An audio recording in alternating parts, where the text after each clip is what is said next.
Chapter 1: The most challenging mathematics paper in history. A sudden jolt brought Wu Wei back to reality from the depths of a great shock. Just moments ago, amidst a torrential downpour, he had returned alone from the cemetery, lost in a haze, oblivious to the red light at the intersection. Consequently, he was struck hidden by a dump truck, flung into the muddy ground, and lost consciousness. When he finally opened his eyes again, he found himself in an unfamiliar place. The entire classroom was staring at Wu Wei, who had suddenly stood up, but they all silently lowered their heads. He was not the first candidate to break down. 3 examiners from different directions fixed their gazes upon him, leaving him feeling somewhat disoriented. After glancing at the words on the blackboard and the exam paper on his desk, Wu Wei's mind finally rebooted. Embarrassed, he sat back down, wondering if he was still dreaming, if he had indeed been knocked unconscious. Yet, why did everything feel so incredibly real? It was 2003, the year he took the college entrance examination. His heart raced violently, causing his blood to surge, and his mind to grasp the reality of the situation. He had been reborn. Gazing at the vast expanse of blank mathematics paper before him, he was once again confronted by the dread instilled in him by Grandpa Ge. Dubbed the most difficult mathematics paper in history, the average score across the province was a mere 68, toppling numerous high-scoring contenders from their pedestals. Wu Wei was fairly competent in mathematics, ranking among the top 10 in their biology class. Yet facing this paper, his mindset crumbled. The terror of this exam lay not in the mathematics itself, but in the psychological strain it imposed. Even 2 decades later, he vividly recalled his score from that fateful exam. Out of a total of 750 points, Wu Wei scored 551, just 50 points above the cutoff for first-tier universities. However, he had only managed to secure 92 points in mathematics. Due to the examination reforms that year, a special 32 model was implemented, allowing candidates to choose 2 subjects from physics, chemistry, biology, politics, history, and geography in addition to the unified tests of Chinese and mathematics. When classes were assigned, Wu Wei relinquished the opportunity to join the physics and chemistry enhancement class, opting instead for a combination of chemistry and biology, much to the astonishment of their sophomore homeroom teacher. Yet, only Wu Wei understood the true reason behind his choice. From a distance, through the window, he spotted a girl, her face a mask of anxiety as she racked her brain. She was his former goddess, Yu Qingxiu. Wu Wei chose to study biology, a subject he was not adept in, solely to be in the same class as Yu Qingxiu. However, his college entrance examination results did not align with his aspirations. Although he surpassed the first-tier cutoff by 50 points, he ultimately ended up at an ordinary 211 university, unable to continue at the same institution as Yu Qingxiu. The absence of physics and his weaknesses in English only served to widen the chasm between them. Yu Qingxiu, on the other hand, was accepted into Nanhua University with a high score of 611, creating an insurmountable distance between them. Wu Wei eventually chose to attend a rather special institution, once renowned as Huaxi Textile University, now renamed Xihua University. The choice was somewhat rooted in his background, as his father was involved in textile machinery. The names Nanhua and Xihua, differing by a single character, represented worlds apart. Memories flooded back, leaving Wu Wei momentarily adrift. Fate had played a cruel joke on him, granting him another chance to make a choice. After a decade of pursuing Yu Qingxiu since high school, they finally entered the sacred bond of marriage 2 years after graduating from their master's programs. However, the rift between them deepened, leading Yu Qingxiu to pursue her dreams abroad, leaving Wu Wei alone. 10 years of love turned to ashes, leaving Wu Wei devoid of spiritual support. He fell into a deep melancholy, reaching a point where he needed sleeping pills to find rest. After 3 years of drifting aimlessly, at the age of 30, he encountered someone who would change everything. She radiated warmth like a little sun, illuminating his world and guiding him out of the shadows. From that moment, Wu Wei learned the true meaning of mutual pursuit. Qin Huanyan was his redemption. Together, they enjoyed many years of blissful life, with only the lingering regret of being unable to conceive a child. Until the age of 37, when Qin Huanyan, 3 years his junior, finally became pregnant. Yet, It seemed that the heavens could not bear to witness excessive happiness, as a difficult labor claimed both mother and child. The loss of his wife left Wu Wei feeling as though his soul had been wrenched from him. On the first anniversary of their passing, after completing his rituals, he was caught in a heavy downpour and, in a daze, met with a car accident. Perhaps Wu Wei's deep-seated resentment towards the unfairness of fate prompted the heavens to play yet another trick on him, allowing him to be reborn 20 years into the past, granting him a chance to choose anew. Yet he hesitated. He understood the rules of rebirth. Any change would birth a new timeline. In that timeline, would he still encounter Qin Huanyin, or would she remain the same as before? Wu Wei's heart was tormented, caught in a web of conflict and indecision. As time ticked away, the end of the examination drew nearer. With a thud, the third candidate fainted from crying. The invigilators, unfazed, waved their hands, and a stretcher was brought in to carry the student away. Wu Wei watched helplessly as his classmate was taken, deepening his own sense of despair. That year, Grandpa Ge had emerged, responsible for crafting the mathematics paper. His brilliance lay in his ability to present the most intricate thoughts and calculations through the simplest descriptions. Particularly, the final two challenging questions seemed designed to shatter the spirits of most candidates. Wu Wei had fared relatively well back then, managing to tackle most of the first questions and ensuring a correct response rate for the earlier multiple-choice questions, thus barely scraping by with 92 points. Many candidates struggled to endure until the end of the exam, making it a true mental torment. As if caught in a cycle of fate, the mathematics paper 20 years later was once again entrusted to Grandpa Ge for examination. Thus, this legendary paper was resurrected on its 20th anniversary, subjected to scrutiny once more. As a former participant, Wu Wei relived the hellish difficulty, double-checking his answers and reminiscing about the tense, exhilarating experience of the college entrance examination mathematics. Taking a deep breath, Wu Wei gradually calmed himself. He glanced at the clock. Only 25 minutes remained. He had not been killed in the accident. He had traversed time, and fate was not merely toying with him again, but granting him an opportunity for a fresh start. Finally, a singular thought occupied his mind. Wu Wei made a decision, one that would alter the destinies of all involved. He grasped the edges of the exam paper with both hands, giving it a gentle shake, realizing that his former fate was now akin to that paper, subject to control and manipulation. This time, he would be the master of his own destiny. The paper slowly settled on the desk as Wu Wei cast a brief glance over it, picked up his pen, and focused intently. From this moment forth, Wu Wei would write his own life story. 20 minutes later, the bell rang, signaling the end of the examination. Wu Wei set down his pen, casting a satisfied glance at the paper, his heart enveloped in tranquility. Chapter 2. The dog interferes in the affairs of mice as the examinees emerge from the classroom. The journey to the school gate, which should have taken only a few minutes, became an arduous task for many. With some unable to bear the weight of their dismal performance, numerous students, having failed their exams, walked with tears streaming down their faces, creating a profoundly sorrowful scene.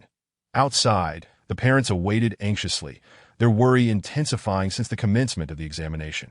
As students were continually escorted out of the classroom, in compliance with the requirements of the examination venue, the nearest People's Hospital had dispatched an ambulance, stationed at the entrance, ready at a moment's notice.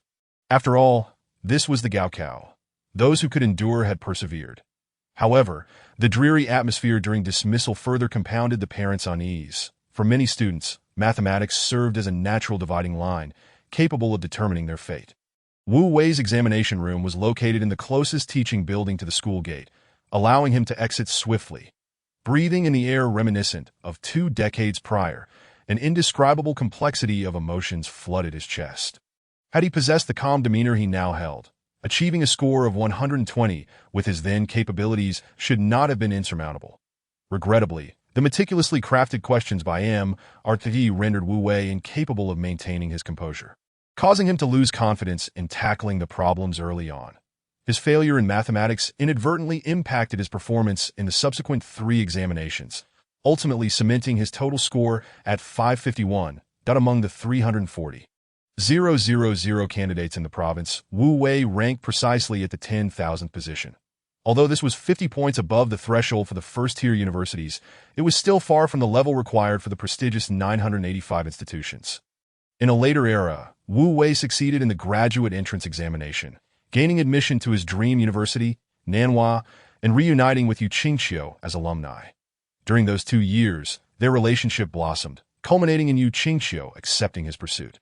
As classmates hurried past him, heads bowed, there was a conspicuous absence of greetings exchanged as Wu Wei glanced into the distance, quickening his pace. After taking just a couple of steps, he heard a voice calling out, "Wu Wei, why are you walking so fast?" The voice was chillingly familiar. He paused momentarily, turned his head, and beheld the speaker point 20 years ago. Yu Qingqiu was in the bloom of youth, clad in a flowing dress. Resembling an orchid poised to blossom, radiating an air of elegance and aloofness that I asked there's something you need. He questioned, puzzled by her lingering post-exam. "Are you waiting to head to the cafeteria for dinner?"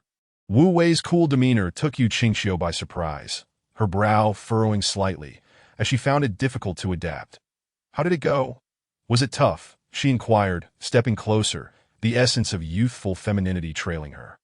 Wu Wei did not pause, continuing onward, though Yu Qingqiu was compelled to quicken her pace to keep up, trailing behind him. "Not too bad," he replied tersely, the simplicity of his words catching Yu Qingqiu off guard. "I only managed to solve the first part of the final question," she lamented. "Combining sequences and inequalities is indeed challenging," Wu Wei remarked lightly, effectively stifling her further commentary.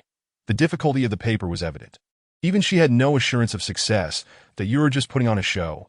"I saw you sleeping for a solid half-hour," came a mocking voice from behind them, clearly overhearing their exchange.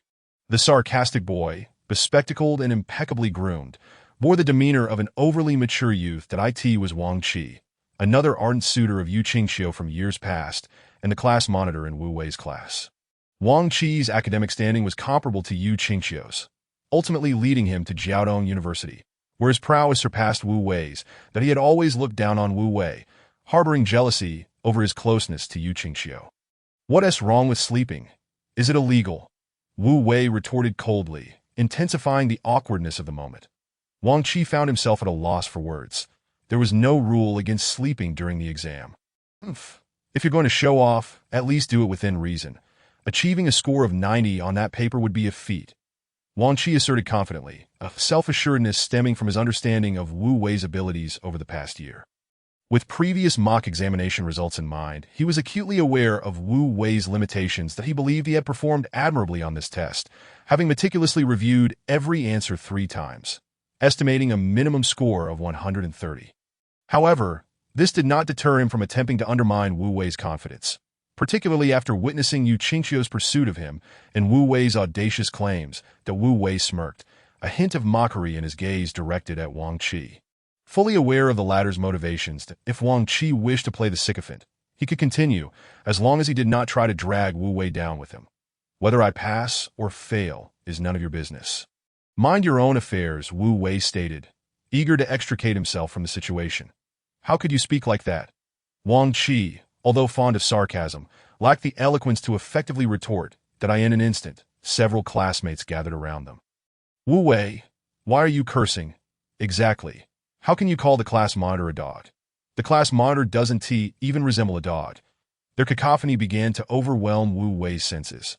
Observing Wu Wei's demeanor, Wang Qi concocted a scheme. "You're so arrogant. Do you dare to make a bet?" Wu Wei regarded the immature group of peers, yearning to depart. "What kind of bet?" "If your mathematics score is below 140, you must publicly apologize to me and bark like a dog 3 times. Scoring 140 in mathematics under such excruciating difficulty seemed utterly implausible that a collective gasp resonated among the onlookers, given Wu Wei's capability. How could he possibly attain a score of 140? Wang Qi's words were clearly intended to provoke everyone's surprise. Wu Wei replied nonchalantly, "If I achieve that score, you must also apologize and bark like a dog 3 times. "Are you serious? Hurry up. Will you take the bet? Are you a man or not?" The last phrase struck a chord, and Wang Qi quickly succumbed to the challenge. Witnessed by several classmates, this wager was thus established. Before Yu Qingqiu could intervene, Wu Wei swiftly maneuvered through the crowd, racing toward the exit, The Yu Qingqiu's words caught in her throat as she watched the white-clad figure disappear into the distance, her delicate willow-like brows furrowing with concern. Having completed the mathematics examination, Wu Wei seemed transformed, no longer resembling the person she had once known. That a middle-aged man stood beneath the shade of a tree, engaged in a phone call, occasionally glancing at the departing students. Suddenly, he felt a light tap on his back. He ended the call and turned, finding no one there. That a head popped out from the other side, grinning at him. "You little rascal, trying to fool your dad." The man feigned seriousness, yet his arm encircled Wu Wei's shoulders. "Let us go back to the hotel. What do you want for dinner?" "Dad's treating. I'm kind of craving the braised pork Mom makes." "How fortunate. I just spoke with your mom, and she said she'd make braised pork as soon as you finish your exams." "Really? How did you do?" "I saw quite a few students leaving in tears." "Not too bad." "What does not too bad mean?" "Just not too bad." The two men bantered amiably, arms draped over each other's shoulders as they made their way to the bus station. That Wu Wei shared a close bond with his parents, treating his father more like a brother. They often shared laughter, secretly stashing away pocket money to deceive his mother. That in the previous world, had his parents learned of his tragic accident, one could only imagine the heartbreak of a parent burying their child. Reflecting on this, Wu Wei felt an even stronger resolve to treat his parents with utmost care, ensuring that no regrets lingered. Chapter 3. Trees may wither, but people thrive. Those situated within the same city. The distance was not insignificant. Their home was in a newly developed area on the outskirts, while the school was in the city center, requiring at least an hour's bus ride. During his 3 years of high school, Wu Wei resided in the school dormitory, cultivating his ability to live independently. During the Gaokao period, his father had rented a room in a nearby hotel, allowing the two of them to stay together, which helped Wu Wei rest well. The bus ride comprised just 2 stops, delivering them to their destination. They found a local eatery, settling in for dinner. As soon as they placed their order, Wu Wei's Nokia 3310 began vibrating on the table. His father answered the call. "What is the matter?" After a brief exchange, his brow furrowed. "Is everyone okay?" Once he hung up, he sighed heavily. "What is wrong, Dad?" Wu Wei inquired softly. "Nothing much, just a minor accident at the factory. Your Uncle Lu has fractured his leg." The image of Uncle Lu, a tall man with a full beard, brought a smile to Wu Wei's face. That he was always cheerful, a seasoned assembler at the factory, and a childhood friend of his father. The factory had been struggling for 2 years, with many skilled workers leaving. Uncle Lu had shouldered the entire assembly workshop alone. That as long as he is all right. Wu Wei reassured. That as long as the green hills remain, we need not fear a lack of firewood. His father always maintained such optimism. Yet Wu Wei understood that their textile machinery factory would only decline further. As the entire industry had become a sunset sector, the idea began to take root in Wu Wei's mind. And he casually remarked, "Dad, the factory has struggled with efficiency for years. Perhaps it would be better to hand it over to someone else." His father's expression dimmed. Wu Wei's words seemed to strike a nerve, but he quickly shook his head. "There are over 100 people here. We've all supported each other to this point. And it's not easy for anyone that in the years of state-owned enterprise reform. The machinery factory was burdened with insurmountable debts, and the entire management team had fled, leaving no one to take charge." At that time, Wu Wei was still in middle school, yet he possessed a clear and complete memory of those events. That Wu Weidong, with a technical background, later rose to become the head of the technical department through sheer skill and hard work. He was diligent and maintained a harmonious relationship with the frontline workers, earning their deep respect. Ultimately, with the support of several elder worker representatives, Wu Wei's father stepped forward, using the family's remaining 100,000 yuan along with an additional 200,000 yuan in borrowed funds to secure a lifeline for the factory's restructuring. After enduring years of hardship, they barely managed to repay the debts incurred by the factory and sustain the remaining workers, leaving little to no profit in the accounts that in the past 2 years. In an effort to expand sales, they mortgaged the factory's land and equipment to the bank, securing a loan of 2 million yuan to purchase imported machinery and establish a production line for wool pulling machines.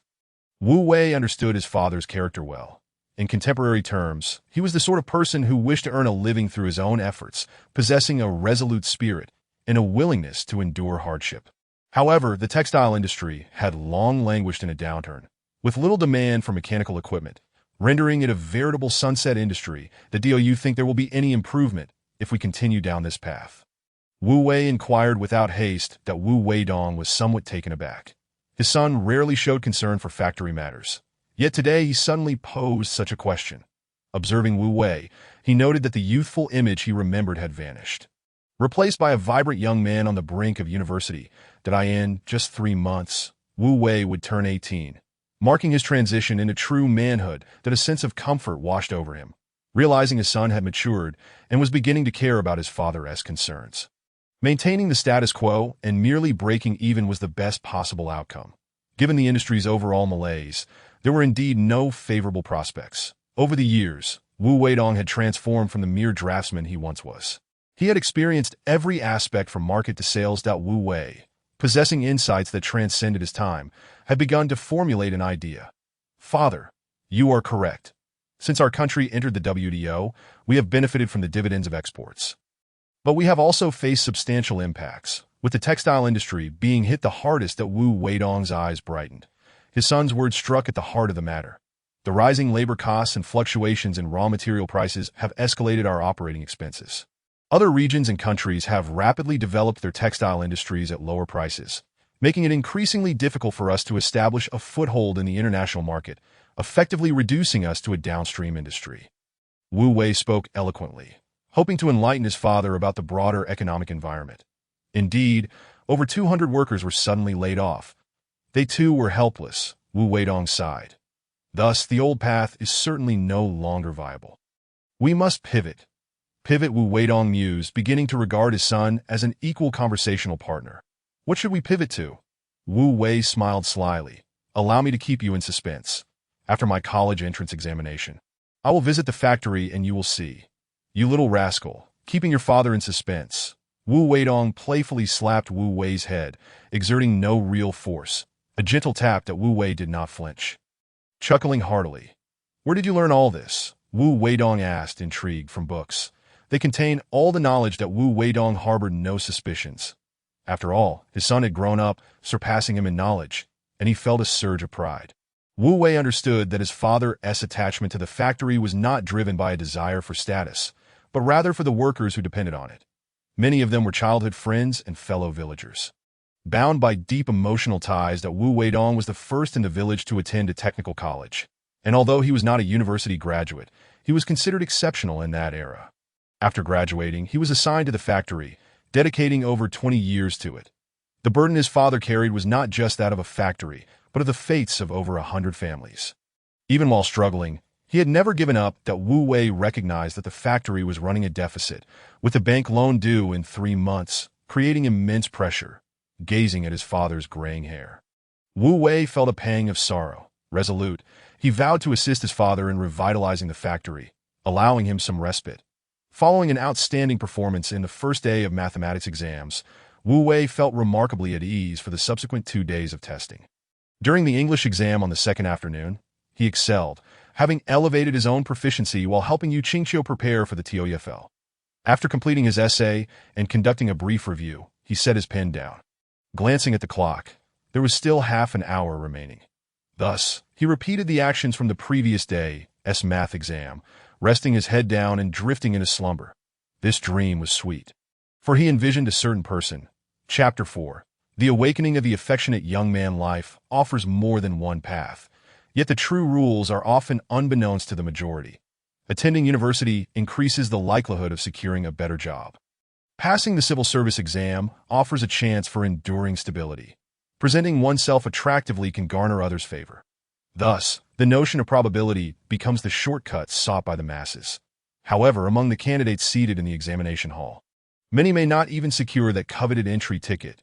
Yu Qingqiu glanced back at the slumbering Wu Wei, her crystalline eyes reflecting a mix of confusion that he had dozed off during the mathematics exam yesterday.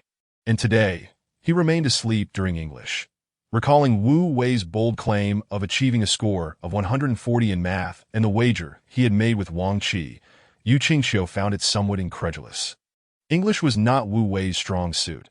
How could he remain so composed?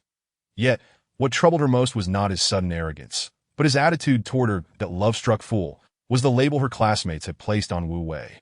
Yu Qingqiu had overheard classmates discussing this behind his back and had even intervened to stop her friends from mocking him. Her friendship with Wu Wei was not born of romantic interest, but rather admiration for his exceptional calligraphy. Although she was a science student, she had developed a profound appreciation for the art of calligraphy from a young age, bordering on obsession. When she first entered high school, still unfamiliar with her peers, she learned of Wu Wei through his role as a class representative, merely through the collection and distribution of assignments. However, his elegantly penned name on the assignment paper convinced her that he possessed extraordinary calligraphic skills. During a school activity aimed at writing spring festival couplets for a nursing home, Yu Qingxiu crafted her own with a certain flair, yet it lacked the essential spirit that in contrast. Wu Wei's slender gold script was powerful and majestic. In that moment, Yu Qingxiu grasped the essence of grace and vitality. Gradually, they became well acquainted. From that point on, Wu Wei was referred to by his classmates as the affectionate young man. Girls mature quickly, and Yu Qingxiu understood that her bond with Wu Wei was merely one of shared interests, devoid of romantic entanglements. This was something Wu Wei seemed to recognize as well, yet he continued unabated. According to her friend Feng Xianxian, Wu Wei would undoubtedly confess his feelings after the college entrance exams. Such romantic gestures were a yearly tradition, unfolding like a scripted drama, that why Yu Qingxiu felt a sudden surge of anxiety. The final exam was the next morning. Her cheeks flushed as she hastily dismissed such thoughts, especially since the English exam was not yet over. The bell rang, and the invigilators swiftly collected the exam papers. Completing the task in less than 5 minutes before releasing the students from the exam room, that Yu Qingxiu gathered her pencil case and exited the classroom. She noticed that Wu Wei's figure had already vanished several dozen meters away. A sudden wave of inexplicable emotion washed over her, leaving her momentarily frozen. "Qingxiu, what's the matter? Hurry up," a hand clapped her shoulder. It was her friend Feng Xian, and Yu Qingxiu shook herself from her reverie. "Oh, Xian, why do I feel so dazed?" Feng Xian looked at her in confusion. English was Yu Qingxiu's forte, and she was not one to falter. "No, it's nothing." Yu Qingxiu averted her gaze, masking her inner turmoil. Feng Xian glanced around. "Hey, where's Wu Wei? Isn't he always around you?" Yu Qingxiu's expression dimmed. "He left already oh dear," as the affectionate young man awakened. "Ha!" Feng Xian spared no mercy in teasing Wu Wei that he is not. "Please don't say that." Even when her friend jested about Wu Wei, Yu Qingxiu felt compelled to defend him. Once the college entrance exams concluded, everyone would go their separate ways. You two will definitely not attend the same school. With Wu Wei's abilities, how could he possibly get into Nanhua? In Feng Xuanchuan's words, the phrase "the swallows parting ways" takes on an unexpectedly different meaning, which explains why her language score barely reached 100. Feng Xian is typically carefree and blunt, yet the straightforward truth she expressed felt painfully jarring to Yu Qingxiu. The serene lake of her heart was disturbed by a mere pebble, sending ripples cascading across its surface. When Yu Qingxiu lifted her gaze towards the school gate, the figure clad in white had long since vanished into the throng. That night, sleep eluded Yu Qingxiu, her heart heavy with anxiety. If Wu Wei were indeed to confess to her after the exams, how could she tactfully decline without causing an awkward scene? On the morning of the third day, the final examination loomed. Despite the varied subjects, all candidates were poised with utmost seriousness. Those who had faltered in the preceding tests hoped for a triumphant turnaround to compensate for the marks lost in mathematics. Many had already prepared themselves for a disastrous outcome, for since the afternoon of the first day, their confidence had been utterly shattered by the relentless assault of math. The examination hall was enveloped in silence. The early summer heat growing more oppressive with the rising sun. The only sound was the faint rustle of paper and the scratch of pens, gradually diminishing to a whisper as time slipped away. At the moment the bell rang, countless heartstrings snapped, emotions flooding forth in a release. The papers were collected, leaving them to await the verdict of fate. Before the results were announced, everyone momentarily existed as the freest and happiest souls in the world. While the surrounding students succumbed to wild exuberance, Wu Wei appeared markedly out of place as he navigated through the throng of ecstatic classmates, making his way towards the exit. Yu Qingxiu's seat was near the window by the door. And as she rose, she caught sight of Wu Wei approaching her.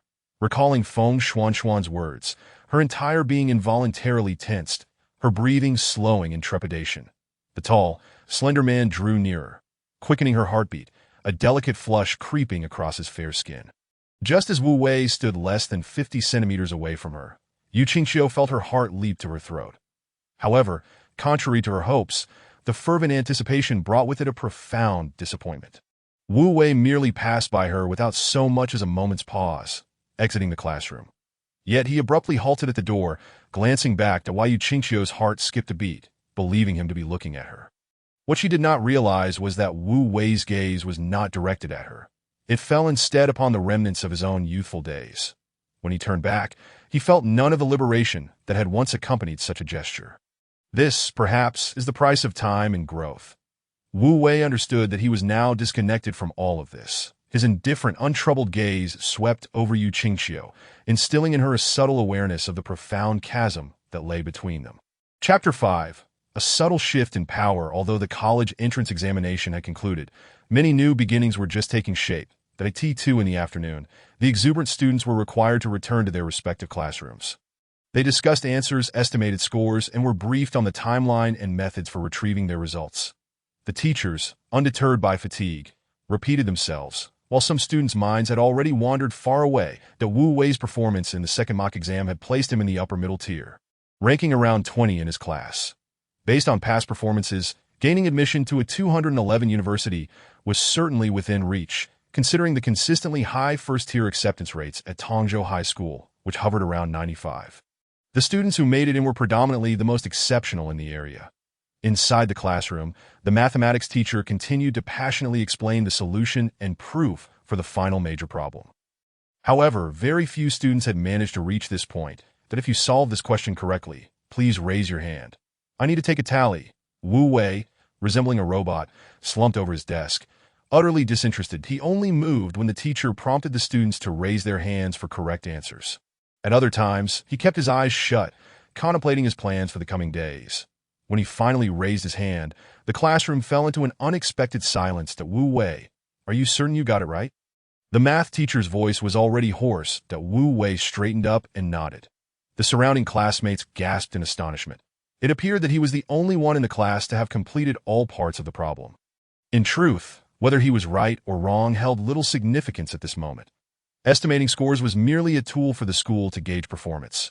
Only the official results would matter. To Wu Wei, with your mathematics skills, South China University should be no problem for you. After the teacher left, some students began to cheer him on. That I heard you made a bet with Wang Qi, making him bark like a dog. Are you confident? I've never liked him, always flaunting his status as class monitor. A group of male classmates gathered around, chattering excitedly. That Wu Wei, disinterested, was preoccupied with thoughts of how to persuade his mother for travel expenses. His train of thought abruptly interrupted. Just as he began to doze off, an irritating voice rang out from the podium. Classmates, before the results are out, our class committee has discussed and widely solicited opinions. And we have decided to organize a class trip. We will go camping at Wolf Mountain the day after tomorrow for a soul-searching journey. Wang Qi's voice was sharp and grating. That he continued. This will be our class's final group activity. As class monitor, I sincerely hope everyone can participate. This is our last opportunity for collective honor in our senior year. Indeed, he seemed destined for leadership. His words grandiose, binding everyone with the notion of collective honor. Wu Wei had no desire to go to Wolf Mountain. He had far more pressing matters to attend to. That the class monitor and vice monitor. Wang Qi and Yu Qingxiu began to take registrations and count heads. The atmosphere was lively, especially since no one had to pay out of pocket. The trip would be funded by the remaining class funds. Why not enjoy it? Yu Qingxiu moved along smoothly until she reached Wu Wei's desk, where she encountered her first rejection. That I'm not going. I have matters at home, Wu Wei stated without even lifting his head. Dismissing her with a few terse words. That Yu Qingxiu paused, taken aback by Wu Wei's unexpected reaction. The surrounding classmates were equally stunned, witnessing Wu Wei disregard the class beauty with a cool demeanor. Wu Wei, is there something important at home? She pressed. Didn't I just say I'm not going? But this is our class's final event, and everyone is participating, Yu Qingxiu persisted, unwilling to concede. They were all soon to part ways. And she felt a twinge of sadness. Yet, Wu Wei remained unmoved, ignoring her entirely. To Wu Wei, what's wrong with you? This is a collective activity. What reason do you have to refuse? Wang Qi chimed in, eager to come to Yu Qingxiu's aid. Seeing her falter, he quickly took on the role of the hero. That I said I have matters to attend to. Are you deaf? Wu Wei replied bluntly, showing no regard for either Yu Qingqiu or Wang Qi.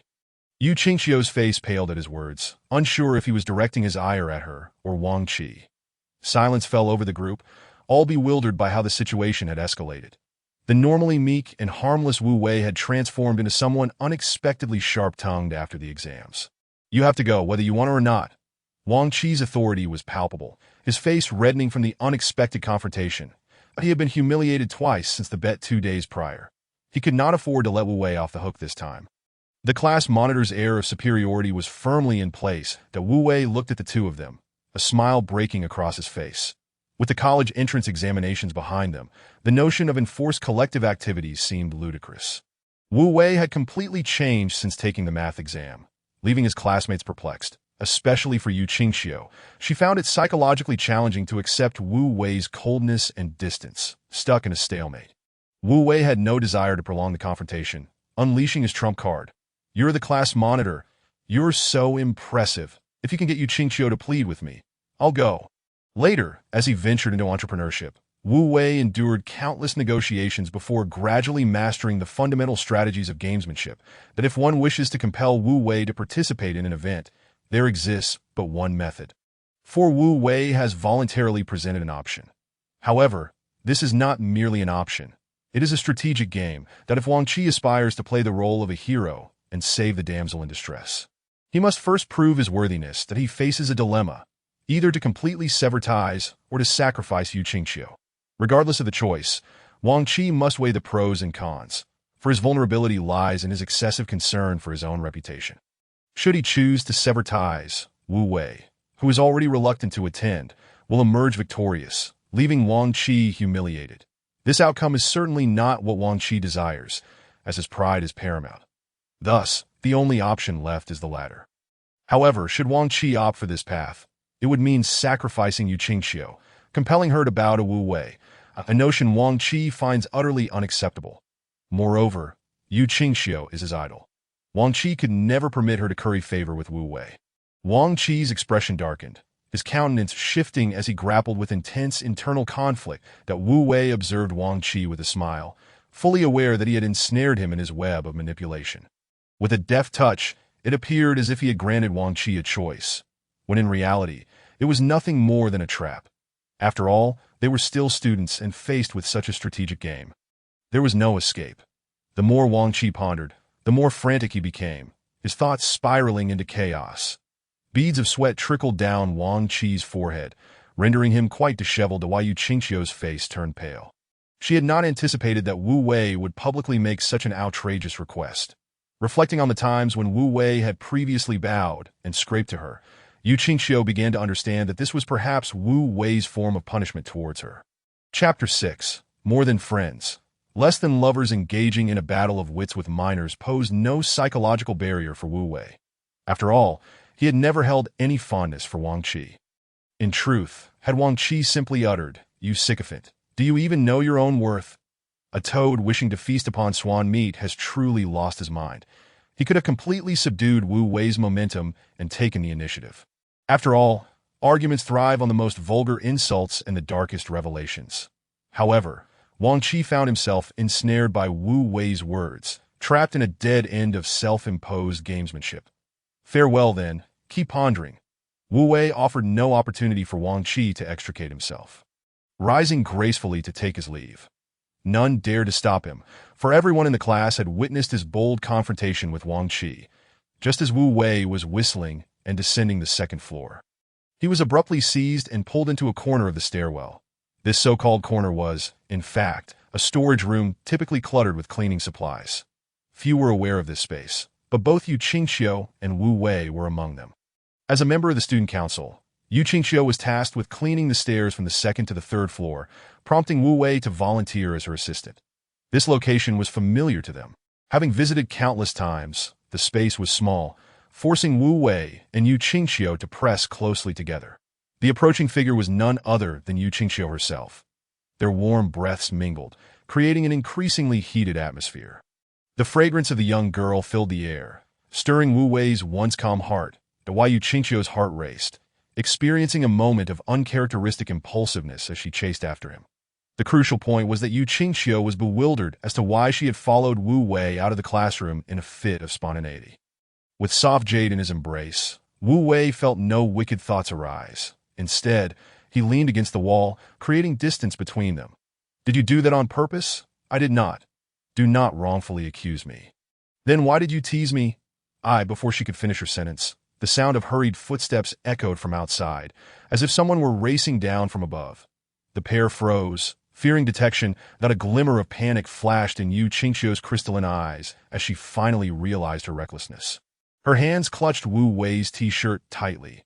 Trembling slightly, it was only when the footsteps faded into silence that they both exhaled in relief, that Yu Qingxiu resembled a startled little rabbit, evoking a sense of protectiveness. In the past, Wu Wei had been deeply captivated by her innocence. Wu Wei smirked, leaning closer to whisper, "I truly have matters to attend to.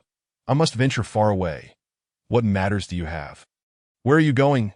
Yu Qingxiu unexpectedly pressed on with her inquiries. Wu Wei furrowed his brow.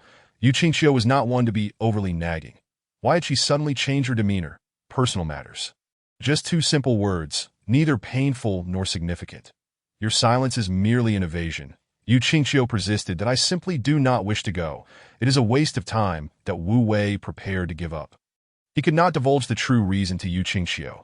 Her cheeks flushed as she felt the heat of Wu Wei's nonchalance. "Do you truly wish for me to plead with you?" "That is not my intention," Wu Wei replied, taken aback that I in their previous life. They had spent many years together, with Wu Wei always taking the initiative and Yu Qingxiu maintaining a cool demeanor, never able to warm up. What Wu Wei did not realize was that his sudden shift had stirred something within the sensitive Yu Qingxiu. When Wu Wei withdrew his affections, it created an emotional barrier that separated them. They called each other friends, yet their bond was more intimate than mere friendship, for they always found common ground in conversation. More than friends, less than lovers. This phrase aptly described the current state of their relationship. Wu Wei's abrupt withdrawal left Yu Qingxiu feeling disoriented, a blend of longing and melancholy enveloping her. "What do you mean by that?" she asked, her voice soft and tentative. "Oh, please spare me," Wu Wei exclaimed. "I swear, I mean nothing by it." This was the first time he had been so pressed by Yu Qingxiu, rendering him somewhat helpless. Yu Qingxiu's fair and delicate face flushed a deep crimson as she murmured, "Are you truly not going?" "I am not going." Wu Wei then freed himself from her grasp and dashed toward the dormitory area. Within minutes, Wu Wei, carrying a bag of belongings, boarded the bus home. The journey from the city center to the development zone would take approximately an hour. Back then, the highway had yet to be constructed, making the ride quite bumpy. Yet Wu Wei's mind raced with thoughts. With the college entrance examination behind him, he needed to strategize thoroughly. After estimating several times, he calculated his scores. Mathematics 140, Chinese 100, English 130, Chemistry 120, Biology 120. In total, he anticipated a score no lower than 610. Thus, attending Nanhua University was no longer an unattainable dream. In the past, Wu Wei aspired to attend Nanhua merely to follow in Yu Qingxiu's footsteps. Now, however, he desired to intersect paths with someone while awaiting another's arrival. Fate at times is peculiar. Fate is a blend of passive searching and active waiting. Someone once described fate in such terms. The former Wu Wei had not comprehended, but now he began to grasp its meaning. The first individual was Yu Qingxiu's sister, in their previous lives. They had crossed paths several times without forging a deep connection. Yet Wu Wei recognized her as a genuinely intelligent person. The second individual was Qin Huanyin. As Wu Wei entered his senior year, Qin Huanyin happened to enroll at Nanhua University as a freshman. It was uncertain whether they had ever passed each other on a certain street in Haizhou. In this rebooted life, Wu Wei was determined not to drift aimlessly. Upon returning home, he discovered his parents preparing dinner. The family radiated warmth and happiness, akin to countless other households. Simple yet content. "Mom, our class is organizing a graduation trip to Langshan for camping. Each person needs to contribute 200. Wu Wei devoured the braised pork while attempting to persuade his mother. 200. That seems insufficient. How about 300 for my son? Surprisingly, his mother exhibited no suspicion and promptly agreed. Is camping so costly? His father, Wu Weidong, grew somewhat stingy. You miser. My son has just finished the college entrance examination. Wu Wei shared his estimated scores with his parents, who both regarded him skeptically. However, given his previous mock exam results, it was unlikely he would fall short of a 211. Indeed, this money is coming from your father, Wu Weidong said, turning to the nearby cabinet to retrieve his wallet, from which he extracted 3 100 yuan notes and placed them beside Wu Wei. Wu Wei quickly rolled the money and tucked it into his pocket. He had already saved nearly 200 in personal funds, all earned through card games with relatives during the holidays. Therefore, he had not asked for more, only requesting 200 with that. He had 400 in cash, sufficient for a round trip and perhaps even an overnight stay to to his delight. His mother waved her hand and approved an additional 100, making the funds even more ample. Chapter 7. The Goddess's Initiative. After dinner, he joined his father in the kitchen to wash the dishes. Dad, are you hiring interns for the summer? Interns? Well, yes, those who work for free. Haha, your description is inaccurate. Internships are for learning, not for hard labor. It's all the same. I plan to intern somewhere. Oh no, you're going to be a student at Nanhua University soon. What would it look like for you to work in our factory? Although Wu Weidong harbored doubts about Wu Wei's ability to gain admission to Nanhua, he nonetheless uttered a remark. What is the matter with the factory? Father, you seem to have some issues with your thinking, discriminating against industry. Are we? Well, are you really going to go? Indeed. Then you might as well go with your Uncle Liu. That sounds wonderful. Once I return from my camping trip, I shall go. Just don't be one to fish for 3 days and dry your nets for 2. I won't. I simply want to see how the factory is doing and lend you a hand. It was then that Wu Weidong recalled Wu Wei's earlier statement about offering him guidance. Yet he did not dwell on it too deeply. He merely felt that his son was truly growing up. The factory was neither excessively large nor particularly small. After all, it had transitioned from a state-owned enterprise and bore a heavy burden. Wu Wei's proposal to intern was motivated by a desire to ascertain whether there existed any opportunity to revive the mechanical factory. Although he had kept his father in suspense with a somewhat immature notion, it was imperative to understand the current state of the factory. The following day, Wu Wei packed minimally, just a backpack, yet found himself troubled. He had thought it would be simple, but after some searching, he realized he was still without a permit. Despite being a high school student, he remained a minor and would not receive his identification card until after his birthday in July if he were to travel far. Purchasing a train ticket would be straightforward, but what if he needed to stay at a hotel? This thought caused him considerable distress. The situation was not like 20 years hence. High-speed trains could now travel directly from Tongzhou to Jizhou. Presently, he could only take a long-distance bus to Haizhou, and then a train from Haizhou, which would take at least an entire day. Gritting his teeth, he resolved to go, discreetly tucking his household registration book into the innermost part of his bag. A meeting was a meeting. With this thought, Wu Wei's yearning intensified. To avoid raising suspicion with his parents, he made a trip to the bus station and successfully purchased his ticket. The long-distance bus from Tongzhou to Haizhou departed at 1 p.m. and arrived at Haizhou train station at 5 p.m. The Haizhou train station and bus station were in the same location, a place Wu Wei was intimately familiar with from his school days. Subsequently, he would board a train at 6 p.m., traveling from Haizhou to Jizhou, a journey of 14 hours, arriving the next morning at 8 a.m. Just as Wu Wei returned home, drenched in sweat after purchasing his ticket, the phone rang unexpectedly upon answering. A familiar voice resonated through the receiver. Hello, may I speak with Wu Wei? Wu Wei wanted to say he wasn't home, as the caller was Yu Qingxiu. It's me. There's something you need? I left you a message on QQ. Why haven't you responded? Wu Wei's thoughts were consumed by his plans to go to Jizhou, leaving him little time to check online messages. I'm busy. I don't have time to look. We're going camping tomorrow. Are you really not coming? Yu Qingxiu was persistent. Fixated on the issue, Wu Wei felt a twinge of annoyance. He couldn't comprehend why Yu Qingxiu seemed to have transformed into someone else, as the once aloof goddess persona had been quite appealing. Why are you fixated on me? It's not just me who's not going. Others, too, from surrounding counties who were borrowing study privileges had returned home. Opting out of the camping event, Yu Qingxiu momentarily faltered, taken aback by Wu Wei's words. She had spent hours at home, restless, sending multiple messages on QQ, yet receiving no reply, prompting her to make a phone call instead. After much searching, she finally found Wu Wei's landline number from the class directory. Why are you speaking so angrily? I haven't offended you, she said, her voice softening and slightly nasally. Being scrutinized by the goddess was unsettling for Wu Wei, as it stirred memories of his aimless days, all attributed to her. that he had exerted great effort to emerge from the shadows of that time and wished to avoid any further entanglements with her. Wu Wei was momentarily stunned, awakened by this realization that he hadn't recognized that his tone towards Yu Qingxiu was indeed rather unkind, that in this moment.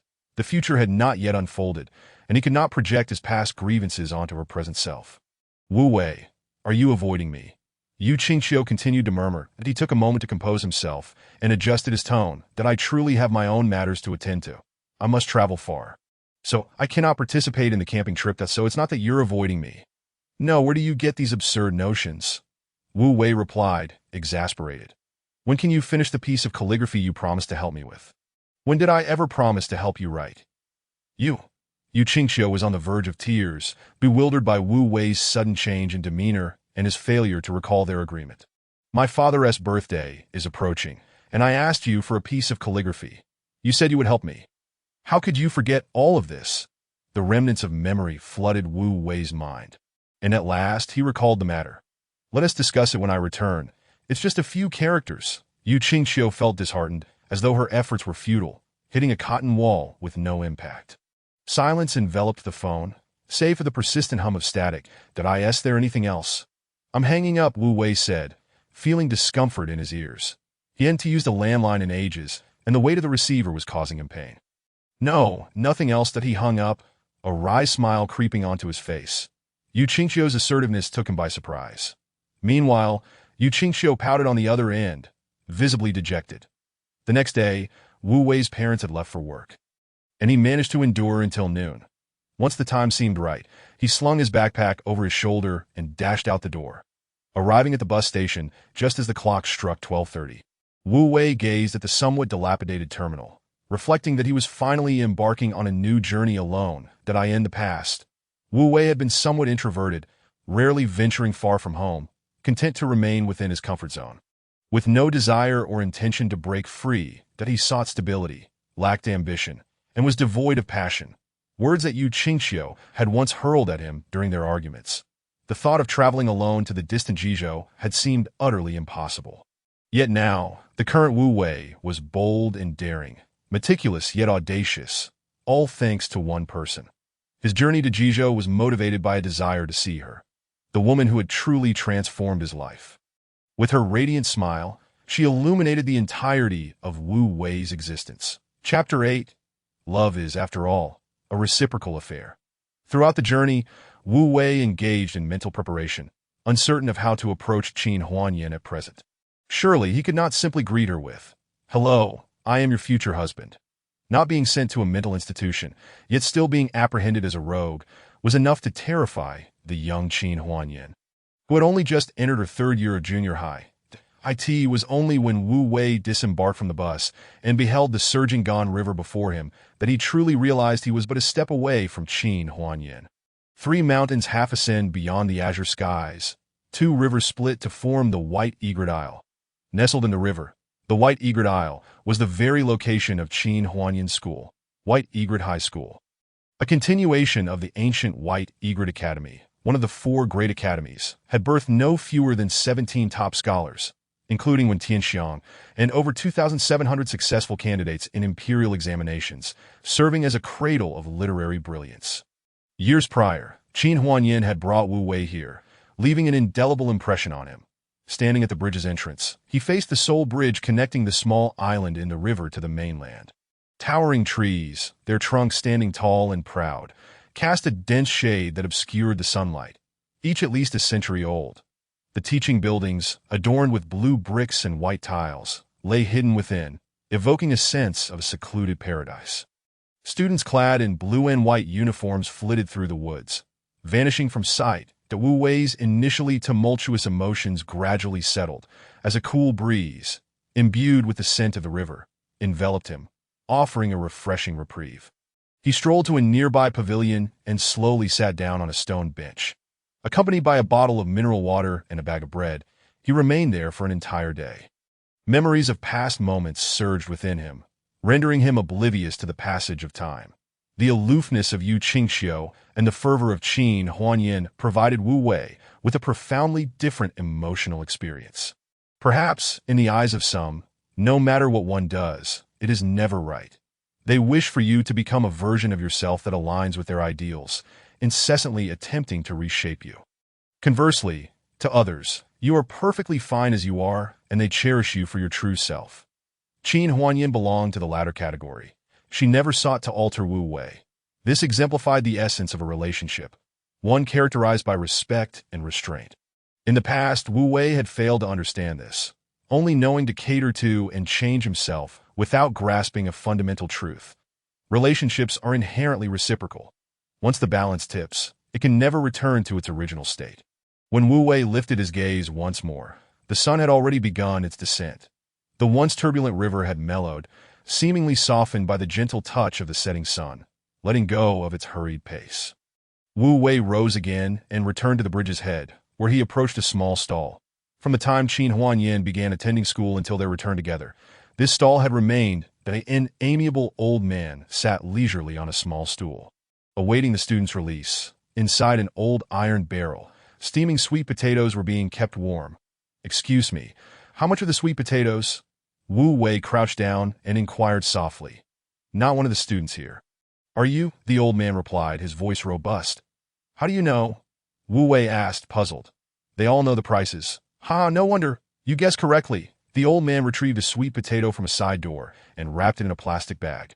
Announcing 2 yuan per jin, he weighed the sweet potato in his hand, not bothering with a scale, and declared, 3 yuan. Wu Wei accepted the sweet potato and produced a 100 yuan note, gently handing it over. "I can't give you change for this. You keep it. I want to discuss something with you." The old man chuckled, unsure of what this earnest-looking young man was up to. "How about this? You keep the 100. And just watch the stall for me for half an hour. You can take a stroll." The smile on the old man's face suddenly froze.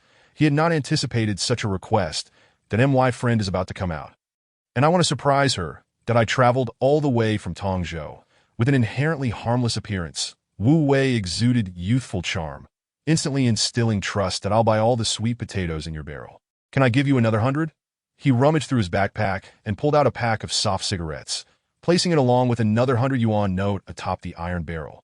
This was something Wu Wei had discreetly taken from his father's hidden stash, thinking it might come in handy, and it turned out to be the perfect bribe for the old man. The old man, recovering from his shock, hesitated for a moment before smiling and saying, "Young man, are you after a girl?" Wu Wei nodded earnestly. "This little stall of mine isn't worth much. That barrel of sweet potatoes probably sells for just over 100, that you can take one of the bills." The old man was quite sincere, a reflection of his character, and he stood up, took the pack of cigarettes, and leisurely strolled toward the riverside with his fan in hand, that Wu Wei settled onto the small stool, a smile gracing his face as he transformed into the proprietor of the sweet potato stall. Groups of students made their way across the bridge, signaling the end of the school day. Business at the sweet potato stall was decent, and soon 5 roasted sweet potatoes were sold that Wu Wei did not weigh them, charging just 1 yuan each, treating it as a small favor. His deep-set eyes remained fixed on the bridge's entrance, unwilling to miss the arrival of that special someone. Finally, a figure clad in white sped toward him on a bicycle that in the glow of the setting sun.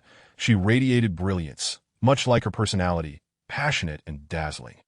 Her long ponytail danced in the wind, exuding the essence of youth. The blue school uniform was tied around her waist, and her upper body was adorned with a pure white t-shirt. The sun setting directly into Wu Wei's eyes made it difficult for him to see clearly. But he knew it was her. Whether it was the sun's rays or the river breeze, tears welled in Wu Wei's eyes. That where's old Zhou? The girl's striking form halted in front of the stall, elegantly balancing on one foot as she stopped her bicycle. Though still in her 3rd year, she was already remarkably tall. The face that haunted his dreams, though retaining the innocence of 20 years ago, rendered Wu Wei breathless. After a long moment, he finally composed himself. "Old Zhou went for a stroll. I'm watching the stall for him." "Then I'll have one, please." Wu Yin leisurely selected the finest sweet potato from the barrel, wrapped it in a plastic bag, and stood up.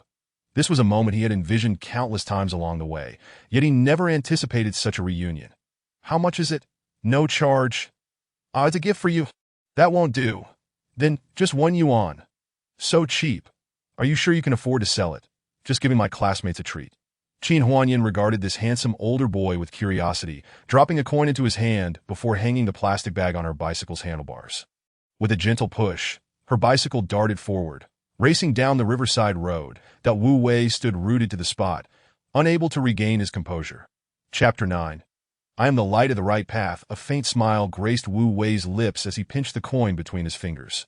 Playing with it at his fingertips, his eyes sparkled with mirth as he mused aloud.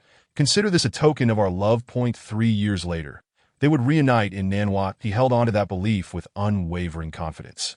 Suddenly, a metallic clanging echoed, reminiscent of metal colliding, followed by a piercing scream that struck Wu Wei's heart like a hammer. Turning his head, he was met with a scene that sent chills down his spine. Not far away on the road, Qin Huanyin had fallen. Her bicycle toppled beside her, while a motorcycle lay across the road, blocking the path. The anguish of having lost Qin Huanyin resurfaced, constricting Wu Wei's heart as if gripped by an invisible hand, leaving him breathless. Even in her final moments, Qin Huanyin managed to smile and utter, "You must take care of yourself and live well for us." At that instant, Wu Wei truly comprehended the meaning of heart-wrenching despair. With reddened eyes, he seized the iron tongs the old man had used for charcoal and charged forward. "Are you blind while riding, blocking the road?" The girl on the motorcycle shouted arrogantly at the fallen Qin Huanyin. "Who blocked the road? You were the ones barreling through." Qin Huanyin winced as she rubbed her knee, trembling from the pain. The Mitsubishi motorcycle let out a couple of low roars, deliberately edging closer to Qin Huanyin. Just as the black motorcycle attempted to advance, a heavy foot came down on its tire, violently twisting the front wheel 90 degrees. The young man, taken aback by the sudden confrontation, nearly toppled over, but managed to steady the bike. "Who the hell are you to kick my bike?" He spat angrily. The heated iron tongs were suddenly pressed against his neck, silencing his bravado in an instant. That Wu Wei's expression darkened, his eyes blazing with fury as he tightened his grip on the tongs. "It hurts! It hurts!" The young man dared not move, his vulnerable neck contorted under the pressure of the iron tool. "You hit someone and still act so arrogant. What circle do you run in?" Although Wu Wei had an innocent appearance, his current demeanor was fierce enough to instill fear in the young man. His piercing gaze bore into him, leaving no doubt that if he dared to move, the young man would not hesitate to apply more pressure. To Wu Wei's question convinced the young man that this man wielding the tongs was indeed connected to the underworld. His menacing aura resembled that of a gangster straight out of a DVD. "Bro, I'm not from the underworld. I'm just a barber." His voice trembled, gasping for breath. "That a barber? Ashimate?" Wu Wei suddenly chuckled, yet his smile was rather eerie, causing Huang Mao and the young girl behind him to shudder with fear. What should one say after colliding with someone? Wu Wei subtly prompted, his eyelids fluttering. Huang Mao hastily exclaimed, "I'm sorry, it was our fault just now." The recipient of the apology was none other than Qin Huanyin, who had just risen to her feet. Only then did Wu Wei leisurely retract his iron tongs and gently tap Huang Mao on the head. Huang Mao flinched, yet dared not evade. "Are you all right?"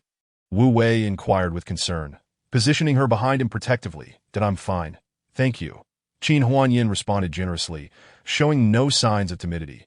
His deep-set gaze lingered on her, as if he wished to imprint every detail of her being into his memory. Embarrassed, Qin Huanyin lowered her head, her cheeks flushing slightly. "Big brother, can we leave now?" Huang Mao timidly asked. That Wu Wei shook the fire tongs in his hand, causing Huang Mao's heart to race anew. "Are you hurt? How's the vehicle? Do you need them to compensate?" No. Qin Huanyin hastily waved her hands, agile as she was. She had leapt out just as the collision occurred. The vehicle was a phoenix, sturdy enough, though it was a pity about that sweet potato. "Then you may leave, but do watch where you're going next time," Wu Wei remarked nonchalantly. Huang Mao turned the vehicle around, preparing to flee. "Stop!" Unexpectedly, a cold male voice echoed from behind, sending a shiver down Huang Mao's spine. Her expression turned ashen, struggling to muster a smile that appeared more grotesque than a frown. Is there anything else?" "Oh, I forgot to remind you." Wu Wei chuckled softly, resting the iron tongs on his shoulder. The breeze swept through, tousling his hair, and Huang Mao thought she saw Chen Haonan. "What did you say? There are countless paths, but safety is paramount. Don't forget to wear your helmet." Yes, I'll go buy one right now." As the motorcycle sped away, a soft giggle broke the tranquil silence. "You are truly amusing." Qin Huanyan's eyes sparkled with mirth. That Wu Wei replied with utmost seriousness. Safety first. It's of great importance, you are correct. Yet it is still quite funny. Aren't you afraid of me? I am not. You are a good person. How did you discern that? There is a light in your eyes that you believe in light. I do not like Ultraman. Why not? Because behind every Ultraman, there lies a group of vanquished monsters. Ha! You're even funnier than I am. Are you truly a rogue? Have you figured me out? Really, which path do you follow? Ah, I am the light of the righteous path. The sound of their laughter resonated like silver bells along the banks of the Gone River, making the evening even more enchanting than I in just a few fleeting minutes. Their paths intertwined and then diverged that Wu Wei returned the stall to the old man, slinging his backpack over his shoulder, and cast one last glance at the road from which Qin Huanyan had departed. His gaze held an infinite tenderness. In this lifetime, he would ensure she would suffer no harm, not even at his own expense. That on the journey home, Wu Wei fell into a deep slumber on the sleeper train. He was utterly exhausted from the back-and-forth travel. After encountering Qin Huanyan, his mind was devoid of any extraneous thoughts. From now on, he would simply listen to the whispers of the wind and patiently await the blossoming of flowers. Upon arriving in Haizhou, Wu Wei did not head straight home. Instead, he visited his former alma mater. Here, perhaps he could find a turning point to resolve his father's predicament. Just past June, the university had yet to break for vacation, and numerous students hurriedly made their way to various classrooms that Wu Wei understood they were off to take their final exams. Seated in a pavilion not far from the administrative building, Wu Wei furrowed his brow. The Textile Institute at Xihua could be deemed the finest in the nation. Boasting top professors in both design and production, the Wu Wei merely hoped to test his luck to see if there was any possibility for collaboration. However, as a high school senior yet to graduate, unfamiliar with the terrain, he was uncertain how to initiate the conversation. Chapter 10. An unexpected stroke of genius while Wu Wei was lost in contemplation. He was unaware that two individuals had approached him. Junior, give it up. We've conducted the experiment dozens of times, and the results remain unchanged, remarked a middle-aged man with black-framed glasses, a cigarette unlit in his hand. The other, somewhat younger, spoke somberly. The conductivity remains below standard. We cannot replicate the results published in Science. Could it be that the experimental data from the UK is flawed? The data should be accurate. It adheres to recognized standards. The ceramics performance is stable, and enhancing conductivity by incorporating rare elements is certainly a valid approach. That is it possible that the Brits are deliberately misleading us? Unlikely. The peer review process at Science is exceptionally rigorous. The comparative results are clear. Lanthanum exhibits the best effect, enhancing conductivity by a full 15. Altering the crystal structure, lanthanum has already been identified as the optimal rare earth element. But why can't we replicate their results? The older man sighed. With only 3 months until project approval, can we submit with our current data? It's doubtful. The data from Jiaodong University is superior to ours. That Wu Wei listened intently to their conversation. A light suddenly illuminating his mind. 4 years hence, our own manned spacecraft will successfully launch in a low Earth orbit. Xihua would be among them, thereby earning formal recognition, which would make Wu Wei, who had just joined the research group at that time, feel a sense of pride. Slowly turning his head, he regarded the two troubled It was only then that they noticed a student seated in the corner of the pavilion, and the three exchanged bewildered glances. Are you referring to ceramics intended to solve the issue of stable conductivity in complex electromagnetic environments? Wu Wei inquired softly. The older man's expression shifted to one of astonishment. The two exchanged glances, both taken aback. How could an ordinary student, seemingly just a freshman, glean the subject matter from their earlier discussion? Which department are you from? Are you studying materials? The younger man asked. That Wu Wei shook his head. I just finished my college entrance exams.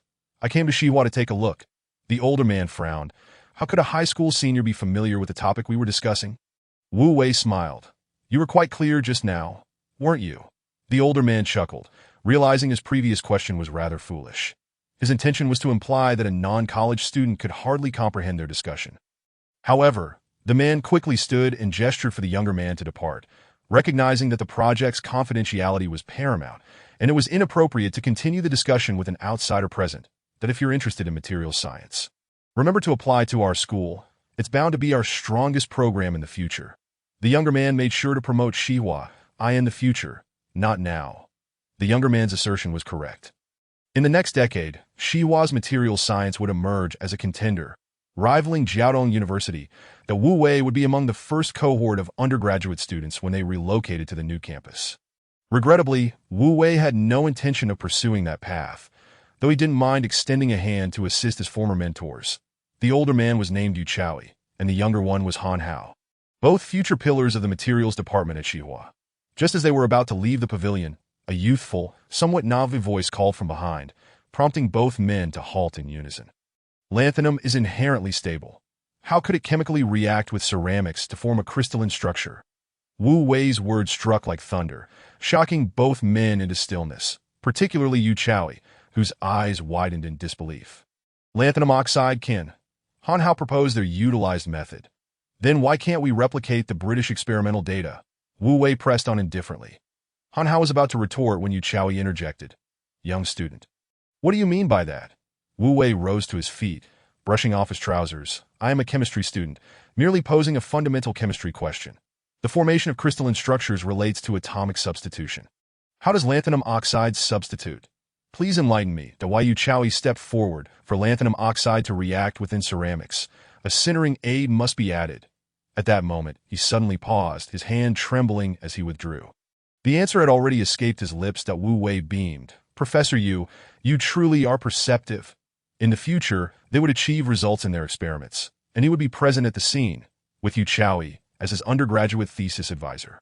The Brits had employed a clever trick, using rare earth elements to alter the properties of ceramics, which was recognized as the optimal solution. However, they had omitted the specific composition of the sintering aid. For one element fundamentally altered this reaction. Yet that element was not a rare earth. It was manganese. Han Haolang experienced a flash of inspiration and suddenly leaped to his feet. The elemental analysis chart indeed indicated the presence of manganese, albeit it was rather inconspicuous, as it is not classified as a rare earth element. However, the origin of the manganese was a matter that neither of them had delved into at the time. The incorporation of manganese became pivotal in altering the entire crystalline structure. Lanthanum and manganese constituted a truly formidable combination.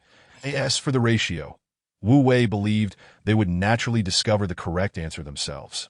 Just as the two were immersed in their excitement, Wu Wei's figure had already darted out of the pavilion. Classmate, what is your name? Wu Wei paused, grinning widely. I am called Lei Feng. I meant your real name. Yu Chaoyi stepped forward to face Wu Wei, speaking earnestly. If you apply for the materials science program at Xihua University and surpass the admission line, I will personally accept you. I am Wu Wei. Wu Wei did not hesitate to reveal his name, though he felt slightly embarrassed. But I actually wish to attend Nanhua University.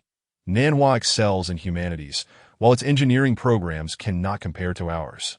I intend to study finance. What a pity, Yu Chaoyi murmured, a look of regret etched upon his face. He retrieved a business card from his trousers and handed it to Wu Wei, then took out his phone. Wu Wei, you have been a tremendous help to us. Please leave me your phone number, and I will notify you at the first opportunity once we have results. Wu Wei accepted the business card, which simply bore Yu Chaoyi's name, email, and phone number. In truth, it was unnecessary, yet Yu Chaoyi remained resolute, as the matter was significant, and he felt compelled to record the contact information of this young individual. Wu Wei scratched his head. Teacher Yu, I do not yet possess a mobile phone. May I provide my father's number instead? That will do just fine, Yu Chaoyi replied with a smile and a nod. The reunion of former teacher and student occurred in such an unexpected manner, which Wu Wei had not anticipated. Although he did not achieve the outcome he desired, he had assisted teacher Yu, and in a roundabout way, he felt he had repaid a debt of gratitude. The guest house adjacent to the school was quite affordable, and Wu Wei managed to endure a night there. The following morning, he embarked on his journey back home. Chapter 11. Preparations for the unforeseen. As Wu Wei boarded the bus, heading back to Tongzhou, merely 5 days had elapsed since his rebirth. Reflecting on the experiences of these few days, Wu Wei realized that he seemed to have altered many events at that time. The Haidong Bridge had yet to be completed, and all buses were required to use the ferry. Beyond the ferry lay Tongzhou. And after another hour of travel, he would reach the development zone. When Wu Wei awoke, it was nearly 9 in the morning, yet the thick fog over the river had not lifted, remaining impenetrably dense. The ferry moved at a sluggish pace. What usually took 40 minutes had now stretched to an hour and a half. The bus queued up the ferry's ramp and was promptly halted. Due to yesterday's sudden drop in temperature, and with today's foggy weather, please drive slowly on the highway and ensure your safety. The ferry staff began to relay this information vehicle by vehicle. Wu Wei's seat was near the front, and he heard it all clearly that we must hurry. The road may close soon, the driver muttered as he shut the window. Tongzhou, being coastal and an estuary, frequently experienced such peculiar weather. However, to encounter such dense fog in June was a once-in-a-century event. Suddenly, Wu Wei felt a chill run down his spine, and every hair on his body stood on end, counting silently in his mind. 1, 2, 3. It is today. He seemed to grasp why he had instinctively avoided participating in the camping trip at Langshan. It was due to this very incident that on this day, 20 years prior, Tongzhou had been engulfed in an eerie fog, resulting in a 10-car pileup on the ring road. Coincidentally, the bus Wu Wei and his companions had taken back from Langshan was among them. The culprit was their bus itself, the AT that time. The bus had suffered a blowout, and after an emergency brake, it had come to a halt across the elevated highway. With visibility severely compromised, the vehicles behind could not react in time, leading to a catastrophic rear-end collision. Wu Wei, seated in the last row, only remembered being jolted from his seat by the force of the crash. Following that, a cacophony of impacts reverberated through the bus, terrifying him from his drowsiness. While the accident was not entirely the bus's fault, the consequences were dire. 4 fatalities and 16 injuries, with the fallout so severe that it resulted in the dismissal of the vice mayor in charge of transportation in Tongzhou. This vice mayor was none other than Yu Qingqiu's father, Yu Mingyuan, a former university professor. Yu Mingyuan was one of the prominent figures of the academic-to-political transition movement of that era. This incident effectively extinguished the burgeoning political career of this future star. At the age of 45, he retreated to the periphery of politics, becoming a marginal figure. All of this began to crystallize in Wu Wei's mind. In the blink of an eye, the bus Wu Wei was on had traveled over 10 kilometers. Upon exiting the toll station and entering the interchange leading to the ring road, Wu Wei suddenly sprang up. "Driver, I have a stomachache. Please let me off," Wu Wei pleaded, clutching his abdomen. "I can't wait for you. What about all my passengers?" "It's fine. I can just hail a ride by the roadside." Next to the toll station was a makeshift rest area with a few scattered vehicles parked along the road. The driver, understanding, pressed the button to open the door, allowing Wu Wei to disembark. Wu Wei dashed to the rest area, glancing at his watch. It was just past 10. Considering the time, the bus carrying Yu Qingqiu and the others should arrive around 10:30, after which it would turn onto the elevated ring road leading to the city center, a route that diverged from Wu Wei's home. 2 paths lay before him, one left and one right. How could he prevent this impending disaster? This was a test laid before Wu Wei. His strange behavior in the rest area finally attracted attention as a security guard approached, observing Wu Wei pacing back and forth with curiosity. "What are you doing here all alone? Did you miss your bus?" Wu Wei shook his head. "I am waiting for my classmates. Their bus will be coming from Langshan soon. You need to be careful. This area is quite dangerous with all the cars passing by," the security guard advised warmly. Noticing Wu Wei appeared to be an adult, he did not press further. Wu Wei sighed heavily, feeling the weight of the situation. If his memory served him correctly, the accident had occurred near Runmin Middle Road, approximately half an hour's drive from here. Even if he boarded the bus, how could he possibly inform the driver that the left tire would blow out in 30 minutes, triggering a chain collision? Even if he did tell the driver, they would hardly believe a random passenger who abruptly appeared and insisted on a stop. Various thoughts raced through his mind, causing the typically composed Wu Wei to feel increasingly flustered. In truth, he could have chosen not to leave the bus, but the tragic consequences of that accident compelled him to stay. 4 lives meant 4 families impacted. Having experienced life and death, he yearned to diminish such heart-wrenching separations in this world. As time ticked away, Wu Wei's window of opportunity grew increasingly narrow. Mere contemplation would not suffice. Wu Wei stood up and began to murmur to himself that a car accident cannot be preemptively prevented without sufficient justification. Even if he alerted others, they would not trust him. That if the accident cannot be averted, then it must simply be allowed to transpire. Suddenly, an idea seized Wu Wei's mind. He finally understood what he needed to do. He recalled vividly that all the students on the bus had emerged unscathed, meaning the only vehicles involved in the incident would be those that followed in the rear. rather than trying to stop the accident beforehand. It would be more prudent to consider how to effectively mitigate the occurrence of secondary accidents afterward. The foggy weather and slick roads would only exacerbate the damages from rear-end collisions. Wu Wei began to scan his surroundings, his mind formulating a plan. The resources at his disposal were limited, and he could only make do with what was available. He spotted a large sack made of woven plastic discarded in a corner. Transforming into a scavenger, Wu Wei stuffed several discarded safety cones into the sack. Encountering the same security guard from earlier, he simply offered an awkward smile. "Just doing some work study." The guard, unfazed, discreetly pointed behind him. "Plastic isn't worth much, but there's good stuff over there. Go take a look." Following the guard's indication, Wu Wei's eyes lit up as he noticed a pile of rusty steel rebar scattered haphazardly on the grass beside the restroom. Recognizing its potential utility, he took 2 pieces, inserting them into the sack. The sharp ends nearly punctured the sack, forcing Wu Wei to carry them directly in his hand. To any observer, he would appear no different than a homeless person. At long last, the bus arrived, entering the interchange for the ring road. Wu Wei rushed forward, intercepting the vehicle on the verge of taking the fork in the road. A familiar face poked out of the window. "Wu Wei, is that you?" Chapter 12. The sudden car accident. Wu Wei, burdened with his backpack, a tattered sack in his left hand, and 2 pieces of steel rebar in his right, resembled a true vagabond. "Driver, could you please open the door and give me a lift?" Wu Wei called out to Yu Qingxiu, who was greeting him from the window. Without a moment's hesitation, Yu Qingxiu hurriedly instructed the driver to open the front door. As Wu Wei entered the vehicle, he noticed his classmates gazing at him with curiosity, but he placed his belongings across the seat in the front row, which was fortuitously vacant, and quickly settled down. The bus started moving onto the elevated road at a leisurely pace. Thick fog loomed ahead, leaving no room for the driver to be careless, especially with so many students on board. Intrigued, Yu Qingxiu leaned closer through the gap in the seat and softly inquired, "What are you doing here?" "By coincidence, I just used the restroom in the rest area, and the bus left," he replied. "Oh, I see." Yu Qingxiu hastily explained, "I recall your home is in the development zone. Our bus is returning to school. It's nothing. We can discuss it later." Although Wu Wei continued conversing with Yu Qingxiu, his hands were busy. He rummaged through a snakeskin bag containing 3 somewhat worn safety cones, marked with black and yellow stripes, which were at least noticeable. Opening his backpack, he revealed 2 sets of clean clothes, both solid-colored tops, realizing the white t-shirt would be of no use. Casting a glance at Yu Qingxiu, Wu Wei's eyes suddenly sparkled with inspiration. Noticing Wu Wei turned his head and was staring intently at her, Yu Qingxiu's heart raced uncontrollably. The bus was spacious, and everyone had worn themselves out over the past couple of days.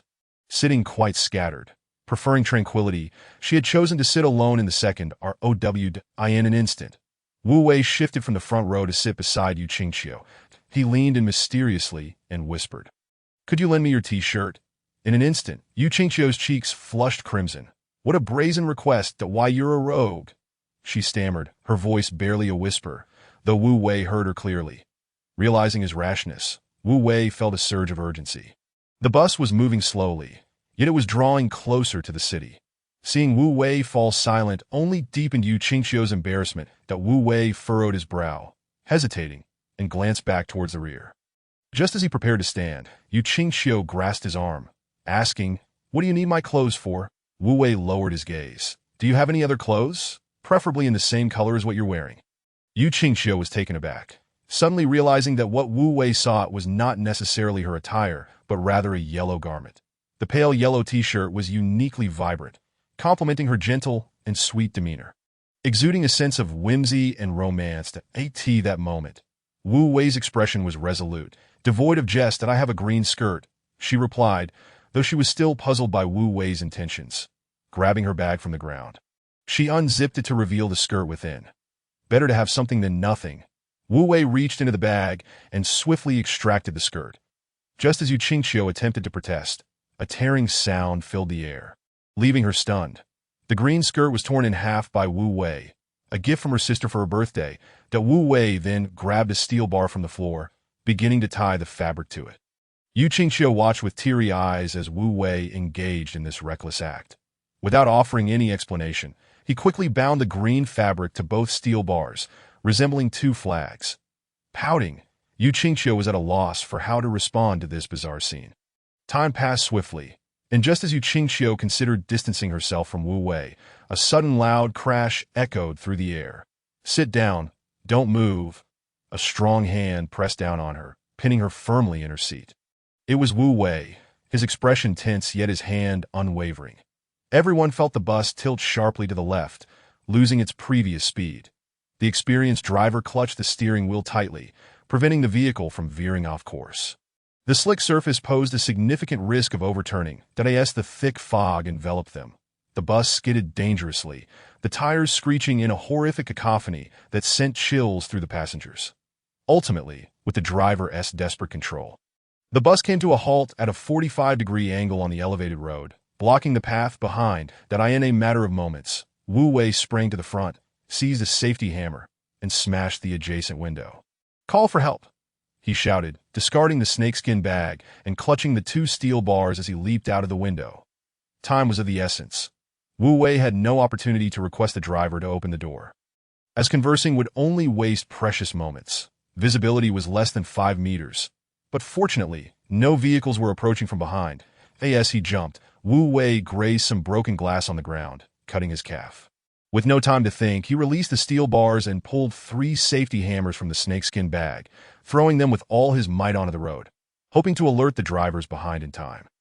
Within moments, a green sports car collided with the farthest safety cone, its front end crushing it as it barreled through the fog toward Wu Wei. Fortunately, the car's initial impact with the cone alerted the driver, who instinctively slammed on the brakes. However, due to the light weight of the sports car and the damp road, even braking was insufficient.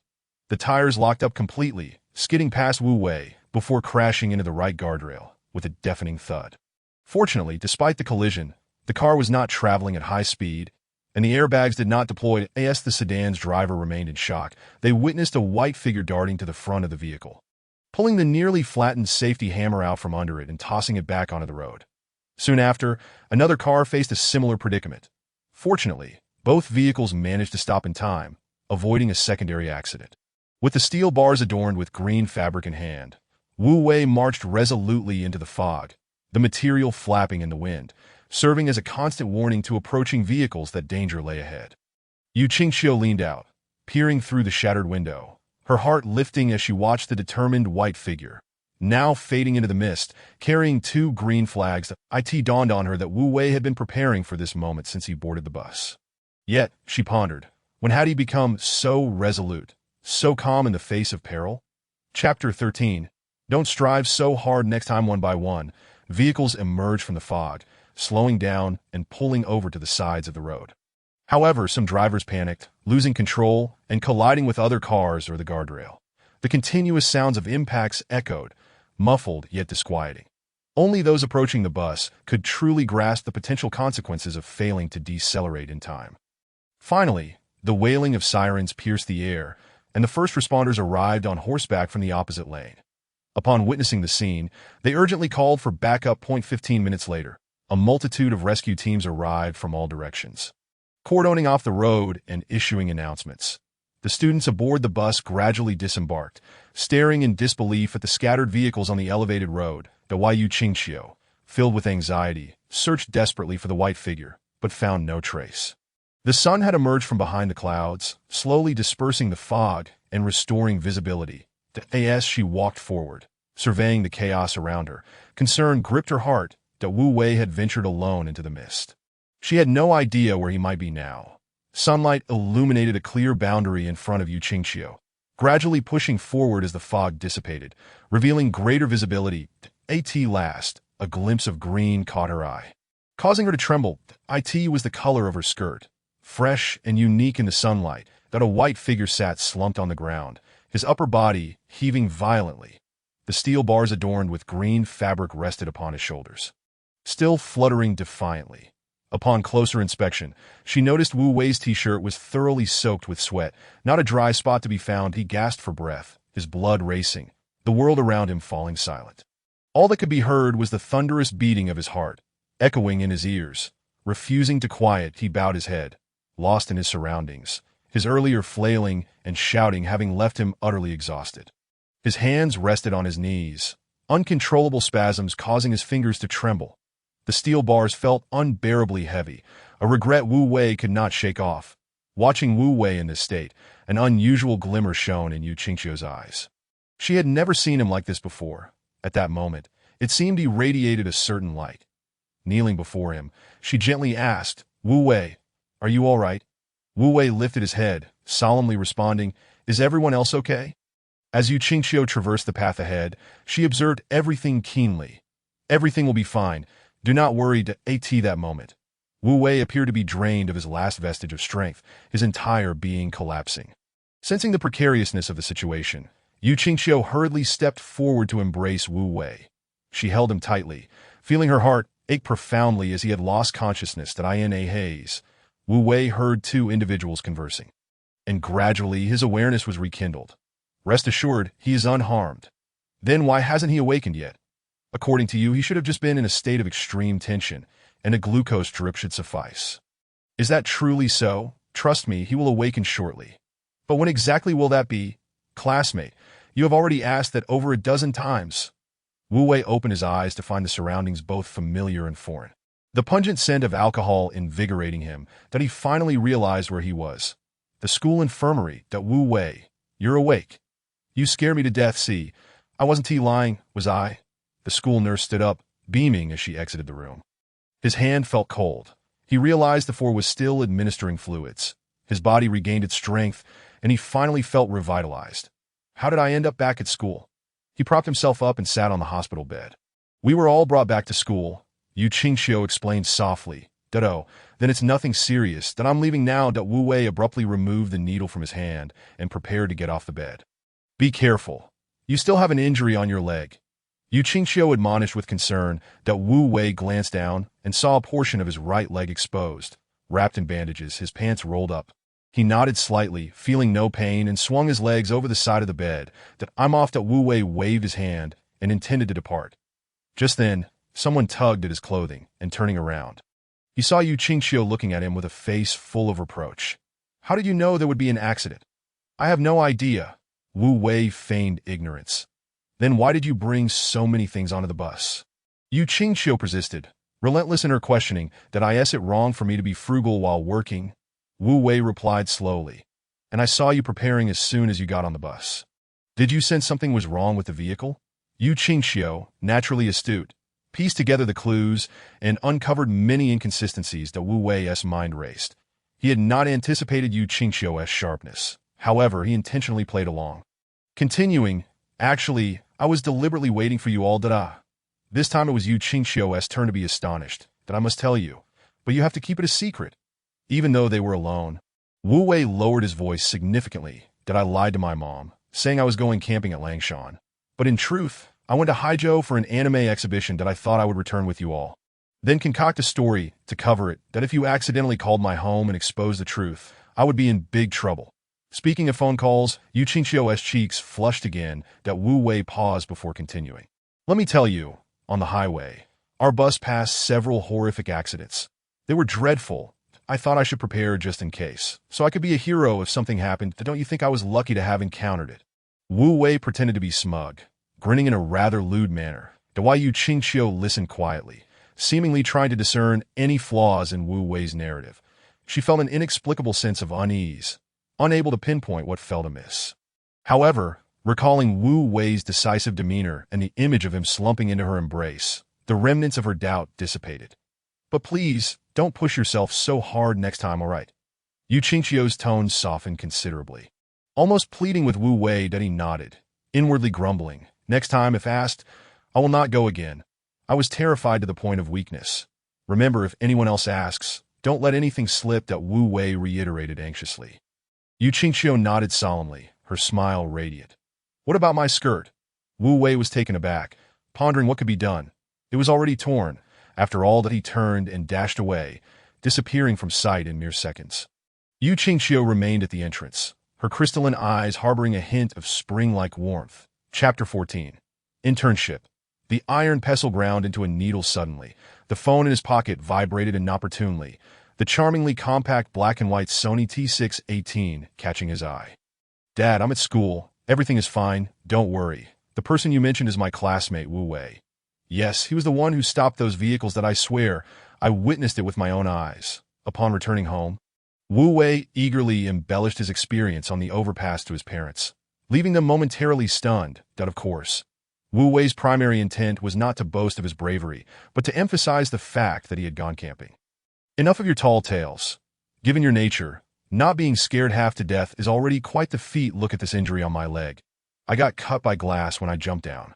Really, does a mere scratch on your toenail count as an injury? His mother's sharp retort made Wu Wei feel slightly embarrassed. Originally, Wu Wei was rather lackadaisical, struggling to muster any enthusiasm, observing the unnatural smiles on his parents' faces. He realized they did not believe a word he said. Yet this realization eased Wu Wei's heart. It was better if they were skeptical, saving him from the need to concoct another story. The serious accident that could have resulted in significant casualties was averted thanks to Wu Wei's intervention, sparing many from tragedy. Without casualties, the incident lost its newsworthiness and significance. What should have sparked a political earthquake faded into obscurity, losing its original trace in the relentless flow of time. Some destinies were rewritten, and certain opportunities consequently altered. Calculating, he noted that there were about 10 days left until the college entrance exam results were released. And Wu Wei had no intention of idling away. The day after his return, he accompanied his father to the factory for an internship. Since he had nothing better to do, he thought it wise to keep himself occupied rather than waiting idly. Wu Weidong, however, was not one to pamper. He did not allow Wu Wei into the office, but directly sent him to the assembly workshop. There, Wu Wei unexpectedly encountered Lu Wenlong once more. Despite his name suggesting refinement, he sported a full beard and a muscular physique. During the college entrance exams, Lu Wenlong had fractured his leg and was in a cast, yet he had come to the workshop on crutches. Xiao Wei, what brings you here? He slapped Wu Wei's shoulder, causing a slight ache that Wu Wei grimaced. I'm here for an internship, learning some skills from you that you're a university student. Why would you do such manual labor? Go on, get out of here, Lu Wenlong chuckled. The surrounding workers burst into laughter, all in good spirits, having watched these kids grow up. Are you serious? Absolutely. Well then, you can follow Xiao Yu and learn a thing or two. He hasn't been here long either. Lu Wenlong waved, and a slender young man approached. He was not very tall, and his blue work uniform hung loosely on him. Yunfan, this is Wu Wei, the factory director's son. ULL guide him on the machine for a couple of days to hone his skills. Sure, Director Lu, the timid L Yunfan replied. Lu Wenlong led the two to an old machine, speaking earnestly. This machine is older than both of you combined, over 20 years old. German machinery is indeed durable. He pointed at the ground with his crutch, signaling L Yunfan to hastily pick up 2 rusty iron scraps. You have 1 week to grind them into rings with a diameter of 10 millimeters and a thickness of 1 millimeter. That Wu Wei stared at the 2 corroded iron pieces, a familiar dread from his previous metalworking internship washing over him, sending chills down his spine. Transforming such large iron blocks into small rings, about the size of a coin, seemed akin to grinding an iron pestle into a needled O, and the margin of error cannot be too great. Lu Wenlong added, pulling a caliper from his pocket, raising an eyebrow before limping away. The 2 young men stood before the machine, exchanging glances. Brother Yunfan, you'll have to look out for me from now on. Wu Wei spoke first, maintaining an air of composure. Together, L Yunfan replied, still shy, especially given Wu Wei's status as the factory director's son, which made him even more anxious that Wu Wei circled the machine, his brow twitching. It was a manual machine that in school. He had only used CNC machines, which ensured precision, while a manual machine truly demanded pure skill. Noticing Wu Wei's bewildered expression, L Yunfan, taking it in stride, said, I'll go first. We'll take half an hour each. The machine tool whirred to life, and as it awaited preheating, L Yunfan exhibited remarkable proficiency. Securing the iron lump with the clamp, he meticulously adjusted the cutter's angle. And soon the hissing sound began to resonate that Wu Wei squatted on the ground, observing L Yunfan's actions, feeling a sense of admiration swell within him. Indeed, one should not judge by appearances. The entire sequence of movements flowed as smoothly as water. Sparks flew as the machine required cooling every half hour, a peculiarity of the old tool. The previously irregular iron mass had shed the marks of time, revealing its base color with a silvery sheen. The fixture was released and adjusted at a new angle, poised to continue the removal of the remaining rust. Yunfan, your skill is impressive. Wu Wei exclaimed, oh, it's nothing special. Our school just teaches this, he replied modestly. Have you learned it? A little, but I doubt I can match your expertise that I need to learn from you. Wu Wei was sincere, genuinely impressed by El Yunfan's technical prowess. That it's your turn now. Just follow the process. El Yunfan instructed. Wu Wei stood up, taking the gloves and goggles from El Yunfan's hands. As he recalibrated the equipment, everything was set just in time for a 10-minute cooling period. He pressed the power button, and a cacophony erupted anew. Wu Wei's hands trembled slightly. As he pushed the cutter, it moved too swiftly, causing it to jam at an awkward angle against the iron block. The machine halted, suspended mid-action. Don't grip too tightly. Just apply more pressure, El Yunfan advised as he cut the power and restored the original settings.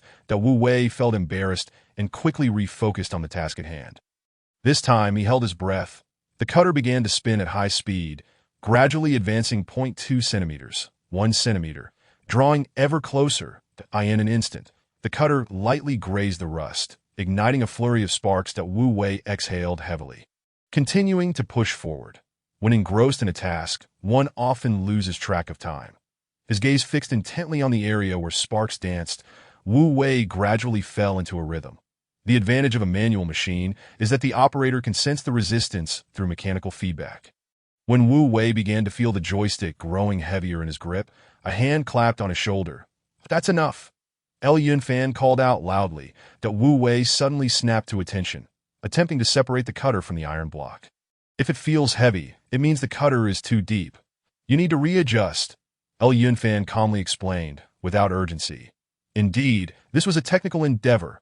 Wu Wei removed his gloves, wiping the sweat from his brow. The workshop was devoid of air conditioning. Only powerful fans circulated the air.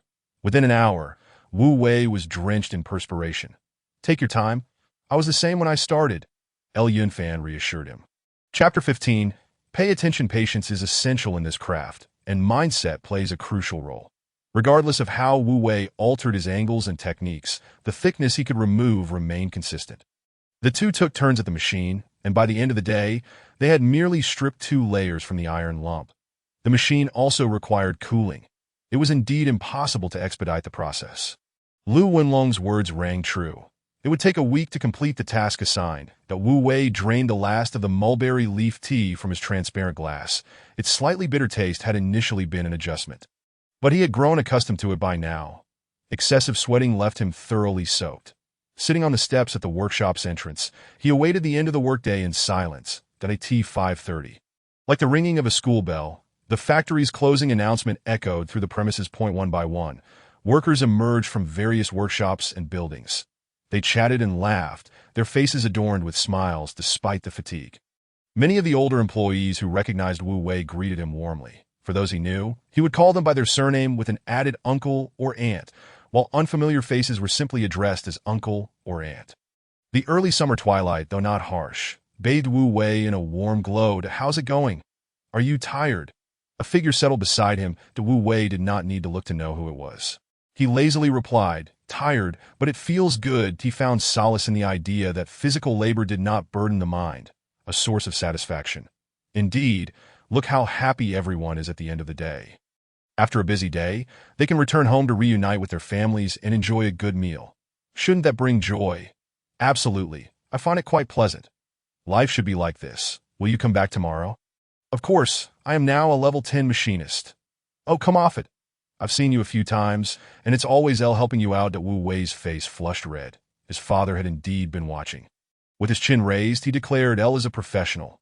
I am merely an amateur. El is quite capable, steady, and patient. Brother Yunfan taught me a lot today. The poor child, with only a grandfather at home, that he didn't perform well on the college entrance exam due to a fever. And rather than retake it and waste money, he went to Jiangnan to attend a vocational school to study machinery that he just graduated this year and came to apply at the factory. With so many factories in Jiangnan, he needn't return to Tongzhou. The benefits are incomparable. El is very filial. He has to care for his grandfather, so he didn't seek work in Jiangnan. Well, you've certainly struck gold there.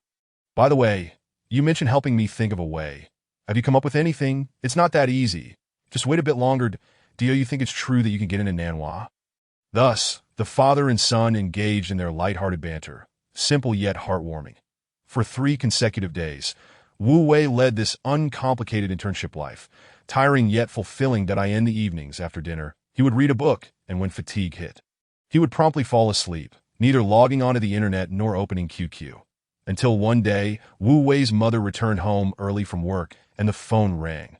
With unwashed hands, she set down the groceries she had just purchased and hurried to the living room to answer the call. "Hello? Who am I speaking to?" Wu Wei's mother asked politely. Anyone who could reach their home was either a relative or a friend of old Wu. "Hello, I am Wu Wei's classmate. My name is Yu Qingxiu. Is Wu Wei home?" A soft, melodious voice came from the other end. Upon realizing it was Wu Wei's classmate, especially a female classmate, Lu Rulin's spirits lifted. "I am Wu Wei's mother, de Wu Wei. He has gone to intern at his father's factory and is not home. Is there something you would like me to relay to him?" "Oh, I see. Could you please ask him to check QQ? I left him a message." Understood. After hanging up, Lu Rulin couldn't help but smile broadly. It was the first time a girl had called for Wu Wei. Humming a tune, she returned to the kitchen to busy herself. This little rascal demands red braised pork every day, as if he were a starving ghost reincarnated. When dinner was served, Lu Rulin immediately teased Wu Wei. "A girl classmate called for you at home today." Who? Wu Wei, with a piece of red braised pork in his mouth, froze in place. "Her name is Qingxiu. It's a very poetic name, and her voice is lovely," Lu Rulin said, her expression one of curiosity that Wu Wei felt embarrassed. Why was Yu Qingxiu so persistent, repeatedly calling his home? He hurriedly buried his head in his plate, casually asking, "Did she say what it was about?" "She mentioned for you to check QQ. Got a girl called home for you. It must be something urgent. You should pay attention." Seeing Wu Wei's obliviousness, Lu Rulin nearly resorted to swatting him with her shoe. After dinner, Wu Wei was urged by his mother to retreat to his room and promptly respond to the girl, with a resigned expression. He complied, though unwillingly. After a long absence from QQ, upon logging in, he was bombarded with messages, discussions in the class group, invitations for meals, and karaoke. Wu Wei ignored them all, while Yu Qingxiu's messages were numerous, repeating a few phrases back and forth. "Are you there? Are you there? Wu Wei, are you there?" Eventually, she gave up and directly asked, "Have you prepared the characters I asked you to write?" The timestamp indicated the message was sent the previous evening at 9. Puzzled, Wu Wei wondered why Yu Qingxiu's demeanor had suddenly shifted. He was no longer the one pursuing her, yet she seemed insistent. He typed a few words in response. "If you want the characters, come and get them yourself," that he added. "I don't have time to run to the city." Just as he intended to log off QQ and return to his book, another message popped up. "You are online." Wu Wei suddenly remembered he hadn't gone invisible. His avatar was still lit up, giving him a simple response, yet it left Yu Qingxiu momentarily dazed. Strangely, she asked, "Where is your house? Is it all right if I come over?" Wu Wei regretted his previous words. He had intended to deter her. It was improbable for the aloof goddess to come to his place to pick something up. Thus, he thought the matter would end there. However, Yu Qingxiu did not give up, which surprised Wu Wei. "Give me your address. I will come tomorrow." Tomorrow was the weekend, a normal day off for Wu Wei, so he didn't have to go to the factory. His fingers hovered over the keyboard, not pressing down. After a moment of contemplation, he slowly typed out a few words. "Is your sister back?" Reading the line on the screen, Yu Qingxiu's brows furrowed. Feeling perplexed, "She just returned yesterday. Will she be home tomorrow?" "She should be. Please send me the address, and I will deliver it to you tomorrow." Wu Wei rubbed his hands together, rather than waiting for a chance encounter in Nanhua. He preferred to take the initiative. Such a splendid opportunity was not one he could afford to miss. Yu Qingxiu, however, was perplexed, wondering how their conversation had shifted to her sister. This Wu Wei was becoming increasingly unpredictable. Like a whimsical cloud. Chapter 16. The calligraphy gift for Yu Mingyuan. Wu Wei was acutely aware of Yu Qingxiu's father's status. His intervention had salvaged Yu Mingyuan's political career, yet this favor remained unknown to others. Therefore, what should Yu Qingxiu request in this piece of calligraphy? Wu Wei grasped his brush but hesitated to begin. Half an hour prior, he had unearthed a blank scroll and laid it upon the long table. Yet he remained indecisive about how this inscription could serve as a bridge connecting him to Yu Mingyuan. Future plans might hinge upon this very moment, presenting a golden opportunity in his past life. The two had been father-in-law and son-in-law, yet genuine interactions had been scarce. While he and Yu Qingxiu resided in Haizhou, Yu Mingyuan had remained in Tongzhou. Yu Mingyuan was a pragmatic and professional individual. To earn his favor, Wu Wei needed to present something exceptional. The scroll was brief. He could inscribe no more than 20 characters. Holding his breath, he dipped the brush and deftly created an ink shadow. Inscribing 6 characters down the right side of the scroll, Wu Wei narrowed his eyes, observing the characters he had just penned, his earlier frustration still palpable. These 6 characters lacked the brilliance he desired. Those in the political arena would likely recognize their significance. And Yu Mingyuan was no exception. That to avoid the mundane, he would need to rely on the remaining 6 characters. The latter half, he believed, must outshine the former 6 that, having studied calligraphy under his grandfather from a young age, Wu Wei followed the slender gold script style. His grandfather had often remarked that slender gold characters flowed like clouds and water, embodying spirit, yet were exceedingly difficult to master. The brushwork was versatile, easily controlled, appearing elegant and uninhibited, yet it required strict adherence to form that in the beginning, one needed extensive foundational practice. Any rush for success could lead one astray. Wu Wei had lost count of the number of times he had dropped his brush or faced his grandfather's reprimands. It was only at the age of 35 that he achieved a modest level of skill. Having endured many trials that tempered his spirit, Wu Wei re-inked the brush, completing the remaining 6 characters in one fluid motion. Even if he returned to the age of 17, this determination remained unshaken, allowing him to produce work that rivaled his youthful vigor.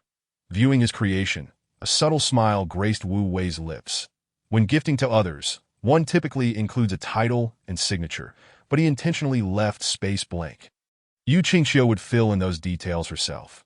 The following morning, Wu Wei carefully wrapped the scroll and boarded a bus to the city center.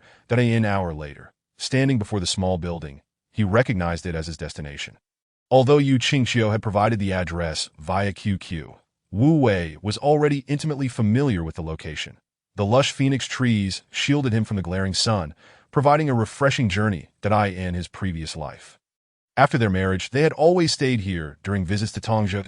Yu Mingyuan, being a university professor, was naturally of humble means, while his wife, Ning Peijun, hailed from a prominent family in Tongzhou.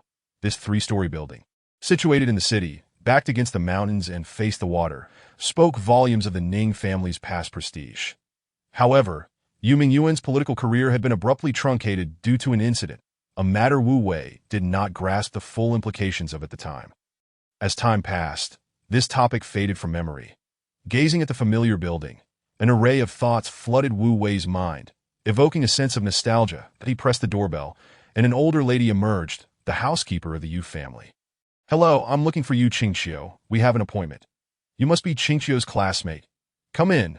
Today, being the weekend, the Yu family was all present. As soon as Wu Wei entered, he caught the attention of 2 elders. Dressed simply yet neatly, he exuded an air of confidence. Upon seeing Yu Qingxiu's parents, Wu Wei offered a succinct greeting, keeping it brief. With a clear uncle and aunt, he established a respectful tone. His composure left a lasting impression. Seeing a male classmate visiting, Yu Mingyuan and Ning Peijun exchanged glances, surprised that it had been quite some time since Yu Qingxiu had invited any male classmate home. Ning Peijun contemplated approaching him for inquiries, but was interrupted by her daughter. From the staircase descended Yu Qingxiu, adorned in a flowing white dress, enhancing her natural beauty, reminiscent of a delicate lotus. Wu Wei, "You're here," she exclaimed with delight before reaching the bottom of the stairs. Wu Wei replied coolly, glancing at his watch. "I've delivered the items. If everything is in order, I shall take my leave." It was a strategic retreat, as Wu Wei was aware that his unannounced visit might come across as abrupt. "Are you leaving so soon? Don't you want to see my sister?" "I merely wish to understand her field of study in finance. As you mentioned, it's not urgent. She is probably still asleep after staying up late." "Oh, I see. Have a meal first before you leave. It's not a rush." Yu Qingxiu's parents exchanged bemused looks, surprised at their daughter's sudden boldness. Wu Wei unwrapped the cloth covering the scroll and presented it to Yu Qingxiu. The sandalwood rod gleamed with a rich patina, clearly a treasured item. Yu Mingyuan, discerning in his tastes, raised an eyebrow, recognizing its quality. Their fingers brushed during the exchange. A thrill coursed through Yu Qingxiu's heart. The scroll felt substantial. She was unaware of what Wu Wei had written, yet felt a sense of anticipation. With her father present, Yu Qingxiu devised a plan, wishing for his approval of Wu Wei. Clutching the scroll, she approached her father, beaming, Didn't you say my calligraphy lacks spirit? This is my classmate Wu Wei. His slender gold script is the most impressive I've ever seen. Oh, really? Yu Mingyuan's keen eyes scrutinized Wu Wei more closely. You're about to celebrate your birthday. I asked Wu Wei to create a piece for you as a gift, and fortuitously, we meet today. Yu Mingyuan rose and took the scroll from his daughter's hands. You don't write yourself. But have someone else do it.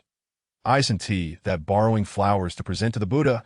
Yu Qingxiu lowered her head, giggling, and offered no reply. That I in the center of the living room stood an elmwood table.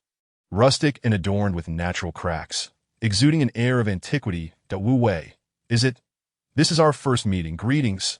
This marked a formal introduction, prompting Wu Wei to quickly respond. Hello, Uncle Yu. As the scroll unfurled, Yu Qingxiu gently pulled the upper rod while Yu Mingyuan steadied the lower one. Allowing the scroll to gracefully descend onto the table, 12 grand characters emerged vividly, exuding a rich, ancient aura, strong and graceful. Following tradition, the inscription proceeded from right to left, top to bottom, displaying 2 lines. Think of danger. Think of change. Think of retreat. Know thyself. Know others. Know the situation. Chapter 17. Know thyself. Know others. Know the situation. The Yu family gathered around the table, captivated by the scroll that commanded their full attention. Wu Wei's lips twitched slightly. I wonder if you find it satisfactory, Uncle? After a prolonged silence, Yu Mingyuan's gaze shifted from the calligraphy to Wu Wei, his eyes filled with intrigue. Did you write this? He scrutinized Wu Wei closely. Wu Wei met Yu Mingyuan's intense gaze, responding clearly, Yes, I wrote it last night. His eyes were clear, and his voice steady, devoid of pretense. Indeed, Dad, I recognize his handwriting. Yu Qingxiu quickly chimed in to support Wu Wei. She was about to elaborate further when her mother, Ning Peijun, gently restrained her. The characters are exquisite, but surely these phrases aren't entirely your own creation. What truly astonished Yu Mingyuan was not merely Wu Wei's calligraphic skill, but the profound significance behind those 12 characters. After reading them twice, he felt an enlightening resonance, akin to a sudden revelation that I merely pondered on my own, having heard the elders mention such ideas, and found them quite insightful. Would you explain to me the meaning of these phrases? Especially the first 6? Yu Mingyuan seated himself at the table and began to inquire of Wu Wei. Wu Wei's heart raced. He had presumed Yu Mingyuan understood the implications of these thoughts. However, reality proved otherwise. In the year 2003, several years before the rise of that popular Ming Dynasty palace drama, Wu Wei had misremembered. Please, sit down and share why Yu Mingyuan urged Wu Wei, noticing he remained standing. Respectfully, Wu Wei took a seat as a high school senior. He possessed no leverage against Yu Mingyuan. Essentially, the first 6 characters speak to the principles of governance, while the latter 6 address the principles of interpersonal conduct. Wu Wei explained, articulating his thoughts with clarity. The notion of think of danger reflects the ability to foresee peril. Remaining vigilant in times of peace is the essence of this principle, as security and danger are inextricably linked. The concept of transformation is quite comprehensible. One cannot simply cling to the status quo, as stagnation makes one vulnerable to scrutiny. Conversely, the ability to retreat wisely is a mark of great wisdom. Understanding when to withdraw in times of turbulence allows one to conserve strength and await a more opportune moment for resurgence.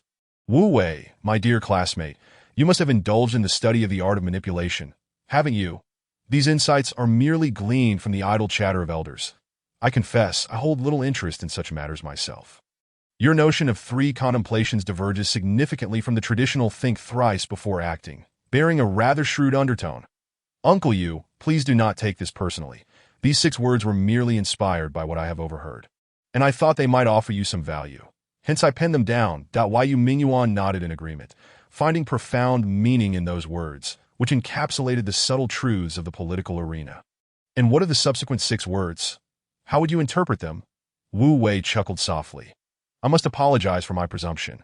Those 6 words are indeed my own creation, to know oneself, to understand others, and to comprehend the prevailing dynamics. These correspond precisely to the essence of contemplation. Wu Wei paused, lightly brushing his fingers over the rice paper, and solemnly stated, The path of governance is steeped in cunning.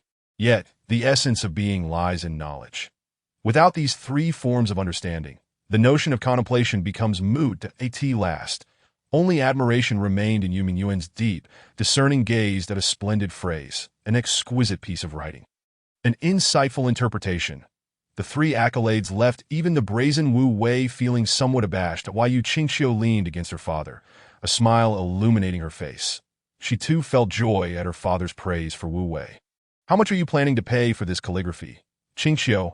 Out of the blue, Ning Peijun interjected, to why Yu Qingxiu felt a flush of embarrassment, having never considered such a matter, her mother's words leaving her crimson-faced. Little did she know, this was her mother's subtle probe. Such a remarkable piece would not garner such attention without an exceptionally unique connection to Asa mother. Ning Peijun could not help but ponder deeper. Could this refined young man be a suitor for her daughter? Yu Qingxiu's cheeks reddened, her head bowed to her chest. Too shy to respond, that Wu Wei waved his hand dismissively. Ani, you flatter me. It was merely a trifling effort, hardly deserving of remuneration, and my calligraphy is hardly of great value. Ning Peijun, however, was quite forthright. You and Qingxiu seem to share a close relationship. Otherwise, you wouldn't have taken the time to deliver the painting personally. No, it's merely a friendship among classmates. Wu Wei quickly clarified that I came today to deliver the painting and hope to meet you classmate's sister. I heard she studies at Nanhua, and I am interested in pursuing finance there. So I wish to seek her counsel. That Wu Wei's words were candid, completely distancing himself from any implications regarding his relationship with Yu Qingxiu, for he had no intention of leveraging their family connections. The phrase "you classmate," which ordinarily sounded mundane, now struck Yu Qingxiu's ears with a dissonant note. She was used to being addressed as Qingxiu. Why the sudden formality? Her complexion paled slightly, and her delicate hands clenched together, betraying her unease. Well, your academic performance is commendable. Perhaps you could attend Nanhua alongside Qingxiu in the future. Yu Mingyuan's unexpected remark altered the atmosphere dramatically. Ning Peijun was probing the nature of their relationship. Wu Wei was striving to clarify it. While Yu Mingyuan seemed intent on intertwining their paths, that it was natural for a beauty like Yu Qingxiu, who excelled academically and had aspirations, to attract admirers. Ning Peijun was not a rigid parent. She merely instinctively wished to gauge this young man's character. Her gaze flitted between Wu Wei and her daughter, seeking to discern something meaningful, though why Yu Qingxiu pressed her lips together tightly. Her gaze filled with a melancholic yearning directed at Wu Wei. Yet, Wu Wei appeared unfazed, as if entirely unconcerned. Yesterday, while shopping with Feng Xianxian, they had both expressed lingering trepidation about Wu Wei's audacious act of halting a vehicle on the elevated road. Qingxiu, how did Wu Wei muster the courage to stop the car alone? It was truly frightening. Yes, it was so dangerous that I was terrified at that moment, that I felt stunned when I heard the banging sounds. Wu Wei is incredibly brave. My father remarked that had it not been for him, the consequences would have been dire. He seemed so meek, yet in a critical moment, he displayed such courage, entirely unlike his usual demeanor. Indeed, it seems he has changed. Perhaps he has given up hope of being with you, thus no longer trying to impress. Feng Xuanchuan's words were blunt. Please refrain from such nonsense. His exceptional math skills should ensure his acceptance to Nanhua. To Yu Qingxiu's surprise, she found herself defending Wu Wei. Nonsense. He scored only 540 on the second mock exam. Do you truly believe he can surpass expectations? In my view, he is merely showcasing off in front of you. Fully aware he cannot gain admission to Nanhua, simply indulging in wishful thinking. But what? You hardly care for him. Why are you so concerned? Yu Qingxiu was rendered speechless, unsure how to respond to Feng Xianxian's remarks. Momentarily losing her composure. Chapter 18. So you are an idealist. Just as the atmosphere downstairs teetered on a delicate precipice, a figure clad in a lake blue silk nightgown descended the stairs. Stretching languidly, her visage, strikingly similar to that of Yu Qingxiu, possessed an allure that was both enchanting and spirited. With sleep still evident in her eyes and her hair tousled, she resembled a slumbering beauty. Exuding a blend of languor and subtle charm, that, oh dear, you've all roused me. What was the commotion about? Perhaps still groggy. Her voice was husky, yet imbued with an enticing quality that Wu Wei lifted his gaze to the woman gliding down the staircase. No matter how many times he had encountered her, he was always profoundly captivated that a leaf signals the arrival of summer, and autumn is nowhere to be seen. Qingxiu's classmate has come bearing a piece of calligraphy. Ning Pei-jun explained. You haven't even dressed. It's nearly noon. The woman tousled her long hair, her pristine feet lightly touching the floor as gracefully as a golden-furred cat. Yu Qingxiu hurriedly approached, wrapping her arms around her sister's arm. Sister, this is my classmate Wu Wei. He expressed an interest in studying finance at Nanhua and wishes to seek your guidance. Oh, is that so? I've heard this math exam was particularly challenging. Can you score 140? If not, don't even think about IT. That IT was a straightforward jab, crisp and unyielding. This was Yu Zhixia, the woman Wu Wei had always admired from afar. Wu Wei replied confidently. I got the answers right. 140 is indeed achievable. Her previously indifferent gaze suddenly sharpened, akin to a sword aimed directly at Wu Wei. Undeterred, Wu Wei stepped forward, their eyes locking for the first time. Intriguing. Come, follow me upstairs. Let us settle this swiftly. Yu Zhixia extricated herself from her sister's embrace, gesturing for Wu Wei to follow with a flick of her finger. I will be quick about it. Wu Wei informed the remaining three and then closely followed Yu Zhixia's lead. Upon entering her room, Wu Wei dared not look around, for this was Yu Zhixia's private sanctum. Please, take a seat. Yu Zhixia leaned casually against the edge of her bed, hugging one leg to her chest with a nonchalant demeanor. The silk nightgown clung to her form, and her movements were expansive, revealing glimpses of her fair skin, nearly causing Wu Wei to lose his composure. He could only focus his gaze and remain composed. Sitting down on the sole chair at the desk. Why do you wish to study finance? Yu Zhixia was always so direct that Wu Wei did not hesitate. I wish to earn money. There are numerous ways to make money. One need not study finance for that. Yu Zhixia pressed on. Yet, it is the path that offers the quickest and highest returns. Are you particularly fixated on money? Wu Wei nodded, his eyes betraying no emotion. Calm as a still pond. Why is that? Yu Zhixia's interest was piqued. She was no indecisive person. Yet this man before her elicited a peculiar curiosity, compelling her to delve deeper. Sister Zhixia, are you familiar with the concept of a white knight?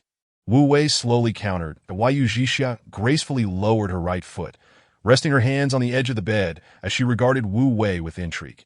True white knights do not exist. A flicker of light danced in her beautiful eyes, a slight smile gracing her lips. Yu Zhixia remarked. The capital market is inherently ruthless. No one would jeopardize themselves merely to aid another. The notion of a white knight is but a fanciful aspiration. Wu Wei shook his head. During the 1997 Hong Kong market rescue, how many individuals gambled their fortunes to preserve the last vestiges of glory of the Asian financial hub? I believe many of them, at that moment, transformed into white knights. Yu Zhixia's smile gradually faded, and she spoke softly. Is it not possible that they were merely seeking to profit from the chaos, capitalizing on national misfortune? Human nature is complex and ever-changing. While not all may fit this mold, I believe those who persevered until the very end genuinely believed they would ultimately triumph in that defensive battle. So, you are an idealist. Not entirely, but I have my own objectives. Do you aspire to be a white knight? I wish to save many deserving enterprises, like my father's factory. Yu Zhixia rose gracefully to her feet. Leisurely pacing about, a sudden waft of alluring fragrance enveloped Wu Wei, her tall stature looming less than 10 centimeters from his nose. As he inadvertently glanced downward, the world seemed to spin around him, and he felt as though his nose might bleed from the overwhelming sensation. The delicate fabric of her attire did little to conceal her enchanting figure. At 20 years of age, Yu Zhixia radiated a captivating aura akin to a ripe peach, exuding charm from within. The air around him was thick with an intoxicating feminine scent. Wu Wei's breath hitched, and he quickly looked up, only to find himself restrained by the descending woman. Little brother, I find you quite inscrutable. Wu Wei swiftly sidestepped, escaping her grasp. Sister Zhixia, I was merely speaking casually. I primarily wish to understand the course offerings of the Nanhua financial department to prepare in advance. Yu Zhixia raised an elegant eyebrow, deftly opening the course selection system on her computer. There, take a look for yourself. With that, she abandoned Wu Wei and made her way to the adjacent restroom to freshen up. Wu Wei retrieved his prepared notebook and began jotting down notes. Having just completed her sophomore year, with final grades yet to be released, it was reasonable to assume that they would be commendable.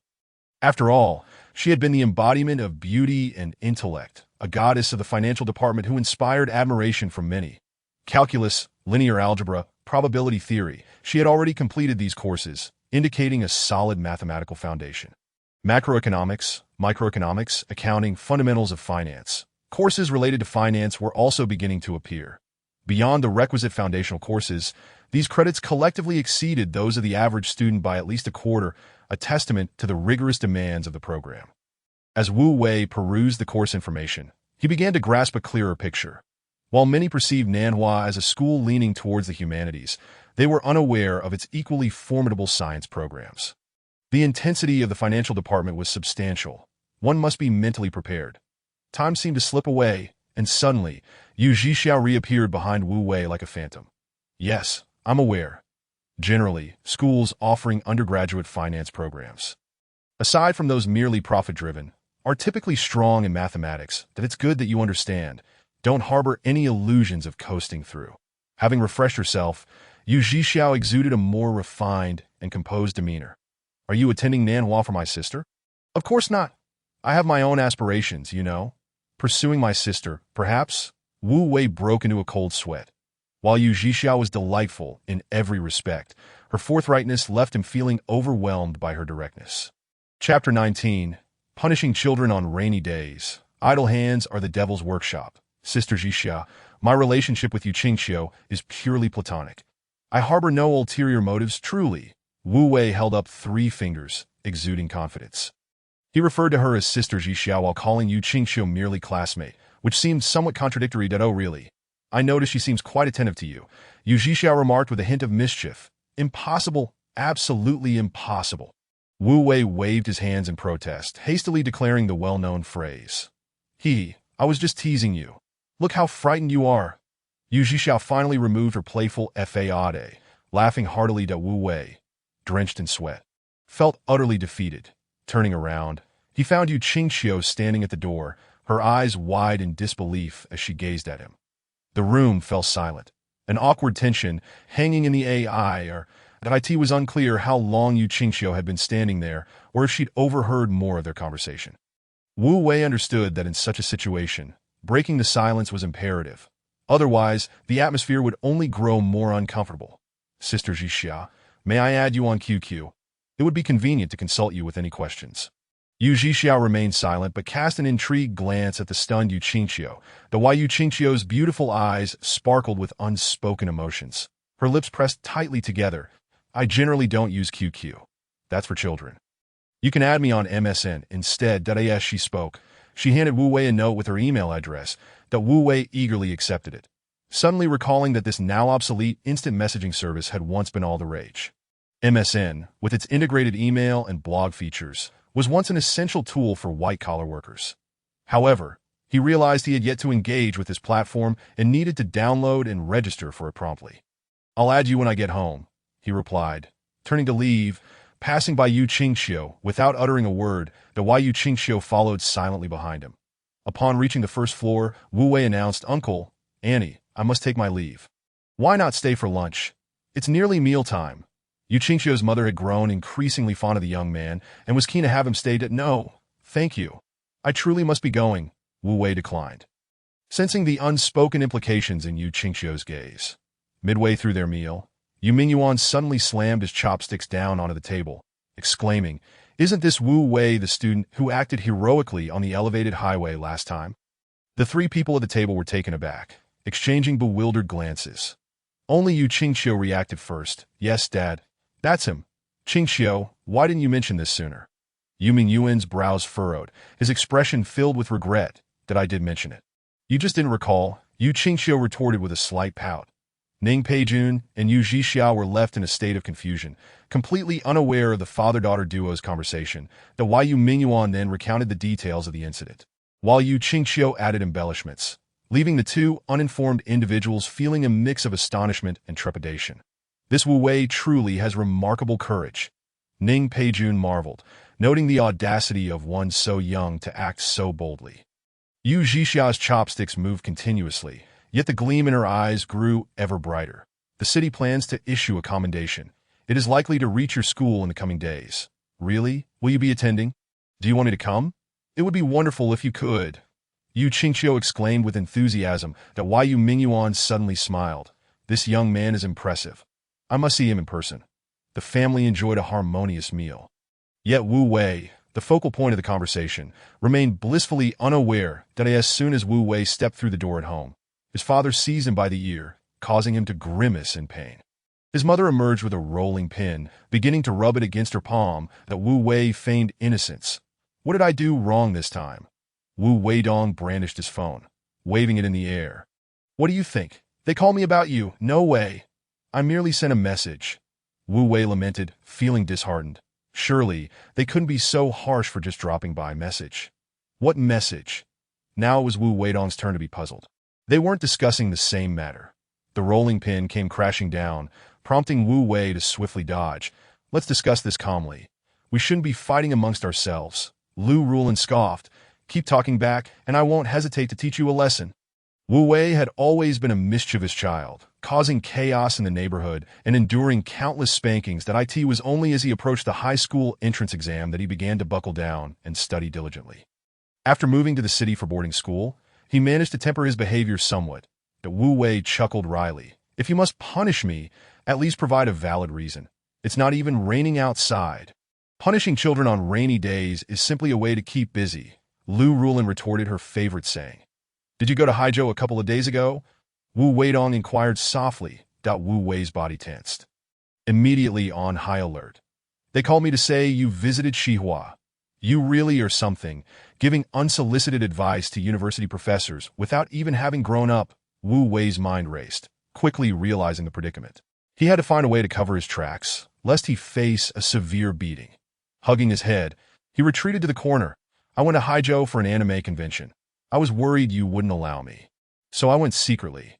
Then, hoping to find some opportunities for the factory, I thought I'd try my luck at Xihua since they're strong in textiles and I just happened to run into those two teachers. And when I casually mentioned something, I ended up helping them point. One of the teachers asked for my contact information. So I gave them your phone number. Wu Wei spoke rapidly, recounting the entire sequence of events, leaving his parents momentarily stunned. Did you really go to Xihua for the factory's sake?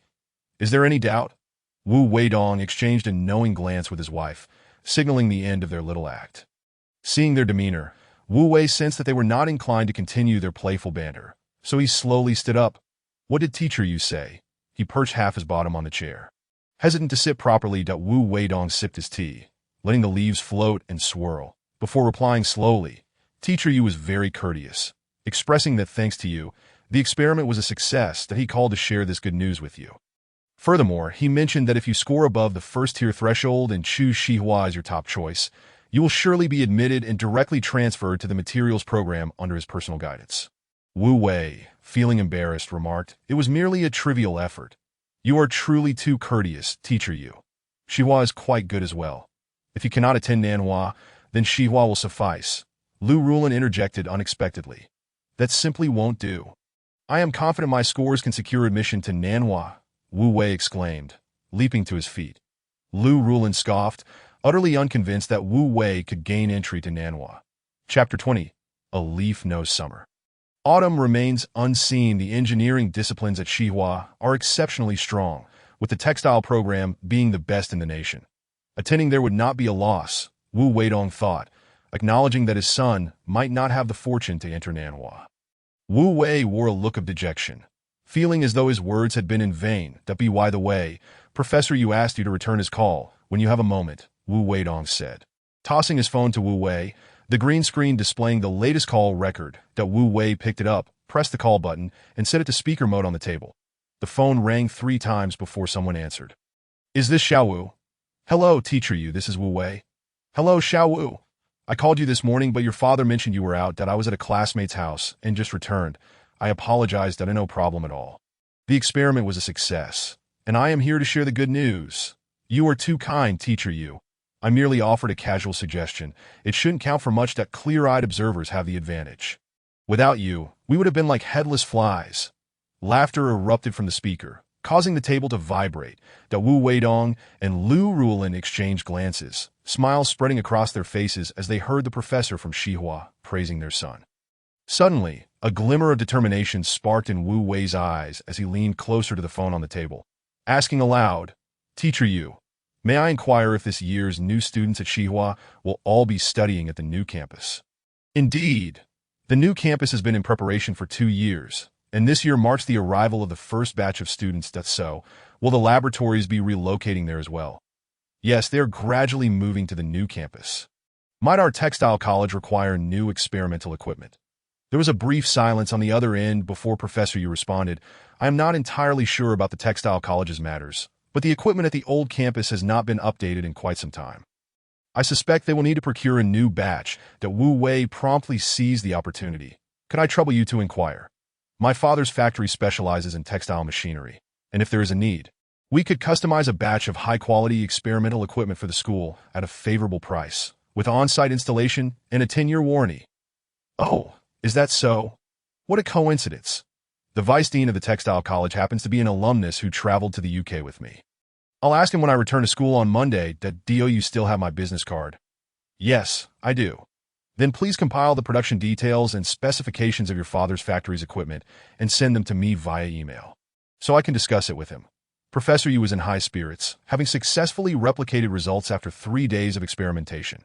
Upon receiving this good news, he immediately called Wu Wei, but unfortunately, Wu Wei was at Yu Qingqiu's home and missed the call. Hearing Wu Wei's request, he readily agreed. Although they had only met once, Wu Wei had helped him solve a significant problem, and Professor Yu felt compelled to return the favor. After ending the call, Wu Wei looked at Wu Weidong, his eyes shining with excitement. "Dad, let us get this going." Wu Weidong slapped his thigh. "Son, you are brilliant. How did I not think of this channel?" Generally, the procurement channels of universities are not accessible to the average person, so factories seldom consider this route. However, with Professor Yu's proactive recommendation, they had already achieved half of their goal. That it was evident that Wu Wei's assistance to Professor Yu in resolving that issue was no mere stroke of luck. As dinner time approached, the rolling pin proved useful. Although it was merely a simple bowl of noodles, Wu Wei savored it with a distinct flavor. "Does our factory have a website?" Wu Wei inquired as he sat at the computer. "Preparing to organize materials. A website? For our small, rundown factory? What would we need that for?" "Of course, we need one. As the internet continues to advance, a website serves as the face of the enterprise, for individuals thousands of miles away wanting to learn about us. The website is the simplest entry point. Does this mean we need to spend money to have someone create it? I have no idea how to do it." "Never mind. I'll handle it myself." "You can do that. It's simple. We learned about it in our computer class." What Wu Wei referred to as a computer class was far from the basic typing lessons of high school. "All right then, I have a task for you. Tomorrow, go to the factory and bring back all the promotional and technical materials. I will have use for them, but I'm going fishing with Uncle Lou tomorrow. Professor Yu needs the materials by Monday, so we must hurry." "All right, fine." Recognizing the urgency of the matter, Wu Wei transformed into an industrious student, despite his father still being preoccupied with thoughts of fishing. At that time, building a website was quite rudimentary and simplistic.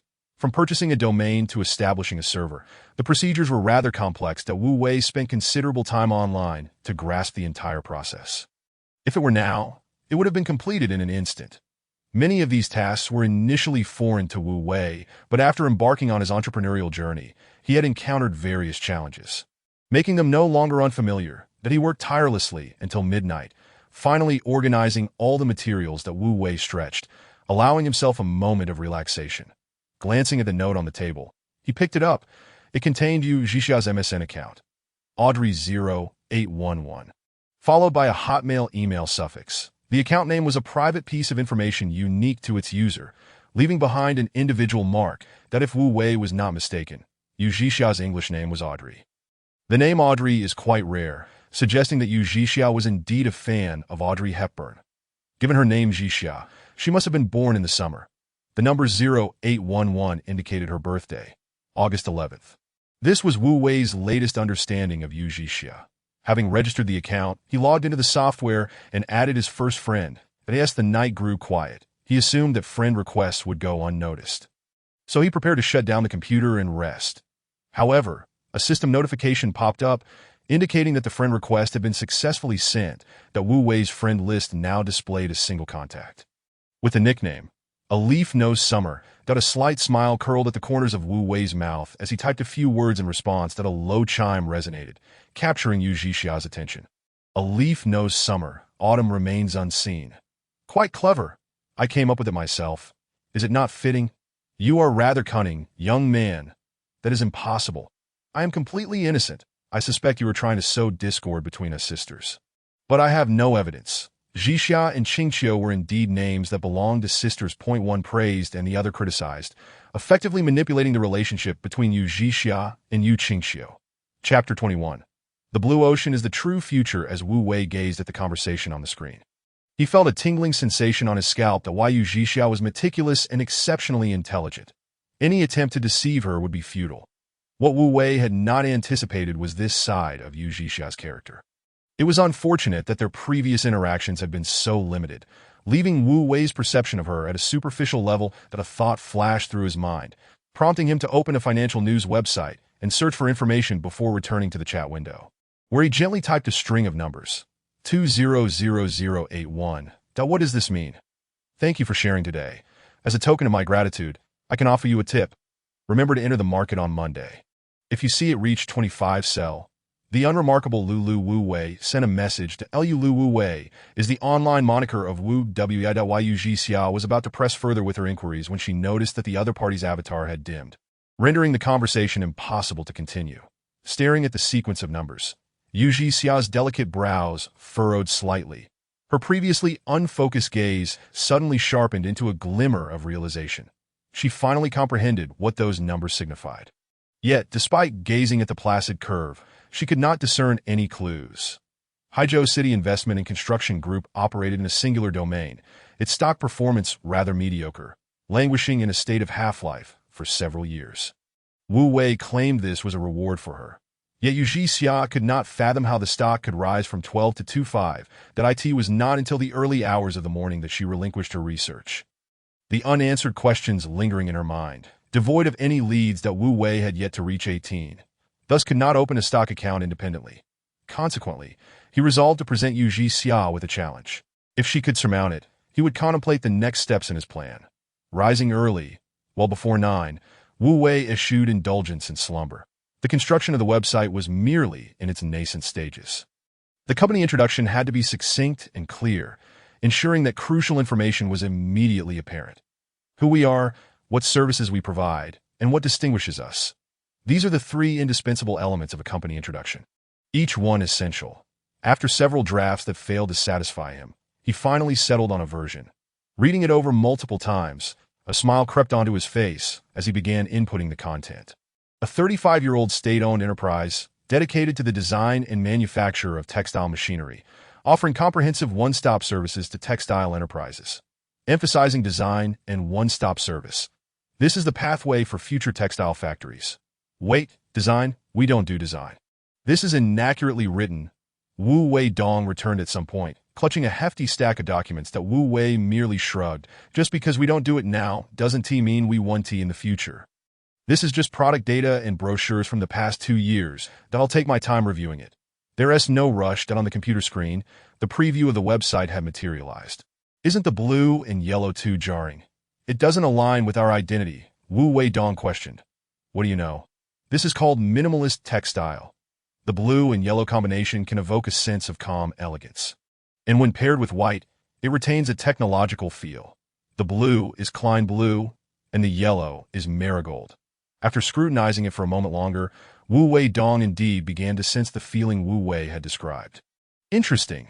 At a glance, one can tell we are a company with warmth. Wu Wei exited the preview, quite pleased with the outcome. The next step was to populate the site with product information that he casually grabbed the top product manual, glanced at it, and felt a twinge at the corner of his eye. The text was densely packed, and the images were poorly proportioned, instantly quelling any desire to read. Wu Wei Dong pulled up a chair beside Wu Wei and inquired. Is this really useful? Wu Wei, demonstrating remarkable patience, elaborated. Do not underestimate these materials. While they may seem flashy, they represent the face of our enterprise. Collaborating with universities, scale is secondary. Professionalism is paramount, that we need to impress those professors with our expertise. The website and brochures are our fundamental faade and the simplest means for others to perceive and understand us. These elements are the first step in distinguishing us from other manufacturing firms. You see, he continued, the textile machinery manufacturing industry is a veritable red ocean.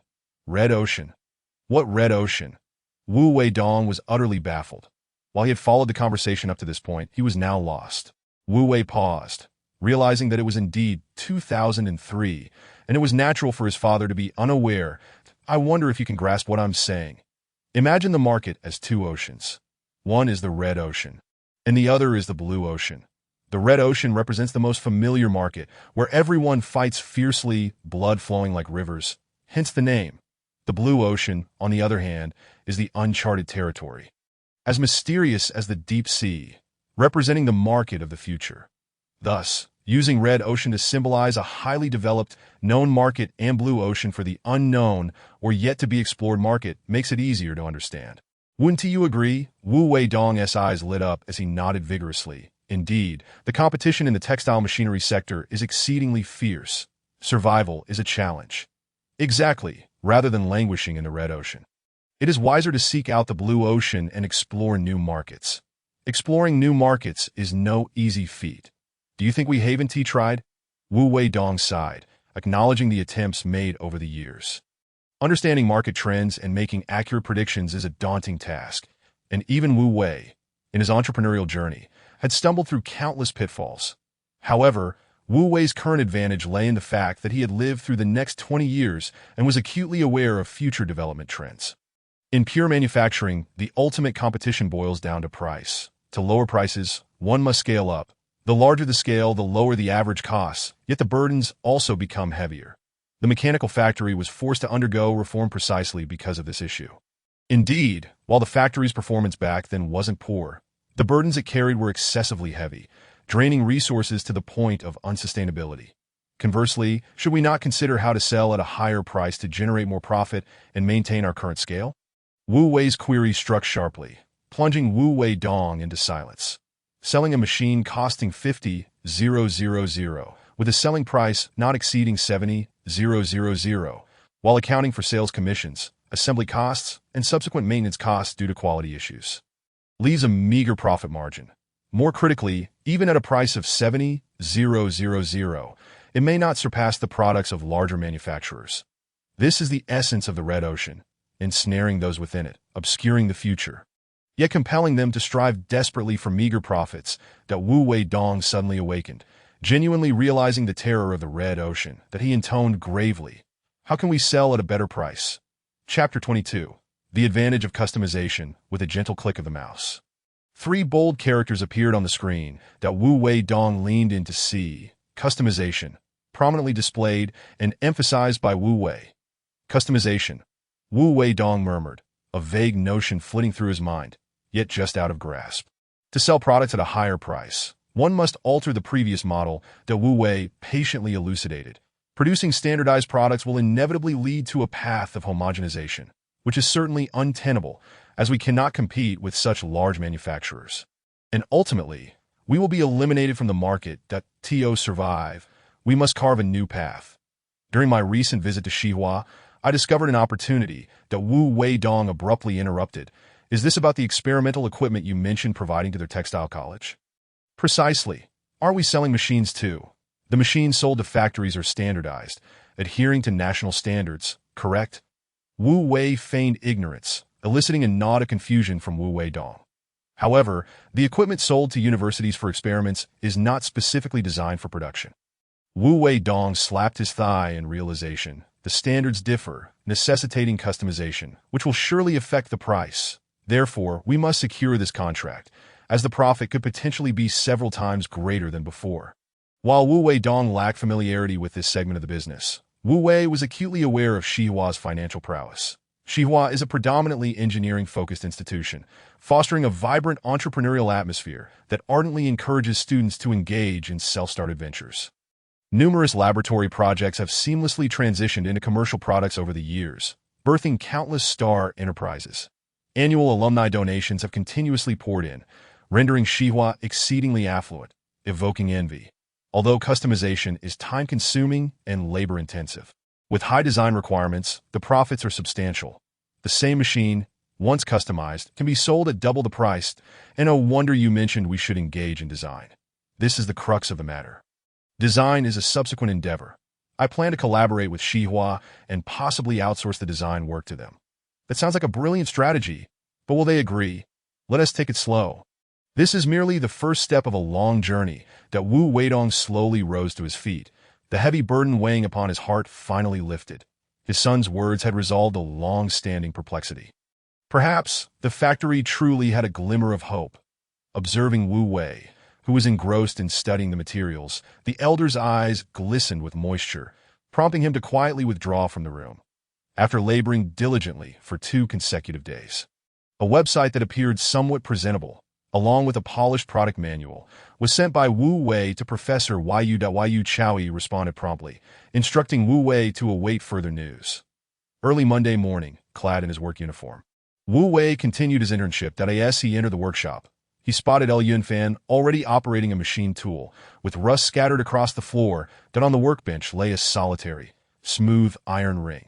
Upon noticing Wu Wei, El Yunfan nodded gently and resumed his polishing task. To be why the time Wu Wei took over, the iron ring had already diminished considerably in size, yet he understood that the most crucial moment had only just begun. The transformation from an irregular iron lump to the current small ring had merely involved continuous cutting, with precision not being overly stringent.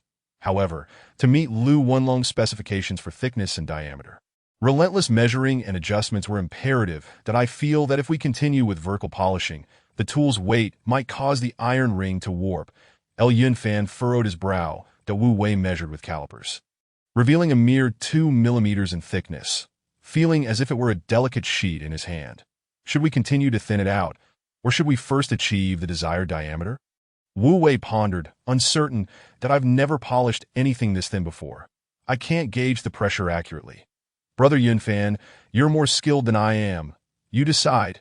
El Yunfan examined the iron ring in his hand and swiftly made a decision. Let us first reduce it to 1 centimeter in thickness, and we'll polish it last. All right, Wu Wei readily accepted El Yunfan's suggestion. Having spent a few days together, Wu Wei recognized that in the realm of machine tools, he and El Yunfan were worlds apart in skill. Wu Wei cautiously resumed the thinning process. Due to the minimal thickness, he had to pause every 2 minutes to check the thickness and ensure the iron ring had not deformed. The vernier caliper had an accuracy of 0.05 millimeters, meaning any error would be magnified. Throughout the morning, they took turns at the task, finally achieving the required thickness. However, polishing the diameter to 10 millimeters consumed the entire afternoon. One hand manipulated the iron ring, while the other guided the cutting tool for polishing. Observing El Yunfan's hands deftly maneuvering in both horizontal and vertical directions, Wu Wei realized for the first time how challenging it was to multitask. Yet, for El Yunfan, this endeavor appeared remarkably effortless. Watching El Yunfan operate with such calm and composure, Wu Wei couldn't help but lament the stark contrast in their abilities. That a coin-sized iron disc spun through the air before landing softly in Wu Wei's palm. The polished disc gleamed, its textures distinctly visible. We did it, Wu Wei exclaimed, excitement bubbling forth as he admired their collaborative result. Though El Yunfan was typically reserved, a smile broke across his face at this moment. It seems your craftsmanship is commendable. Lu Yunlong, leaning on a cane, appeared before them. Indeed, Wu Wei replied without a hint of modesty, presenting the iron disc. Lu Yunlong ran his fingers over it, feeling the uniform thickness and smooth cutting surface. However, what awaited the two of them was not praise, but rather a silent pile of iron scraps in the corner. Using this as a standard, clear that heap of scrap metal. With that directive, Lu Yunlong departed. Wu Wei, on the verge of tears, realized that what he thought was the end was merely the beginning.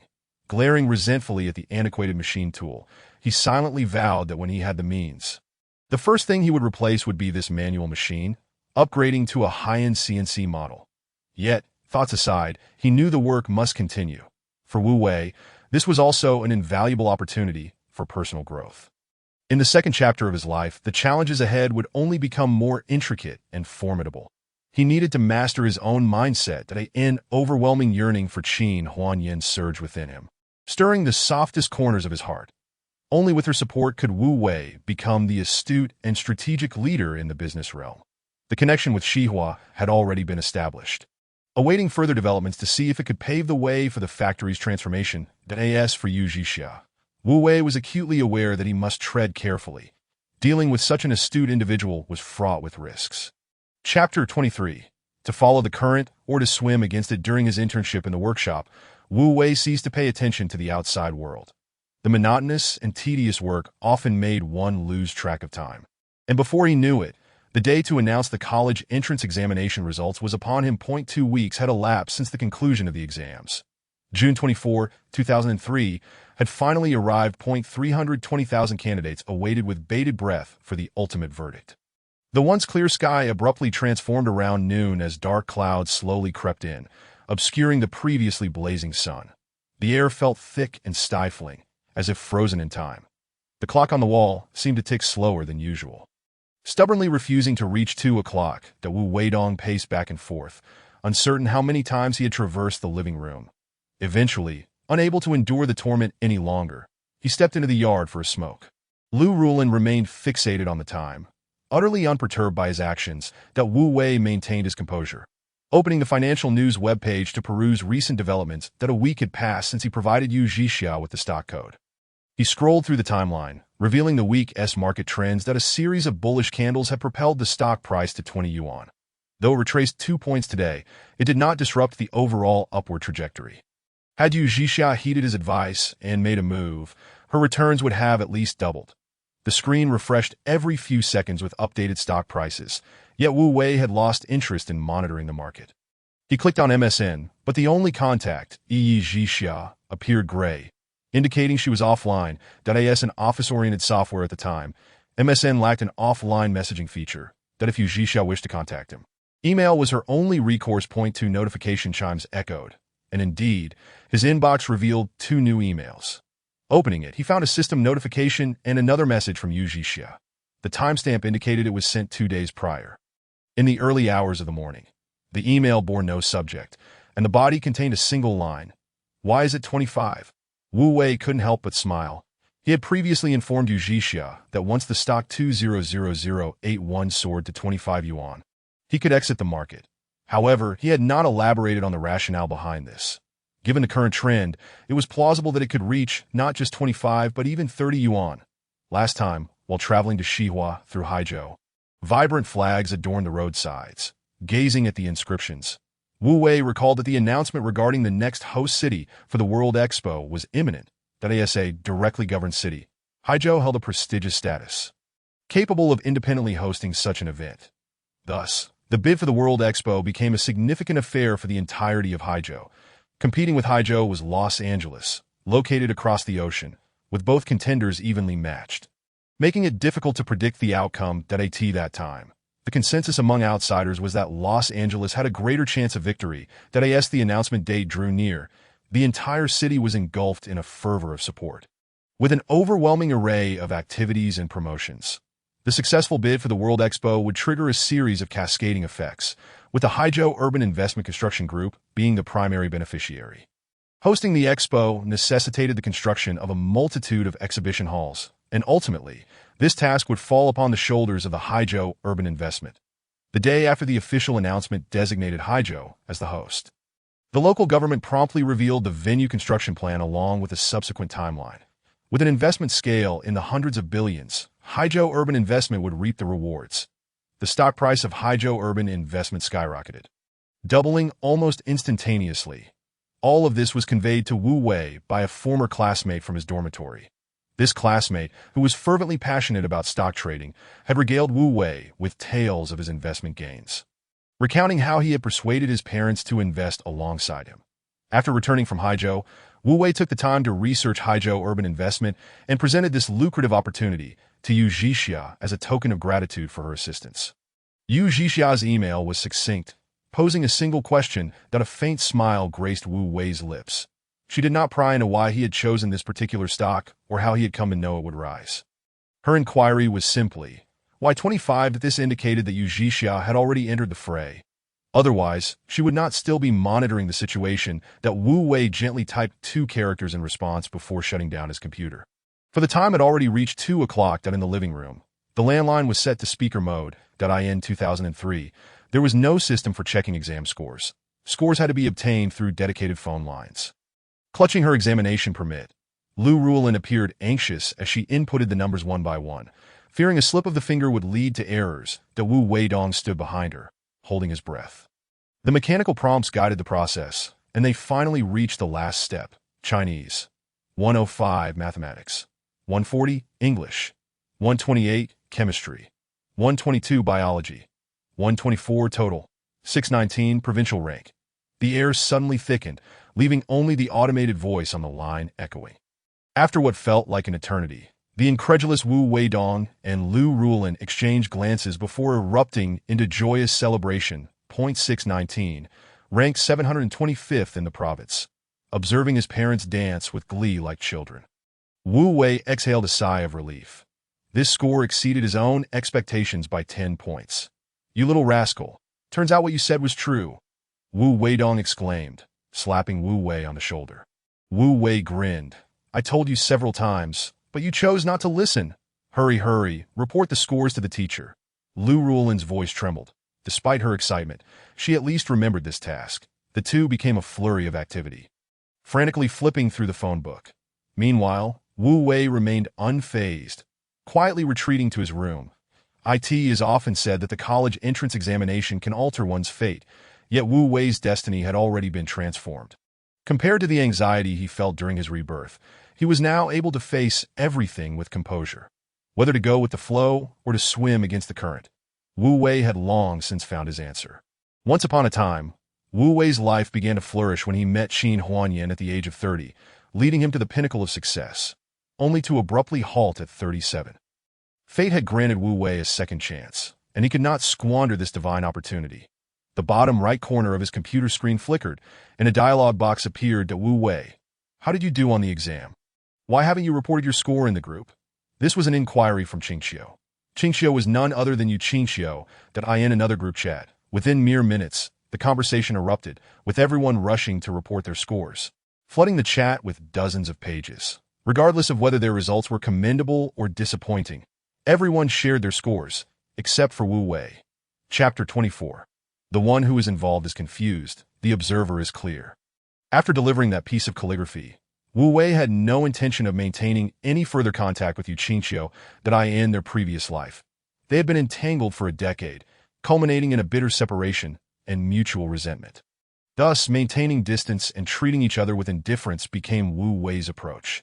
However, this lackluster response, coupled with Wu Wei's transformation in character, ignited Yu Qingxiu's curiosity and initiative. Just finished, he replied succinctly. The other end of the line fell silent. Was the outcome good or bad? He offered no score, leaving her in a state of uncertainty, hesitant to probe further. If the results were poor and she pressed for details, it would only exacerbate the situation.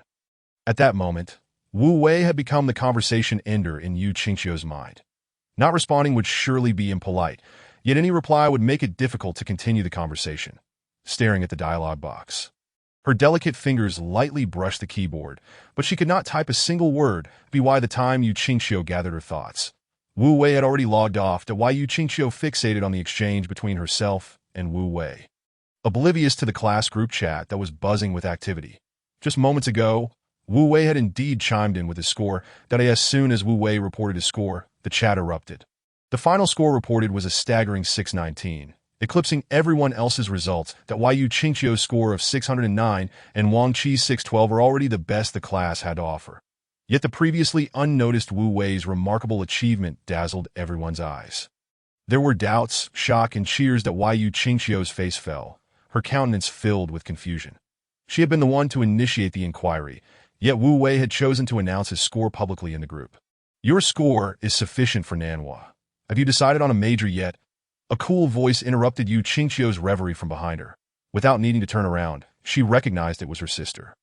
She closed the dialog box and turned to her sister, asking, "Sister, is finance interesting?" Yu Zhixia crossed her arms and smiled warmly at her sister. "Isn't your greatest interest in bioengineering? Why the sudden curiosity about finance?" Within moments, Yu Zhixia grasped the situation. Is it because Wu Wei is considering finance that you are inclined toward it as well? feeling slightly embarrassed at having her thoughts laid bare by her sister. Yu Qingqiu replied defiantly, "I am not." Her stubbornness appeared quite endearing. "I recall you saying you and this Wu Wei fellow are merely ordinary friends. Why are you so concerned about his opinions?" Yu Qingqiu sighed. "I was just asking casually. You shouldn't be swayed by others. Finding something you truly enjoy is not easy, so don't waver so easily that if you truly try it and discover it isn't for you, then decisively abandon it. Make choices that you won't regret." That Why Yu Qingqiu fell into silence, beginning to comprehend the implications of her sister's words. After the college entrance examination, he seems to have changed, she murmured. Yu Zhixiao entered the room, sitting by the bed, and softly inquired, "I can see you've been distracted lately. Is it because of him?" "I don't know. It just feels like he's different." That a hint of melancholy flickered in Yu Qingqiu's gaze. "Do you have feelings for him?" Yu Qingqiu wanted to shake her head, but she found herself caught in a dilemma. That Wu Wei and I have always been good friends, but it's not to the point of liking him. "So, you're saying you don't like him enough?" The observer is clear, and Yu Zhixiao quickly discerned her sister's dilemma. There was a budding affection, but it had yet to reach the level of love. "Then why the change recently?" Yu Qingqiu pondered. After that day when the math exam concluded, he left without a word and stopped initiating conversations with me. He has been in a rush, even skipping the class activities. Listening to Yu Qingqiu's account, Yu Zhixia couldn't help but chuckle. Her sister was exceptional in every sense, yet she had become rather aloof. Pampered since childhood, she had blossomed into a beauty and consistently excelled in her studies. Her personality had gradually turned proud, making it difficult for most to gain her favor. Is it possible that Wu Wei knows you two are not meant to be, and thus, Yu Zhixia hesitated, swallowing the words that lingered on her lips and instead rephrasing, distanced himself. The long lashes fluttered as Yu Qingqiu contemplated. "Actually, that's quite all right. Between men and women, if emotions are not involved, it's best to maintain a suitable distance." "So, sister, do you believe that men and women cannot have genuine friendships?" Yu Qingqiu wore a look of bewilderment. "Perhaps there is," Yu Zhixiao replied nonchalantly, then rose to leave. Upon returning to her room, Yu Zhixia accessed her email, where a message from Wu Wei promptly appeared.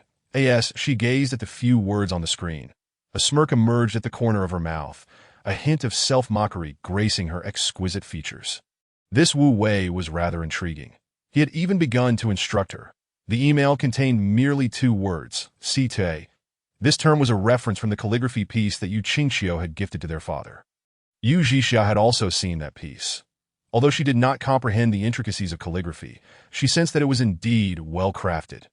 Following Wu Wei's suggestion, she delved into the historical performance of Haizhou Urban Investment Construction Group, but struggled to discern the significance of the next match. However, her curiosity piqued. Yu Zhixia persisted, and after browsing through recent major news in Haizhou, she fortuitously uncovered a potential connection between Haizhou Urban Investment and the World Expo. In fact, Haizhou had submitted subsequent construction plans, including lists of design and construction companies. During the Expo application phase, Yu Zhixia remained at her computer until the early hours of Monday morning, ultimately receiving official news that the next World Expo would be held in Haizhou.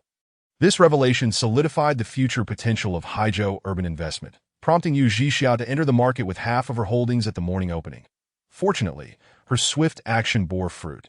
Within half an hour of the opening, eager retail investors flocked in to buy. Observing the upward trend, Yu Zhixia further invested in Haizhou Urban Investment at increments of 2 and 4. That the following week, the performance of Haizhou Urban Investment exceeded Yu Zhixia's expectations, affirming that the price of 25 was by no means its ceiling. Yet, Wu Wei's words instilled a sense of hesitation within her. He had accurately predicted the surge of Haizhou Urban Investment and provided specific exit values. Despite being immersed in the situation, Yu Zhixia contemplated pursuing higher gains, only to find herself unsettled by Wu Wei's remarks. Thus, in a moment of impulsive inspiration, she sent an email at midnight, inquiring why the figure was 25. Chapter 25. "This is not technique, but art.si2a," was Wu Wei's response to why Yu Zhixia opened her stock client, observing the red line nearing 25, and a thought suddenly flashed through her mind. With her thoughts settled, she hesitated no longer. Yu Zhixia set her selling price at 25 and waited in quiet anticipation. 2 minutes later, with 5 minutes until the market closed, Haizhou Urban Investment's stock price reached 25. However, Its ascent did not cease, continuing to rise before the closing bell. Ultimately, the closing price settled at 26.7, and Yu Jixia successfully secured all her shares. With a sigh of relief, she shut her computer and opened MSN. Discovering that Wu Wei was still online, she opened the chat box, pondered for a long while, yet remained silent. Finally, she quietly exited without initiating a conversation with Wu Wei. In the morning, Wu Wei was abruptly roused from his slumber by his father. "Haven't you always wanted to see iron smelting? Today you have the chance." Wu Wei, still bleary-eyed, rubbed his eyes and realized it was only 4 in the morning. "When did I say I wanted to see iron smelting? You said it yourself. How did you manage to score over 600 with such a memory?" Wu Wei slapped his forehead, attempting to clear his foggy mind. Although he felt overwhelmingly drowsy, he had no choice but to reluctantly follow along. The window of the Santana 2000 had to be manually cranked down, and the stifling heat inside was instantly dispelled by the cool air that Wu Wei jolted awake, fully alert now. Throughout the journey, the father and son exchanged no words. The streets were deserted in the early morning, the entire city still enveloped in slumber. The traffic was smooth, and they reached the factory in less than 20 minutes. The factory was brightly lit, seemingly awaiting this moment. Lu Yunlong and El Yunfan were already waiting at the workshop entrance, and upon seeing Wu Wei and his father, they approached. Lu Yunlong's leg was still not fully recovered. Although the plaster cast had been removed, he could not part with his crutch. "Everything is ready. We are just waiting for Master Qin." Wu Weidong nodded, his expression still somewhat tense. "Little Wei has come too." "Good morning, Uncle Lu, and I'm here to join the fun," Wu Wei cheerfully said, standing beside El Yunfan. Without much conversation, Wu Weidong and Lu Yunlong began walking side by side towards the innermost part of the factory. "Brother Yunfan, have you ever seen iron smelting?" "No, today is my first time." "What a coincidence. It's mine as well." The two young men whispered quietly, gradually lagging behind. The enormous furnace emitted waves of suffocating heat. Rolling in undulating torrents, smoke curled from the furnace's mouth, signaling the combustion of impurities from the scrap iron that Wu Wei crouched in a corner of the smelting workshop, with El Yunfan beside him. Although both had seen modern factories and machines, this old-fashioned iron smelting was a first for them. Iron smelting was the most mysterious ritual within the factory that, as the name suggests, it involved transforming scrap iron into molten iron. The molten iron, poured into pre-made molds, could be fashioned into various machine parts. Small mechanical iron components were easy to forge, but large equipment, unless cast as a single piece, often warped during prolonged use. Affecting precision, many machinery factories could only produce small machines due to the absence of this critical smelting process. Fortunately, the Tongzhou Textile Machinery Factory happened to possess smelting equipment, enabling it to maintain the capability to cast components for large machinery. At 4:30 in the morning, all was silent. Although everyone in the workshop was busy, not a sound was heard that a slender figure appeared at the workshop door, and all eyes turned to him. "Good morning. Master Qin. Master Qin, you're here." The crowd greeted the newcomer, their tones filled with utmost respect that a cigarette was handed over, accepted by this gaunt figure whose hands bore no trace of color. "We've been waiting for you," Wu Weidong said, personally lighting a cigarette for the elderly man, who was over 50. Wu Wei and El Yunfan also stood up, blending into the background. "How has the factory been performing these past few months?"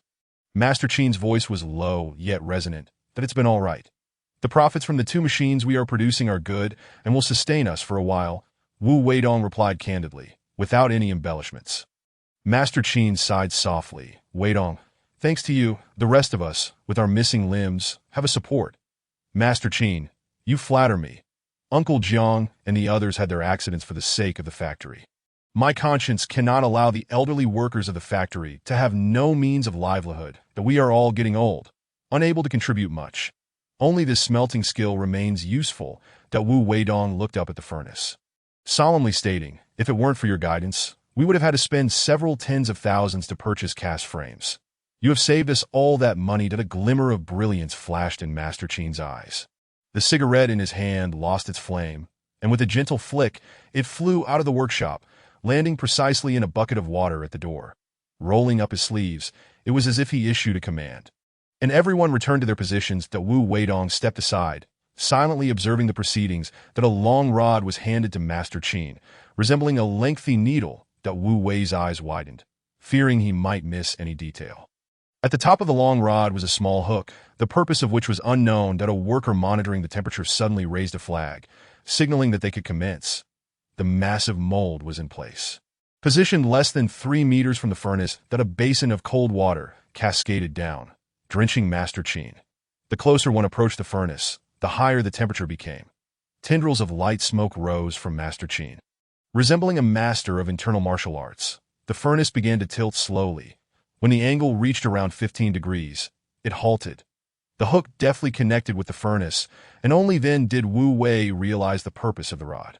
The slight figure stood firm, like an unyielding anchor, the veins on his hands bulging like coiled dragons, as immense strength finally erupted forth.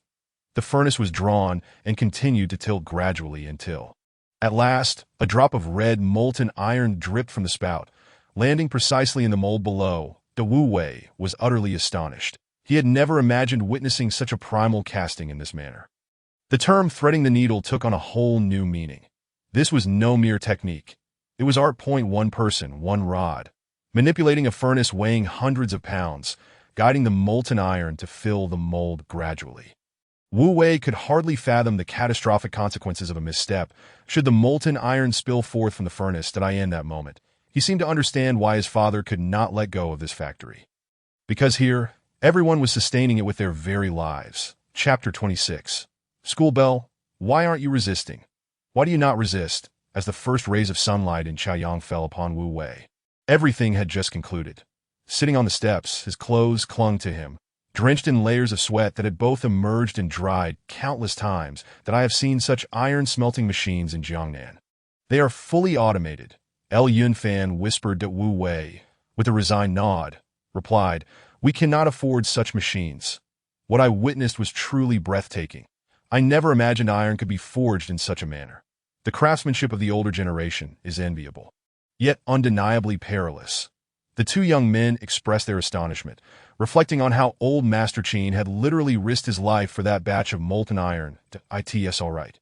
When we have money in the future, we'll buy ourselves 10 or 8 of those machines, Wu Wei declared, rising to his feet.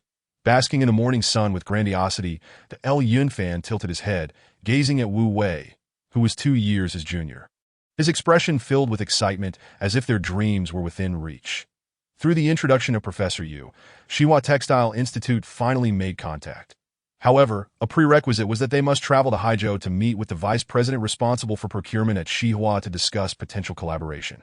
Indeed, the efforts put into the website were not in vain, and the FA served its purpose. The two parties set a date, July 1 SD, coinciding perfectly with the day after the college entrance examination application deadline. After a brief discussion, the father and son decided to visit Xinhua together to negotiate this fortuitous opportunity. Yet before their departure, Wu Wei had an important task to attend to, filling out his application. The next day, upon arriving at school, Wu Wei was surrounded by a group of classmates with whom he usually played, all eager to congratulate him on his excellent scores. He jested. He made his way to the classroom upstairs. Today's purpose was to listen to the teacher's explanation regarding the application process, collect the application form, and discuss it with his parents before submitting it to the teacher. However, Wu Wei had already made up his mind about which school to attend and what major to pursue. He hardly needed any advice. As he entered the classroom, students scattered to find their seats. Wu Wei's desk was in the first row by the window, in the second-to-last seat, resting his head on his hand. He gazed out the window, his thoughts drifting far away. The moment Wu Wei stepped into the classroom, Yu Qingxiu noticed him. He radiated an undeniable brilliance. Previously, he had been akin to a dull sword, quietly concealing his potential. After the college entrance examination, he finally shone with brilliance, transforming into a blade too sharp to behold directly. Exuding confidence, he spoke with clarity, shedding any hint of hesitation. Even the simple-minded Yu Qingxiu could sense this transformation. Throughout the class, neither spoke a word to each other. The head teacher of the biology class was a man in his early 40s, affectionately referred to as Master Mingdang or Teacher Zhou by the students. Yet his surname was not Zhou. Although not particularly old, he had lost his true name early on. Whether it was due to genetics or environmental factors, he had gone bald at a young age. One year during Teacher's Day, a special letter of gratitude dazzled all the students. The letter read, "Ah, Teacher Wang, you are like a beacon of light in the darkness, guiding me forward. You resemble a master wizard, empowering me with the magic to advance." The letter was lengthy, vividly portraying the image of a teacher devoted to educating his students. Yet what remained etched in everyone's memory were only the terms Mingding and master. Mingding, what does it even mean, except for that shining bald head? Thus, from that day forward, Teacher Wang became known as Master Mingding. However, it was unclear when it began that Master Mingding's baldness became increasingly pronounced. Being a traditional Chinese man, even with the last remnants of hair, he stubbornly held on to it. Hence, the Mediterranean hairstyle became an emblem of Master Mingding's identity. With hair around, but none in the center, this was the most vivid description of the Mediterranean style. Students often joked about this, using it to refer to Master Mingding. Years passed, and no one remembered Master Mingding's true name, for they all assumed he was surnamed Zhou, as in surrounding. Throughout the morning, Teacher Zhou earnestly reiterated a principle. Students should not aim too high, but rather choose schools and majors that suit them. They must not leap blindly. Maintaining the first choice is paramount. After distributing the application forms, this formal presentation came to an end. Students, you must discuss thoroughly with your parents and submit your completed application forms in 2 days. Be prudent. Utmost caution is essential. Teacher, can we submit it now? Just as the words left his mouth, while other students were still whispering, one hand shot up, clutching an application form high in the AI. Yu Qingxiu recognized the voice as Wu Wei's and was curious about how he had completed it so quickly. Teacher Zhou descended from the podium and took the application from Wu Wei's hand, unusually gentle. "Wu Wei, are you certain? Nanhua's finance program is quite good. You will surely do well." "Yes, teacher, I am certain. And I have discussed it with my parents." "Very well. I will keep it for you. If you wish to make changes, you can do so before the deadline for submissions. I1T change it." Wu Wei asserted emphatically. Submitting the application form meant he wouldn't have to repeatedly run back and forth. That was his little calculation. The constant back and forth was simply too time-consuming. Once the teacher left, the classroom erupted in chatter. Wu Wei picked up his bag from the floor, preparing to sneak out the back door. Unexpectedly, someone stood behind him. Wu Wei, in his haste, collided with the person with a gasp. He saw the individual teetering on the brink of falling. Quick-witted, he caught the person, and due to momentum, she ended up in his embrace. "Wow, look at Wu Wei. He is really something. Getting hands on. School bell. Why aren't you resisting?" "Wu Wei, let go. Let me handle this." In an instant, the entire classroom ignited with excitement. Yu Qingxiu's face flushed crimson. As she lifted her gaze, her eyes locked with Wu Wei's, a ripple of emotion surged within her, stirring the still waters of her heart. "It's a misunderstanding. It's all a misunderstanding." Wu Wei quickly released her, eager to clarify the situation. In the gaze of so many, the last thing he wanted was to be misconstrued as a lecher. He wished to preserve his reputation for Qin Huanian. Yu Qingxiu felt her heart racing wildly. Disarrayed. The ears of those surrounding them perked up, eager to see how this pair would explain themselves. "Wow, the first couple of our class is about to be born." Feng Xinxian, a bystander, voiced the collective excitement. "Don't say such things. I warn you not to speak recklessly. I'll sue you for defamation. Do you understand? I'll sue you for defamation." Chapter 27. A heartfelt betrayal. The two quickly distanced themselves, their expressions awkward, defenseless against the onslaught of their classmates. That day on the overpass, Yu Qingxiu's heartbroken visage as she held the exhausted Wu Wei left a lasting impression on their peers. Although Wu Wei occasionally acted a bit sycophantic, his handsome features and impressive exam scores had dramatically shifted his image in the eyes of the gossiping crowd. Yu Qingxiu and Wu Wei exited the classroom in succession. The raucous laughter followed them. "You cannot leave." The sudden voice startled Wu Wei, causing him to leap back, creating at least a 2-meter gap between them. I have matters to attend to. I cannot accompany you." Yu Qingxiu bit her lip, coming to realize that Wu Wei viewed her merely as an ordinary classmate. Ordinary classmate. Wasn't that what she had always desired? Yet why did her heart feel so heavy? In that moment, countless thoughts raced through Yu Qingxiu's mind. "Don't go. Today is my father's birthday. He wants to invite you to lunch. The reward for your heroic act has been approved. He wishes to present it to you personally." Wu Wei quickly waved his hands. You uncle is too kind. It's unnecessary. Reward? What reward? Upon mentioning the reward, Wu Wei's eyes suddenly sparkled that a wave of unexplainable bitterness washed over Yu Qingxiu. It turned out he was only interested in the reward. Ull find out once you go. Then I must go. Wu Wei's eyes were now alight with enthusiasm that if there was anything that could excite Wu Wei at this moment, it was that one thing. After discussing the matter, the two returned to the classroom together. Wu Wei, didn't you bet with the class monitor? It's time for him to fulfill his promise. The spectators of the drama have never been one to shy away from a spectacle. The onlookers in the classroom eagerly awaited the unfolding of events, unaware that a sequel was in store. After finishing the math exam, the wager between Wu Wei and Wang Qi quickly spread throughout the class. Many adopted a spectator's attitude, anticipating who would emerge as the fool once the scores were revealed. When the bet was mentioned again, the atmosphere in the classroom became charged. Wang Qi, seated in the second row with his back to others, was consumed by anxiety, trembling slightly that he knew that on the day the scores were announced, he would inevitably lose, that no one would jest about their college entrance examination scores, that Wu Wei had remarkably lucked out. Landing precisely at 140, Yu Qingxiu, having packed her bag, approached Wu Wei's side to others. The two appeared as a couple, exuding an intimacy that was palpable. Wang Qi turned to observe their interaction, his heart shattering at the sight.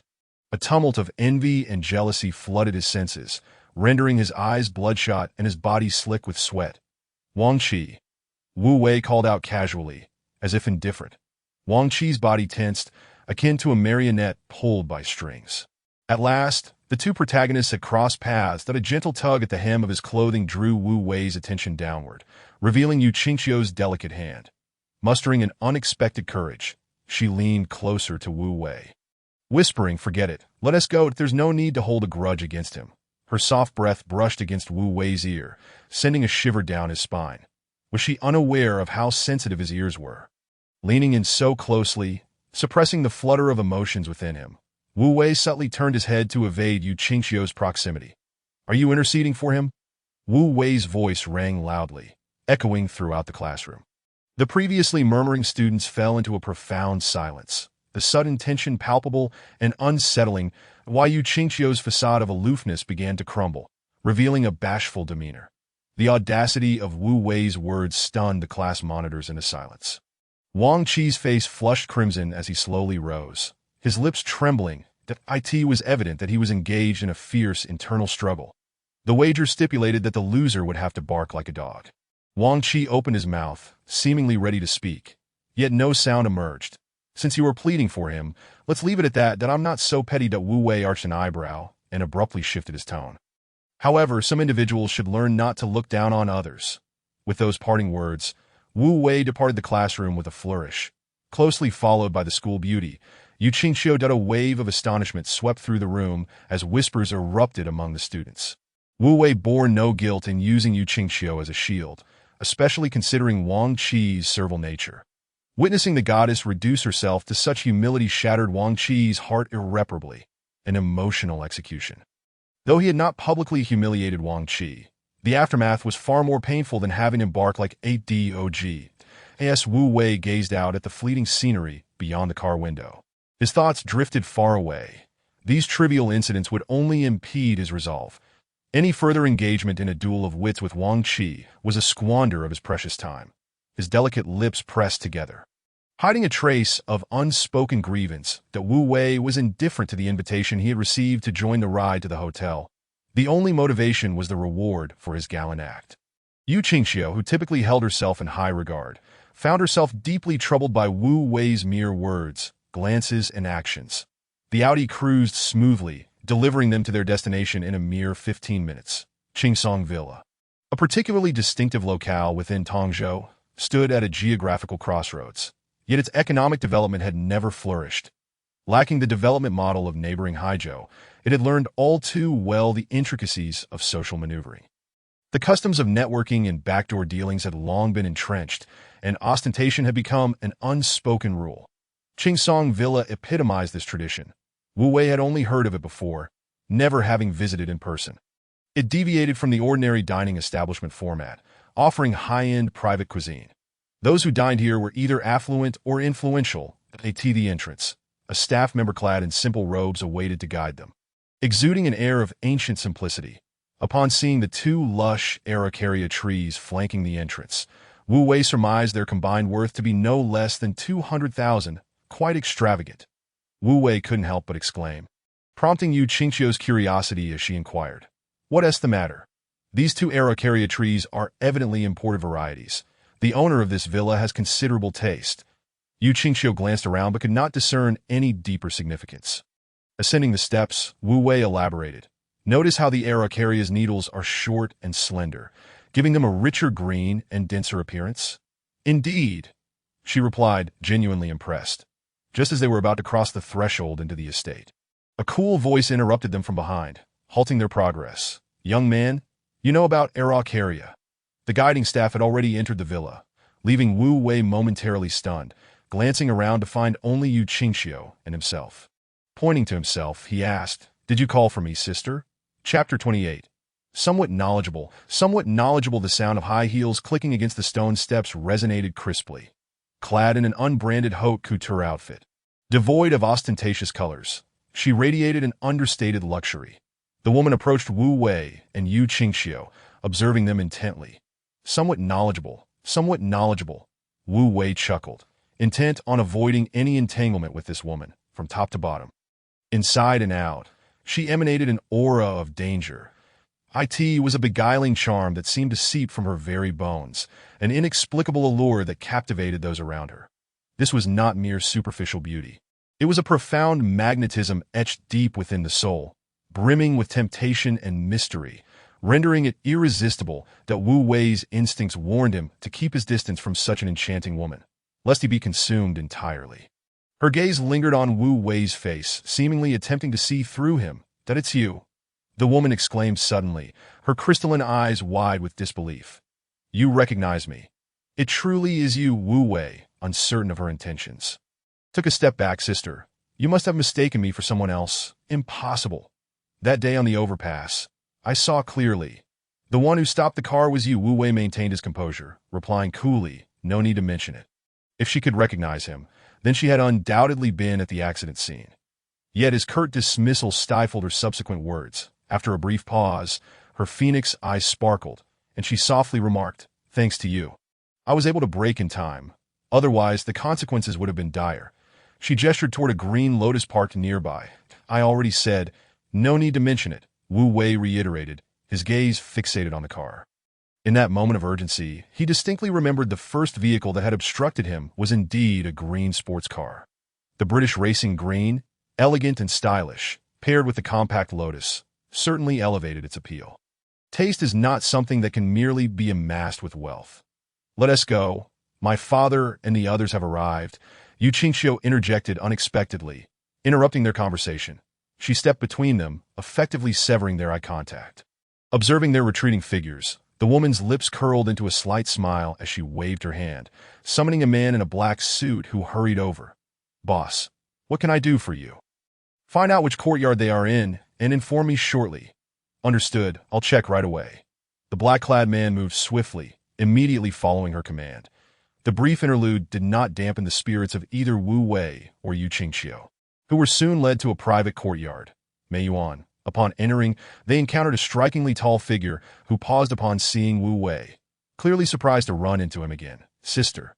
Yu Qingqiu affectionately sidled up to Yu Zhixia, linking arms with her. "Hello, Zhixia sister." Wu Wei greeted in kind. The Yu Zhixia, dressed in a casual linen ensemble, exuded a relaxed aura. Her long, dark hair casually tied in a ponytail cascading down her back. She gazed at Wu Wei with playful scrutiny. "Is this a family gathering? Are you here to meet the elders?" No. I'm here for a reward, not a meal," Wu Wei replied with nonchalance, remaining unfazed at a reward. "What reward?" Yu Qingqiu quickly clarified. "Dad asked me to bring him along. He said we could have a meal together, and I should also present the reward for Wu Wei's heroic act. That I see." "Well, you go ahead inside. I'll step outside for a smoke with Wu Wei." Yu Zhixia raised her left hand, revealing a pack of dainty women's cigarettes. "Sister, Wu Wei doesn't tea smoke. You shouldn't tea either. It's bad for your health." Yu Qingqiu harbors a distinctive aversion to the scent of smoke. as well as to those who indulge in smoking. Although many high school students partake in this habit, Yu Qingxiu is acutely aware that Wu Wei does not smoke. Yet, Yu Zhixiao remains undeterred, fixating her gaze upon Wu Wei, seemingly eager to gauge his reaction. Given the current atmosphere, it appears that Yu Zhixiao wishes to engage him in a private conversation that Wu Wei, understanding her intent, smiles and replies. "It's fine. I'll simply chat with my sister." Yu Qingxiu glances back repeatedly, observing Wu Wei adeptly lighting a cigarette for her sister. An indescribable sense of frustration wells up within her. After Yu Qingxiu has distanced herself, Yu Zhixiao exhales a soft sigh, the curling smoke adding an air of mystery to her already strikingly beautiful visage. That Wu Wei lights a cigarette for himself, takes a drag, and promptly shakes his head. "The lady's cigarette is far too mild that I merely sought an excuse. I did not anticipate you would actually smoke. Somewhat knowledgeable, I see that it seems you possess quite a bit of understanding about this. The essence of smoking largely depends on its origin." "Wait, is that what I meant to say?" Wu Wei rambles, his conversation drifting whimsically. Why Yu Zhixia shoots him a disapproving glance and states, 200081 is already surged to 30. "And what of it?" Yu Zhixia falls silent, momentarily at a loss for words. The atmosphere grows somewhat tense as the two share a wordless stare, each observing the other's expressions. A cigarette burns down to its end. The flicker of its flame vanishes, concluding this silent standoff. I sense you are testing me. Who would dare? Are you still timid?" Wu Wei chuckles awkwardly, feeling hesitant in front of Yu Zhixia. "How did you discover that?" "I happened to stumble upon it during my last trip to Haizhou." "What a coincidence. So what, am I expected to possess clairvoyance? This time, my capital has doubled." "Congratulations. And what are your profits, as someone who is yet to reach 18? I am not even eligible for the next round. You would have me plunge into this without making a purchase?" Yu Zhixia's eyes widen, exuding an unmistakable intensity. Wu Wei chuckles sheepishly. "So, did I profit from this?" "What, do you expect me to share some with you?"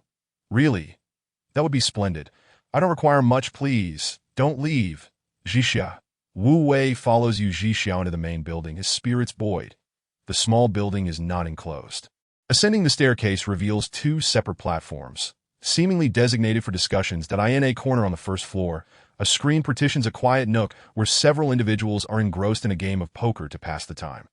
Among the players, Wu Wei recognizes only Yu Mingyuan and his wife, Ning Peijun. The others are likely relatives. Noticing Wu Wei entering alongside Yu Zhixia, Yu Qingxiu approaches her mother, prompting Ning Peijun to turn slightly and offer Wu Wei a warm smile. A game of do di zhu concludes swiftly, and Yu Mingyuan relinquishes his seat, moving with Ning Peijun toward Wu Wei. "Hello, uncle and aunt." Wu Wei maintains a respectful demeanor. "I regret coming empty-handed on your birthday." Yu Mingyuan appears in high spirits. "Didn't you gift me a piece of calligraphy last time? I truly appreciated it. Come, let us play a round of chess, with half an hour until dinner." Yu Mingyuan suddenly expresses a desire to engage in chess. "What kind of chess shall we play?" He does not specify, and as the elder, Wu Wei refrains from inquiring further. The two men ascend to the second floor, eliciting concern from Yu Qingxiu. Yu Mingyuan carries a beautifully wrapped box in his hands as they approach a prominently marked chessboard. He gently takes a seat, placing the box aside, and gestures toward the board. "Are you familiar with playing xiangqi?" "Somewhat knowledgeable," Wu Wei responds, unperturbed, and takes a seat opposite him. The two exchange a glance, devoid of unnecessary words. Having the first move offers an advantage. Red goes first. Wu Wei does not hesitate, launching directly into an aggressive opening. Yu Mingyuan quickly counters, responding with equal vigor. They exchange moves, and after several turns, while Wu Wei has gained a slight advantage by capturing one of Yu Mingyuan's pieces, the overall position remains precarious. Yu Mingyuan skillfully maneuvers his pieces, announcing, "Check." Wu Wei furrows his brow, sliding his general to the side to evade danger. "Young Wu, your style of play is quite ferocious. Be wary of potential repercussions." "No worries.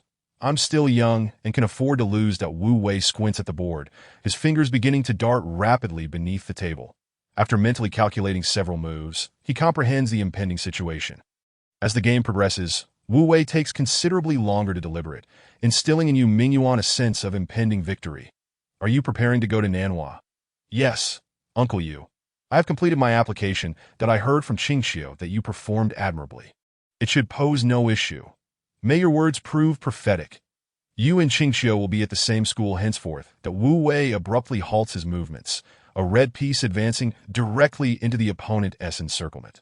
He grapples with Yu Mingyuan's motives behind this statement, yet with no regrets in his moves, he proceeds. The red piece is lifted, and a black knight leaps forth, capturing it decisively. Plans disturbed, Wu Wei finds himself compelled to alter his strategy. Yu Mingyuan seizes the opportunity, launching a robust counterattack. What do your family members do for a living, young Wu? The pressure on the chessboard escalates, and the tone of conversation shifts. That Wu Wei understands that this is an inquiry into his family background. However, with no intentions toward Yu Qingqiu, he answers candidly that my father is currently the head of the Tongzhou textile machinery factory, while my mother works at the street office. I'm not entirely sure what she does day to day. The textile machinery factory? Is that the former 204? You are familiar with 204? Of course. Light industry is under my purview. 204 is the former designation of the old machinery factory. Few are aware of it. I recall it has undergone restructuring. The current performance is satisfactory. Yes, Wu Wei shakes his head, not particularly. The entire industry is struggling. It may not survive this year, and he gradually withdraws his defenses, unwilling to let his guard down. Is it that dire? While not on the brink of bankruptcy, it's merely surviving. That Wu Wei speaks candidly, as the reality demands no embellishments. That Yu Mingyuan seems to have gleaned the answer and refrains from probing further. Shifting the topic instead. Upon entering university, I believe it is imperative for you to concentrate on your studies. Uncle, you are correct. I share that sentiment. That in truth, I possess no remarkable traits, save for a passion for learning. What do you think of Qingqiu? Yu is quite exceptional. Qingqiu has high aspirations.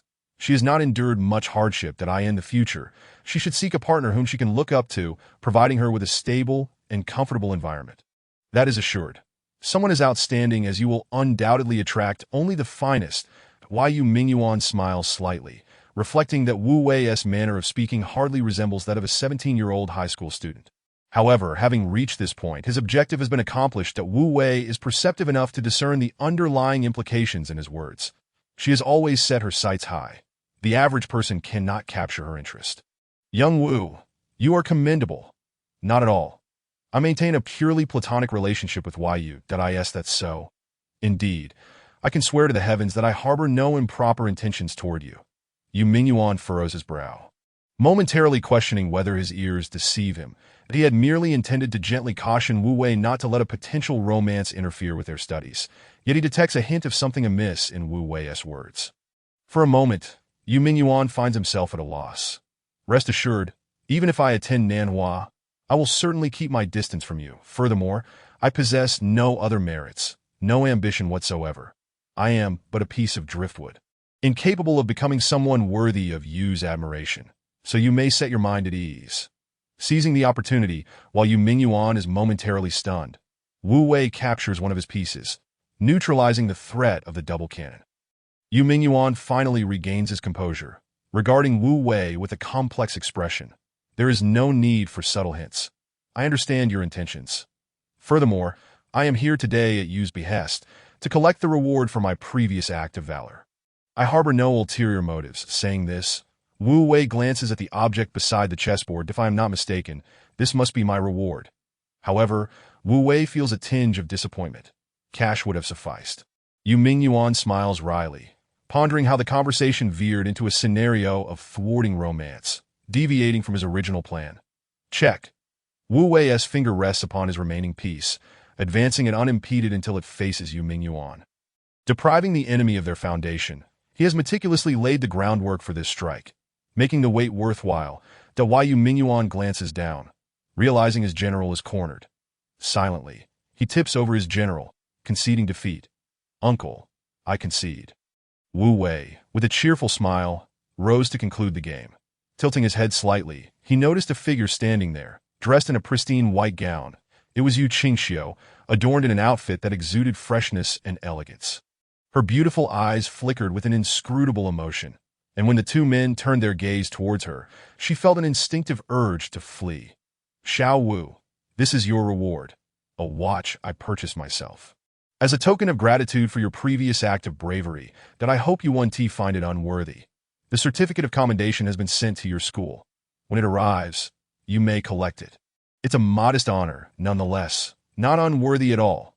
Wu Wei quickly accepted the elegantly crafted box, which promised to be quite valuable.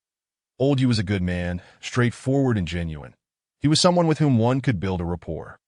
If there is nothing else, I shall take my leave, Wu Wei remarked, preparing to slip away. Let us dine together. No. This is your family gathering. I am hardly a relative, so I shall not intrude on this intimate occasion. Wishing you a happy birthday and great success in your endeavors, that Wu Wei's resolve was firm, leaving Yu Mingyuan momentarily stunned. Upon descending the stairs, Wu Wei nodded discreetly at Yu Zhixia before quietly exiting. Yu Qingxiu gazed at her father, feeling utterly despondent. Chapter 30. Which son? Yu Mingyuan scratched his head in confusion, wondering how the conversation had taken such a bewildering turn. Was he the one admonishing Wu Wei? Or was Wu Wei subtly administering a tranquilizer to him? Father, why must you bully Wu Wei? I Haven Tea. Then your earlier remarks were intended to suggest that Wu Wei should keep his distance from me. Yu Mingyuan sighed. That was not my intention, dear daughter. You've misunderstood. With a hint of resentment in her eyes, Yu Qingxiu retorted, You've driven Wu Wei away. As a prominent leader, why must you possess such a narrow mind? He even presented you with a calligraphy piece. Why do you belittle him and make things difficult for him? Yu Mingyuan raised his hands in surrender, exclaiming, My dear girl, I truly did not mean it. I heard everything. Yu Qingxiu's eyes brimmed with tears, her heart aching uncontrollably. While the father-daughter duo teetered on the brink of conflict, Wu Wei strolled away with an air of lightheartedness as the Meiyuan faded behind him. He weighed the box in his hand, a slight smirk gracing his lips as he tucked it into his backpack. Then a voice called from behind, My boss wishes to invite you for a brief discussion. To express gratitude for your heroic act last time, that Wu Wei eyed the imposing figure clad in black, feeling an involuntary shiver. The man's sharp gaze and closely cropped hair suggested he was a formidable bodyguard. Is this about the sister who just drove away in the Lotus? Indeed, our boss's surname is Sunday. Instinctively, Wu Wei considered departing. Yet the bodyguard's unwavering gaze held him firmly in place, immobilizing his legs. This Miss Sun had a rather commanding way of extending invitations. After wrestling with his indecision, Wu Wei ultimately resolved to see what it was about. Throughout the journey, the leading man moved with remarkable swiftness. Yet his footsteps were eerily silent, indicating he possessed a certain level of skill.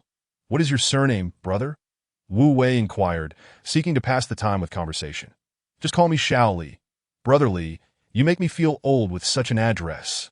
Then how should I address you? My name is Wu Wei. Those in the circle refer to me as Wei Xiao. And which circle do you belong to? Let us just say, the broad road of a harmonious society. Brother Li almost stumbled at that, his brow twitching slightly as he struggled to keep pace with Wu Wei's erratic thoughts. Deciding silence was the better part of valor. He focused on the path ahead.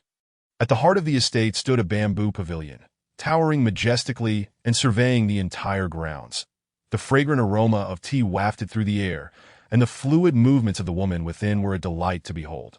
Wu Wei sat quietly, refraining from interrupting her.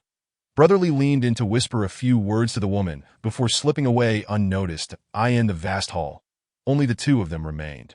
Creating an atmosphere of spaciousness, with delicately soft fingers, she extended a small white porcelain cup towards Wu Wei. He accepted it with both hands, carefully avoiding any physical contact that a hint of fragrant aroma wafted past his nose. And he instantly recognized it as premium Longjing tea from before the Qingming festival. Excellent tea. Can you discern its variety? Longjing. Young lad, you have a discerning palate for tea? A bit, just a bit. However, Wu Wei knew that the tea he was familiar with was likely not the same as the one enjoyed by this lady. He stifled a smile and took a delicate sip. This is Qingming Longjing, the finest of its kind. Its fragrance may be subtle, but it excels in smoothness. Indeed, the flavor is notably lighter than that of the tea harvested after the rain. Wu Wei nodded in agreement, affirming Sun Zhixi's observation, that a flicker of surprise danced in her beautiful eyes, as she realized that the man before her was not merely speaking fancifully, but indeed possessed a genuine understanding of tea. Brother Wu, I raise this cup to you in gratitude for your assistance the other day. Sister Sun, no need for such formality. Wu Wei's calling her sister brought a smile to her face. her eyes curving delightfully. While she had brothers, none possessed the gallant charm and elegance that he did. Had it not been for you, I might not be here today, Sun Jishi said, her expression turning solemn as she recalled the events of that day. I had an argument with my family and sought refuge at Qingsong Villa for a couple of days, driving alone from Jiangning, that I was in a foul mood that day and encountered heavy fog, which only exacerbated my irritation. That a flicker of regret crossed her eyes as she bit her lip and continued softly, I was driving quite recklessly. Had it not been for that safety cone you threw. Given my speed at the time, it would have been a miracle if I had survived, let alone escape with minor injuries. That I in the face of life and death, Sun Jishi experienced what it truly meant to feel as if time had slowed. In that fleeting moment, everything stretched out before her, as if in slow motion, that I in the blink of an eye. All her senses heightened. She could hear the rapid pounding of her heart and discern the expressions on the face of the man who was so close by. His sharp, chiseled features bore an intensity and determination that belied his youth. "Oh, you know me?" she asked, her eyes shimmering with a gentle light. Full of life, that Wu Wei shook his head, entirely unfamiliar with this enigmatic woman. "My surname is Sun, and my name is Jishi. Qingsong Villa belongs to me." That he repeated her name silently, finding it quite intriguing, his brow slightly furrowing. "Which Sun?" Sun Jishi leaned languidly against the bamboo chair, her charm radiating. "Which Sun?" "The little Sun, of course." Wu Wei remained silent, his gaze fixed on her, as this was not the answer he sought. That I in a fleeting moment, Sun Jishi grasped his intent, a playful smile gracing her lips. "Little brother, which Sun do you think I am?" Wu Wei's mind raced, pondering as he leaned slightly forward. That I in high society, families often emphasize their lineage and heritage to showcase their legacy and prestige. Sun Jishi had mentioned coming from Jiangning, a city steeped in history, where many influential families had thrived and continued to flourish. The Sun family from Jiangning was known to be powerful and influential. Wu Wei had heard whispers of them in his previous life. After all, Jiangning was a provincial capital, quite distant from Tongzhou, so he had not initially connected Sun Jishi's surname with the Jiangning Sun family. "Surely, you are not from the Jiangning Sun family?" The woman nodded, laughing melodiously, her beauty captivating enough to leave Wu Wei momentarily speechless.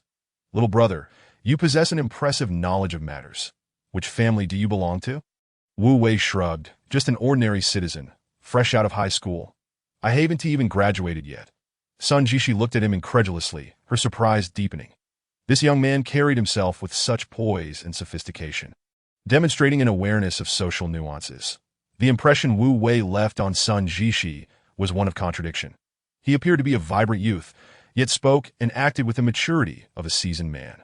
She decided against probing further. Their brief encounter did not warrant such inquiries. Yet an unusual sensation washed over Wu Wei, raising every hair on his body. Suddenly, he understood why Yu Mingyuan had faded from prominence years ago. Sun Jishi was indeed from the Jiangning Sun family and the owner of Qingsong Villa, her status undoubtedly formidable. That he recalled a female victim from the car accident years ago, who had hailed from Jiangning. His pupils dilated, a cold realization striking him. Had Sun Jishi met with an untimely demise, her family would undoubtedly seek retribution. The Sun family's influence spanned both political and business realms, wielding immense power. Even someone like Yu Mingyuan would find it challenging to resist such pressure. As he contemplated this, Wu Wei couldn't help but feel a sense of profound remorse. Unbeknownst to him, he had altered the fates of many. Chapter 31. "Annie, I no longer wish to strive. You saved my life the other day. How might I repay you?" "Sister Sun, you flatter me. It was merely a small act, nothing of great significance." "What did you just say?" "Repay? Please elaborate." The sudden shift in tone took Sun Jishi by surprise. She nearly spluttered her tea at the sight of Wu Wei's eager expression. "Would you like me to gift you this villa?" "Sister, please do not jest with me, that I speak sincerely. A common man is innocent, yet possessing a gem is a crime. That I have just completed the Chinese language portion of the college entrance examination. Dear sister, please do not bring misfortune upon me. Look at your timid demeanor. Back on the overpass, I saw your audacity." No, I'm still a minor." The two of us exchanged words, wasting quite a bit of breath. The gift was too extravagant. Wu Wei dared not accept it, knowing he would surely face his mother's wrath upon returning home. Ultimately, a brand new box was handed to Wu Wei, The image printed on the box depicted a mobile phone. A classic black and white design with a straightforward shape, that T618, the most sought-after phone of its time, without a doubt. Sun Jishi opened the box and took out the phone, which was already charged and equipped with a SIM card. "This is for you," she declared, simultaneously producing her own model and dialing her number from Wu Wei's phone, thus saving the new number. Their phones were identical, and when placed side by side, it was impossible to distinguish one from the other. Even at that time, the price of this mobile phone was beyond the reach of the average person. Suddenly, a line from a script flashed through Wu Wei's mind, causing the corners of his mouth to lift. Sun Jishi playfully chided, "What are you laughing at?" Wu Wei suppressed his laughter. "Have you ever heard the saying? Annie, I no longer wish to strive. Who is your aunt?" "You little brat, it's sister." "Sister. Now that's more like it." However, Sun Jishi understood the essence of Wu Wei's remark. It meant relying on others for support. "Have your scores been released? How did you perform?" Since he had called her sister, it was only fitting to show concern. "Over 600. I should be able to enroll in Nanhua," Wu Wei replied casually. "That's impressive.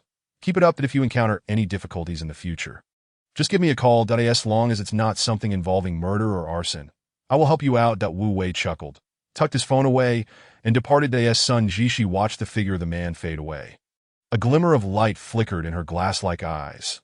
This trip was not in vain. A mobile phone and a watch were the full rewards for his previous act of bravery, having distanced himself from Yu Qingxiu. He had now befriended a sister of stature. Wu Wei was quite satisfied with this outcome. The following morning, father and son set off on their journey, boarding the bus to Haizhou, which departed promptly at 7:30. Throughout the journey, Wu Wei did not remain idle. He familiarized himself with the differences between various models of the yarn-breaking machine and the drafting machine. Upon returning yesterday, Wu Wei had submitted the phone and watch. Explaining their origins, Lu Rulin, perceptive as ever, could sense his intentions with just a glance. Thus, rather than conceal the truth, it was better to be forthright. Surprisingly, Lu Rulin did not say much and allowed Wu Wei to keep them for himself. "The phone may be devoid of its packaging, but the watch box is intact," Wu Wei thought. Without unboxing it, he simply stuffed it into his backpack, thinking it might come in handy in Haizhou. When visiting Xihua, one cannot arrive empty-handed. Besides some local specialties, this watch was the most presentable gift he had. However, unbeknownst to Wu Wei, although the watch was given by Yu Mingyuan, it was personally selected by Yu Qingxiu. Arriving in Haizhou at noon, the father and son hastily resolved their lunch at a fast-food restaurant adjacent to the bus station. They boarded Line 4, heading directly to the old campus of Xihua located in the city center. The entrance of Xihua had its own guest house, where they conveniently checked in. Just before leaving, Wu Wei stopped Wu Weidong from bringing gifts, for the school was bustling with people, and such actions should not be done in plain sight. Upon encountering Professor Yu Chaoyi waiting at the entrance, the three of them made their way inside the school together. "Has Wu Wei's score been released?" "Yes, Professor Yu, 619. It's quite satisfactory." Professor Yu nodded. "That's an excellent score. Applying to us at Xihua is somewhat of a waste," Wu Wei quickly interjected. "It's merely luck." Professor Yu patted Wu Wei's shoulder. "You strike me as an astute student. What major are you considering at Nanhua?" "Finance. I wish to learn something exciting. Nanhua's finance program is among the top 2 in the nation." "You've made a wise choice." Although Professor Yu cherished talent, he was also a teacher who deeply respected students' choices. Never imposing his views upon others, as they walked toward the office building of the Textile College, Professor Yu solemnly stated, "By the way, the experimental paper has been finalized and is set to be submitted for SCI review. I'll credit you as the third author." "That should be fair enough, Professor Yu. That is not necessary. I merely mentioned it in passing, and I hardly contributed anything, let alone published a paper if my name appears." "It would be quite the joke." Wu Wei hastily declined his kind offer. "Your insight during that discussion revealed the biggest bottleneck in our project. Without your suggestion, we would have wasted an inordinate amount of time. The journal we're preparing to publish in is of high caliber. Many graduate students may never encounter such an opportunity." Professor Yu continued to persuade him earnestly. He genuinely wished for Wu Wei to gain recognition. Although Wu Wei would not be selecting Xihua and the materials major, possessing an internationally recognized paper would certainly enhance his resume. While they conversed, they arrived at the office on the 5th floor. Professor Yu knocked on the door and ushered the two of them inside. "This is our Textile College's Vice Dean, Professor Qian Zhongyang." These two are the individuals I mentioned, General Manager Wu Weidong from Tongzhou Textile Machinery Factory and his son, Wu Wei. Professor Qian Zhongyang, though not yet 40, had already ascended to a position of significant authority as the vice dean of the textile college. With gold-rimmed glasses and impeccably styled hair, he resembled a corporate executive more than a university professor. After exchanging pleasantries, the group settled onto the sofa and gradually delved into the discussion that Wu Weidong, seasoned in the business world, was no novice. Years of experience had honed his ability to articulate his thoughts eloquently. Being from a technical background, his understanding of the product far surpassed that of typical frontline sales, making his introductions more fluid. Occasionally, Professor Qian would interject with technical inquiries, such as the precision achievable in wool breaking or the differences between roller drafting and needle comb drafting machines. These details exceeded Wu Wei's knowledge, yet he attentively observed Professor Qian's expressions and demeanor. Chapter 32. The crucial dinner 2 hours had swiftly passed, and they had covered most of the necessary introductions. Professor Qian accepted all the materials Wu Wei and his father had brought and solemnly stated that he would submit them for discussion at the college, asking them to patiently await the outcome. As the three men descended to the first floor and had yet to exit the lobby, Wu Wei seized the opportunity to pull Professor Yu aside, whispering, "Professor Yu, I have one more request." Professor Yu, taken aback, asked, "What is it? Could you help us arrange a dinner with Professor Qian? We would like to invite him and you to dine with us tonight, since we've come all this way." We hope for a more in-depth conversation. Wu Wei glanced around, ensuring no one was within earshot, and continued, "We've actually prepared some gifts, but it would be inappropriate to present them here, so we thought to do so during dinner." Professor Yu was not one to adhere to outdated notions. After a moment of contemplation, he replied, "I'll take care of it. Tonight, I'll invite you and old Qian for dinner, then I'll confirm the venue and inform you." As father and son exited the gates of Xihua, the scorching sun bore down, creating a sense of discomfort. After a long journey and extensive discussions, they returned to the hotel to rest, leaning against the headboard. Wu Wei found himself unable to sleep, tossing and turning. "Xiao Wei, you've been silent since you came out. Is there something troubling you?" Wu Weidong suddenly remarked, as he too felt a tinge of worry upon returning. Wu Wei sat up in bed, his tone heavy. "Dad, did you notice Professor Qian's expressions?" "Expressions? I thought his reactions were quite normal. What is the matter?" Wu Weidong queried, puzzled that I feel that we may not have truly impressed Professor Qian. "He only entertained us out of respect for Professor Yu. Don't you think so?" Wu Weidong furrowed his brow, reflecting on everything that had just transpired, and a wave of unease began to rise within him. The restrained politeness and sense of distance were the impressions Professor Qian had left on them, which were at the root of their concerns. "That we've prepared everything we needed. What are we lacking?" "Indeed, what are we lacking?" Wu Wei echoed, at a loss for clarity, and the room fell into a silence. Just then, Wu Weidong's phone rang. After answering the call, he slowly said, "Professor Yu has managed to invite Vice Dean Qian. Dinner is booked for tonight at a nearby restaurant, and we are to arrive promptly at 6:30. This order represents a lifeline for the factory, with a total value reaching an impressive 5 million. Should we secure it, the initial payment of 1.5 million, 30% of the total, combined with the funds available in the factory's accounts, would at least allow us to repay the imminent bank loans. The inventory of machinery and equipment is readily available. It merely requires modification and customization to meet the specifications of the Textile Institute for prompt delivery. With costs already significantly amortized, the profit margins on these customizations are extraordinarily high. According to Wu Wei's calculations, this order could yield a net profit of 45%. After accounting for various incidental costs, a profit of at least 400,000 would remain. This is indeed a substantial sum. Following a conversation with Qian Zhongyang, Wu Wei felt a sense of unease, thus making the dinner gathering that evening critically important. After much contemplation, Wu Wei shared his thoughts with his father, Wu Weidong. Though filled with skepticism, nodded in agreement that at this juncture, it was a matter of taking a bold leap. At 6 o'clock, the two arrived early at the restaurant, quietly awaiting their guests. It was said that Qian Zhongyang refrained from smoking due to chronic rhinitis and had a strong aversion to the smell of smoke. Wu Weidong fought against his craving, daring not to smoke a single cigarette for fear of retaining the scent. As a piece of chewing gum was offered, Wu Wei felt a pang of sympathy, seeing his father struggle. Wu Weidong unwrapped the gum and popped it into his mouth, While it could not substitute for the stimulation of nicotine, it provided a modicum of relief that I'll quit smoking when I get home. Wu Weidong declared with determination. Oh no. If you quit, who will take the blame for me? Wu Wei jested. You little rascal, always scheming against your father. This light-hearted exchange alleviated the tense atmosphere, and both father and son shared a laugh. At 6:30, Qian Zhongyang and Yu Chaoyi appeared at the entrance of the restaurant. The four exchanged pleasantries. Having met earlier in the afternoon, they were not strangers, and they proceeded to enter the private dining room together.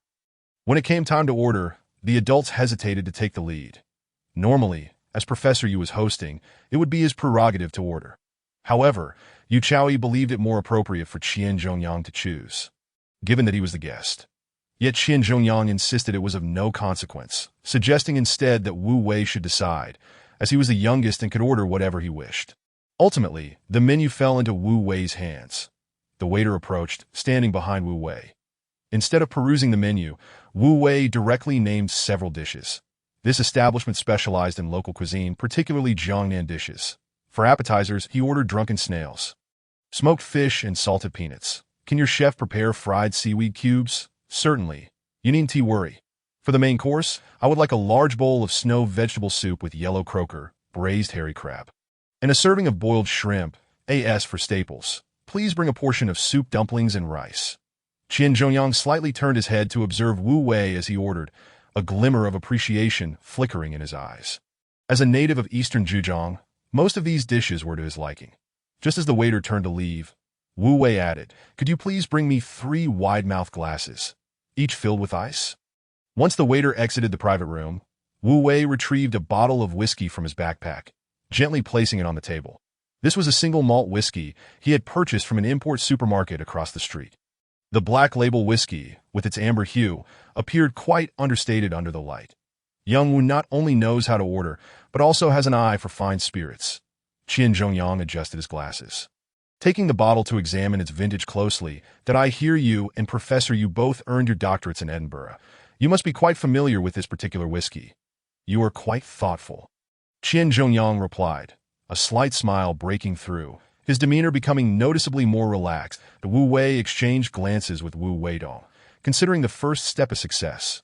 Catering to his interests was essential in easing Qian Zhongyang's defenses, allowing Wu Wei to further their plans. The dishes arrived promptly, each bursting with authentic flavors. After a few rounds of drinks, Wu Weidong knew it was time for him to take the initiative.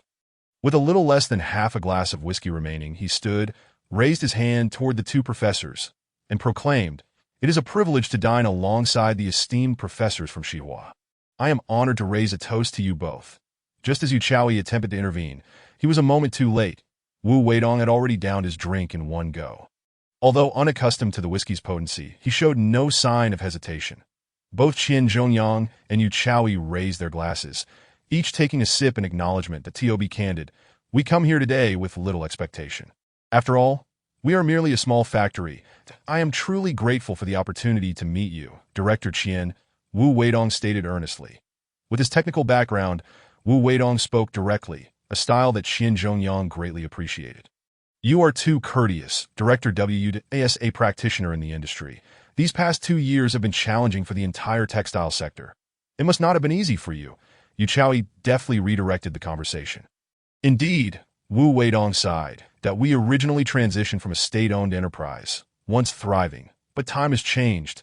Our pace has struggled to keep up with reforms. Coupled with the burdens of past obligations, it feels as though we cannot even get off the ground. I have contemplated closing the factory, as this half-hearted existence is unsustainable. Yet, the dedicated workers here, with families to support, face their own hardships, given the current dire state of the industry, lacking the acumen to improve our situation. I can only strive to keep this small group of over 100 people afloat." That Wu Weidong poured himself another half glass and downed it in one go, having consumed a fair amount of alcohol.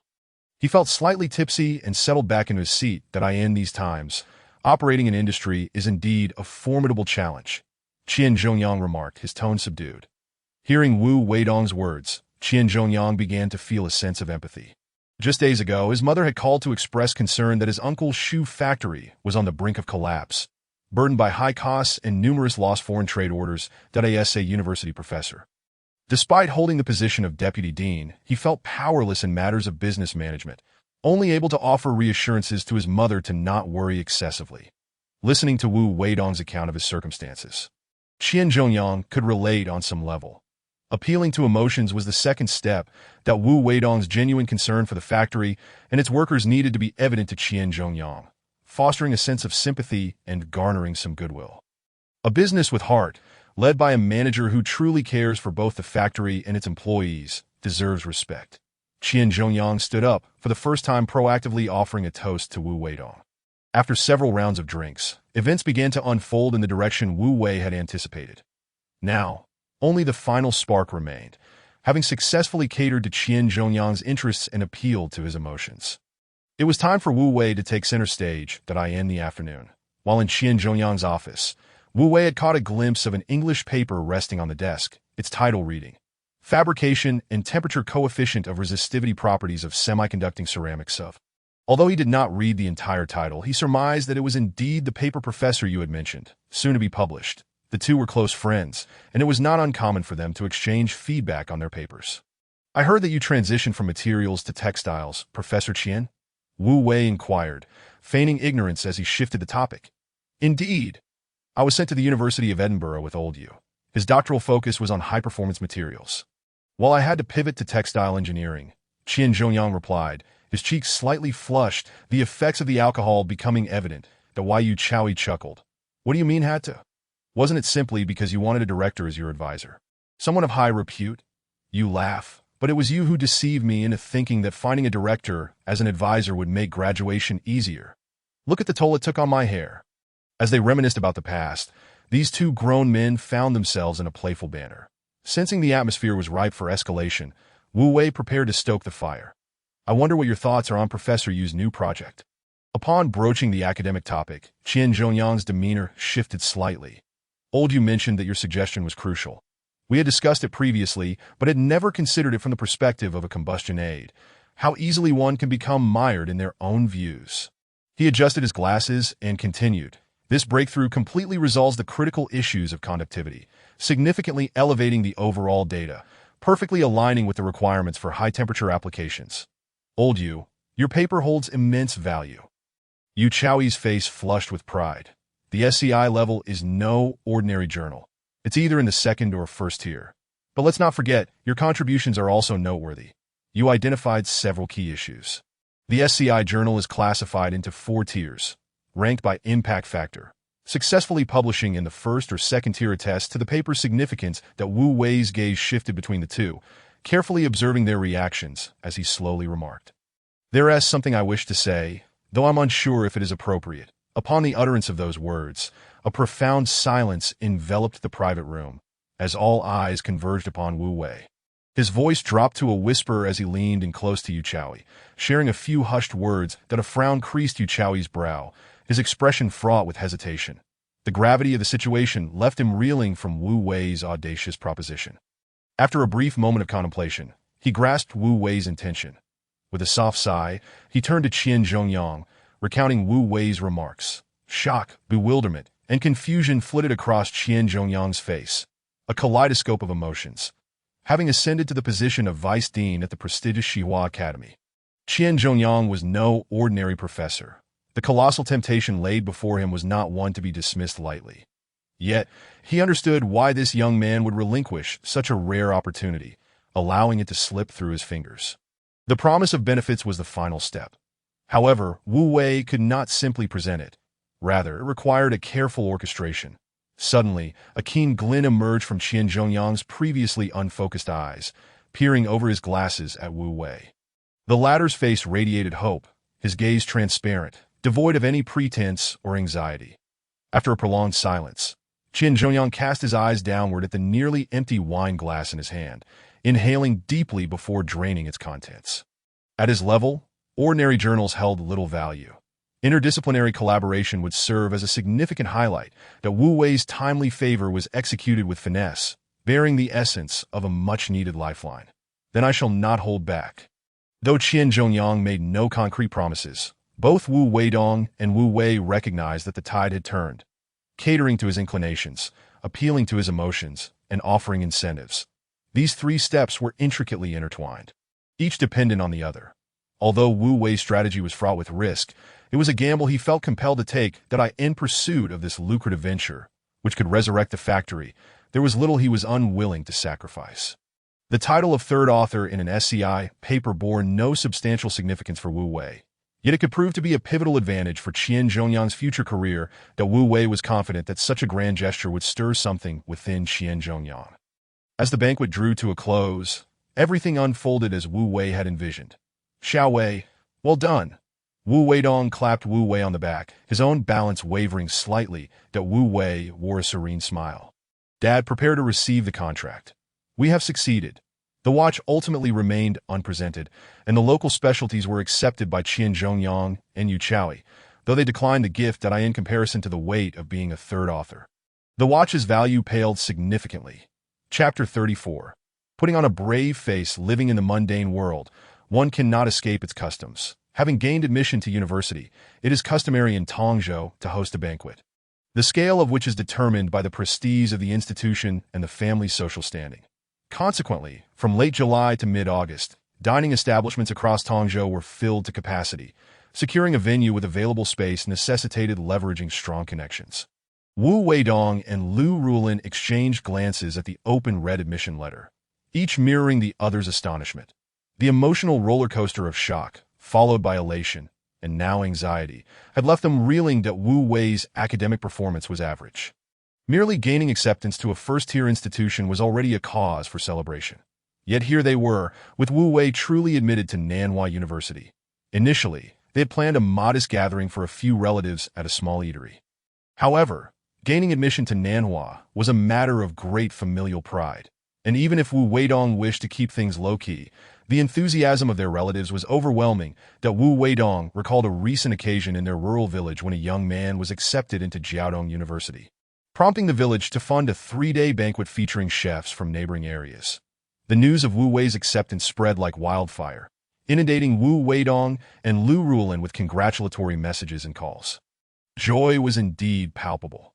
Hu Wunti say congratulations, immediately inquiring about where the celebration would be held, eager to partake in the festivities. Lu Rulin, typically a prominent figure at the local street office, found herself evading people over the past couple of days. After dinner, Wu Wei retreated to his room to tinker with his computer, while his parents lingered in the living room, sighing in exasperation.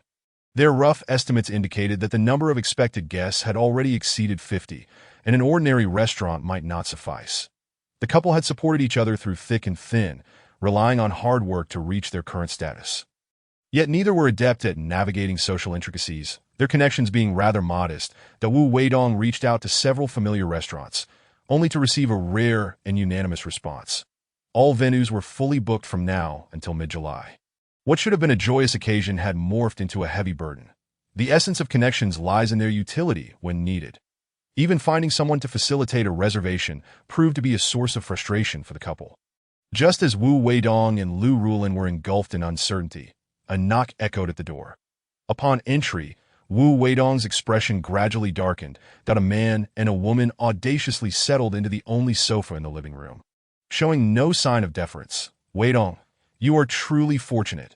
Wu Wei has been accepted into Nanhua. We must make arrangements. Have you booked a restaurant? Mom is eagerly awaiting news, boomed the voice of Wu Wei's uncle, Li Hongjian. Indeed, such a significant event warrants proper celebration, and Mom specifically sent me to offer guidance, chimed in his aunt, Lu Yunhong. Their commanding tone caused Wu Weidong and Lu Rulin's faces to shift in color. Lu Rulin slightly turned her head, regretting her call to share the good news. Just days prior to Wu Weidong, hailing from a rural background, had risen from being a welder to the factory director. However, he was still looked down upon by Lu Rulin's family, who were city dwellers. Their condescension was one thing, but the constant demands for him to assist with various tasks added to his frustration. What does Mom mean by this? Wu Weidong suddenly interjected. That old lady has quite the influence. Anything done without her consent incurs her wrath. Every family has such a domineering elder who insists on controlling every matter. Li Hongjian raised an eyebrow. Wu Wei's admission to Nanhua is a momentous occasion. Mom insists it must be celebrated properly. Upon hearing this, the expressions on Wu Weidong and Lu Rulin's faces grew even more strained. Securing a restaurant was proving difficult enough, let alone arranging a grand celebration that Wu Weidong, his countenance troubled, replied, "We merely intended for family to share a meal, something simple. Moreover, it is challenging to find available venues." Observing the couple's shifting expressions, Li Hongjian scoffed, "With so many relatives, you think simple will suffice. Do you wish to invite ridicule?" Lu Rulin retorted, "It's not that. It's just that restaurants are so busy right now. It is hard to book a place." A thought crossed her mind, and she decided to shift the blame onto the restaurants. "Have you not sought assistance?" Lu Yunhong interjected, sending a chill down Lu Rulin's spine. Wu Weidong shook his head slightly. "I've inquired with several establishments. They're all booked solid." Finally, Li Hongjian seized the opportunity. "You folks only know how to bury your heads in work, neglecting the nuances of social etiquette." He slicked back his hair, lifted his chin slightly, and smirked. "Fear not. If you cannot manage this, I shall take the reins. Such trivial matters will not daunt me." Before his words had fully settled, the last remnants of Wu Weidong and Lu Rulin's forced smiles vanished. In recent years, Li Hongjian had amassed considerable wealth through coal trading alongside a mysterious partner. During the old lady's 70th birthday, he had presented her with a 2 million yuan bank certificate, claiming he had a penchant for frivolous spending and preferred her to manage it. This gesture astonished everyone and brought joy to the prideful old lady. From that moment on, it became clear that Li Hongjian held considerable sway in the family, second only to the matriarch. In front of several witnesses, he retrieved his phone and scrolled through his contacts that a call was placed, and one could hear him say, "Old son, our child has been accepted into Nanhua. We need to find a venue for a celebration. Nervous? I understand. Please secure a time for us, but ensure the main hall is available." After a brief exchange, Li Hongjian set down his phone and casually remarked, "I've already spoken with Dingfeng International. They agreed to reserve a space for us in my name. Rest assured, Dingfeng International stands as the pinnacle of upscale dining in the locality. Typically, one must reserve a table in advance to dine there." Let alone during this particularly busy season, that a sense of foreboding washed over Lu Rulin. Establishments like Dingfeng International charge no less than 2,000 for a simple meal, that if one were to host 10 tables.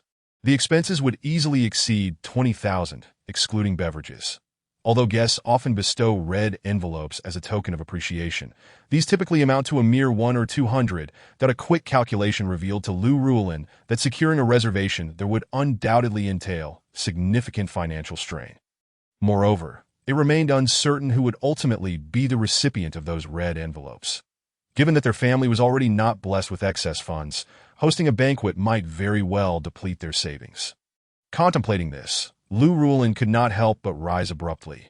There is no greater folly than to maintain a facade of affluence. Just as she was about to voice her dissent, a voice emerged from behind her. "Is uncle capable of securing a banquet at Qingsong Mountain Villa?" Chapter 35. Debts are easily repaid, but human relationships are complex. The once boisterous hall fell into an unexpected silence as four adults turned their attention to the young man leaning against the doorway. Arms crossed, Wu Wei wore a subtle smile, mockingly observing the very uncle who had been so boastful moments ago. Although Li Hongjian had not received a formal education, his years of experience in the world had hardened his demeanor akin to an asphalt road. Xiaowei, places like Qingsong Mountain Villa are both exorbitant and lackluster. "Have you dined there before to make such a claim, uncle?" Wu Wei retorted as he stepped forward, pouring himself a glass of water and downing it in one go. Despite having some wealth, Li Hongjian certainly could not casually enter an establishment like Qingsong Mountain Villa. Wu Wei noted the subtle shifts in his expression, which did not escape his keen observation. With a chuckle, he remarked, "You needn't trouble yourselves, uncle and aunt, we shall manage our own affairs." "Xiaowei, you are speaking too casually. We are family," Lu Yunhong interjected, striving to redirect the conversation, which had veered off course. Gaining admission to Nanhua University was a matter of great pride, a milestone to be celebrated, and any carelessness could lead to lifelong ridicule. Your grandmother mentioned that among the 3 generations of the Lu family, you are the sole student admitted to a prestigious university that in the past, that would have been akin to a celestial being descending to earth. Lu Yunhong grew increasingly animated, unable to contain her excitement. Upon hearing the mention of the Lu family, Wu Wei smirked, recognizing the irony of their familial claims 6 months prior, when his father's factory faced financial difficulties due to delayed payments. he had approached his uncle, Li Hongjian, seeking a modest loan of just over 300,000. To Wu Wei's dismay, Li Hongjian not only refused outright, but also brought it up during a family gathering, humiliating Wu Weidong in front of everyone. Wu Wei learned of this incident later from his mother, feeling a surge of indignation. Refusing to lend money was one thing, but publicly shaming him was another. The elderly lady not only refrained from offering assistance, but also ridiculed Wu Weidong, insinuating that a country bumpkin could never grasp the nuances of business, suggesting that closing the factory would be wise and that accompanying Li Hongjian on errands would yield greater earnings. Since then, his parents had rarely attended family gatherings. Xiao Wei, do you have any idea how much a banquet at Qingsong Mountain Villa costs? Your parents' combined monthly salary wouldn't cover even 2 tables. Li Hongjian raised an eyebrow, reprimanding Wu Wei, asserting his authority as an elder while simultaneously belittling Wu Weidong and his wife. In 2003, Wu Weidong and his wife's total income barely exceeded 15,000, which was indeed insufficient. Rest assured, uncle, you needn't concern yourself with this matter. Just come to dine when the time comes. Wu Wei, wishing to avoid further contention, promptly stood to usher them out. His succinct statements left Li Hongjian and Lu Yunhong momentarily speechless. Inciting their irritation as they exited, Li Hongjian muttered under his breath, "It's merely being accepted into Nanhua. What makes one think they can host a banquet at Qingsong Mountain Villa? A toad wishing to eat swan meat. What a farce. Family like that is just a pile of mud that cannot be propped up." Once the door closed, Wu Weidong appeared downcast, and even the typically loquacious Lu Rulin seemed unusually at a loss for words. "Mom, Dad, just await your invitations. I shall handle this matter." "What do you mean handle it, you little brat? Where did you even learn such terminology?" Lu Rulin shot Wu Wei a disapproving glance that Wu Weidong sighed. "Let it be. If it comes to it, we need not host anything. There is no need to endure this humiliation." Lu Rulin concurred, "Indeed, if we decide against hosting, then so be it. What else can we do?" The sting of mockery felt as unbearable as swallowing a fly, and Wu Wei fully empathized with his parents' sentiments. Initially, he had considered the prospect of foregoing the banquet, but Li Hongjian's visit had ignited a change of heart. As one who had been reborn, how could he allow his parents to be looked down upon? He wished for them to enjoy this honor without reservation. That Wu Wei quietly retreated to his room, unplugged his charging phone from the table, and dialed a number. The phone rang twice before being answered by a languid, hazy voice that made Wu Wei's scalp tingle with anticipation. "Dear little brother, you finally decided to reach out. Sister Sun, it's been a while." The sound of water rustling on the other end hinted at Sun Zhixie's whereabouts, though he could not discern her location. "Speak, what is it?" "I have received my acceptance letter from Nanhua. Oh, truly. That is splendid news. However, I am struggling to find a place to host my graduation banquet." "Understood. Await my message." Conversing with an astute individual is always straightforward. A few succinct exchanges suffice to convey their intentions. In a villa by Xuanwu Lake, a figure swathed in a bathrobe reclined on a long chair beside the pool, droplets of water still clinging to her lustrous black hair. Sun Zhixi turned gracefully, her bathrobe barely concealing her, revealing a glimpse of spring-'s allure. Moments later, Wu Wei's phone vibrated with a message. "Someone will contact you tomorrow." Wu Wei smiled knowingly, replying with a simple thank you.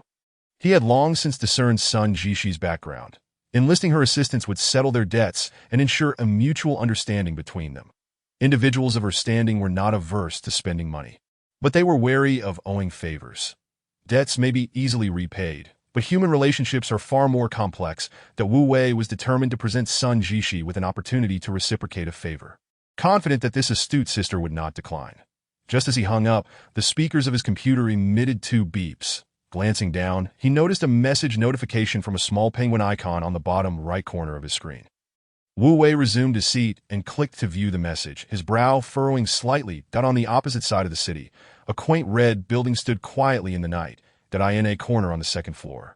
The dim light filtered through the curtains as Yu Qingxiu sat with a book in hand, her gaze unfocused, not truly reading the pages. 10 minutes passed without a reply from Wu Wei, causing ripples to disturb her previously calm demeanor.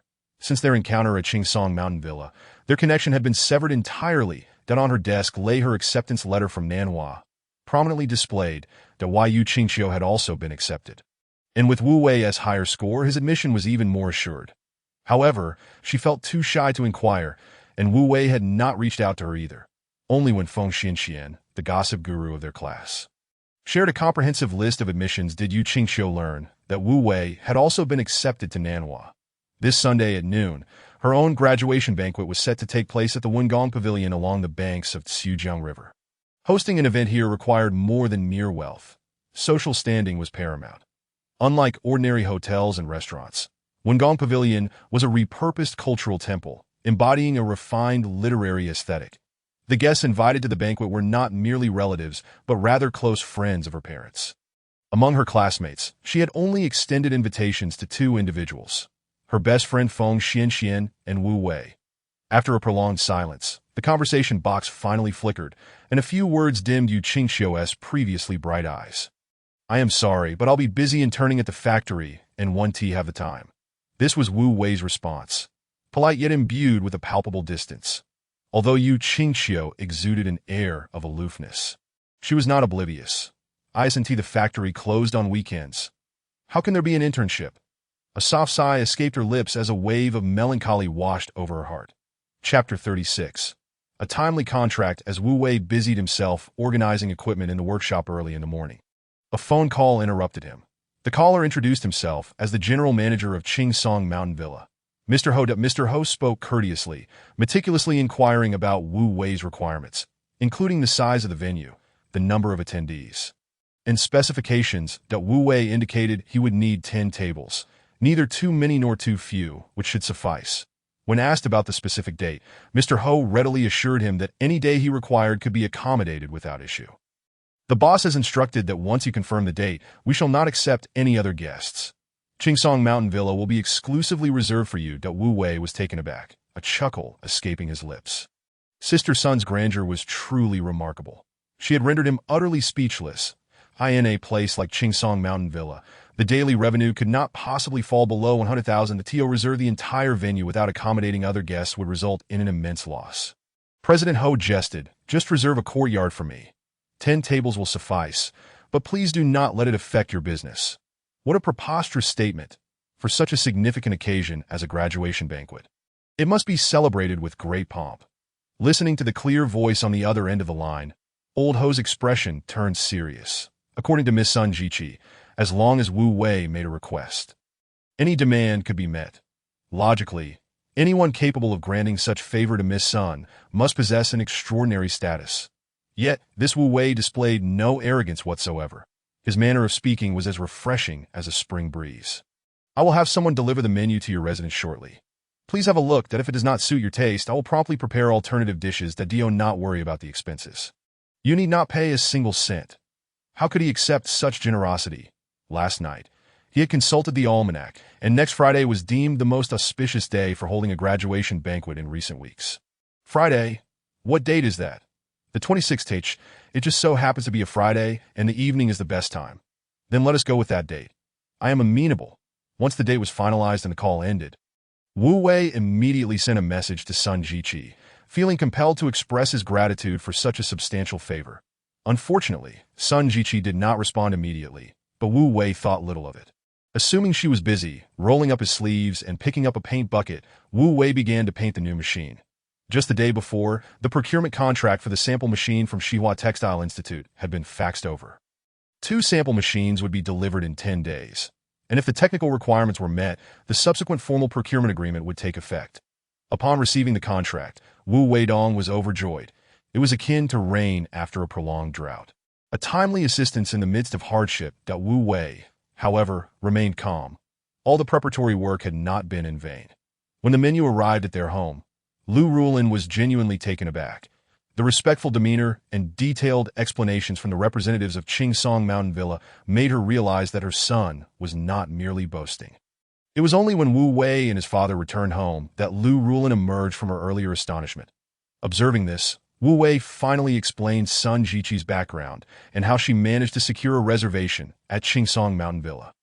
Consequently, the formal invitation could be sent out, and the lingering anxiety was finally put to rest that on this rare weekend, while his parents went out to deliver invitations, Wu Wei slept until the sun was high in the sky, only to be awakened by the ringing of his phone. In his groggy state, A voice both familiar and unfamiliar resonated in his ear. "I'm in Tongzhou. Come have a meal with me." After a few seconds of confusion, Wu Wei finally recognized who was on the line. "That my head hurts a bit. Let me gather myself." "Hurry up, or should I come to fetch you myself?" "Really? Then I'll send you the address." Taking advantage of the situation was Wu Wei's forte. He always managed to remain unscathed. 15 minutes later, a green Lotus car indeed came to a stop at the entrance of the courtyard. 2 low revs of the engine served as a reminder to Wu Wei. Approaching noon, the blazing sun overhead dazzled him. Slipping on his flip-flops, he staggered over to the car, and upon glimpsing the stunning face inside, couldn't help but smile. Sun Jiqi's carefree and spontaneous nature was truly unattainable. "Little brother, what are you laughing at? Seeing you makes me happy. Is that not a reason to smile? Get in, let's go eat." Pulling open the car door and settling into the passenger seat, the vehicle deftly turned around and headed towards the banks of Tsujiang River.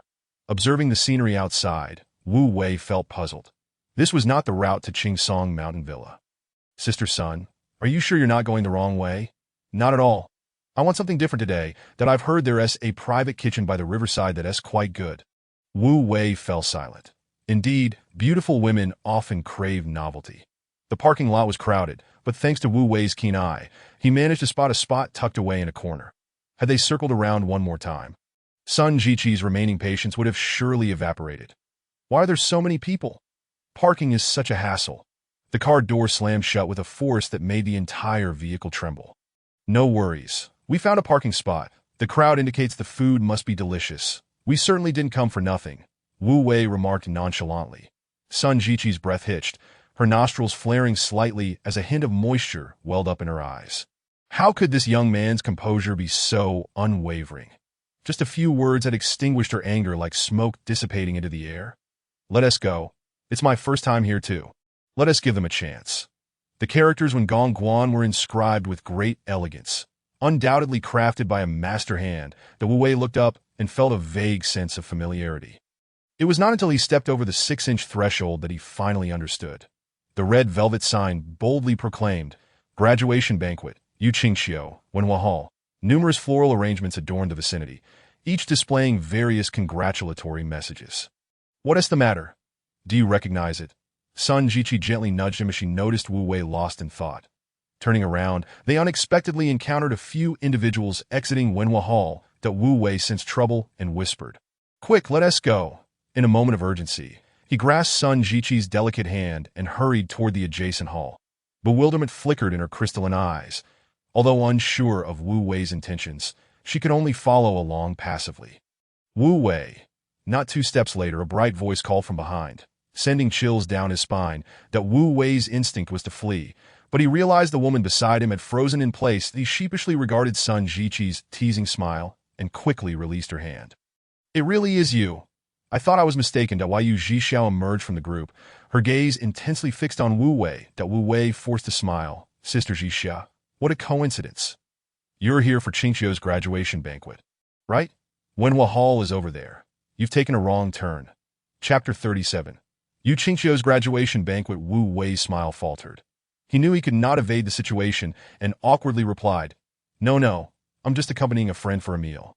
What a coincidence. However, Yu Zhixia seemed not to have heard him, instead saying softly, "So you've come.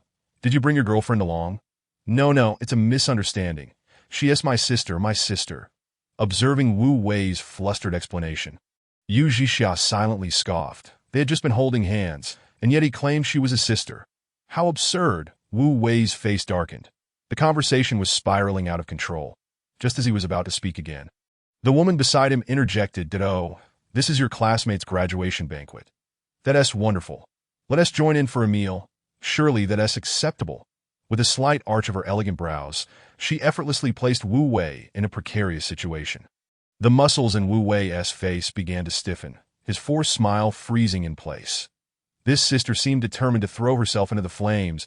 That a stampede of 10,000 horses galloped through his mind as all remaining hope shattered into pieces. "Wu Wei, you're here." A charming figure emerged from the corridor, standing beside Sister Yu Zhixia. Upon seeing Wu Wei, Yu Qingxiu appeared pleasantly surprised.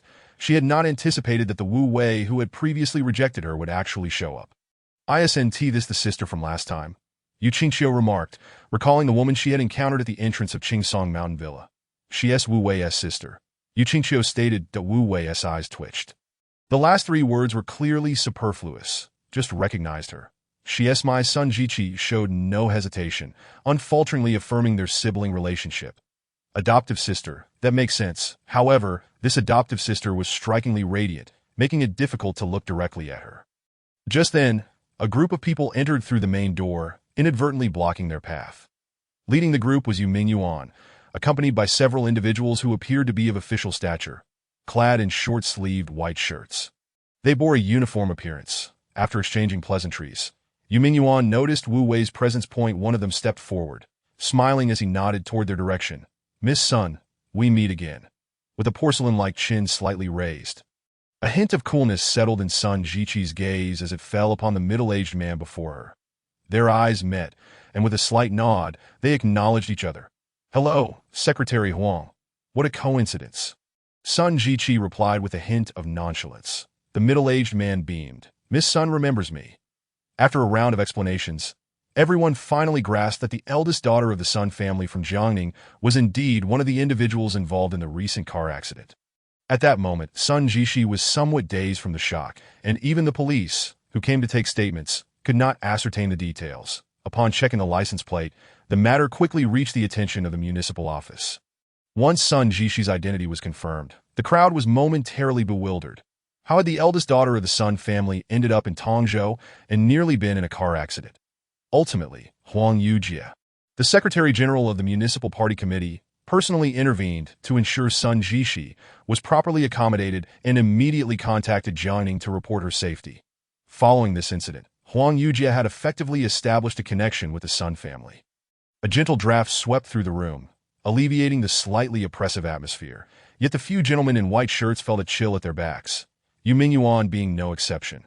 Sun Jiqi's unique status made everyone present acutely aware of the gravity of the recent car accident.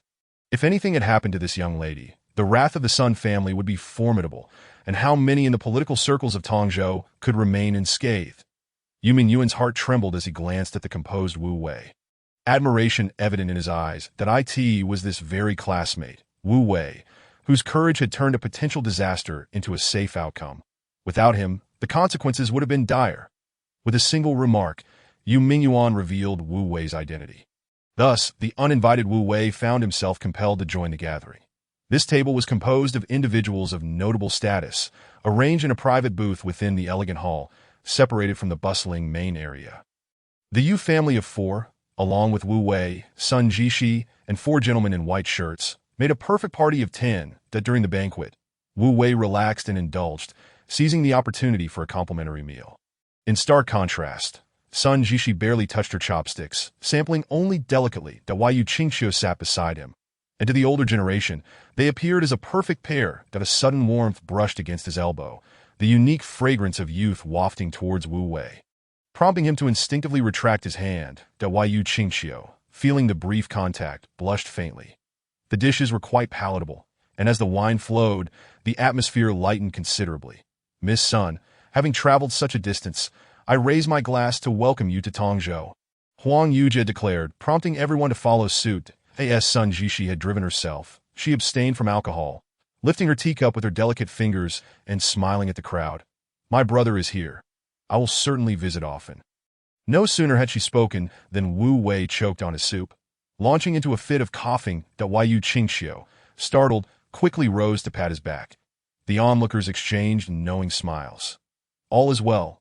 All is well. Wu Wei waved his hand, signaling that he was fine, while Yu Qingxiu returned to her seat, oblivious to any impropriety in her earlier gesture.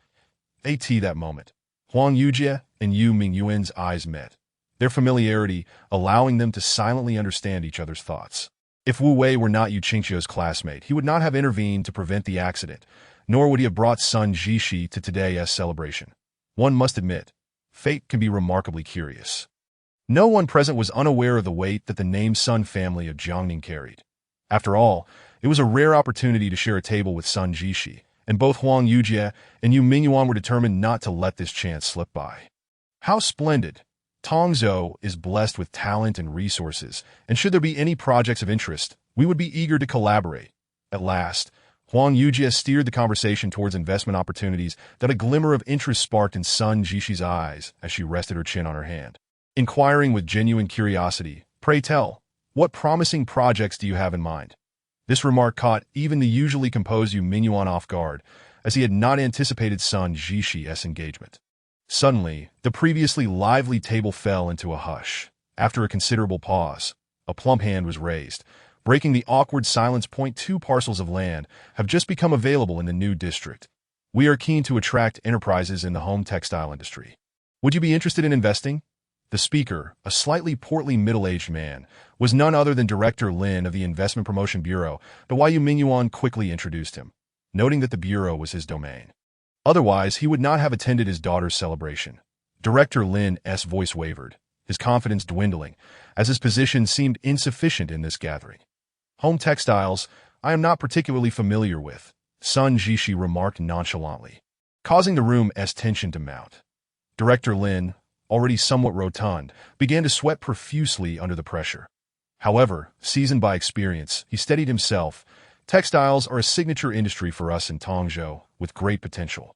Upon hearing this, Wu Wei, who had been sipping his soup, suddenly chuckled. "Is that so? And what would the required investment be?" Sun Jishi inquired, her interest piqued.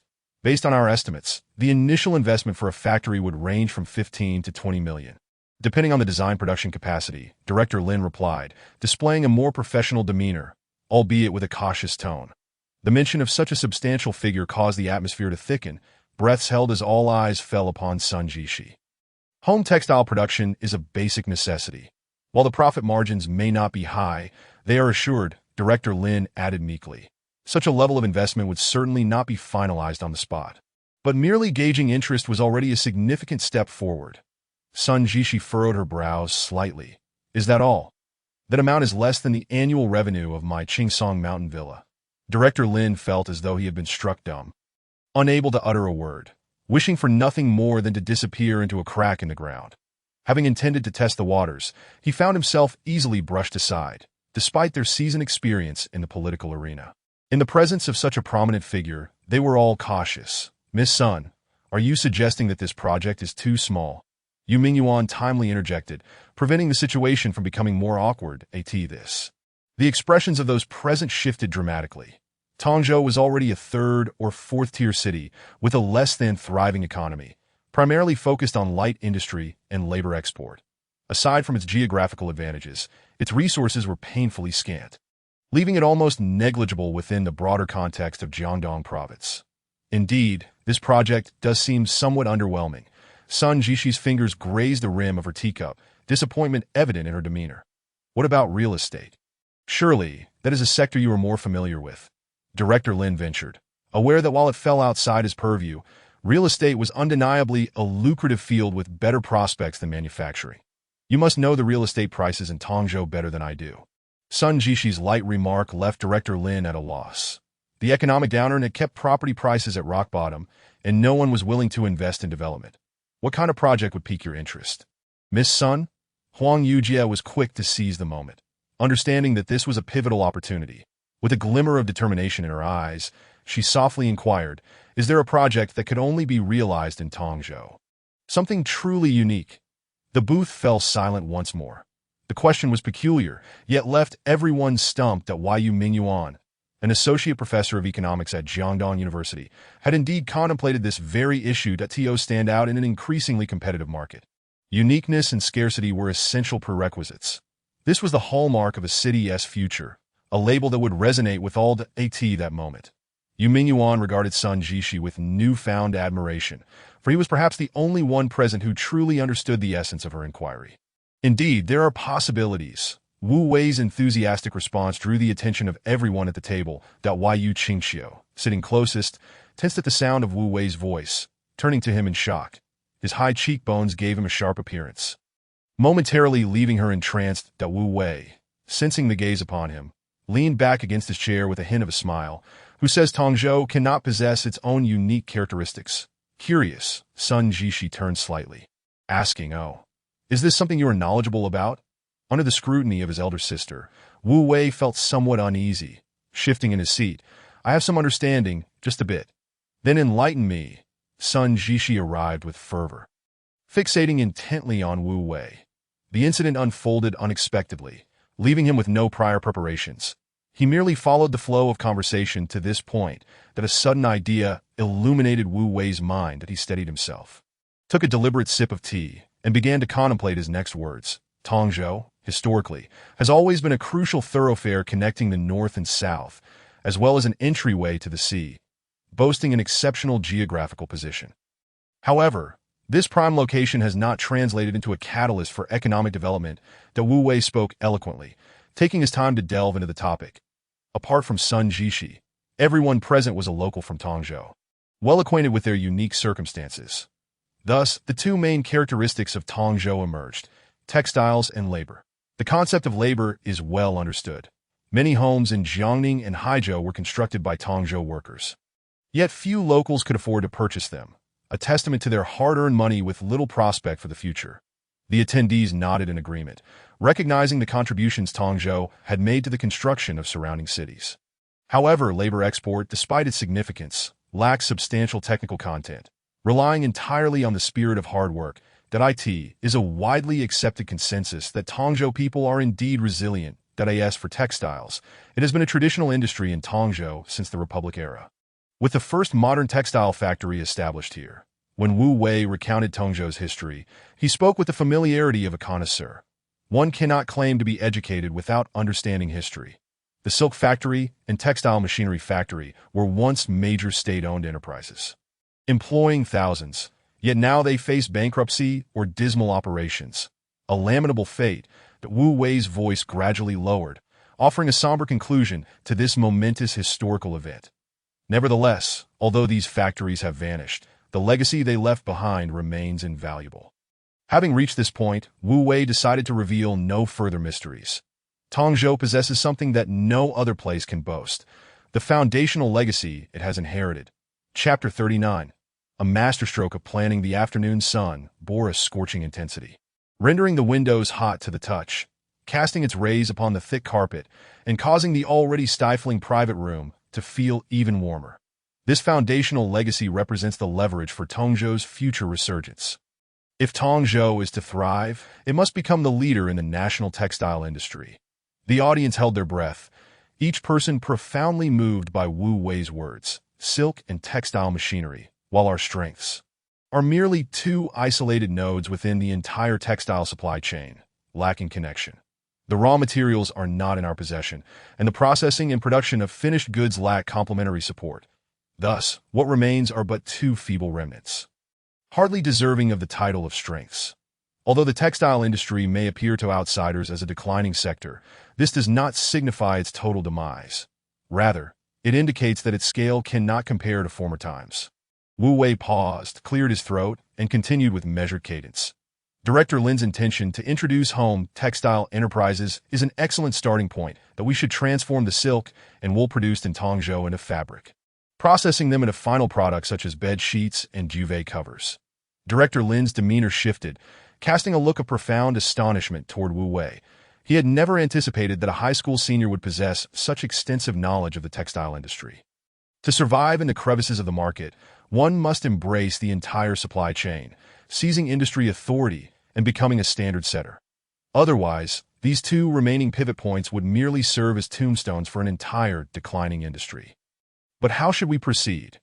Huang Yujie finally broke the silence with a question that resonated with everyone present.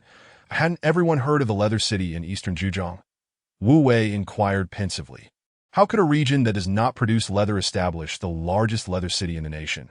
This question sparked a flurry of discussion. Indeed, why was that? The crowd murmured in contemplation that Wai Yumingyuan's expression dimmed. Even as a former university professor and deputy mayor of the city, he struggled to keep pace with Wu Wei's line of thought.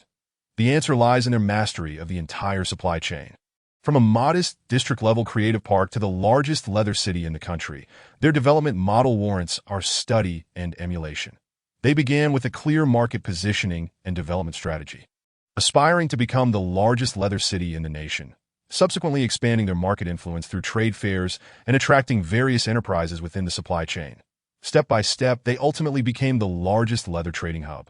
Commanding nearly the entire supply chain, Wu Wei endeavored to convey the history of the Eastern Zhejiang leather city in the simplest terms, prompting all present to fall into deep contemplation.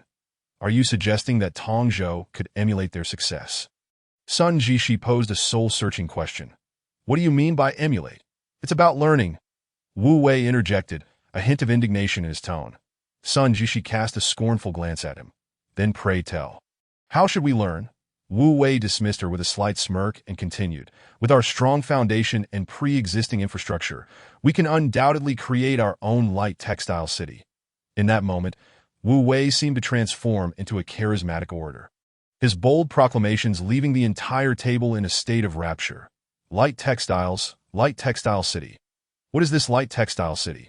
Yu Mingyuan was the first to react, having never encountered such a term before. Light industry and textiles form the basis of this concept that a light textile city is a comprehensive service hub centered around textile products, encompassing raw material procurement, processing, machinery manufacturing, textile processing, and sales, all under one roof. This knowledge stemmed from Wu Wei's university coursework, with Xihua University's textile program being the best in the nation. Some introductory courses had become electives for engineering students, and the textile overview was one of Wu Wei's freshman electives. Coupled with his father's factory background, Wu Wei was well-versed in these matters. How much would it cost to establish such a light textile city? While others pondered the method, Sun Jishi was solely concerned about the figures. Observing her eager eyes, Wu Wei understood her intense longing. First, it requires land. We have plenty of land available. Secretary Huang was the first to voice his support. That IT also necessitates gathering factories from the surrounding supply chain within a 10-kilometer radius.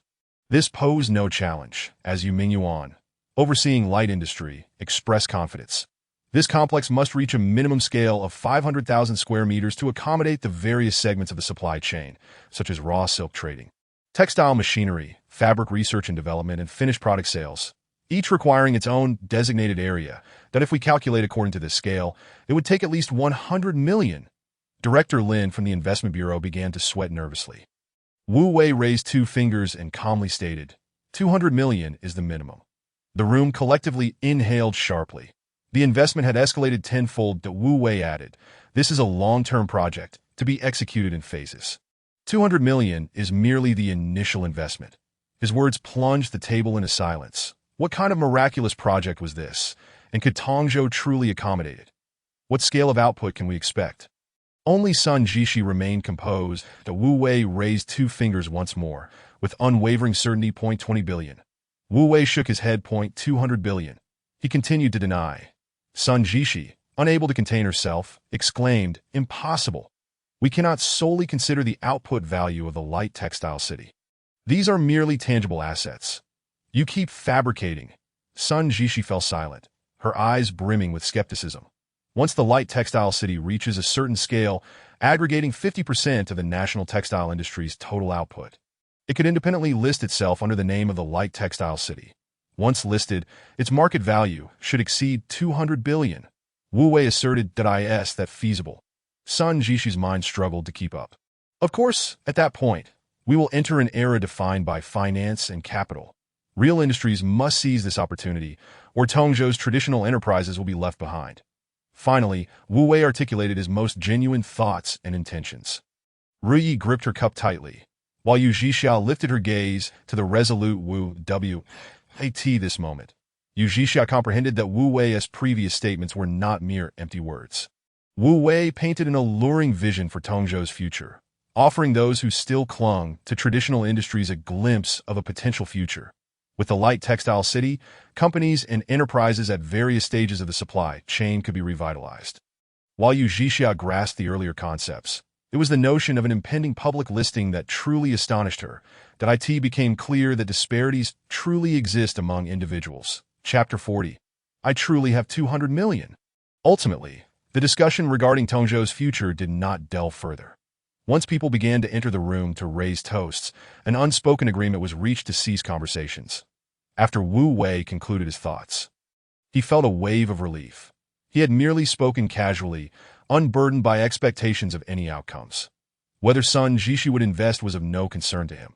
His heart was resolute in helping his father's factory emerge from its predicament and gradually carve out the path he wished to follow. What about the gift I gave you? Why aren't you wearing it? A soft and tender voice gently whispered in Wu Wei's ear. What is it?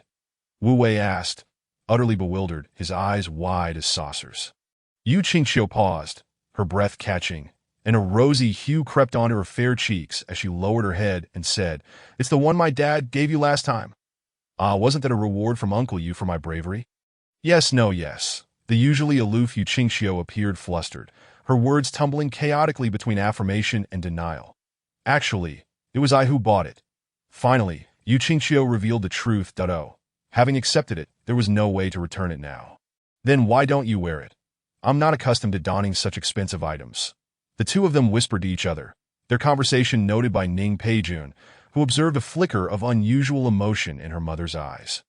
Just moments ago, when Yu Qingqiu's friend, Feng Xinxian, entered and spotted Wu Wei seated beside Yu Qingqiu, her jaw nearly dropped in astonishment. Ning Peijun's curiosity piqued. She feigned a trip to the restroom and caught up with Feng Xinxian outside the door for a brief chat. In mere moments, Ning Peijun gleaned the entire backstory of Yu Qingqiu and Wu Wei from Feng Xuanxuan's words. Her confusion deepened. How could it be that Wu Wei, who had never pursued her daughter, now appeared to be in a completely different light? It seemed that Yu Qingqiu was the one taking the initiative, while Wu Wei not only refrained from reciprocating but seemed to shy away. The emotions between young men and women are often unpredictable, ever-changing like the weather. They were about to leave. Sun Jishi casually mentioned, My brother's promotion banquet is next Friday evening at Qingsong Villa. Everyone must come. Upon hearing this, everyone readily agreed that if Sun Jishi herself had spoken, attendance was undoubtedly imperative. The prospect of a project as grand as Qingtang City seemed ethereal, yet should it materialize, a decade of smooth sailing in one's career would be assured. We will definitely attend, right Qingqiu? Yu Mingyuan beamed, finding Wu Wei more and more agreeable. Yu Qingqiu responded with a hesitant nod, unsure how to handle the situation, as Wu Wei had yet to extend an invitation to her. Wu Wei felt a pang of anxiety, sensing an alarm ringing in his mind. Come one, come all. My Qingsong Villa is spacious enough to accommodate everyone, Sun Jishi boasted, unabashedly exaggerating. Then we shall impose upon you. Huang Yujia also expressed his intent. The hosts and guests reveled in joy. The only one feeling discontent was Wu Wei, who departed faster than anyone else. What kind of mind do you have? With such fanciful thoughts, the car glided along the driveway, headed towards Qingsong Villa. Wu Wei gazed out at the passing scenery, replying helplessly, Nothing in particular, just read ALOT. Do you really think Qingtang City can succeed? That question is misplaced. How would I know? I merely mentioned it casually. Please don't take it seriously. It was just idle boasting. But it sounds quite plausible to me. I believe it is entirely feasible. Sister, if you truly have 200 million, why not buy 2 buildings in Haizhou, sit back and collect rent?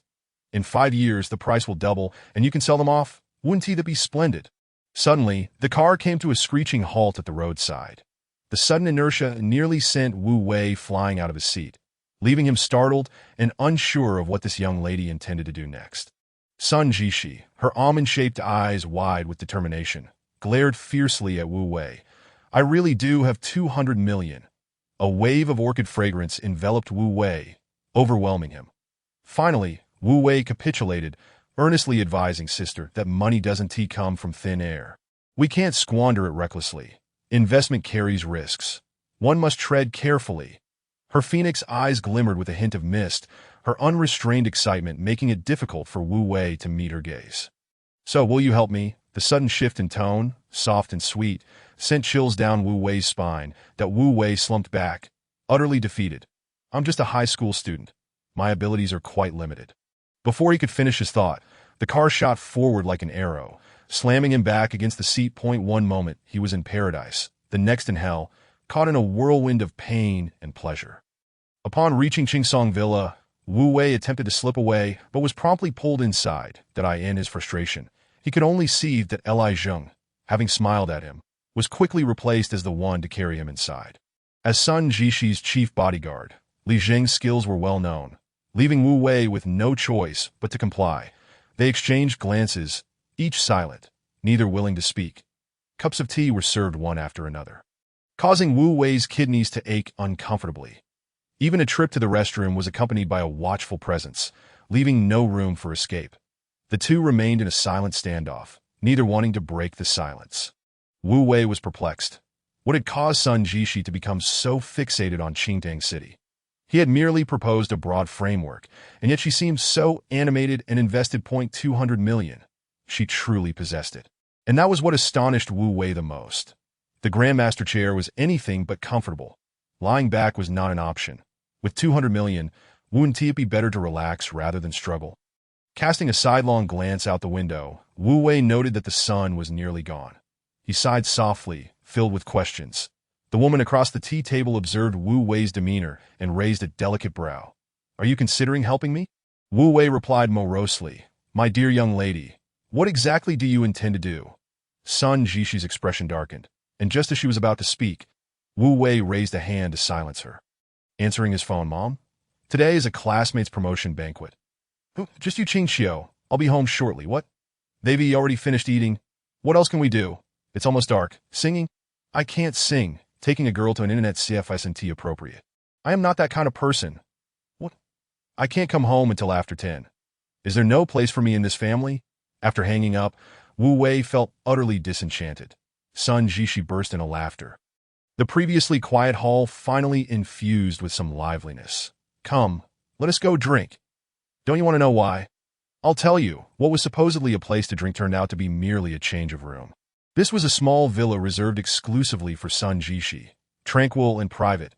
An endless darkness slowly enveloped the vicinity of the villa, rendering the night even more enchanting and mysterious. Chapter 41.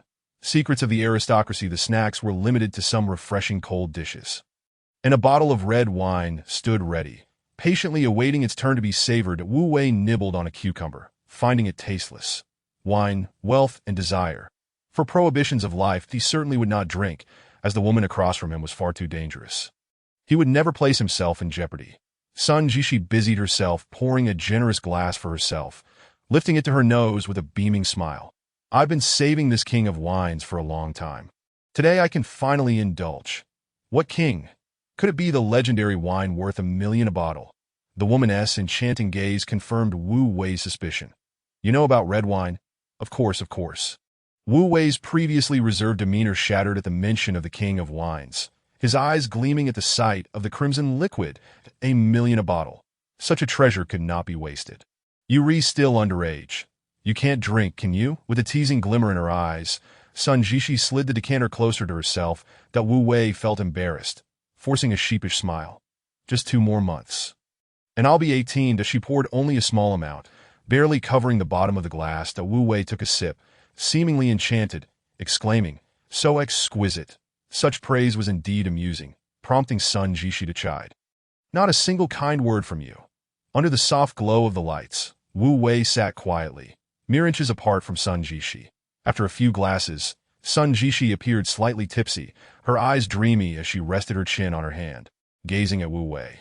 The warmth in her eyes intensified, and in that hazy moment, she seemed almost entranced. "In vino veritas." Her words flowed more freely. "That I'll be turning 25 next year. There's no escaping it. I don't want to get married, especially not to that wastrel. They see me merely as a pawn in their family's alliance." Wu Wei felt a headache coming on, realizing that the secrets of the aristocracy were far beyond the comprehension of someone like him. "Especially with such explosive revelations that I've even thought it through. I'll have Li Jing secretly break his third leg." "Ha ha!" Wu Wei broke out in a cold sweat. That was a bit too ruthless. "I have no retreat. If I don't speak with enough weight in the Sun family, I'll end up as their stepping stone." Wu Wei fell silent, realizing that the seemingly carefree Sun Jishi bore a heavy burden. Behind the glamorous facade lay a mess of complications that he suddenly understood why Sun Jishi was so invested in the Qingtang City project. It turned out she had her own struggles and frustrations. Within the Sun family, as a woman, Sun Jishi could not escape the invisible cage and constraints. Desperate times call for desperate measures. That was the essence of Sun Jishi's current plight, that my parents separated long ago. My mother went abroad, leaving me alone with my father. The passing of my grandmother has left me with nothing but this 200 million trust fund. Aside from that, I am utterly destitute. Wu Wei was taken aback. What does it mean to say only such unabashed displays of wealth? Is the Ching Song Mountain Villa not also yours? Wu Wei mused inwardly that if it comes to it, I could simply flee abroad and become self-sufficient. Surely I wouldn't starve. The grandiose declarations of Miss Sun elicited scorn from Wu Wei. With her temperament, she might indeed find herself in dire straits. Yet, I refused to resign myself to being a pawn in someone else's game. Tears glistened in her eyes, evoking pity. What of Sun Jishi's father? Would he truly allow such a situation to transpire, or is he willing to sacrifice his own flesh and blood for the sake of power? Wu Wei gazed at Sun Jishi, who was weeping on the table, and felt a pang of sympathy. The wine glass met its end, shattering upon the floor. Suddenly, Sun Jishi embraced Wu Wei, her warm breath brushing against his ear. Yuvi finally returned. Help me, please. Wu Wei was jolted, bewildered by her inexplicable words. What does it mean that he has finally come back? They had scarcely met twice, as the effects of the alcohol overwhelmed her. Sun Jishi succumbed to slumber against Wu Wei's shoulder. After much effort, he managed to escort her to the bedroom, utterly exhausted. Sun Jishi was restless even in sleep, kicking off the freshly arranged covers.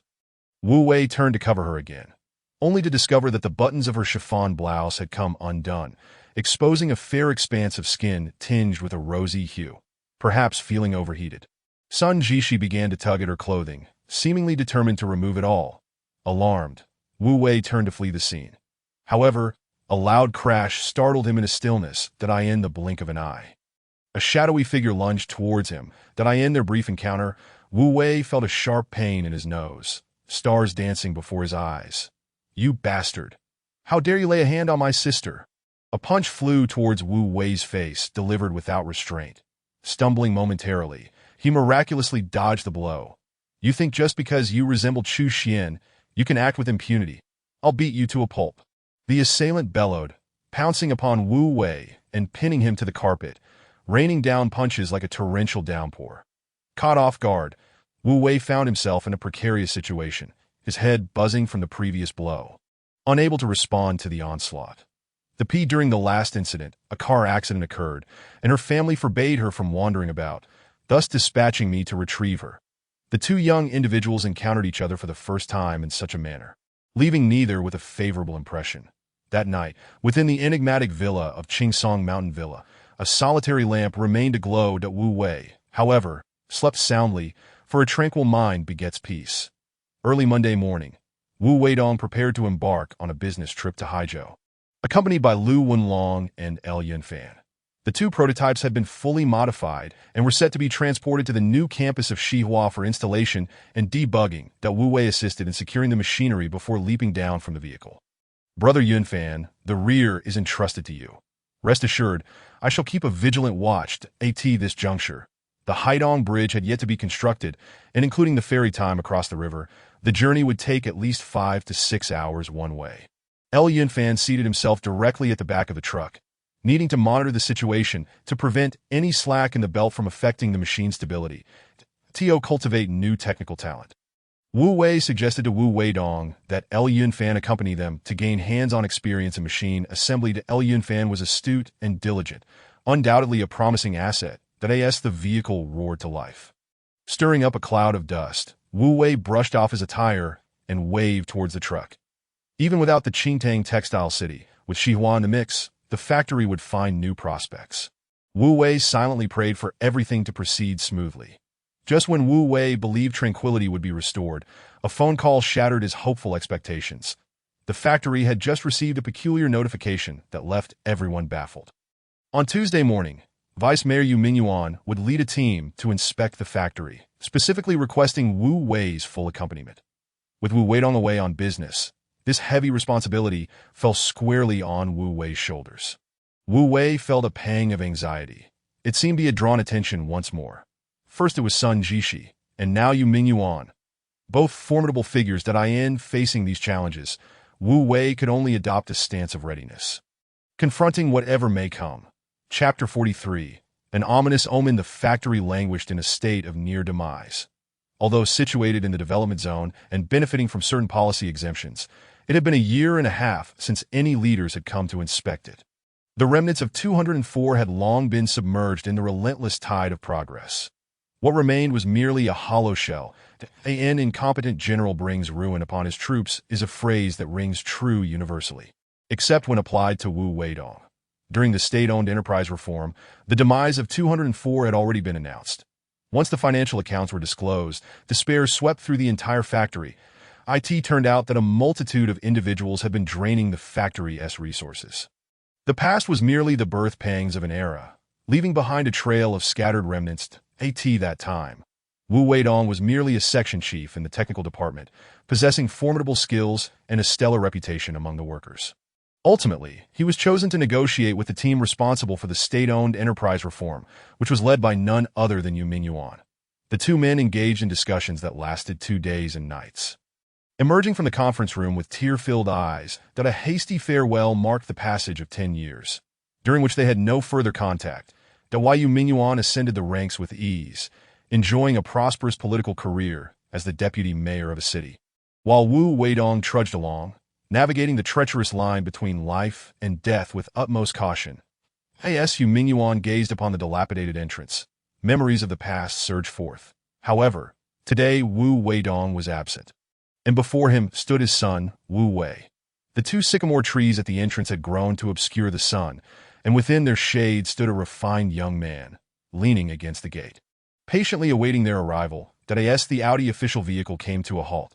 A Santana 2000 unexpectedly emerged from an unknown direction. A tall, slender man alighted from the passenger seat, appearing to be Yu Mingyuan's secretary, who promptly positioned himself in front of the vehicle. "Old leader, it's me, Jingui," a name that resonated with familiarity for Yu Mingyuan, was once a subordinate.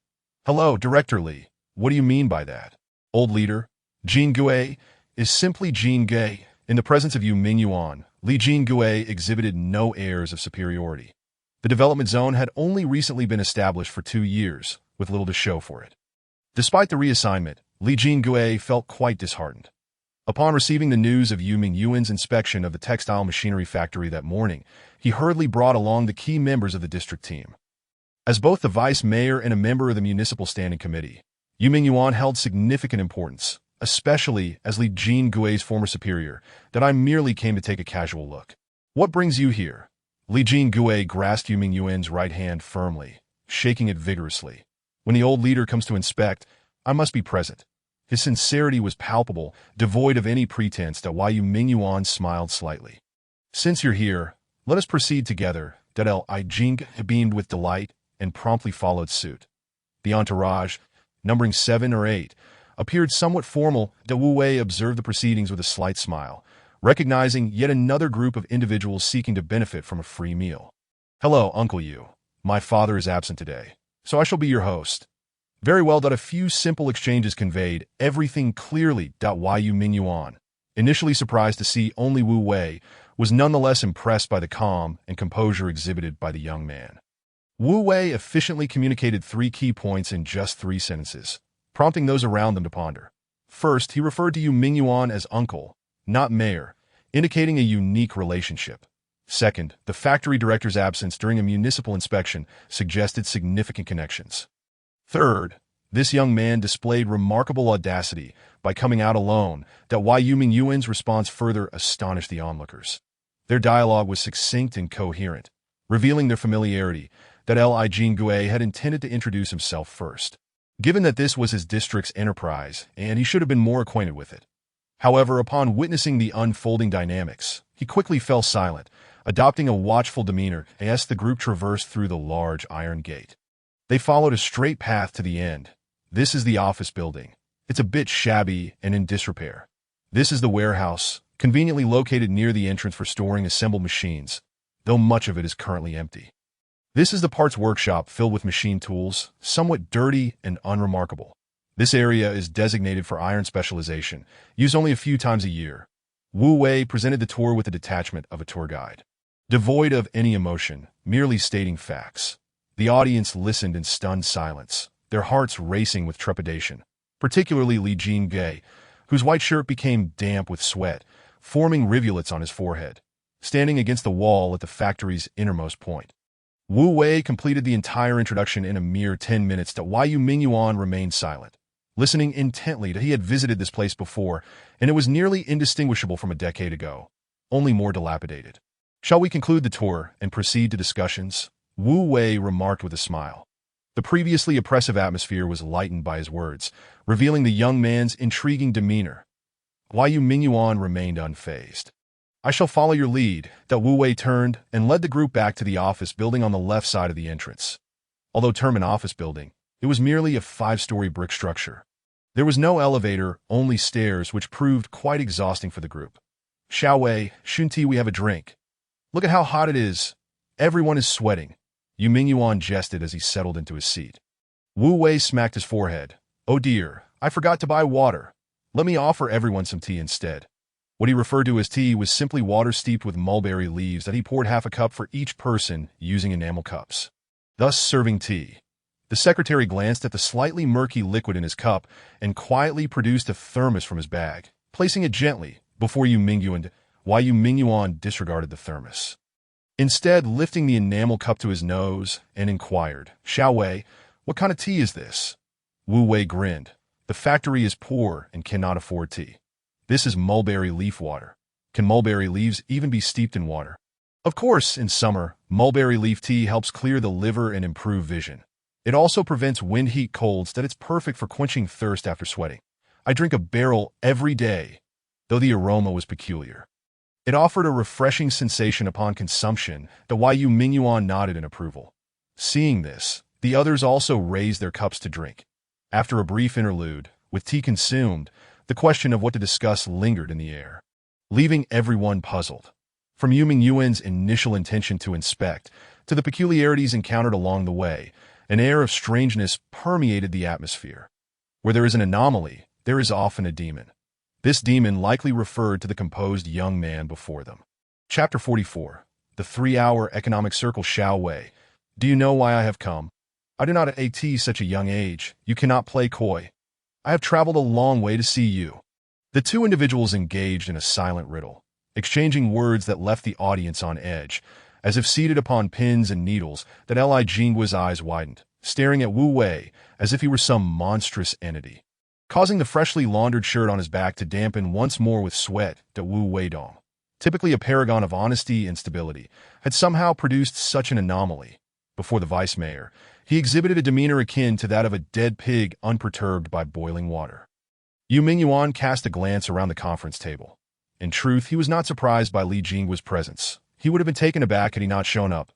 The future of the light textile city was destined to materialize here in the development zone, and Li Jinggua's arrival was an added bonus. Ever since he had listened to Wu Wei's vision for the light textile city, Yu Mingyuan had been profoundly shaken. That a vague premonition stirred within him that this project could very well mark a significant milestone in the history of Tongzhou. This thought grew increasingly potent. Yu Mingyuan spent the night gathering extensive information on the Zhejiang East Leather City and the recent developments in the domestic textile industry. After 2 days of thorough research, he reached a pivotal decision. Thus, his visit to the textile machinery factory today was driven by a desire to meet Wu Wei once more. After much contemplation, he resolved to personally make the trip, with the investigation of the textile machinery factory serving as the perfect pretext. Regarding the Light Textile City project, I believe it is highly feasible. Yu Mingyuan began with a definitive statement that Wu Wei felt a familiar headache returning. It was indeed all about the Light Textile City. Observing Wu Wei's conflicted expression, Yu Mingyuan continued in a measured tone. I understand that your concerns center around the future of the machinery factory. Otherwise, you would not have shared such a crucial strategic plan with us. He lifted his gaze to the middle-aged man across from him. Wu Wei opened his mouth to speak, but quickly closed it again. Your analysis of the feasibility of the light textile city is astute. Both the existing foundation and the future layout of the city provide a clear pathway forward. That I have examined numerous documents that corroborate your viewpoint. The development model of the Zhejiang East Leather City is entirely applicable to us, and indeed, we may carve out a distinct path unique to Tongzhou. Overall, your plan appears to be devoid of flaws. However, I still have 2 unresolved questions, hence my desire to consult you. The few individuals who accompanied him were all close associates of Yu Mingyuan, while those brought along by Li Jinggua remained downstairs. Li Jinggua's hand trembled as he held the teacup, daring not to make a sound. Having once been part of the business bureau, he quickly pieced together the implications. Zhejiang East Leather City, Tongzhou Light Textile City. The connection between these words dawned upon him, revealing the enormity of the game at play. Hearing Yu Mingyuan's tone, it was astonishing that such a strategy had originated from that young upstart. How could he not be left astounded? Speak, he urged. That Wu Wei understood there was no escaping this line of inquiry, that Yu Mingyuan's eyes sparkled as he accepted the notebook handed to him by his secretary and began to read aloud. How should we resolve the issue of raw materials? Is it possible for us to address the processing of raw materials as well? Will our future products be aimed at external sales or self-operation? With so many products, will there be a risk of homogenization? And can they truly find buyers? After listing these concerns, Yu Mingyuan took a sip of mulberry leaf tea, feeling refreshed, with an expectant gaze. He tossed the questions back to Wu Wei. That Wu Wei was taken aback. Had it not been just 2 questions, how had it transformed into 100 queries?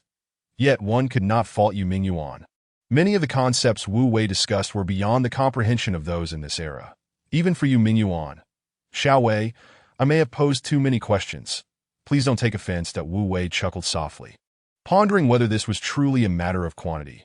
Taking a deep breath, he stood up and casually marked 3 points on the blackboard with chalk. Allow me to offer a brief overview. The room fell silent, each person poised with their pens. Even Li Jinghua, who had just arrived, pretended to be prepared. The geographical location of Tongzhou is the linchpin of this plan. That Wu Wei's declaration was akin to a trump card. Yu Mingyuan felt a wave of confusion. Had it not been Tongzhou's foundational strengths that constituted the greatest asset, why had the focus suddenly shifted to geography? Tongzhou, Haizhou, Tongzhou. That Wu Wei labeled 3 points on the board, each representing a different city. Tongzhou has historically been renowned for its silk, with the unique charm of mulberry fields, a hallmark of Tongzhou. The quality of Tongzhou silk is exceptional, with long fibers that serve as superb raw materials. Rather than dwell on the lofty aspirations of Tongzhou, Wu Wei directed attention to Haizhou in the bottom left corner. Haizhou is a municipality directly under the central government, boasting the largest economic scale along the coast, a high standard of living, and a substantial population base. Here lies the potential for the largest consumer group of the future. Yu Mingyuan's expression gradually turned stern, as if he had grasped a thread of insight. Have you all heard of the concept of a 3-hour economic circle? The room fell into silence, exchanging glances without uttering a sound. No. Then let me explain briefly. The 3-hour economic circle is essentially a concept of time distance. Economists generally believe that if the travel time between 2 cities does not exceed 3 hours, economic integration will occur, leading to rapid movement of people and goods, thus creating synergies.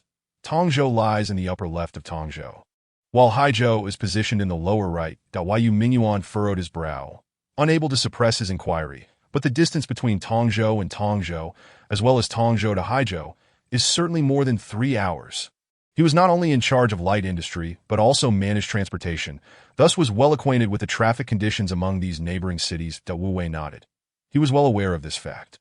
However, turning around, Wu Wei picked up the chalk again and drew a straight line from Tongzhou to Tongzhou, then extended it downward to Haizhou. Just because it isn't feasible now, doesn't mean it won't be in the future. Sensing the lingering confusion in the room, Wu Wei sighed and drew a circle centered on Tongzhou. Curiously, both Tongzhou and Haizhou fell precisely within this circle. From a straight-line distance perspective, the distance from Tongzhou to Tongzhou was essentially equivalent to that of Haizhou to Tongzhou. A thought flashed in Yu Mingyuan's mind, leaving him momentarily speechless. How had this young man conceived such ideas? The questions posed earlier all lie within this circle. I need not articulate the conclusions. Do I? Wu Wei tossed the chalk aside, sending it on a graceful arc before it landed accurately in the wastebasket. Chapter 45, then let us just fly over. Outside the window, the sound of cicadas began to resonate from the parasol trees. Piercing through the nearly suffocating atmosphere, Wu Wei sensed that his recent statements had stripped the attendees of their composure and rationality. The light textile city was not merely an isolated project. Its essence transcended a mere architectural complex. More crucially, it would evolve into a hub, connecting all potential markets from every direction. A bespectacled man, who appeared to be a researcher, was the first to break the silence. There is already a provincial road linking Tongzhou and Tongzhou. Upgrading it to a highway would suffice to reduce the travel time to 3 hours. Even considering cost factors, it is manageable with some effort. However, the distance between Haizhou and Tongzhou spans a river. Yu Mingyuan wholeheartedly agreed. To resolve the issue of raw materials, Tongzhou was indeed the optimal choice. Incorporating Tongzhou into the so-called 3-hour economic circle was feasible. Tongzhou is situated in a plain, and the provincial road connecting it to Tongzhou had not been renovated in a decade.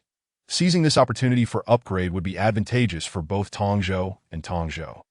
Presenting the framework and vision for the light textile city, Tongzhou would undoubtedly be eager to participate. The Haizhou's consumer power is nationally recognized, being one of the earliest coastal cities to open up. Its economic development has consistently outpaced others. Should Haizhou become a consumer for the future light textile city, concerns about sales would be alleviated. The question was thrown back to Wu Wei, leaving him quite vexed. Xiao Wei, there is a long river between Haizhou and us. Even at the fastest pace, it would take at least 5.5 hours, far from your stated 3 hours. Yu Mingyuan bluntly reiterated the issue. Wu Wei grimaced, pondering why the minds of people in this era seemed so constrained, lacking any open-minded perspective. Yet, he overlooked the fact that in 2003, they were merely at the onset of economic takeoff, and a conservative outlook was to be expected. Under the expectant gazes of the audience, Wu Wei casually remarked, "Then let us just fly over." With a loud crash, Yu Mingyuan abruptly stood, his chair toppling over and colliding with the cement floor, creating a tremendous noise that left everyone momentarily stunned. "Are you suggesting that Tongzhou should build an airport?" Yu Mingyuan's voice trembled slightly as he pondered the level of Tongzhou, who possessed the qualifications to establish a new airport there. It was a notion too outrageous to even contemplate that Wu Wei stood stunned, realizing that he had been overly radical. It was Yu Mingyuan who embodied the so-called conservative archetype that it aptly echoed the saying that conservatives deem radicals too conservative. Wu Wei looked up at Yu Mingyuan and chuckled. "I never would have guessed, Uncle Yu, that you are a conservative." "Me conservative? How could I be when I dared to build an airport in Tongzhou?" Yu Mingyuan exclaimed in disbelief. "That if you are bold enough to construct an airport, then surely you believe I am the conservative one." Amused by Wu Wei's jest, Yu Mingyuan finally grasped the irony behind his words. "Weren't you the one who suggested flying over?" Wu Wei retorted. "Who said that flying requires the construction of an airport?" Another heavy blow to the logic left everyone utterly bewildered that Li Jingue was drenched in cold sweat, his notebook blank except for a few sweat stains. The previous remarks had made Yu Mingyuan's scalp tingle, rendering him powerless. After regaining his composure, he turned to the young man who remained seated with a smile. Wu Wei subtly gestured with his left hand for the agitated Yu Mingyuan to take a seat. His clear and resonant voice rang out once more. "Building an airport is not cost-effective. Why not construct a bridge instead? Haizhou and Tongzhou are merely a river apart, that if a direct cross-river bridge could be built, the originally lengthy journey could undoubtedly be compressed to 3 hours. Li Jingue felt as though a lump of cotton had lodged itself in his throat, making it difficult for him to breathe. The Yu Mingyuan paused, his breath momentarily caught, as his fists clenched tightly, his mind racing. The solution of forging paths through mountains and bridging rivers was the simplest and most direct approach. Why had no one else considered such an elementary solution? After a long silence, he finally spoke. "Xiao Wei, how did you conceive all of this?" At that moment, Yu Mingyuan began to see the complete framework Wu Wei had envisioned for the light textile city. The first step was to establish a comprehensive light textile city based on Tongzhou's original textile industry foundation, thereby connecting the entire industrial chain and achieving industrial integration and control. The second step involved creating a 3-hour economic circle that included Tongzhou's primary raw material production area and the potentially largest consumer base in Haizhou. Wu Wei had already hinted at the third step, but Yu Mingyuan dared not imagine it. Achieving the first 2 steps would be a monumental success. What lay ahead was beyond his contemplation. The brilliance of such a conceptualization, emerging from the mind of a young man, was nothing short of astonishing to Yu Mingyuan. Meticulous in thought, not only possessed profound knowledge, but also had his own insights into people. Through his interactions with Wu Wei, he discerned that all of this originated from Wu Wei's own ideas. Otherwise, it would have been impossible to articulate such a grand and intricate vision with such ease and logical coherence. Yet he could not fathom how a mere high school student, who had yet to attend university, could possess such specialized knowledge and integrate it so seamlessly. Having said all that needed to be said, Wu Wei realized that the situation had already commenced. There was no turning back. Lunch was served in the factory cafeteria, with each person having a standardized tray. There were no special meals that Yu Mingyuan savored his meal. Having alleviated his greatest concern, and his mood was notably relaxed, Lig seized the opportunity to engage Wu Wei in conversation, repeatedly addressing him as Big Nephew, which made Wu Wei somewhat uncomfortable. After all, Li Jingui was the district chief of the development zone, and his relationship would significantly impact the factory's future. So Wu Wei endured the awkwardness. I will certainly attend your graduation banquet. There's no need to send an invitation. I will bring Qingqiu along, Yu Mingyuan said, patting Wu Wei's shoulder and ensuring everyone could hear his parting words. That Wu Wei silently scoffed, realizing that Yu Mingyuan was merely eager to meet the wealthy Sun Jiqi. It was all too pretentious. Unfortunately, he had already distanced himself from Sun Jiqi, and given her temperament, she would undoubtedly not attend the banquet. That Wu Wei forced a smile. Uncle Yu, just don't be disappointed when the time comes. Yu Mingyuan, perplexed, chose not to probe further and left the factory with the others. The rituals of greeting and sending off were not to Wu Wei's taste, yet he could not evade them, which only solidified his resolve. Rather than placing hope in these intangible futures, it would be wiser to focus on self-improvement. Chapter 46. Sun Jiqi's Subtle Thoughts and Truth. Wu Wei had contemplated whether his confrontation with Sun Jiqi that day would jeopardize his graduation banquet. However, he remained unfazed. If Sun Jiqi truly reconsidered, he would suffer no loss. After all, the concept of face, without sufficient backing, was merely an illusion. Thus, he had definitively drawn the line between himself and Sun Jiqi, leaving no room for reconciliation. Yet when manager Ho reappeared at his home to respectfully discuss the menu and beverage arrangements for the graduation banquet with his mother, Lu Rulin, Wu Wei knew the matter was far from settled. Upon Wu Wei's return home, Ho Xiangrong immediately donned a smile, standing to greet him. Young Master Wei, Miss Jiqi has instructed that you need not prepare anything. We have already arranged the return gifts. Here's the list for your review. Wu Wei accepted the list with one hand, glancing at it before returning it to Ho Xiangrong. The items, Su embroidery, Hui ink, and Shi inkstone, were all exquisite gifts of considerable value. Ho Xiangrong took back the list with both hands and softly inquired, Young Master Wei, are you satisfied? Quite good, though it seems a bit wasteful, Wu Wei replied with a smile. Ho Xiangrong was taken aback but quickly understood. They are your guests.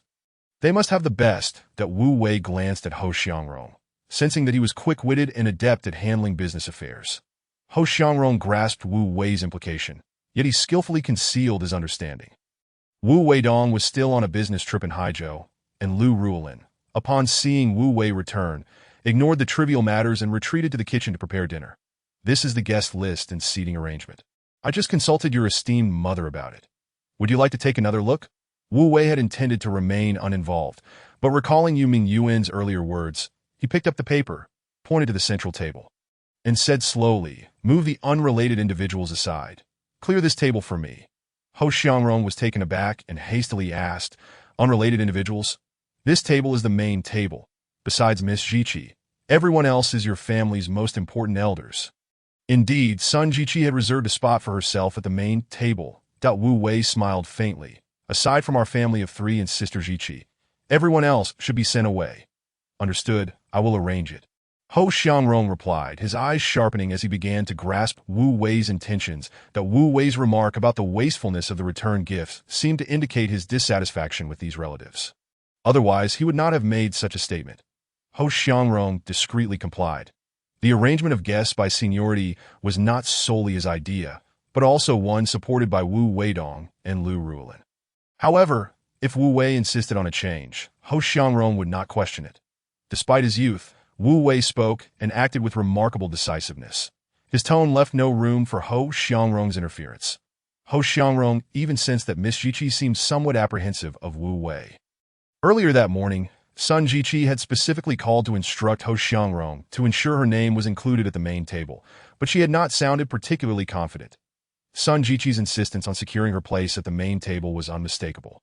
Both were somewhat irritated, akin to lovers in a Cold War. Since that day, they had not contacted each other, but remained entangled in trivial matters. Just as he stepped out the door, Ho Xiangrong placed a call. Young Master Wei has cleared the main table, seemingly to reserve a spot for someone, but your seat remains unchanged on the other end of the line. There was a prolonged silence before a soft followed by the call disconnecting. Today, Ching Song Mountain Villa was closed to guests, not accommodating any other patrons. The staff busied themselves early, meticulously cleaning every corner, leaving no speck of dust or stain unaddressed. The main entrance of Ching Song Mountain Villa was wide open, prepared for a special occasion. Everything was set, and the time was precisely 5 o'clock. Though the sun had dipped low, its afterglow illuminated the red banner hanging at the entrance that Wu Wei stood at the door, clicking his tongue, ready to critique further when he felt a sharp slap to the back of his head. "The deal you think you're in charge. Get over there and greet the guests." Lu Rulin does not indulge Wu Wei. She swiftly sees through his intention to slack off that Wu Wei lets out a sigh of resignation and obediently takes his place at the entrance, assuming the role of a doorman.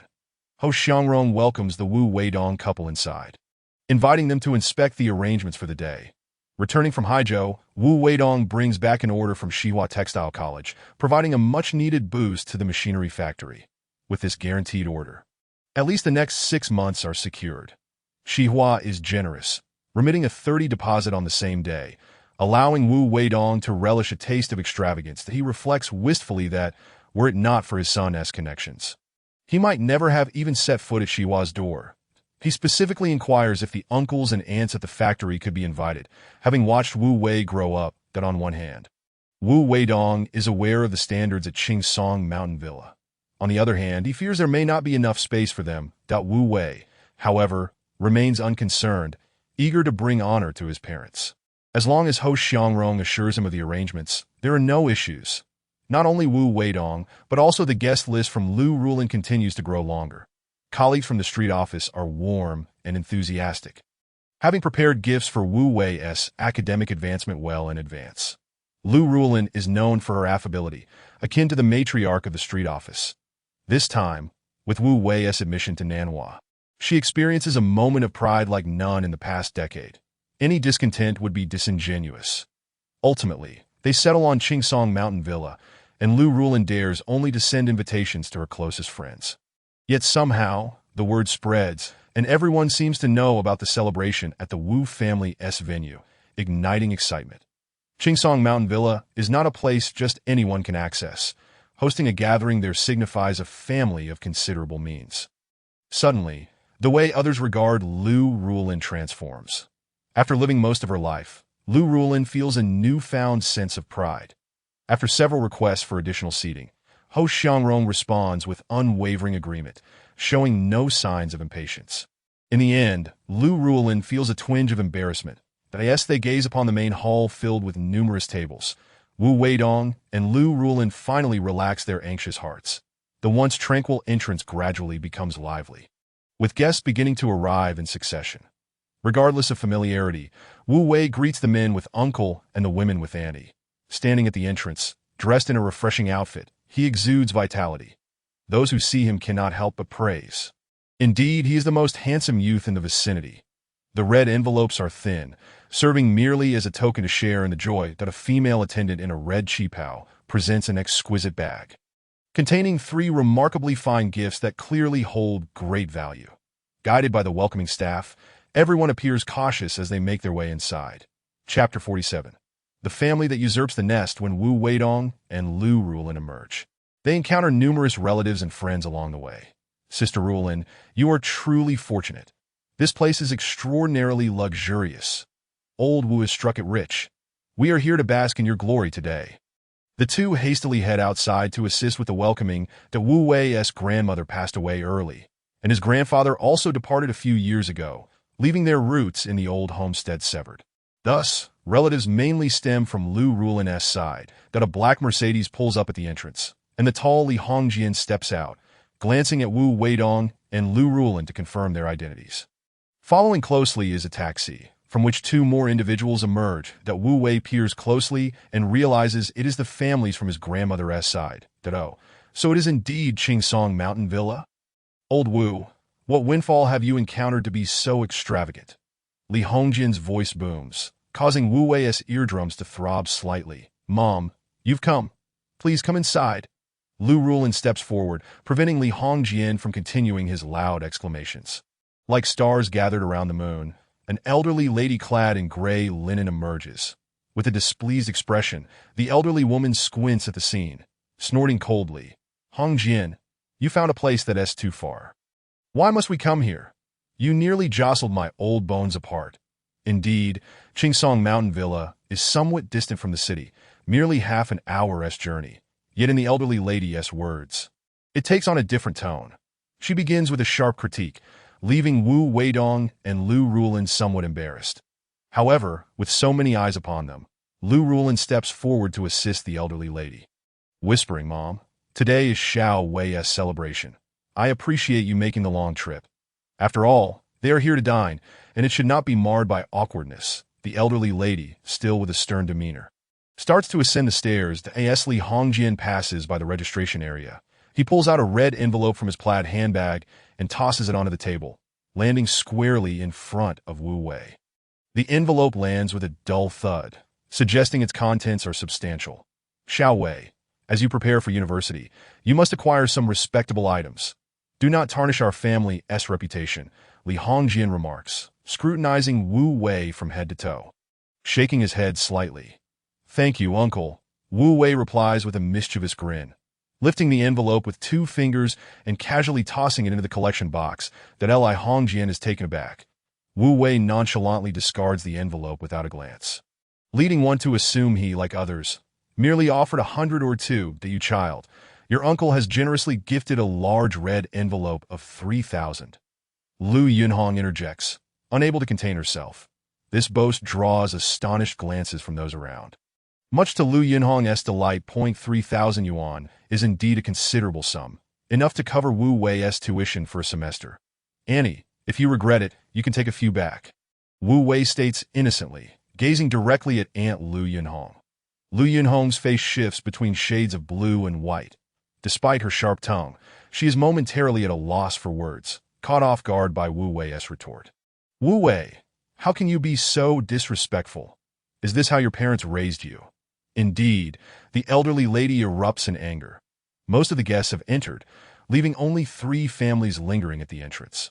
Our Lu family is of scholarly lineage.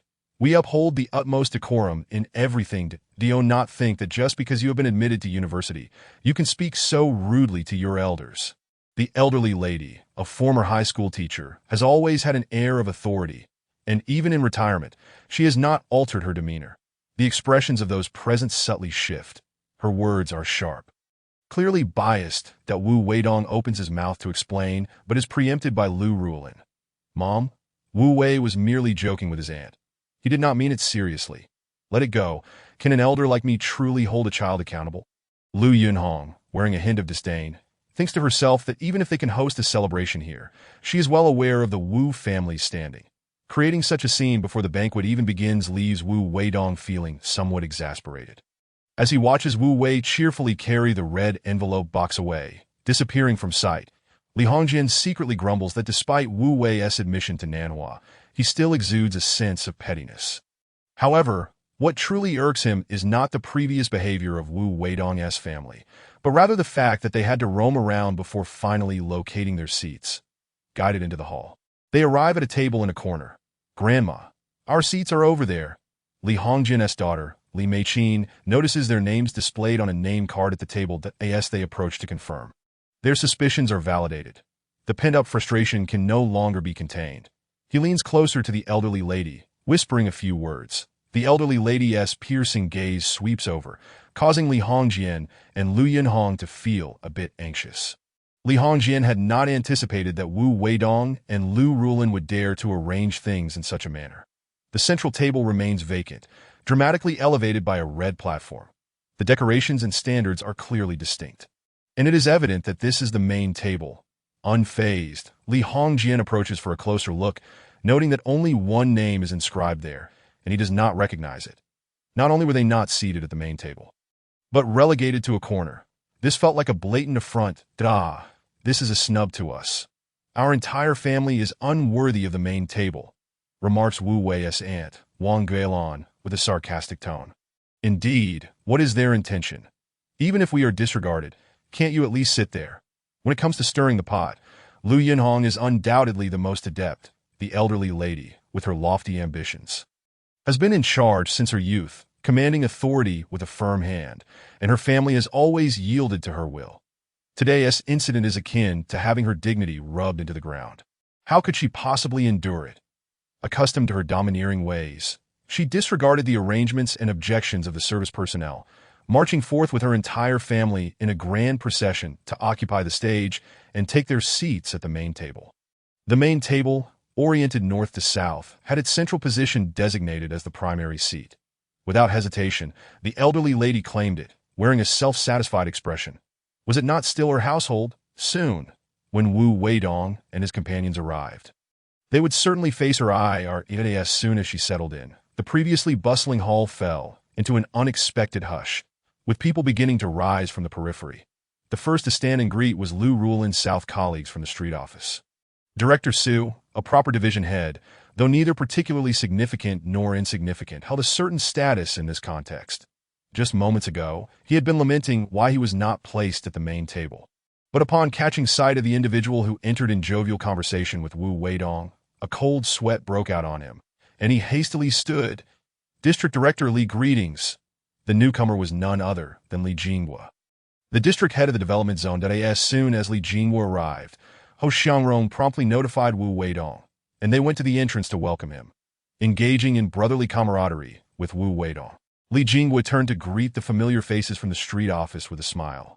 Director Su, you're here today as well. Since you're here, we simply had to come. Upon inquiry, it was revealed that Lu Rulin worked at the street office, which further fueled Li Jinghua's enthusiasm. After some pleasantries, Li Jinghua and Wu Weidong navigated through the throngs of people and approached the edge of the main table. Chapter 48. Hitting the face as Wu Wei emerged.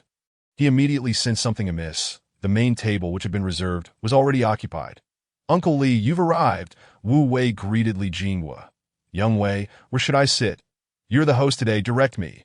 Li Jinghua called out warmly to Wu Wei, who had just emerged from behind. Wu Wei shrugged his shoulders, gesturing towards the main table behind him.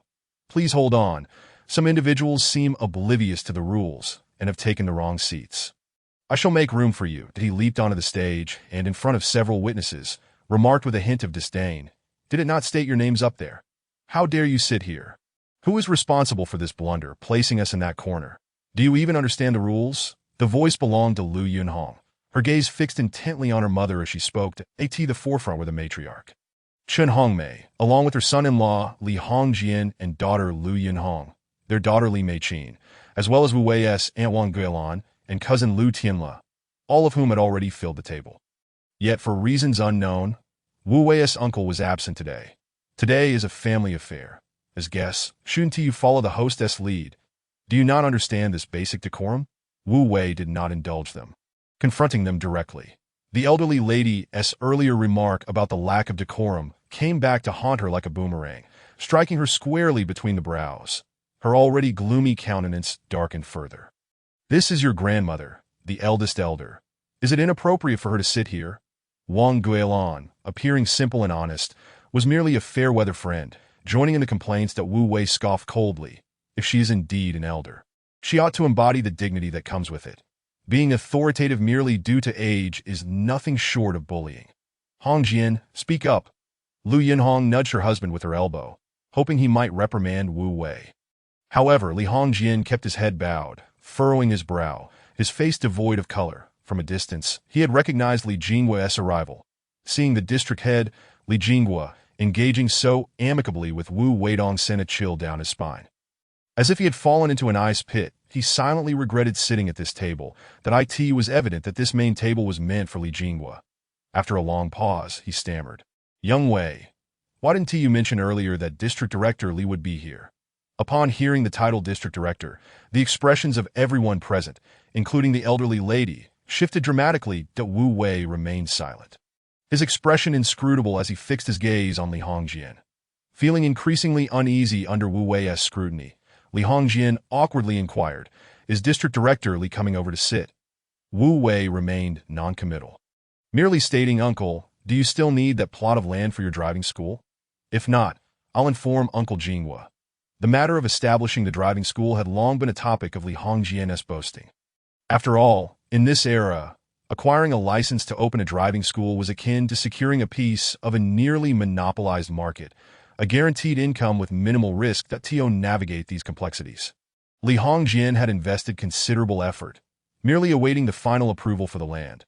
Each plot had a clearly defined purpose, and transforming abandoned farmland into commercial use was no simple feat, requiring some maneuvering. As sweat poured down his brow, he anticipated that Wu Wei would be aware of this matter. Could it be that Li Jinghua intended to obstruct his land approval? The more he pondered, the more alarmed he became. Why would a district head like Li Jinghua target him?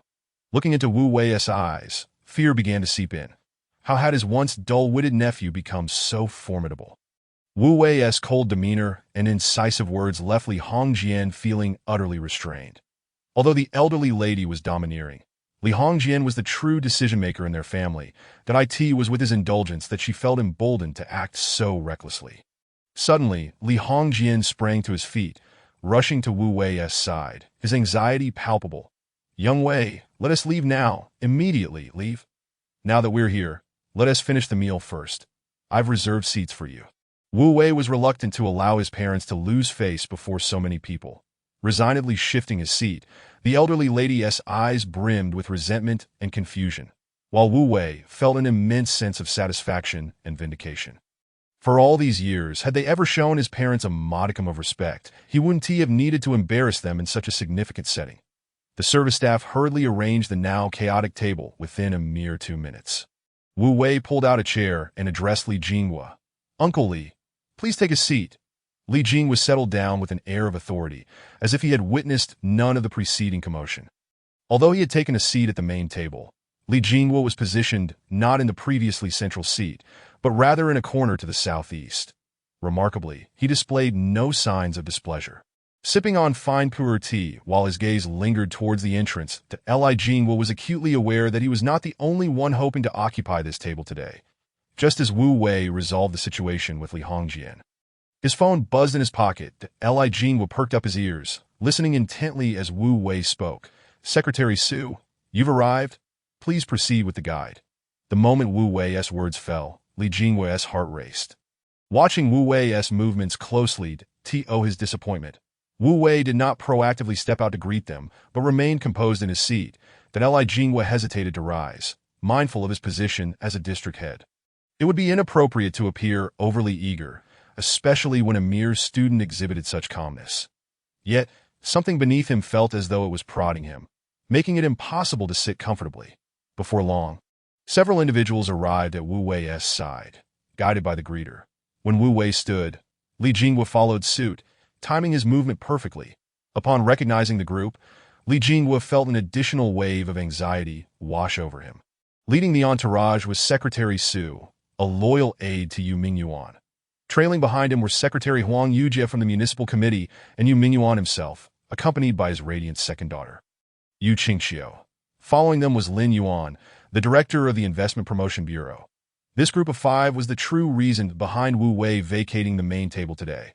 Keen observers quickly identified 1 or 2 individuals from the group, and whispers of astonishment rippled across the various tables.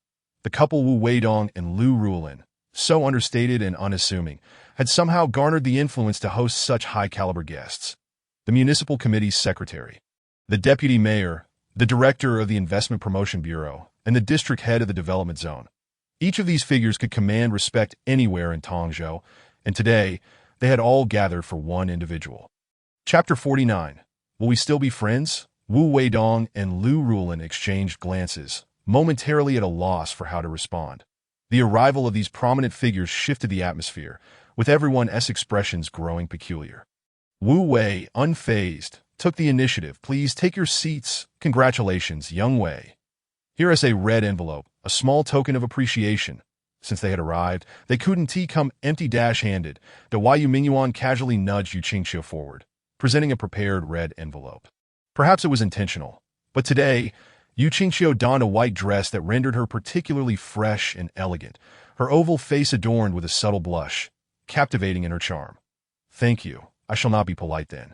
Wu Wei accepted the red envelope, weighing it in his hand, a grin spreading across his lips.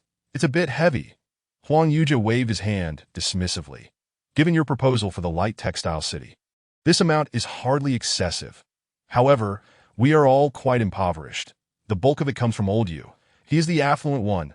Yu Mingyuan quickly clarified. It's all prepared by your Aunt Ning.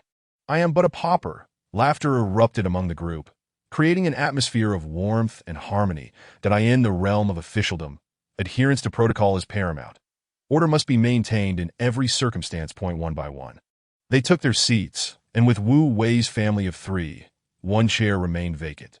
This particular seat was tacitly avoided by all, for the absence of its intended occupant rendered many matters insignificant. At 7 o'clock sharp, the banquet commenced. Just as they were about to begin, a tall figure emerged from the service corridor at the back. Today, she radiated an extraordinary beauty, clad in a simple snow-white blouse. She captivated everyone's attention. Her vibrant and elegant demeanor, infused with a hint of elusive allure, left all the men momentarily breathless, and of course, Wu Wei was an exception. Sun Jishi strolled in at a leisurely pace. Ascending to the main table. Miss Sun, what a coincidence. We meet again. She nodded in recognition. They had just encountered each other at Yu Qingqiu's graduation banquet. The only unfamiliar face among them was likely Li Jinghua. Wu Wei seized the moment to introduce Sun Jishi to his parents, as she was today's benefactor, deserving of such honors. Noticing the central seat still unoccupied, Sun Jishi's earlier anxiety dissipated as if a weight had been lifted. Their previous parting had inadvertently drawn an invisible line between them, a barrier neither wished to breach. That Wu Wei facilitated Sun Jishi's seating. Ready to commence the feast, as the service corridor reopened and the waitstaff began to serve the dishes. A figure clad in black burst in, dressed in a well-worn dark blue police uniform, slightly faded yet still impeccably tailored. Lu Jianjun caught Wu Wei's eye, prompting him to rush down. Uncle, you finally made it. Don't mention it. I was tied up at Renmin Road due to an accident that I managed to resolve it just in time. Not a problem. You're here now. Lu Jianjun enveloped Wu Wei in a hug, shielding him from others' gaze, and discreetly slipped a red envelope into his hand. Leaning in, he whispered, 500. Keep it under wraps, especially don't let your aunt know. Rest assured. Wu Wei readily replied, feeling a warm glow. Among all the envelopes, this one held the most significance for him. That it is often said that the bond between uncle and nephew is particularly strong, and this adage rings true throughout his life. Aside from his parents, Lu Jianjun had been the one most invested in Wu Wei's well-being. Leveraging his connection as the police chief, Lu Jianjun had served as an officer for over 20 years. Though somewhat timid in nature, he was an honest and principled policeman, confined to the role of an ordinary grassroots officer. During festive seasons, Lu Jianjun would discreetly bestow some pocket money upon Wu Wei, a secret shared only between them. Where shall I sit? Lu Jianjun inquired, his broad-brimmed hat tucked under his arm as he scanned the room. Da-da. I see them. They're over there. I'm heading that way, spotting Li Hongjian and his companions. Lu Jianjun made to approach them, but Wu Wei pulled him back. Come, uncle. Sit at this table. Aren't mom and brother-in-law over there? Not at all. Today I take the lead. You must sit at the main table. The two linked arms, leaving Li Hongjian and his group astonished that in this large family, it was Lu Jianjun, the one with the least presence, who joined that table. This is my uncle. Uncle, this is Secretary Huang. Deputy Mayor Yu, Director Lin, District Chief Li, and Secretary Su. As Wu Wei introduced each person, Lu Jianjun felt dizzy. These were names he only ever saw in red-tape documents, now standing before him in the flesh. To his astonishment, all of them were exceedingly amiable. Seeing Wu Wei so earnestly introduce someone, each greeted him with warm smiles. Eventually, a chair was added for him beside his sister, leaving Lu Jianjun in a state of disbelief. Merely nodding in response to them, why Uncle works at the East City Precinct. I hope Uncle Li will look out for him. Fear not. I am well aware, Wu Wei stated, and Li Jinghua understood the implication. Those favored by Yu Mingyuan were certainly not ordinary individuals. Furthermore, upon grasping the intricacies of the light textile city plan, Li Jinghua was both impressed and astonished. His decision to attend Wu Wei's graduation banquet was a clear gesture of support. At last, the table was full. The woman beside Wu Wei emanated a subtle fragrance reminiscent of pears, a scent he discerned immediately. Are you satisfied? She inquired regarding the arrangements at Qingsong Mountain Villa. I thought you had returned to Jiangning, he replied, sidestepping her question, taking a sip of tea, maintaining his composure. They conversed in hushed tones, reminiscent of intimate exchanges between lovers that do you not wish for my presence? Her words carried an undercurrent of unspoken emotion that I saved a seat just for you. He feigned indifference, continuing to sip his tea. Do you still hold any resentment towards me? I lack many virtues, but I pride myself on being magnanimous. Sun Jishi slightly turned her gaze toward him, warmth blossoming within her. I should have informed you sooner. That was my fault. Recognizing one's mistakes is commendable. Shall we remain friends? Of course that Wu Wei was not one to harbor grudges. Although Sun Jishi had once treated him as a mere substitute, she ultimately laid everything bare before him. Her willingness to share her past without reservation was a testament to her trust. Yet, at that moment, Sun Jishi was merely putting on a brave front, lacking true strength, while Wu Wei had never considered her a genuine partner. Their encounter was serendipitous, yet it was impossible to forget amidst the vastness of life. After all, everything was merely beginning. Chapter 50. All banquets must come to an end. Throughout the banquet, numerous guests approached to toast, one after another, overwhelming Wu Wei with their attentiveness. That it was not until Li Hongjian and Wang Galan arrived together that they neared the conclusion of the meal. It was unclear how much internal struggle and preparation had led the three of them to this moment. That in the realm of social dynamics, it is only natural to navigate hierarchies. Flexibility is essential. Yet not everyone possesses the ability to adapt. Wei Dong, Ruolan, and Xiao Wei, this toast represents my family's gratitude to you, Li Hongjian declared, downing his drink in one go. Wu Weidong and Lu Ruolan nodded, sipping their drinks in response. Wu Wei merely tugged at the corners of his mouth, not lifting his glass. The atmosphere turned slightly awkward, as if all eyes were scrutinizing Wu Wei's reaction. Xiao Wei, if your aunt made any missteps in the past, I hope you can overlook them for my sake. Lu Jianjun, having occupied this table for an hour and a half, felt as though he had experienced the highs and lows of life. Witnessing the fickleness of human nature, he poured himself a generous glass of baijiu, ready to down it, only to have a hand pressed down on his. Wu Wei took the drink from his uncle's hand and addressed his so-called relatives coolly. Being poor is not a sin, nor is being wealthy a means of leverage. His simple remarks plunged the room into silence. Most of those present were older than Wu Wei, ostensibly seasoned adults, yet their actions and words were absurdly childish, evoking both laughter and sorrow. As I prepare to embark on my studies, my parents will remain in Tongzhou, and I will rely on your support and care. He finished the glass of potent baijiu, its fragrant aroma lingering, without spilling a single drop. He was about to attend school in Haizhou, but his parents would stay behind. After today, no one would dare bully them or treat them with disdain. In conduct, one must avoid extremes. In character, one must not cling to trivial matters. This was Wu Wei's stance. Sun Jishi rested her chin on her hand, quietly observing Wu Wei's performance, a subtle smile playing on her lips. During the meal, everyone tacitly avoided discussing the light textile city, yet an unspoken consensus seemed to have been reached. Sun Jishi's presence was, in itself, a statement, igniting hope in Huang Yujie and Yu Mingyuan. As the evening drew to a close, it became evident that all gatherings must eventually disperse. In the dimly lit small villa, Wu Wei dozed off, slightly dizzy from the banquet, the effects of the baijiu beginning to take hold. Reluctantly, they decided to escort Wu Wei to the back villa to rest. Wu Weidong and Lu Ruolan felt reassured, believing that a young man would endure no harm.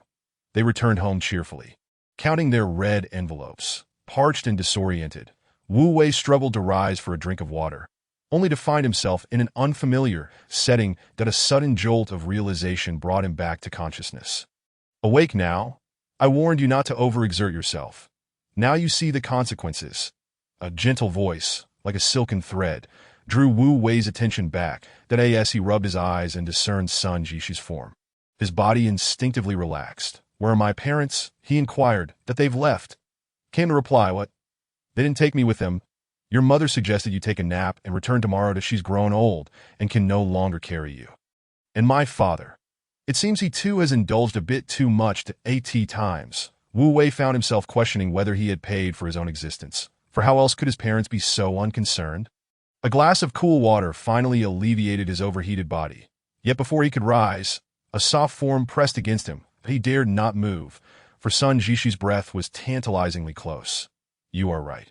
I should not always rely on others to rescue me. Her voice, sweet yet determined, resonated. Have you come to terms with it? Yes, from now on, I shall rely on myself. Only by becoming strong can I free myself from constraints. Women can support half the sky. I have faith in you. Who are you calling a woman? Suddenly, Wu Wei's earlobe was pinched by two icy fingers, applying a surprising amount of pressure. It felt as if someone had seized his lifeline, rendering him utterly helpless. Inwardly, he cried out for help, lamenting the misfortune of being touched there. If I were to spend 200 million to secure a foothold in the textile city, what kind of leverage could I gain? The gentle fingers withdrew, allowing Wu Wei's spirit to return to its rightful place. The complexities surrounding the textile city were manifold. It was not merely a matter of finances. That I am no fool. I understand. Sun Jishi paused momentarily before continuing softly. Your plan is already quite comprehensive. That I have calculated it carefully. This project has municipal backing, and its status will undoubtedly be elevated. The funding is secondary. The key lies in the influence it can wield, the very voice you seek. That Wu Wei tilted his head, his gaze locking onto her luminous eyes, realizing that he had underestimated Sun Jishi, while others were easily captivated by her beauty. They often overlooked her intellect. That in the Textile City project, the sole thing Sun Jishi stood to gain was the authority it would bestow upon her. The better the Textile City flourished, the greater her bargaining power would become, thus amplifying her voice within the Sun family. With such authority, who could possibly dictate her fate? Do you know how to resolve the issues concerning raw materials and product distribution for the Textile City? Wu Wei asked pensively. Sun Jishi furrowed her brows slightly, contemplating for a moment. That we need to establish smooth transportation between Tongzhou and Haizhou. Indeed, he had not misjudged her. Tongzhou will be manageable, but Haizhou will likely prove challenging. Sun Jishi murmured, challenging, yet not insurmountable. Wu Wei replied absent-mindedly. Crossing the river is quite troublesome. Then let us construct a bridge. That a cross-river bridge. To be precise, it should be called the Haitong Cross-River Bridge. Sun Jishi gasped in astonishment, shaking Wu Wei's sleeve eagerly. With this, everything will be interconnected, but it will be quite expensive. The key is whether it is worth it. Their conversation flowed into the early hours, and unable to resist the weight of sleep, Wu Wei succumbed on the sofa. Sun Jishi curled up beside him, her spirit still exuberant as she gazed at his profile, her eyes sparkling. As the wind stirred faintly, one could only wonder if his remarkable contributions to Tongzhou would indeed transform the entrenched issues of decades, guiding it onto a path uniquely its own. Everything was still in its infancy. Once the graduation banquet concluded, tranquility returned. The ensuing days were both busy and fulfilling, rendering Wu Wei oblivious to the passage of time. In the depths of the night, before the silvery glow of the computer screen, an MSN dialog box lay open, devoid of any prior exchanges. The two individuals within the dialog box were indeed online, yet silent. Just past midnight, the dialog box suddenly flickered to life. Sister Jixia, happy birthday! How did you know it was today? Isn't it obvious? Your account number? 0811. I suppose you were thoughtful. So where's my birthday gift? I didn't prepare anything. Boring. Goodbye. Jixia stretched and was about to shut down her computer for the night when she noticed a new message in the dialog box. Check your email. With a chime, a notification for an email echoed. Curiosity piqued. Jixia opened it, revealing a title. Birthday Gift. Chapter 51. The enigmatic birthday gift. Jixia stared at the email's body, filled with a string of bewildering letters and symbols. Feeling utterly perplexed, being a serious individual, her curiosity compelled her to delve deeper. After half an hour of fruitless attempts, she conceded defeat, having tried various methods without uncovering the underlying pattern. Jixia suspected Wu Wei was playing a prank. Yet based on their previous conversations, she knew that his gifts always held special significance. When Wu Wei declared this was her birthday gift, she felt a twinge of surprise. At 1 o'clock in the morning, Jixia gathered her scattered hair, feeling somewhat reluctant. She raised her left foot, cradled it in her arms, and resumed her focus on the string of characters for one final effort. A soft ding announced that a message had been received. Without needing to look, Jixia knew it was undoubtedly a hint from Wu Wei. This mischievous boy. How could he possibly look down on her? Frustrated, Jixia opened the dialog box, eager to uncover the mystery. That Wu Wei's response was succinct. Copied to Notepad. With a click of the mouse, she opened the long-forgotten Notepad application, her left hand tapping a few keys. and the string of characters was pasted into the blank document. Strangely, nothing occurred after the paste. Instinctively, Yu Jixia hit the backspace key.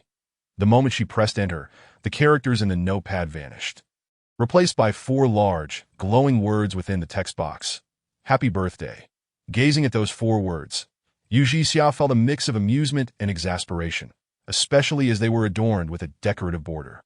Though rather crude, it once again showcased Wu Wei's whimsical creativity. How dull. Isn't it amusing? Just a trivial skill. This is technique, pure technique. What a pathetic skill, utterly unrefined. Focus on the content. The form is inconsequential that I end the early hours of the morning.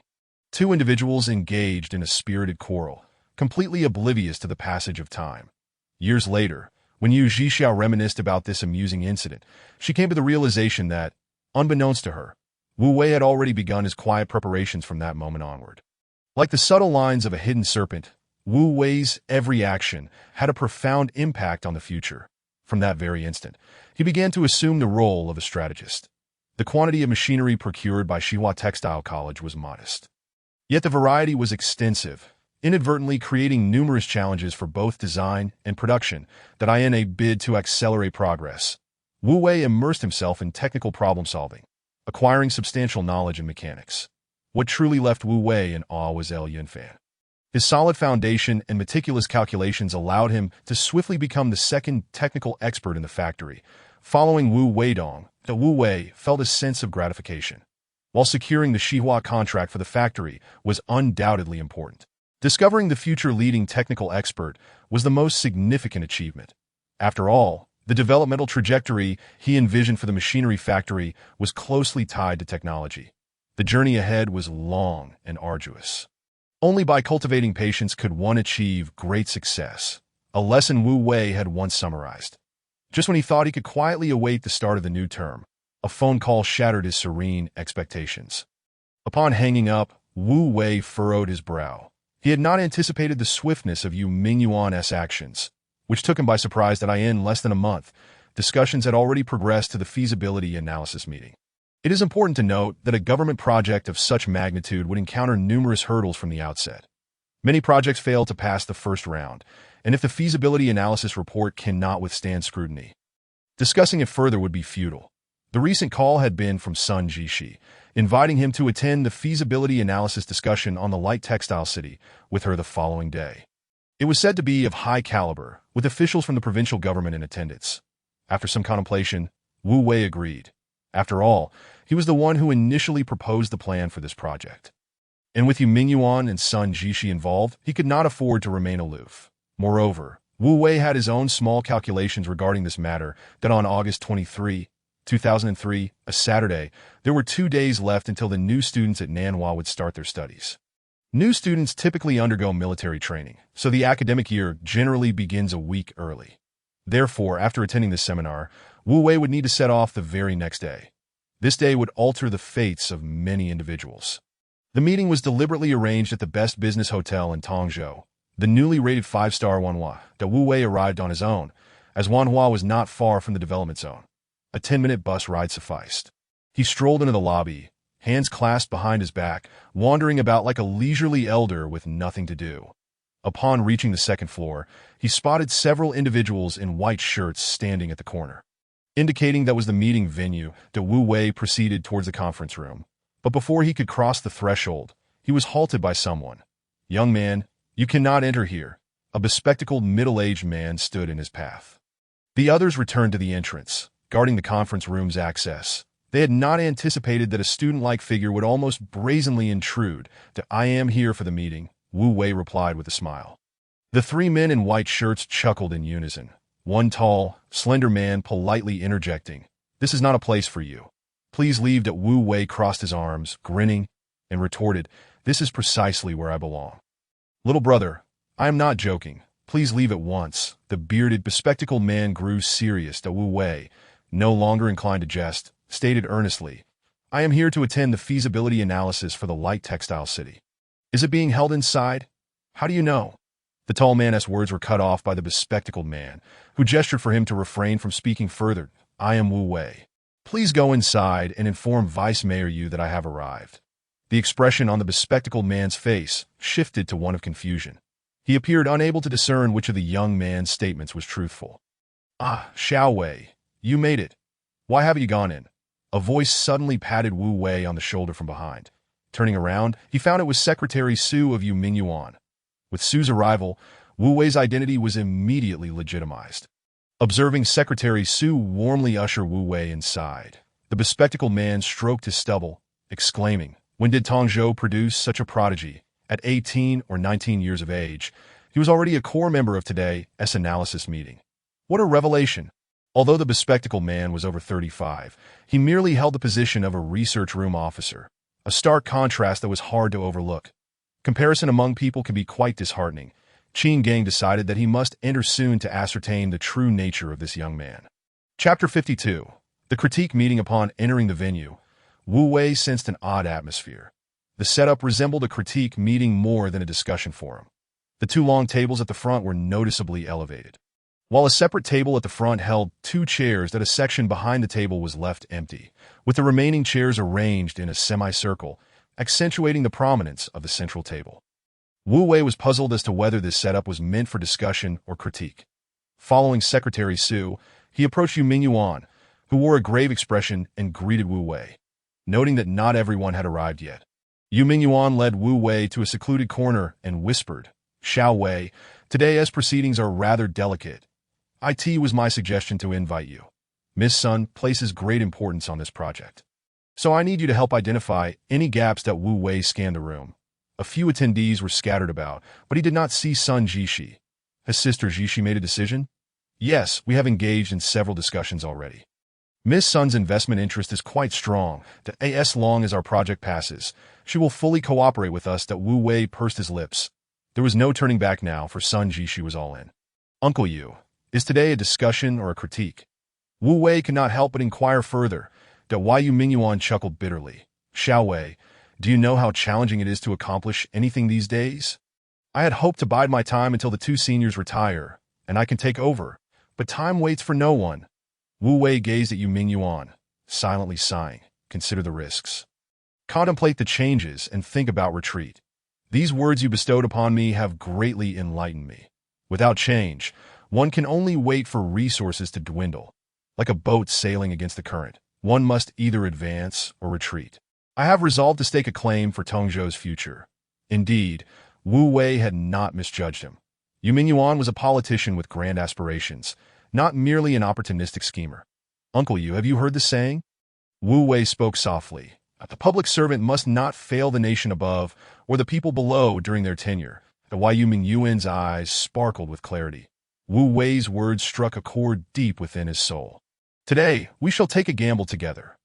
In this lifetime, the relationship between father-in-law and son-in-law had transformed into a deep friendship across generations, united by a common goal. Yu Mingyuan exhaled deeply, no longer allowing the atmosphere and arrangements to sway him. "I will go first. You wait behind, that if I can no longer bear it, I will naturally call you out." Yu Mingyuan cautioned in a low voice. If possible, he wished to keep Wu Wei shielded from scrutiny in such a formal setting, where he held no tangible status and would find it difficult to garner attention. Just as their conversation concluded, a procession of individuals entered through the main door. Wu Mingyuan and Wu Wei exchanged knowing glances, understanding that the performance was about to commence. The conference hall, capable of accommodating about 100 people, was nearly full, with only a few empty seats remaining. It appeared that both relevant and irrelevant parties had sent representatives. Wu Wei took a seat with Secretary Su in the third row, near the central aisle, a mere 3 meters from Yu Mingyuan. He felt a gentle poke on his shoulder. Turning in confusion, he was met with the sparkling, enchanting eyes of Sun Jishi, reminiscent of blooming peach blossoms.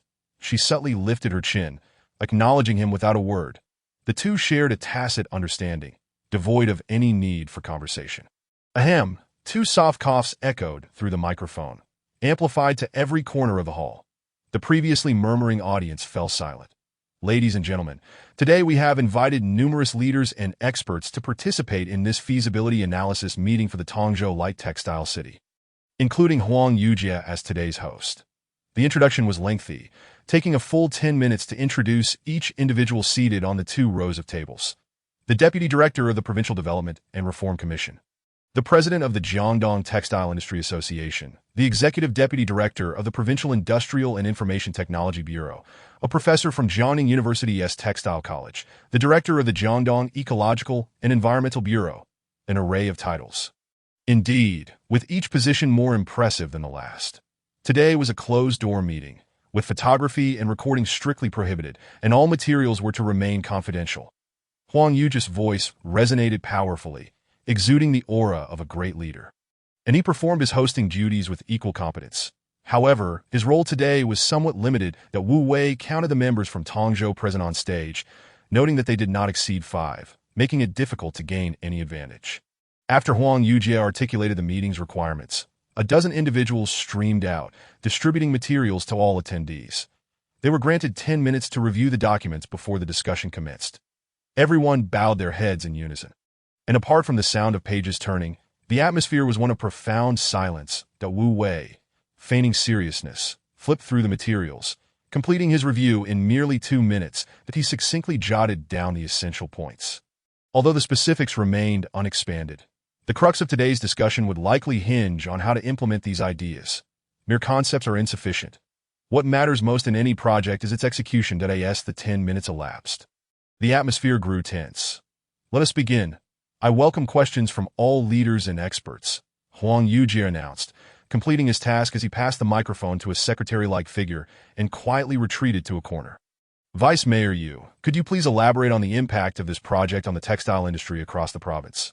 The first to speak was Ma Wangjing, the deputy director from the Provincial Development and Reform Commission, who oversees the light industry.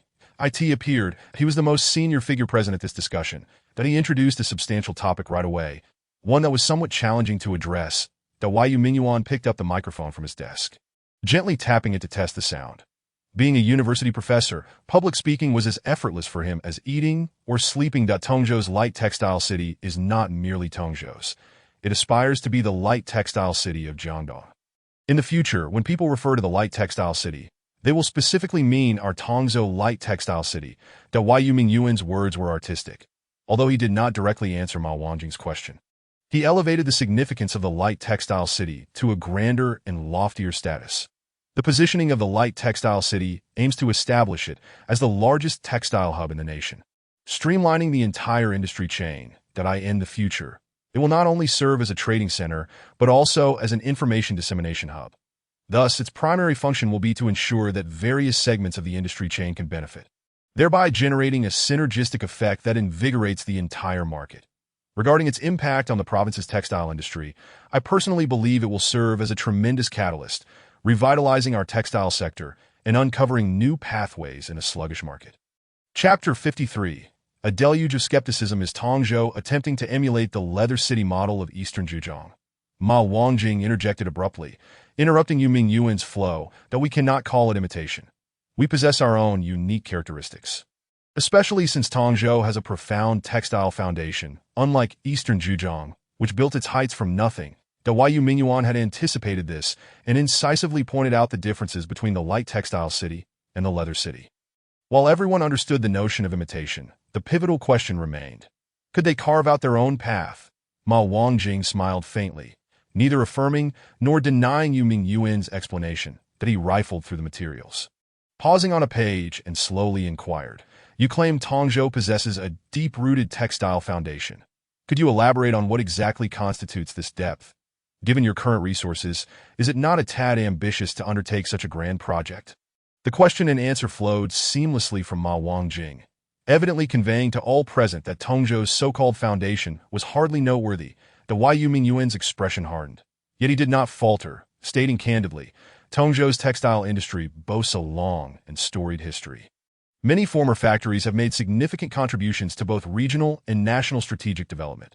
Although these have now transitioned into private enterprises, their roots remain, having cultivated and amassed a wealth of skilled industry professionals and workers. Once the industry is revitalized, these will become the bedrock of future growth. Vice Mayor Yu, does your response not seem somewhat evasive? Ma Wangjing remarked, creating an air of discomfort. Undeterred, Yu Mingyuan replied directly, you may refer to the appendix, which contains a directory of 74 enterprises related to Tongzhou's textile industry. You can assess for yourself the depth of our foundation. This issue should not be overly entangled. Otherwise, it would spiral into an endless loop. Yu Mingyuan recognized this necessity and knew he had to take the initiative, but he tossed the question back.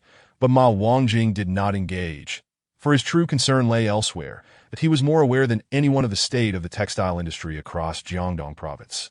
Tongzhou was indeed faring relatively well.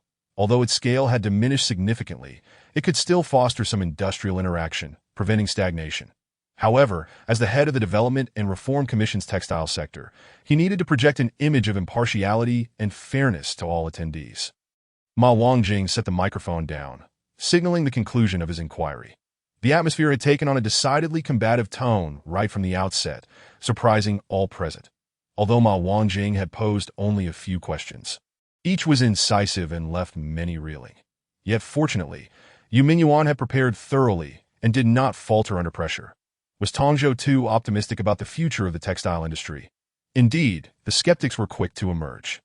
Yu Mingyuan was taken aback. He had not anticipated that some individuals would be so brazen as to undermine their own standing. That I asked the president of the Jiangdong Textile Industry Association. Jiang Qinghua's stance was perplexing. The industry was struggling, a fact well known to all. However, as a leader, he should not have initiated such a wave of skepticism. The moment his words left his mouth, many attendees felt a chill in their hearts. We hold an optimistic view of the future, Yu Mingyuan responded lightly. You think, I think, everyone has their own perspective. Are you crafting plans in a vacuum without considering data? What data are you referring to? Certainly, the overall textile industry data from Jiangdong province last year, recently published by the association. Your feasibility study surprisingly does not mention any related figures. We have indeed reviewed this data, and we do not believe that the overall bleakness of the past 2 years will persist indefinitely. Which is why we remain confident about the future. That Wu Wei glanced at the solemn Jiang Qinghua on stage, feeling a sense of disdain. Merely occupying a position without affecting real change would not suffice. Had they genuinely engaged in tangible efforts, Jiangdong's textile industry would not have plummeted so drastically following the country's formal entry into the WTO. The Wu Wei shook his head slightly, realizing that this so-called discussion was merely a formality, providing these officials an opportunity to pontificate, yet no one could pose the truly pressing questions. The initial construction cost of the light textile city is a staggering 200 million. Can Tongzhou's finances sustain such a significant investment? The Provincial Finance Bureau posed a soul-searching inquiry. The budget is indeed considerable. Yet given the positioning and scale of the light textile city, we have meticulously calculated that it is appropriate. Moreover, we have identified potential investors who will participate in this project with us. Yu Mingyuan replied, clearly feeling the weight of the scrutiny. 200 million. May I inquire where these investors are from? At this moment, we cannot disclose that information. The director of the Finance Bureau scoffed. You and Tongzhou still have unfinished business with the abandoned Riverside project, and this light textile city won't become yet another superficial endeavor for the sake of political performance, will it? This remark struck a nerve. The expressions of many local officials from Tongzhou shifted dramatically. This was a blatant affront. That in an effort to restore a pleasant living environment for the citizens of Tongzhou, the city had embarked on a comprehensive dredging and renovation project to transform the riverside into a genuine living space. Yet 2/3 into the project, the bidding construction company faced a scandal involving a broken capital chain, plunging the endeavor into despair. Over the past 2 years, Tongzhou had poured countless funds into rectifying that past deficit and had yet to balance the accounts. Yu Mingyuan took a sip of water to compose himself and replied slowly, our discussion today focuses on the light textile city. We have stringent budgeting and financial oversight in place, ensuring we do not repeat past mistakes.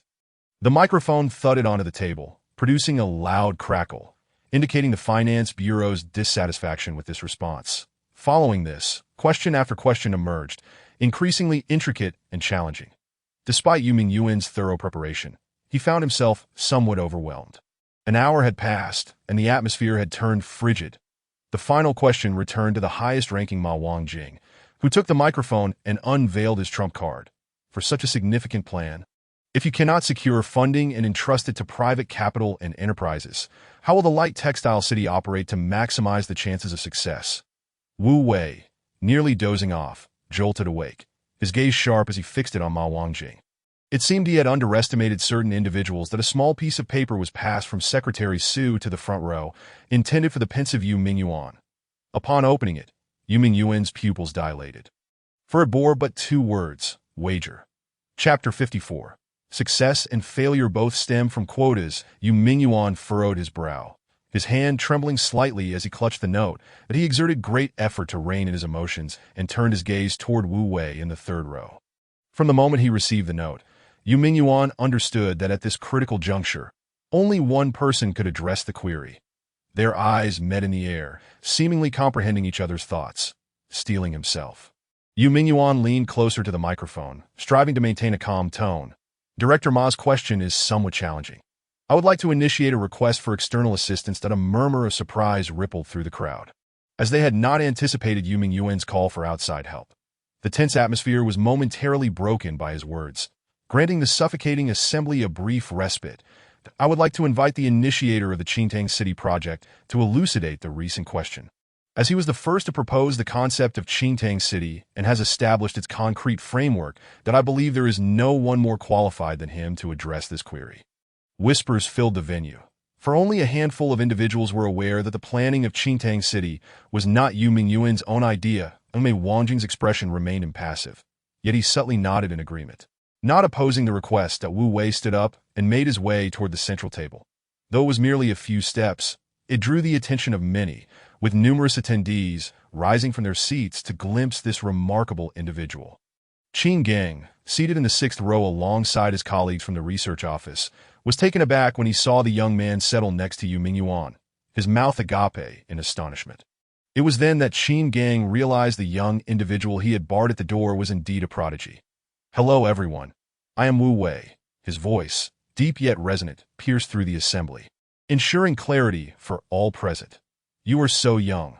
Which department do you belong to?" Ma Wangjing inquired, sitting upright with curiosity. "That I am a freshman at Nanhua University, starting tomorrow." That Wu Wei appeared youthful, yet his remarkable composure belied his age, leading everyone to assume he merely possessed a somewhat juvenile visage. Unaware that he was truly quite young, that a collective gasp echoed throughout the hall as countless individuals struggled to process his statement. "A freshman? Just come of age. Vice Mayor Yu. Surely you jest." "Director Ma, I am serious. The Secretary General of the Municipal Party Committee, Huang Yujie, and the Director of the Investment Promotion Bureau, Lin Yuan, can both verify my words." With Wu Wei's participation, Yu Mingyuan noticeably regained his composure. Huang Yujie and Lin Yuan had both attended Yu Qingqiu's graduation banquet. Witnessing the birth of the brilliant concept of Qingtang City, that Mei Wangjing suppressed his inner tumult, leaning slightly forward to scrutinize Wu Wei's face. "What could a child like you possibly understand about the textile industry?" Jiang Qinghua's question was blunt. Somewhat, Wu Wei replied unflustered, his leisurely response eliciting subdued laughter from the audience. Despite the serious atmosphere, Jiang Qinghua, feeling thwarted, adopted a stern tone. "Do you truly grasp the difficulties currently besetting the textile industry?" Wu Wei regarded the blustering Jiang Qinghua, leaning slightly forward. "Whether it is difficult or not depends on the perspective from which you view the issue." Just as Jiang Qinghua was about to seize the microphone to challenge the audacious youth, he discovered it was missing that moment. Ma Wangjing, holding the microphone, interjected. "Then let us invite classmate Wu Wei to elaborate." Wu Wei, observing the serene Ma Wangjing, suddenly realized that the seemingly neutral figure could very well be an ally. This year is 2003, 2 years since our accession to the WTO. Have we considered why our textile industry is facing such tremendous upheaval? Instead of directly addressing Ma Wangjing's previous inquiry about the main structure of Qingtang City, Wu Wei posed a question. Glancing around the room, he felt a twinge of disappointment, recognizing that nearly everyone appeared bewildered. It was perplexing that a measure beneficial to the textile industry had resulted in a counterproductive outcome, a conundrum that eluded understanding. The hall fell silent for a full minute, and just as Wu Wei prepared to concede, a hand was raised in the 6th ROWIS due to quotas. Qin Gang's hand trembled, as did his voice. An invisible force compelled him to raise his hand, for he believed he knew the answer.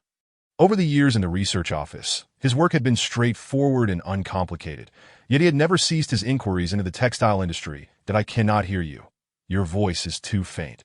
Wu Wei exclaimed, his voice amplified by the microphone, while Qin Gang lacked the same privilege.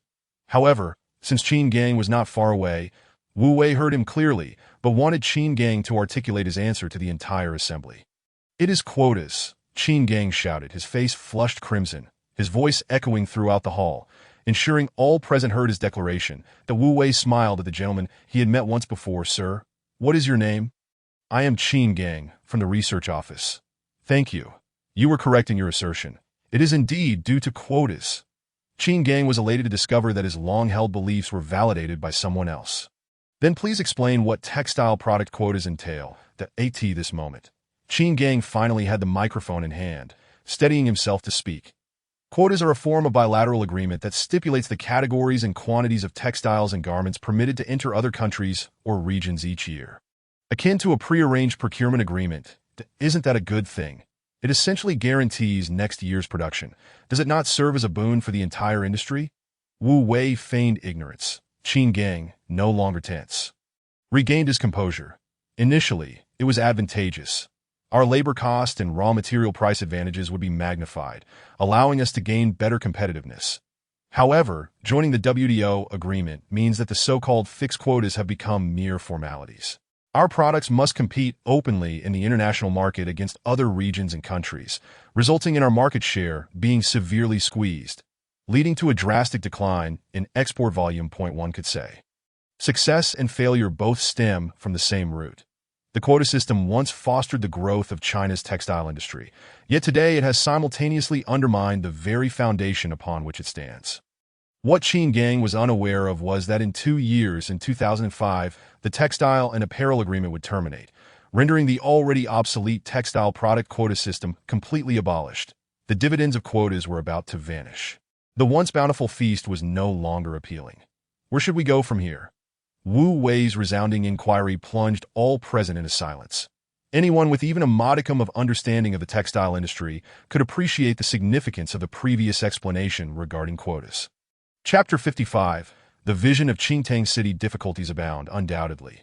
Countless textile enterprises in Tongzhou have shuttered their doors. Wu Wei cleared his throat, continuing his discourse. This is not merely Tongzhou's predicament. It is a challenge faced by the entire national textile industry. To address this issue, one must first comprehend the concept of discourse power. The audience exchanged puzzled glances, uncertain why the topic had shifted. Were they not discussing the industry's difficulties? Wu Wei, not withholding any suspense, declared, "To survive in an open and free market environment, it is not enough to merely possess products. One must also have the authority to determine industry standards, and these standards are not confined to domestic parameters." "Insanity, sheer insanity," Jiang Qinghua muttered, shaking his head, ready to leave. He could no longer tolerate such nonsensical remarks. Dreaming of establishing industry standards? Could a madman like him dictate such norms? Did he consider the Textile Industry Association mere decoration? Yet he noticed Ma Wangjing diligently taking notes, prompting Jiang Qinghua to feign a shift in his posture, refraining from departing. To acquired discourse power, one must consolidate the strength of all. Qingtang City exemplifies such a convergence. With Qingtang City, an increasing number of enterprises will cluster together, revitalizing the market and integrating the industrial chain, thereby facilitating the unification of industry standards. With standardization, discourse power will naturally follow, both internally and externally. Consider a simple garment. From raw material processing, through spinning and weaving, to the final product, we receive merely 10 of the total profit from the clothing. Where does the remaining 90 of the profit go? In the past, the loss of discourse power rendered us unable to participate in raw material pricing. For instance, wool prices have surged by 50 over the past few years. Lacking discourse power, we became mere subcontractors, branded by foreign so-called name brands, only to see our own market ravaged in return. Yet Qingtang City will become the future epicenter of the national textile industry, the sole architect of domestic industry standards, and the emblem of the textile industry's exclusive discourse power. Wu Wei's words resonated profoundly, finally revealing the true significance of the light textile city to everyone. The descriptions on paper were merely superficial. It was the concept of discourse power that rendered the strategic importance of the light textile city multidimensional. This perspective is indeed elevated. Over the past years, although the textile industry thrived on cheap labor and relatively inexpensive materials, the profits earned were merely hard-won. However, times have changed, and such arduous earnings are no longer easily attainable. Historically, there has been but one road through Mount Hua. We have no alternative but to abandon any hopes of luck or passive observation. We must take proactive measures, swiftly integrate resources, and expedite the development of the light textile city. Before the true upheaval in the industry arrives, we must construct our protective moat to ensure our survival. By seizing the discourse power of the future, we will possess the ability to alter the industry's rules and control the distribution of profits. That a profound silence enveloped the room, lingering for quite some time. Qin Gang's face flushed with intensity. It dawned on him that someone understood him. Those thoughts he had pondered countless times were finally articulated in their entirety by another. Unable to contain himself, he rose to his feet and applauded. The second person followed suit, joining in the applause. More and more individuals stood, their clapping resounding throughout the hall, echoing continuously. The so-called leaders and experts witnessing this scene appeared ashen, wishing they could find a crack in the ground to hide. After all the meaningless discourse, only questions were raised, with no one capable of providing genuine solutions. That in contrast, Wu Wei's explanation endowed the light textile city with a solid theoretical foundation and strategic thinking, effectively slapping the faces of those self-proclaimed experts. That Yu Mingyuan suddenly realized his own superficiality. He had not comprehended the lofty ambition behind the light textile city. The atmosphere grew somewhat chaotic, prompting the host, Huang Yujia, to step in and restore order. Ladies and gentlemen, our discussion has not yet concluded. Please take your seats. That Wu Wei tapped the microphone, producing two resonant thuds that served as a cue for the room to quiet down once more. Chairman Jiang, are you satisfied with my response? Jiang Qinghua's forehead was lined with veins, his irritation palpable. Wu Wei's words had struck him like a resounding slap, catching him off guard. The question of fundamentally resolving the ownership of discourse power was not difficult. And thus, the issue was naturally unraveled. In such a significant setting, Jiang Qinghua struggled to contain his temper, ultimately settling for a couple of dismissive grunts before conceding. Now, let me address Director Ma's question regarding the future operational model of the light textile city. Finally, it was time for Wu Wei to confront Ma Wangjing's query. The previously tense expression on Ma Wangjing's face seemed to soften with anticipation. He realized his journey had not been in vain. Despite his youthful appearance, Wu Wei's composure and tranquility surpassed his years. His speech was measured, his logic clear, and his vision expansive, truly a prodigious presence. That Ma Wangjing picked up his pen, gently tapping it to signal him to begin. Tongzhou is financially constrained. This is an undeniable reality. That Wu Wei's gaze wandered, causing the director of the Provincial Finance Bureau on stage to feel uneasy, fearing he might become the next target of Wu Wei's scrutiny. However, Wu Wei swiftly redirected his discourse. But the lack of funds does not equate to an inability to act. We can still create opportunities within humble confines. What matters is expanding our mindset. Yu Mingyuan still held the note in his hand. Glancing down, two words caught his eye, yet he was unable to grasp their significance. That in the realm of commerce, fairness and justice are paramount. Hence, the most crucial element in this matter is not monetary wealth. A wave of murmurs swept through the room. Was money not important? How could the light textile city be established without funds? More significant than money is reputation. Wu Wei's voice suddenly rose, inciting tension among the audience. Thus, we must initiate a gamble concerning the light textile city. His audacious idea seemed to soar beyond conventional thought, leaving no one capable of keeping pace with Wu Wei's line of reasoning. A gamble on what? Ma Wangjing inquired, his brow furrowed. This gamble is a wager on the credibility of Tongzhou. De Wu Wei, not holding back any longer, laid out his vision. The government will provide land and policies. Investors will supply capital, and enterprises will contribute effort. Together, these three must unite in purpose to achieve this endeavor.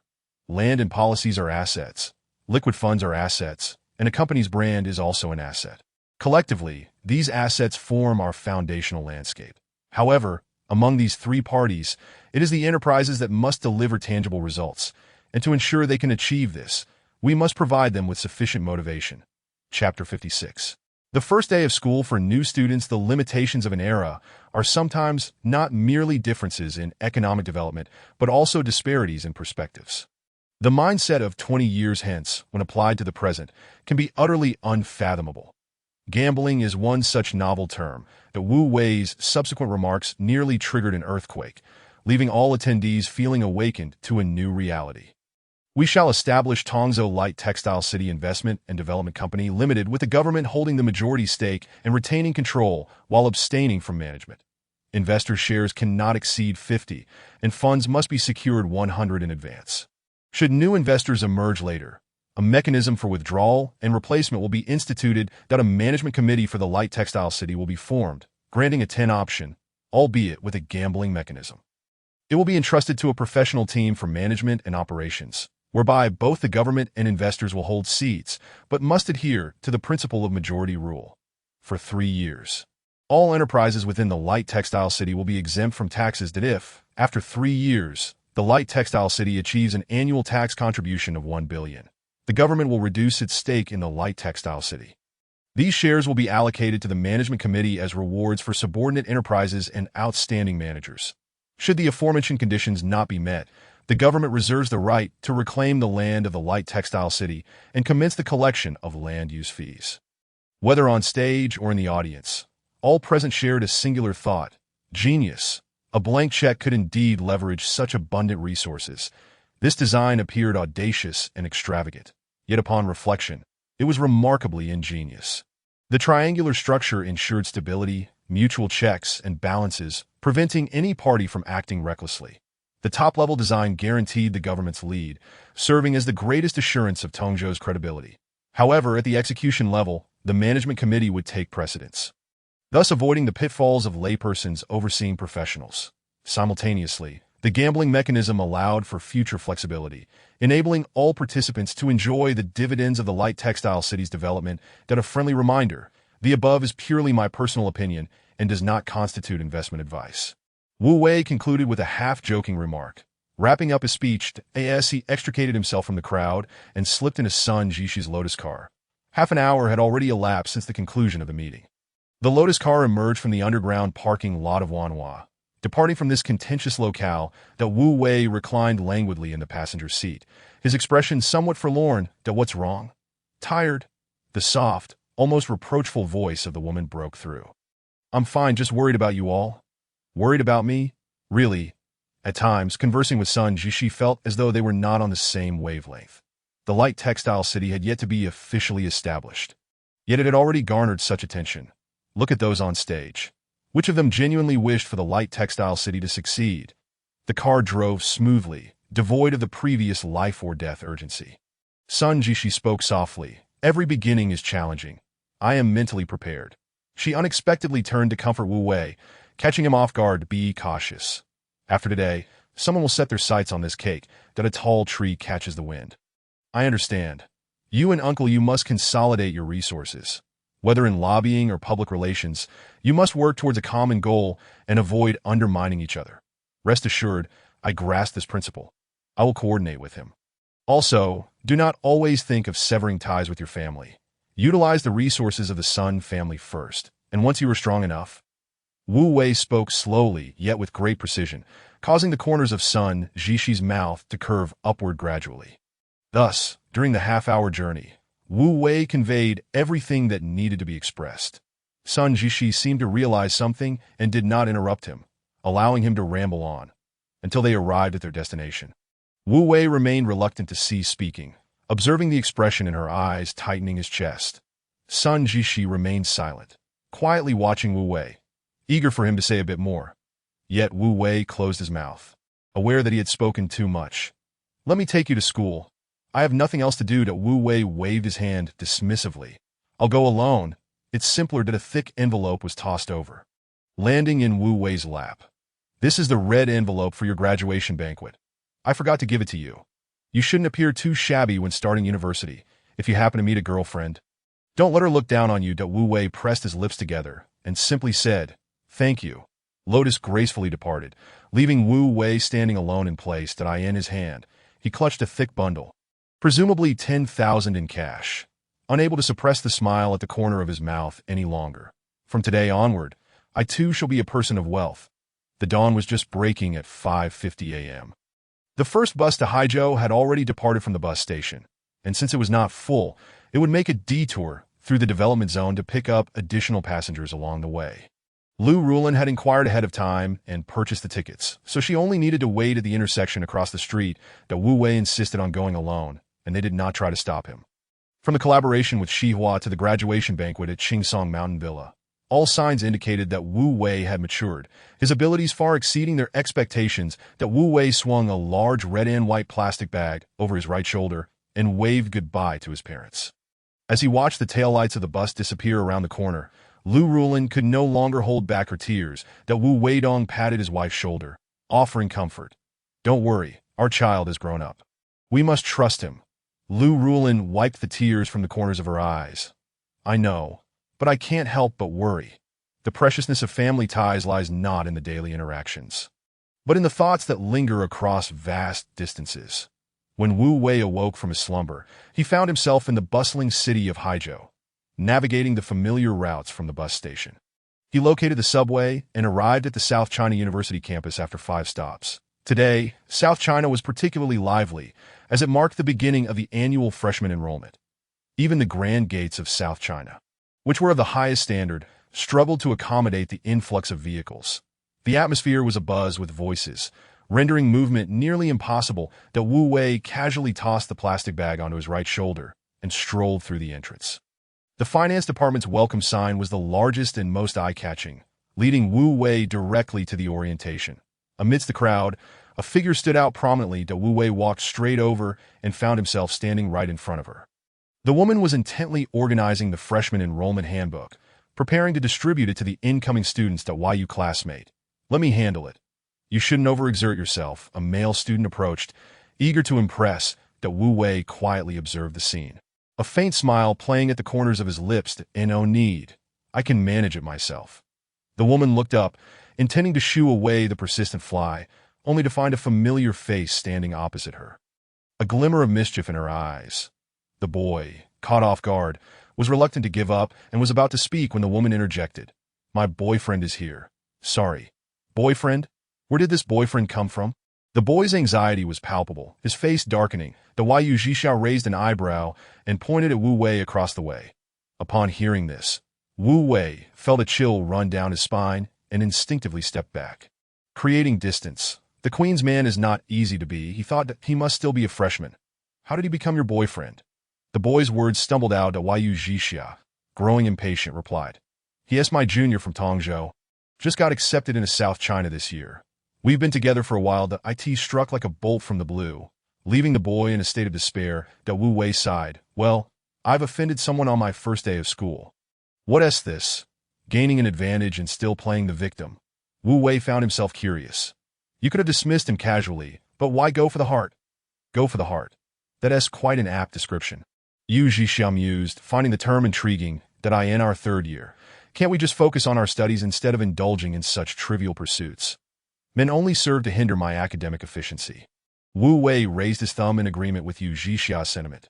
"Room 504, bed 2." That after receiving the freshman handbook she handed him and noting his dormitory position, Wu Wei took his leave. That Wu Wei's calm demeanor in facing Yu Zhixia was due to a secret she harbored, one that no one else in this world knew, except for him.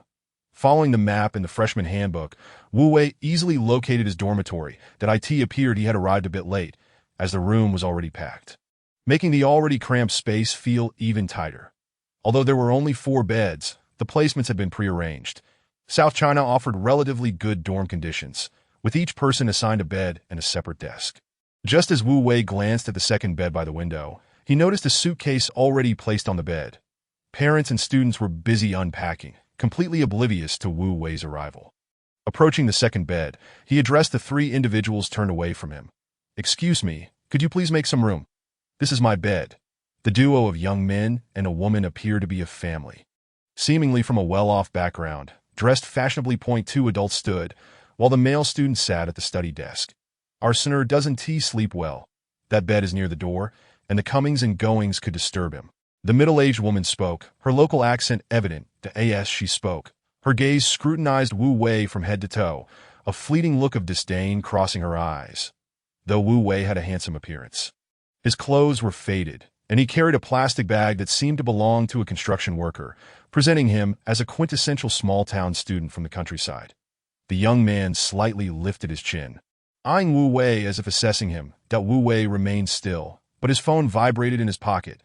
But he pulled out the black and white T618, glancing at the caller ID before answering. "Who is this?" "I'm in the dormitory." This model was a hot seller in 2003, and its high demand had driven the price up to 3,000 or 4,000 at a time when gold was only 100 per gram. This phone had become an unattainable luxury for the average person. The seated young man's eyes widened at the sight of Wu Wei's phone, realizing it was the very model he had begged his father to buy for him. "Why are you still standing there?" The middle-aged man's temper was visibly rising, his tone turning unfriendly. Wu Wei had no intention of getting entangled with them, as he likely wouldn't be staying long. If they could negotiate amicably, he might consider it. However, with such a brusque tone, he felt no need to be polite. He tossed the plastic bag onto the bed and said coolly, "This is my bed.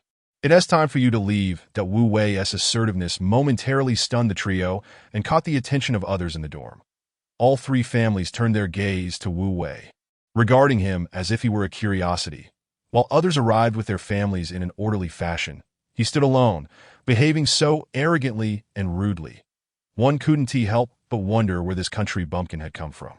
"Wu Wei, which student is that?" A gruff voice called from the doorway, breaking the awkward silence. Wu Wei turned to see a square-faced man peering into the room, surveying everyone inside. "That's me," Wu Wei waved, recognizing the caller as the one who had just phoned him. The square-faced man greeted Wu Wei warmly, shaking his hand. "Welcome, Wu Wei. I'm late. I'm Ma Xiangyang, the counselor for the 2003 economic management class. Dean Wang sent me to see if you need any assistance." Wu Wei withdrew his hand. "Hello, Professor Ma, but I don't know the dean. You may not know Dean Wang, but he knows you." Wu Wei was momentarily bewildered, unable to fathom why the esteemed dean of South China's Economic Management College would know an ordinary student like him. "It's like this. Professors Qian Zhongyang and Yu Chaoyi studied abroad with Dean Wang. Even before you reported, they had already spoken to the dean, asking him to look after you, as you had helped them greatly." Deme Xiangyang appeared to be quite loquacious. Once he began, he couldn't stop talking. Reflecting on his connections with Qian and Yu, Wu Wei felt a sense of wonder. Indeed, the world was small. Past actions lead to present consequences. But under the watchful eye of a figure as significant as Dean Wang, Wu Wei felt that his upcoming 4 years of university life might be a torment. Goodbye, skipping classes. Goodbye, internet cafes. Goodbye, freedom. Is there anything else you need? My dormitory is right next door in Building 5. I can fetch it for you.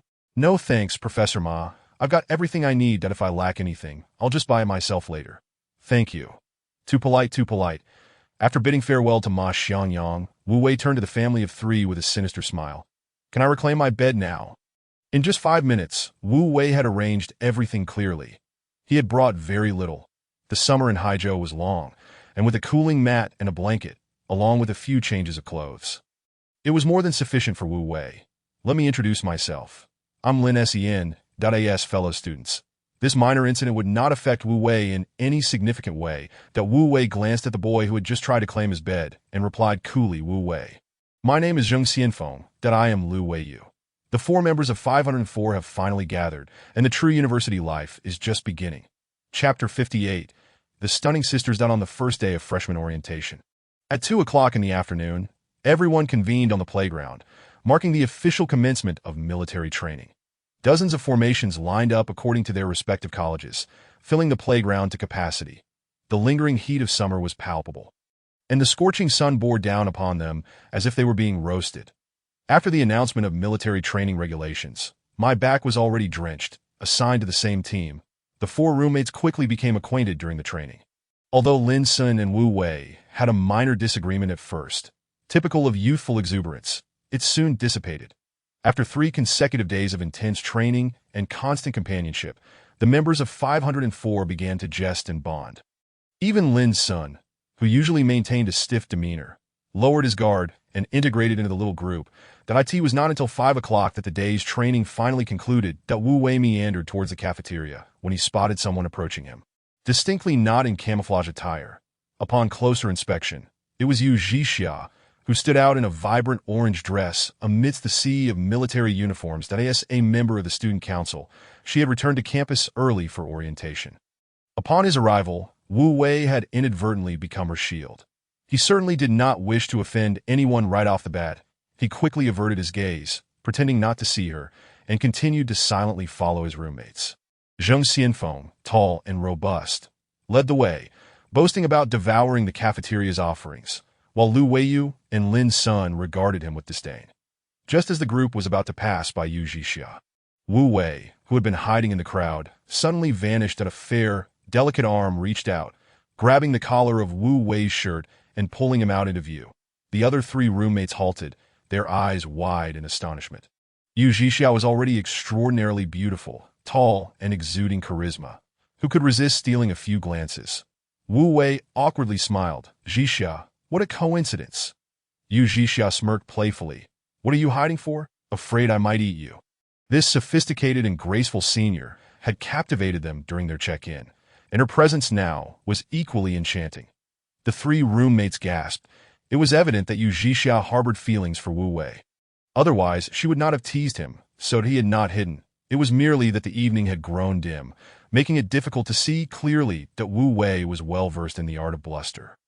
Just as these thoughts crossed his mind, a melodious voice chimed in, Sister Wu Wei. If Yu Zhixia's beauty radiated elegance and freshness, then Yu Qingqiu embodied an ethereal grace. Instantly, the surrounding men were thrown into disarray. Not only were they both stunning, but they were sisters as well. How could one choose? Despite also wearing camouflage, Yu Qingqiu's poise was unmistakable. To Wu Wei, why did you sneakily report without telling me? She chided. Her tone reminiscent of a doting wife. That Wu Wei stammered at a loss for words. Lin Sun was filled with regret. He shouldn't have clashed with Wu Wei over bed assignments on the day of check-in. Who would have guessed that the seemingly unremarkable Wu Wei would attract the counselor's personal attention and earn the favor of the dean? At that moment, Lin Sun felt like kneeling and calling him daddy. He considered himself the little dragon of Haizhou No. 2 High School, destined to dominate at Nanhua, only to realize upon encountering Wu Wei that there were always greater talents beyond one's own. Zheng Xianfeng and Lu Weiyu were equally dumbfounded. Rendered speechless, such beautiful sisters had both fixated on Wu Wei. How could one not feel envious? Can you at least let me go? Wu Wei awkwardly remarked, feeling utterly mortified. Come on, let us treat you to something nice. Yu Zhixia said, turning with a waft of fragrant allure, leaving the others enamored that Wu Wei found himself in a quandary. Whether to follow or not, that Yu Qingqiu stepped closer, almost wrapping her arm around his. With no choice but to steel himself, Wu Wei followed, under the watchful eyes of his three roommates, who appeared ready to kill. Being a third-year student, Yu Zhixia was well acquainted with the Nanhua cafeteria, ordering dishes that were a feast for the senses, leaving Wu Wei and Yu Qingqiu in awe. However, Wu Wei, seated between two stunning beauties, felt the weight of countless eyes upon him, as if he were under a spotlight. He buried his head in his meal, silent as a ravenous ghost. Have you chosen your courses yet? Yu Zhixia suddenly interrogated. The Wu Wei and Yu Qingqiu looked up simultaneously, bewildered that aren't we supposed to choose after military training? Wu Wei muttered softly. Some courses aren't available just because you want to take them, Yu Zhixia explained, feeling it was her duty as a senior to offer guidance. Sister, aren't all the freshman courses compulsory? Can we even choose? Yu Qingqiu seemed even more naive. Compulsory courses only account for 60 credits. The rest can be chosen, but you must keep an eye on the balance of credits and intensity. Many foundational courses, like advanced mathematics, are taken by everyone, regardless of major. Upon hearing this, Yu Qingqiu's eyes lit up, her red lips parting to speak, but Wu Wei interrupted. That I've already made up my mind. Psychology, film appreciation, music theory, public speaking. These are all must-takes. That Yu Zhixia's chopsticks trembled slightly, as if she were about to interject. How did he know about these easy courses? Sister, are these courses not good? Yu Qingqiu asked. Confused. Only those who wish to coast through would take such classes. Yu Zhixia gently shook her head. How rude. Wu Wei huffed. The pace at which two women ate was astonishing, and Wu Wei's chopsticks moved rapidly. Within 10 minutes, he had finished his meal. Wiping his mouth, Wu Wei looked up just in time to see his three roommates pass by, their expressions filled with envy and resentment. "But I'm done. I'll head out first." "You all take your time," he announced, rising from his seat. As Wu Wei stood, all three roommates halted in unison. Lin Sun tugged at Wu Wei's sleeve and gestured. "Wu Wei, introduce us. We're all classmates." Wu Wei rolled his eyes at the trio, exasperated. "Seriously, is it that hard to move when you see a beauty? Get out of my way." He turned and departed, leaving the three in a state of confusion. The awkward trio hurriedly followed, looking rather flustered.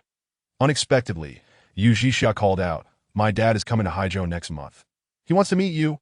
Wu Wei stumbled, nearly falling, but was saved by Lin Sun and Lu Weiyu, who caught him on either side. They pushed him against the wall on the first floor of the cafeteria. Zheng Xianfeng, flexing his wrists, glared menacingly at his classmates. "You better come clean. What is your relationship with those two beauties?" Wu Wei forced a smile. "We're all classmates. Just classmates that I don't buy that." The three shouted in unison, their voices echoing loudly. Chapter 59, The Mysterious Competition. The finance department only admits 60 students each year, dividing them into two classes of 30 during regular practice. The two classes are often compared against one another. With the addition of some competitive events, a spark of rivalry began to emerge between the two classes.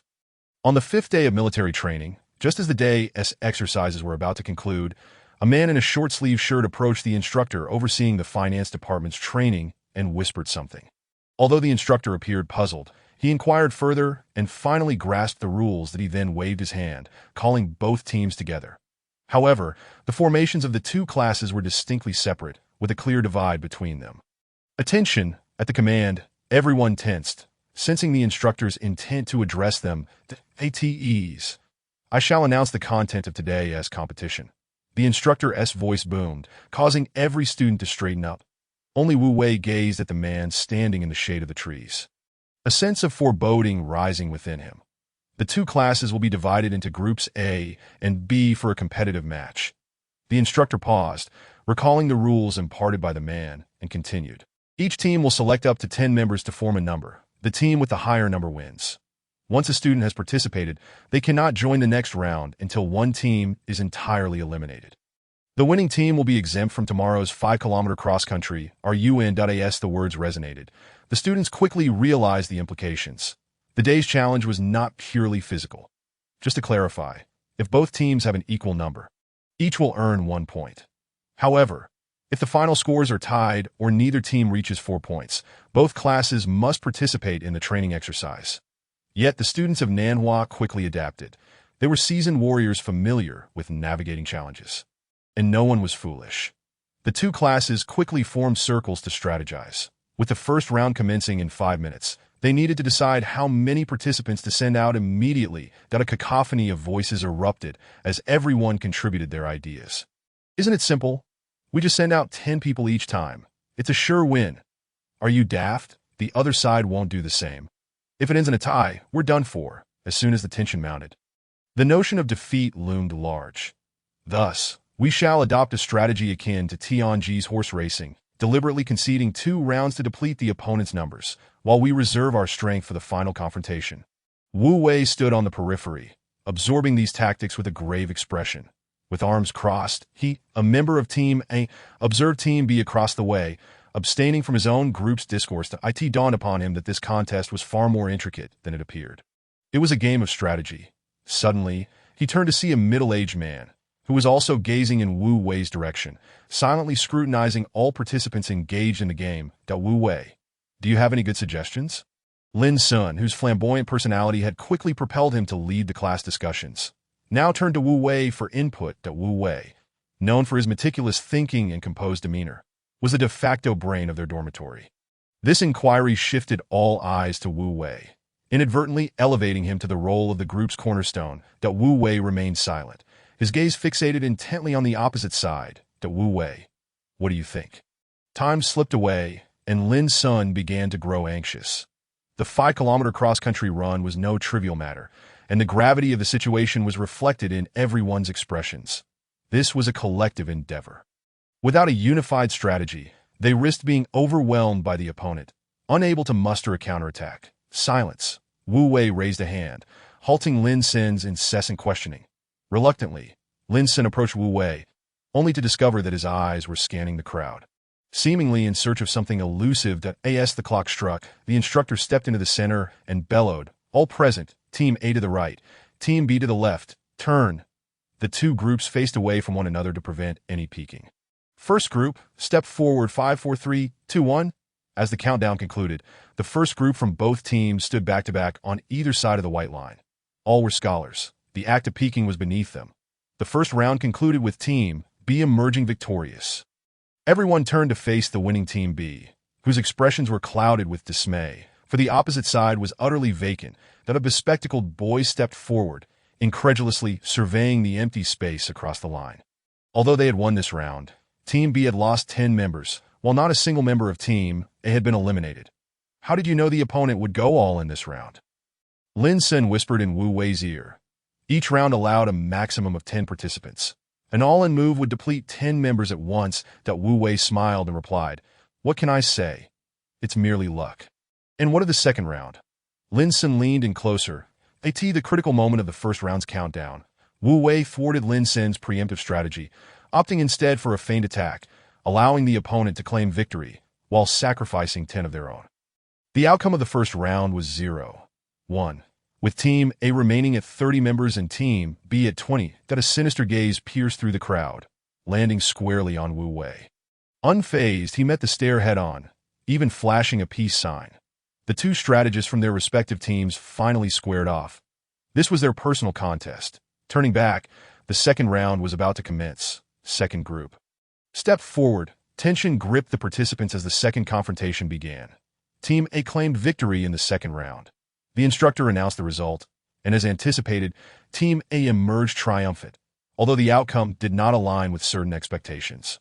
Zheng Xianfeng stood alone at the white line, turning to gaze at the emptiness opposite him, bursting into laughter. "Impossible!" The man, witnessing Zheng's foolish grin, clenched his fists in frustration, while he believed his initial judgment in the first round was flawless. The second round's feigned maneuver had utterly backfired, but he had assumed that Team A would inevitably all in during the second round, thus bringing both teams back to parity. However, contrary to his expectations, Team A had effortlessly secured victory with just one participant. The score now stood at 1-1, with Team A retaining 29 members and Team B holding steady at 20 while both teams were tied. Astute observers could discern that the advantage lay with Team A. Boss, "You're incredible." Lin Sun, who fancied himself clever, was taken aback by Wu Wei's astute analysis. "Let us not get carried away with familial ties. Shall we? Should we not prepare to strike next?" Lin Sun contemplated the next steps, believing victory was within their grasp. "Do not forget, if it ends in a tie, we all lose," Wu Wei subtly reminded him. Chapter 60. Anticipating your anticipation this round. "We must let him win," Wu Wei stated, patting Lin Sun on the shoulder. Lin Sun shuddered, struggling to grasp Wu Wei's line of thought. "Only by allowing him to win this round can we secure victory in the overall contest." "Why?" Wu Wei elaborated.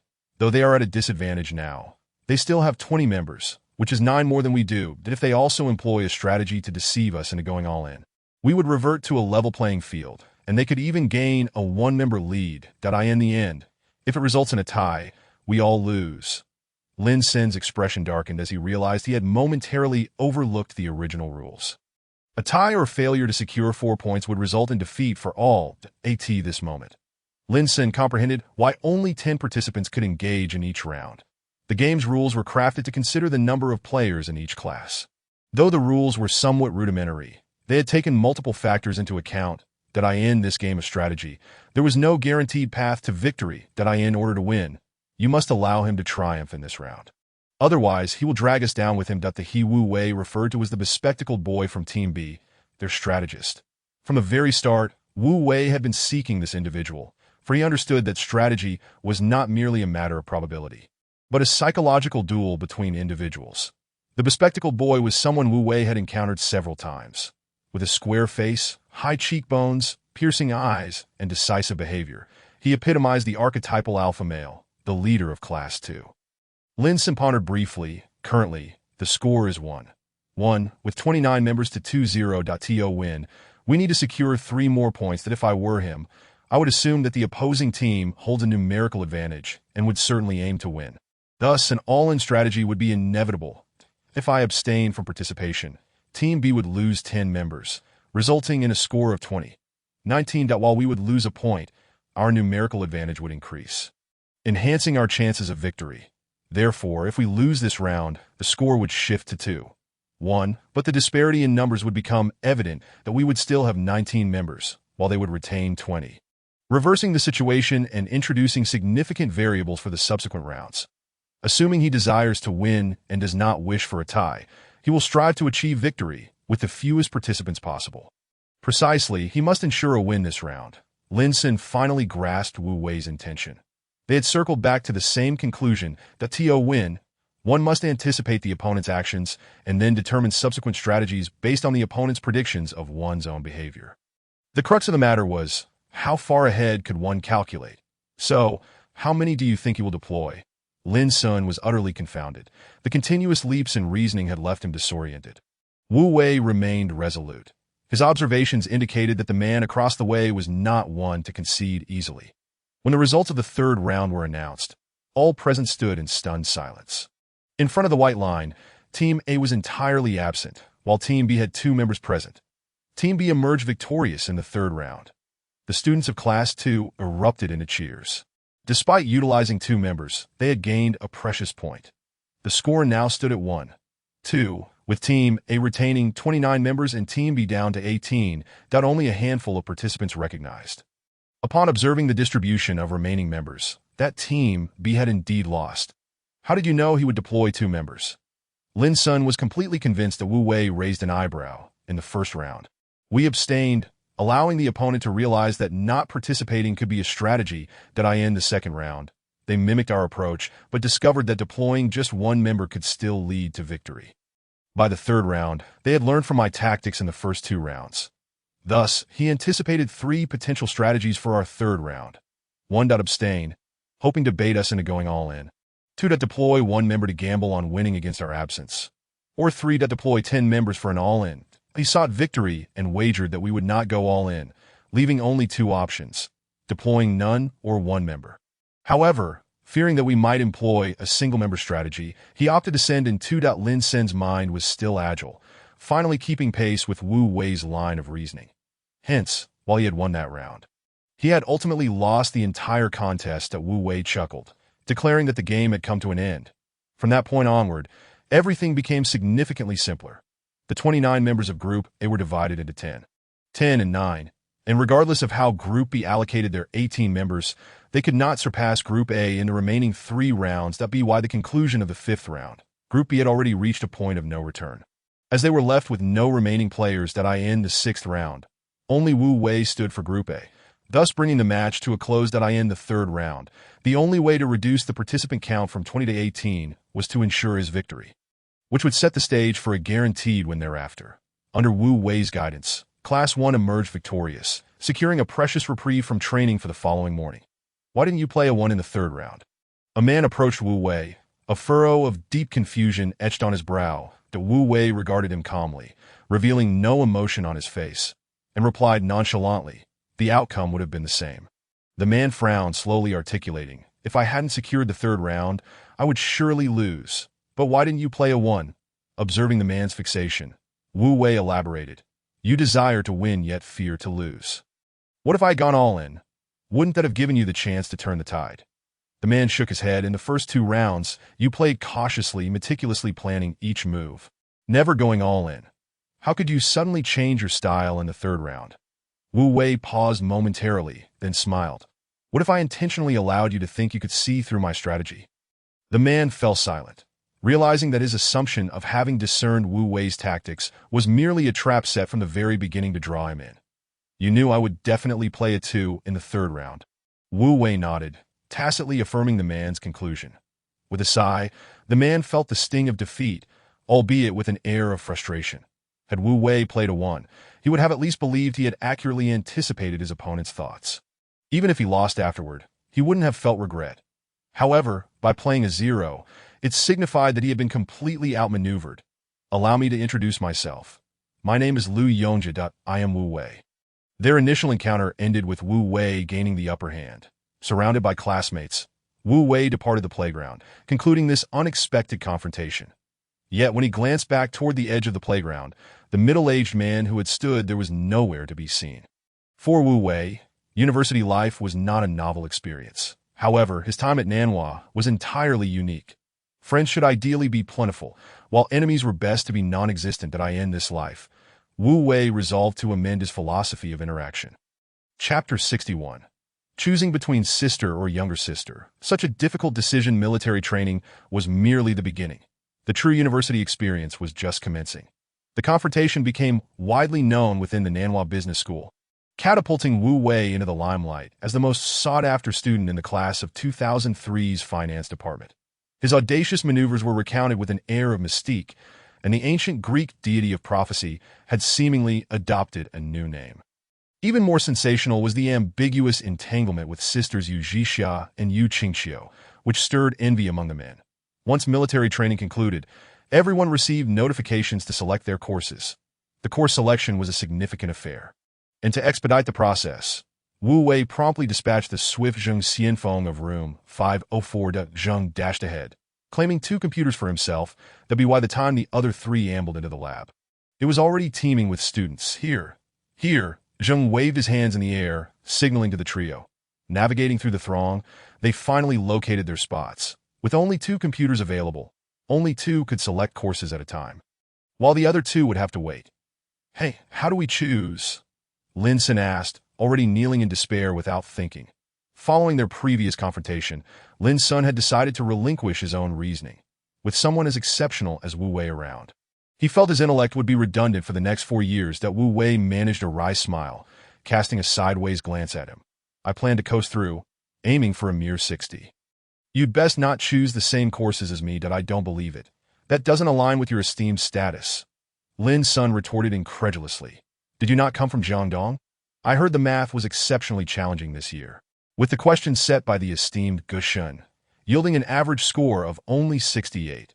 Lu Weiyu expressed disbelief. That Wu Wei stroked his chin. "Indeed, it was quite difficult. So, what score did you achieve?" Zheng inquired. Turning with eager anticipation, that Wu Wei recognized it was time to impress once more. Just as he was about to boast, a chilling voice interrupted. "140. In broad daylight, Wu Wei thought he had seen a ghost, his hair standing on end. Turning around, he found Lu Yongjie, the man who had lost to him in their earlier confrontation. Lu Yongjie, like a specter, stood behind them, reiterating, "Wu Wei scored 140 in mathematics. Did I ask that true?" The 3 exclaimed, bewildered. That Wu Wei remained composed, nodding in affirmation of Lu Yongjie's claim. "How do you know this?" Lin Sin mumbled to Lu Yongjie. Lu Yongjie drifted past them leisurely. "Know your enemy and know yourself, and you will not be imperiled in 100 battles." "Wow, he's even putting on a show." Lin Sin marveled as he watched Lu Yongjie depart. That Wu Wei shrugged, feeling helpless in the situation. 140. "No wonder you're impressive." Zheng gushed in admiration. That Wu Wei retorted, "How did all of you manage to get into Nanhua?" "We are all Romans," Lin Sin chimed in, seizing the opportunity to boast. That Wu Wei found himself at a loss for words. Some individuals were simply born into privilege. His 3 roommates hailed from Haizhou, where gaining admission to Nanhua was far less arduous compared to his own experience from Jiangdong. The 4 of them spent half an hour deliberating and finalizing their course selections. Lin Sen's courses were the most demanding, followed by Lu Weiyu and Zheng Xianfeng, while Wu Wei ended up with a plethora of easy classes. After clicking submit and awaiting confirmation, the 4 prepared to leave. As they exited the lab, they encountered several young women. Having shed their camouflage uniforms, the girls regained their former allure, breathing new life into the otherwise monotonous campus. That Wu Wei, "Are you here to select courses as well?" A girl with flowing hair, clad in a simple long dress and carrying a blue canvas bag on her right shoulder, was none other than Yu Qingxiu. While there were few girls in the biology department, each was exceptional, and alongside Yu Qingxiu, her classmates exuded remarkable charm. Instantly, the 3 men's eyes lit up. That Wu Wei, with his hands in his pockets, replied nonchalantly, "Yes, I've completed my selection." Lin Sin observed Wu Wei's nonchalant demeanor. Feeling a surge of frustration, "Brother, could you not utter a few more words?" Yu Qingxiu's cheeks flushed slightly as she tucked a strand of hair behind her ear. "I plan to visit the library shortly." There's a collection of Tang and Song dynasty calligraphy in the ancient text section that, oh, I might check it out when I have time. Wu Wei's response was predictably brief. Lin Sin's eyes widened in shock. Feeling an urge to commit murder, the girl's intention was clearly to invite him along. Yet he had responded with a mere suggestion to consider it. It felt as though he had trampled on her dignity, without a second thought. Does classmate you have an interest in calligraphy as well? A voice suddenly interjected, stepping into their midst that an uninvited guest had disrupted their conversation. Once we finish selecting courses, let's go see it together.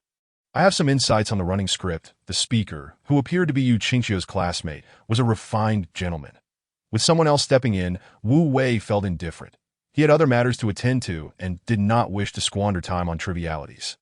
Lin's son, sensing the precarious situation, quickly shot Wu Wei a glance, urging him to retaliate. He is openly flirting, and you're just going to let it slide. Ignoring everything, Wu Wei strode towards the stairs, unconcerned with Yu Qingqiu's reaction or the boy's response to By Qiming Lake. One individual walked with an air of arrogance, while the three behind him resembled defeated hounds. Brother, he is openly trying to steal your girl. And you're just going to stand by? Lin Sin protested, brimming with indignation. Indeed, brother, that man clearly has ulterior motives. What is he really after with those calligraphy texts? Lu Weiyu echoed, equally incensed. Zheng Xianfeng chimed in. Exactly. You ought to be more vigilant. They say there is no corner of the world that can't be turned. Wu Wei abruptly halted, turning to face his outraged roommates, and feigned profundity. When it rains, it pours. Let her be no. Do you genuinely not mind? That is the campus beauty. The campus beauty. Lin Sin shouted in exasperation that Yu Qingqiu was indeed striking, possessing an exceptional aura. Upon entering Nanhua, she had already been crowned as the beauty of the biology department and the environmental college, leaving her peers in the dust. Next, she aimed for the highest honor, the title of campus belle. Not necessarily the campus belle. What about her sister? Lu Weiyu's lewd grin revealed his preference for mature women. Choosing between an older sister or a younger sister is quite a conundrum.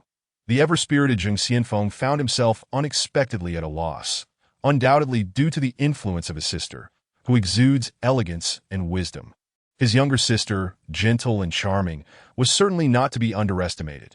Thus commenced a fruitless quarrel that echoed around Qiming Lake, even causing the mandarin ducks on the surface to flee in dismay. Wu Wei sighed, hands buried in his pockets, and silently departed from this contentious place. Chapter 62. Pour the tea 7/10 full. Speak with 3/10 softness. As Wu Wei immersed himself in his beautiful aspirations. A thunderbolt struck from the heavens. While all his fellow students' course enrollment applications were smoothly approved, leading to the anticipation of the upcoming Monday's classes, he alone was met with rejection. According to the standard enrollment process, the ratio of elective to mandatory courses is fixed, and the system stipulates a minimum credit requirement. The so-called review was merely a formality. Since the advent of the enrollment system, there had never been a case in Nanhua's history of any student being turned away. Yet Wu Wei had become the first to break this record. Did I ask someone targeting you?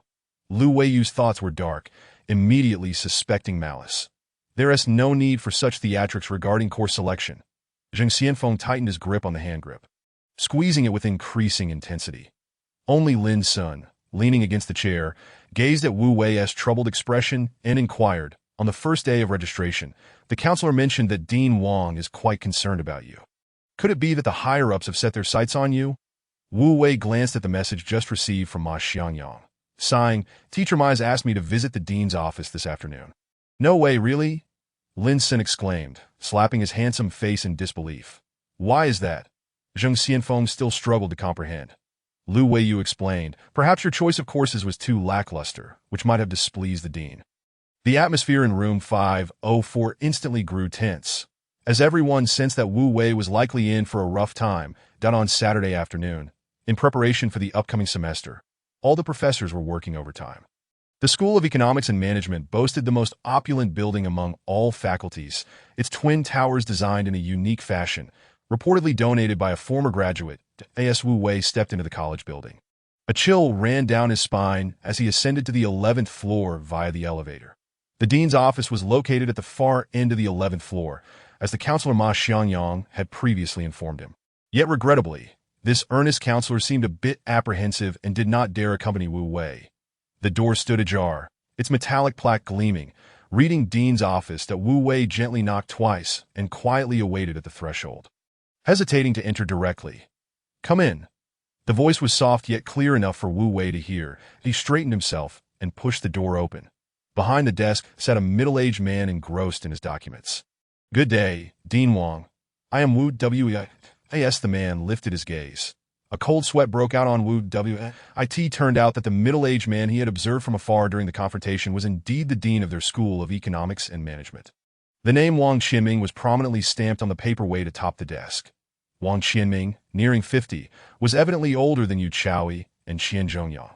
"Have a seat," was a simple command that compelled Wu Wei to lower his voice in submission. "Would you care for something to drink?" Wang Qianming was surprisingly courteous, his tone calm. Noticing a tea set nearby, Wu Wei had a sudden inspiration. "How about some tea? I can prepare it for you." A flicker of amusement crossed Wang Qianming's face. This young man was far from timid, and a slight smile played at the corners of his mouth. "Very well." Wu Wei was taken aback by Wang Qianming's amiability and eagerly rose to his feet. The kettle, tea leaves, Yixing teapot, and fairness cup were all readily available. "This teapot is quite exquisite." Taking advantage of the boiling water, Wu Wei carefully examined the Yixing teapot. "You understand Yixing teapots?" "Just a little," Wu Wei replied, caressing the surface of the teapot, appreciating its texture. "This pot has a full shape and a bright hue, feeling as smooth as jade. It must be crafted by a master. Whether it's from a master or not, I can't say, but I bought it for 200 at a flea market last year." Wu Wei nearly dropped the pot in surprise. Wang Qianming was not adhering to the expected narrative. As an adept conversationalist, he would never let a remark fall flat. That Wu Wei quickly recovered. "Ah, then you've stumbled upon quite a treasure." Compliments are universally appreciated, and Wang Qianming was no exception. What Wu Wei said was indeed accurate. The pot was a prized acquisition from an auction, not a mere bargain from a market. However, upon hearing Wu Wei's comment, Wang Qianming had played a trick to see how Wu Wei would react. To his astonishment, the young man maintained his composure and adeptly responded. He had observed the entire confrontation and was thoroughly impressed by Wu Wei's performance. For Wu Wei, making tea was second nature. As he began to pour into the fairness cup, a phrase suddenly flashed in his mind. The face that haunted his dreams seemed to appear before him, gently instructing him. "Pour the tea 7/10 full. Speak with 3/10 softness." That in that instant, it felt as if a thunderclap struck, memories flooding back like a tidal wave. 2 cups of tea, fragrant and delicate, filled only to 7/10, leaving 3/10 empty. The two men fell silent, savoring the tea. Wang Qianming was well versed in the art. From his gestures of lifting the cup, inhaling the aroma, and tasting the brew, it was clear he was a daily tea drinker. "This tea is quite commendable." Wang Qianming set down his cup and began speaking. "Do you know why I called you here today?" Wu Wei respectfully replied, "I made a mistake. Please guide me, Dean. Chaoyi and Zhongyang came to me, asking me to keep an eye on you." Wang Qianming's topic shifted abruptly. "Are you familiar with Professors Yu and Qian?" Wu Wei queried, puzzled, as it was evident that Wang Qianming was of a different generation than them. "I became acquainted with them while I was a postdoctoral researcher in Edinburgh. 3 years later, I became a lecturer and met them when they came to pursue their doctoral studies. That we became familiar over time. No wonder they shared the bond of having studied abroad together, albeit at different levels. What a small world." Wu Wei couldn't help but exclaim. "You are quite bold." Wang Qianming's sudden remark made Wu Wei tense. "And no, it's all a misunderstanding." Whether it was a misunderstanding or not, he hurried to clarify that a misunderstanding. "I can't shake the feeling that it's all part of a scheme." The heavy accusation loomed over him. Wang Qianming took another sip of tea. The small cup quickly emptied, prompting Wu Wei to swiftly refill it. "That confrontation of yours was riddled with cunning, full of underhanded tactics, and you won in a rather unsporting manner." Quite the strategist, Wu Wei's heart raced. That day, Wang Qianming had orchestrated the game to observe his actions. The confrontation was a scheme, and the course selection was another. Wang Qianming's words came slowly but pressed heavily upon Wu Wei's shoulders. Sitting upright, Wu Wei dared not overstep any further. Although the college had not specified the range of elective courses, he gazed at his selections and realized that none held any real value. They were merely taken to meet credit requirements. That Wu Wei felt overwhelmed. To be scrutinized by the dean for exploiting course selection loopholes was an unprecedented stroke of misfortune. Chapter 63. I have no love for learning. Though he had been thoroughly chastised by Dean Wang, Wu Wei understood that this was born out of concern. After all, why would a high-ranking dean bother to reprimand a student merely seeking to coast through? Ultimately, Wang Qianming was merely being protective of talent. The backdoor he offered was not one that just anyone could access. Having received instructions from both Yu Chaoyi and Qian Zhongyang, Wang Qianming realized that Wu Wei was not an ordinary student after understanding his actions. A young man willing to forego the opportunity to be the third author on an SCI paper for the chance to save his father's factory was worthy of an exception. However, Wu Wei's approach left Wang Qianming feeling exasperated that he could have strategized openly. Yet instead, Wu Wei had taken to subterfuge. When Wang Qianming specifically intervened in Wu Wei's course selection, his frustration flared. Thus, the incident that led to Wu Wei's summons transpired. In Wang Qianming's office, Wu Wei immediately modified his course selections, which was not an actual change, but merely inputting the course codes provided by Wang Qianming. Once the codes were entered, Wu Wei was left dumbfounded. Game theory, probability theory, statistics, and AC language course. Were these truly suitable for a freshman? Dean, this is not feasible. I haven't even completed calculus and linear algebra. How can I tackle these subjects? They're far too difficult. This was Wu Wei's inner lament. Just looking at the titles, he knew that attempting to handle these courses simultaneously would likely leave him with half the hair he once had. That IT won't be a problem. Your score of 140 in mathematics indicates that your foundation is solid. Wang Qianming did not afford Wu Wei the opportunity to continue his explanation, promptly approving the review.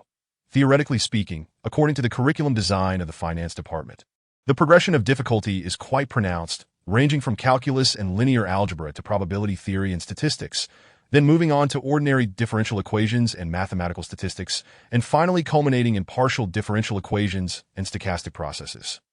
From freshman year to senior year, students are expected to ascend through these layers of knowledge, deepening their understanding to solidify their foundational skills. However, Wu Wei's course selection directly bypassed the foundational courses, akin to skipping grades. Dean, isn't this against the rules? Wu Wei still wished to resist, attempting to salvage the situation. Wang Qianming scoffed. Have you forgotten our college's Eagle program? Wu Wei vaguely recalled that during the recent faculty assembly, Ma Xiangyang had specifically introduced the Eagle program of the School of Economics and Management, indicating that it offered a unique training path for exceptional students, permitting them to take advanced courses across different grades or even disciplines. Students selected for the Eagle program could, under the guidance of mentors, opt for higher-level courses ahead of schedule and even advance into specialized classes and research groups. Unfortunately, Wu Wei had been too fatigued at the time, merely absorbing the gist without internalizing it. Thus, he never anticipated that he could be among those esteemed Eagles. After substituting these less rigorous courses, although his total credits for the first semester only increased by 2 to reach 25, the intensity had doubled. Over 4 years and 8 semesters, a total of 240 credits must be accrued for graduation. This is the rigor of the finance department that wasn't the approach supposed to be gradual and steady. The Eagle program was nothing but a facade. As Wu Wei exited the college building, his heart felt ashen. Such a promising first semester had evaporated. Upon returning to his dormitory, he collapsed onto his bed. While his roommates gathered to console him, that Wu Wei shouted at the ceiling, "I am sworn enemies with studying." His roommates were taken aback, feeling as though Wu Wei had returned from his outing a changed man. With the official start of classes on Monday, every early morning session was deemed worthwhile. Even after enduring a grueling military training, the soon-to-be college students had yet to readjust to the rigorous preparatory state they had maintained for the college entrance examination. When Wu Wei finally entered the calculus classroom at the last moment, just as the bell rang, he discovered that very few seats remained unoccupied. Calculus is a mandatory course for science and engineering students, as it is not solely chosen by students from a single major. The front rows had long been claimed, and as Wu Wei and his friends made their way to the back, they managed to find a few empty seats in the last row. Just as they settled in, the class commenced. The early morning session was fraught with yawns, and Wu Wei and his friends were no better off. The previous night, they had spent hours at an internet CF, playing CS until the dormitory curfew forced them to return. Finally, enduring until the break, Wu Wei laid his head down on the desk. Hoping to catch a moment's respite, that Wu Wei, Why are you sitting so far back? A soft voice wafted in his ear. Startled, he looked up to find someone leaning close beside him. His three roommates were grinning at him from the left, while the speaker on his right turned out to be Yu Qingxiu. I'm late, Wu Wei thought uneasily, wondering how he and Yu Qingxiu ended up in the same class. He had rushed in and hadn't noticed her. Then I'll sit with you. Yu Qingxiu's dulcet voice sent shivers down his spine. That Wu Wei could hardly bear her voice, which was beguilingly enchanting. That it's too far back. You won't be able to see the board. Sitting in front will be better for your eyes. He quickly interjected to deter her. All right. Hearing Wu Wei's concern for her eyesight brought a flicker of joy to Yu Qingxiu's heart, oblivious to the fact that it was merely Wu Wei's excuse. Watching her return to her seat, Wu Wei let out a long sigh of relief. That a cheeky voice leaned in. Dude, the one trying to steal your thunder is here too, sitting right next to Xiao Yu. To differentiate the two sisters, Lu Weiyu had assigned code names. Big Yu and Little Yu. Wu Wei tapped Lu Weiyu's head with his pen. Don't distract me from studying. The morning's two classes were not overly demanding, while the other three in the afternoon had only one class, leaving Wu Wei to attend his fourth. Rising for an early 8 o'clock class was not enough. He also had to endure until 6 in the evening. As Wu Wei trudged into classroom 301 on the third floor, he noticed that everyone was staring at him. He glanced at the door number, suspecting he had entered the wrong room, only to confirm it was indeed 301. Hey kid, you're in the wrong class. This is for third-year students, a kind senior pointed out, observing Wu Wei's bewildered expression. The room was filled with third-year finance students, who appeared significantly more mature than the newly admitted freshmen. Isn't this the introduction to game theory? After a full day of classes, Wu Wei's mind was somewhat muddled. Yes, exactly. He regained his confidence and proceeded to find a seat. What year are you in? We haven't seen you before. You're not just here to sit in, are you? I'm a freshman. I signed up for this class. Is that not allowed? How could a freshman enroll in this course? Wu Wei chuckled wryly, realizing he had indeed been led astray by Dean Wang. This course was not only intended for third-year students, but was also taught by Wang Qianming himself. Chapter 64. The Peculiar Numerical Game Carrying a Laptop. Wang Qianming strode briskly into the classroom. Upon his entrance, everyone promptly stood up. He waved his hand dismissively, seemingly indifferent to such formalities. As Wu Wei arrived, he immediately began calling the roll, though the specificity of his approach felt rather pointed. Here, Wu Wei was publicly called out in front of everyone. Being late once counts as failing the course. Wang Qianming was utterly unambiguous. There's no sense of fairness in this. Wu Wei felt utterly embarrassed. Wishing he could spontaneously combust, being singled out by the dean was an uncomfortable experience. What compounded Wu Wei's dismay was that Wang Qianming concluded the roll call immediately after his name. And that's it. Now everyone knows Wu Wei, the one singled out by the dean. Our course revolves around game theory. The students who can attend this class have been carefully selected, so I expect not to be disappointed. Wang Qianming's words were always succinct, devoid of any superfluous chatter. Let us play a game. He produced a sticky note and tossed it to a student in the front row. Everyone take one. The student began distributing the notes, and soon all 24 students had one in hand. Please write a number on your note, any digit between 0 and 100. Leaning against the podium, Wang Qianming continued. Once everyone has finished writing, we will calculate the average of all the numbers submitted. Just as the students were about to write, they paused, aware that this game was not as straightforward as it seemed. The objective was to write a number closest to half of the average. Upon concluding his instructions, he produced several 100 yuan bills from his jacket pocket and displayed them on the podium. Naturally, those who wrote the same number would share the prize. Cold hard cash is the most effective motivator for competitive participation. 500 yuan, while not a fortune, could cover a month's living expenses. You have 1 minute to think. We will begin tallying the results afterward. Wang Qianming glanced at his watch and started the timer. Consequently, everyone lowered their heads to ponder their numbers. Wu Wei stared at the yellow sticky note. Lost in thought, he refrained from writing and instead scanned the room. When his gaze met another pair of eyes, both were taken aback by the recognition. That person was Yu Zhixia. The minute passed swiftly, and students began reporting their numbers one by one as Wang Qianming recorded them on the blackboard. The 24 numbers were swiftly noted, and those with strong mental arithmetic began calculating the average. Lu Yang, what is the average? Wang Qianming inquired. The boy who was called stood up and adjusted his thick glasses. 12.4, rounded down to 12, but the revelation elicited gasps from the crowd that an O1 doubted Liu Yang's mental calculation abilities. Did they? Wang Qianming chuckled. The crowd shook their heads, acknowledging Liu Yang as the human calculator among them. Who wrote 6? Wang Qianming scanned the room, raising his voice that a single hand shot up, and everyone turned to look at the sole victor. Wu Wei knew that individual could only be Yu Zhixia. Congratulations to Xiao Yu. She has claimed the entire prize for herself. Wang Qianming applauded, and the others joined in congratulating Yu Zhixia. She approached the podium to claim her 500 yuan. Can anyone explain why the average ended up around 12, rather than 50 or 25? Wang Qianming began his inquiry. 50 is far too easy. Anyone could achieve that. A student mustering his courage boldly declared, indeed, if we randomly select several numbers between 0 and 100. The average value will, according to distribution, be closest to 50. This is a conclusion that everyone can easily arrive at. It represents the first step. However, being the intelligent individuals that we are, the next step would undoubtedly be for everyone to write down 25.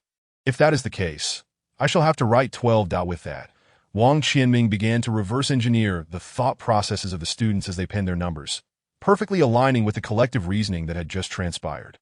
The group nodded silently. This was the final contemplation of the vast majority as the minute drew to a close.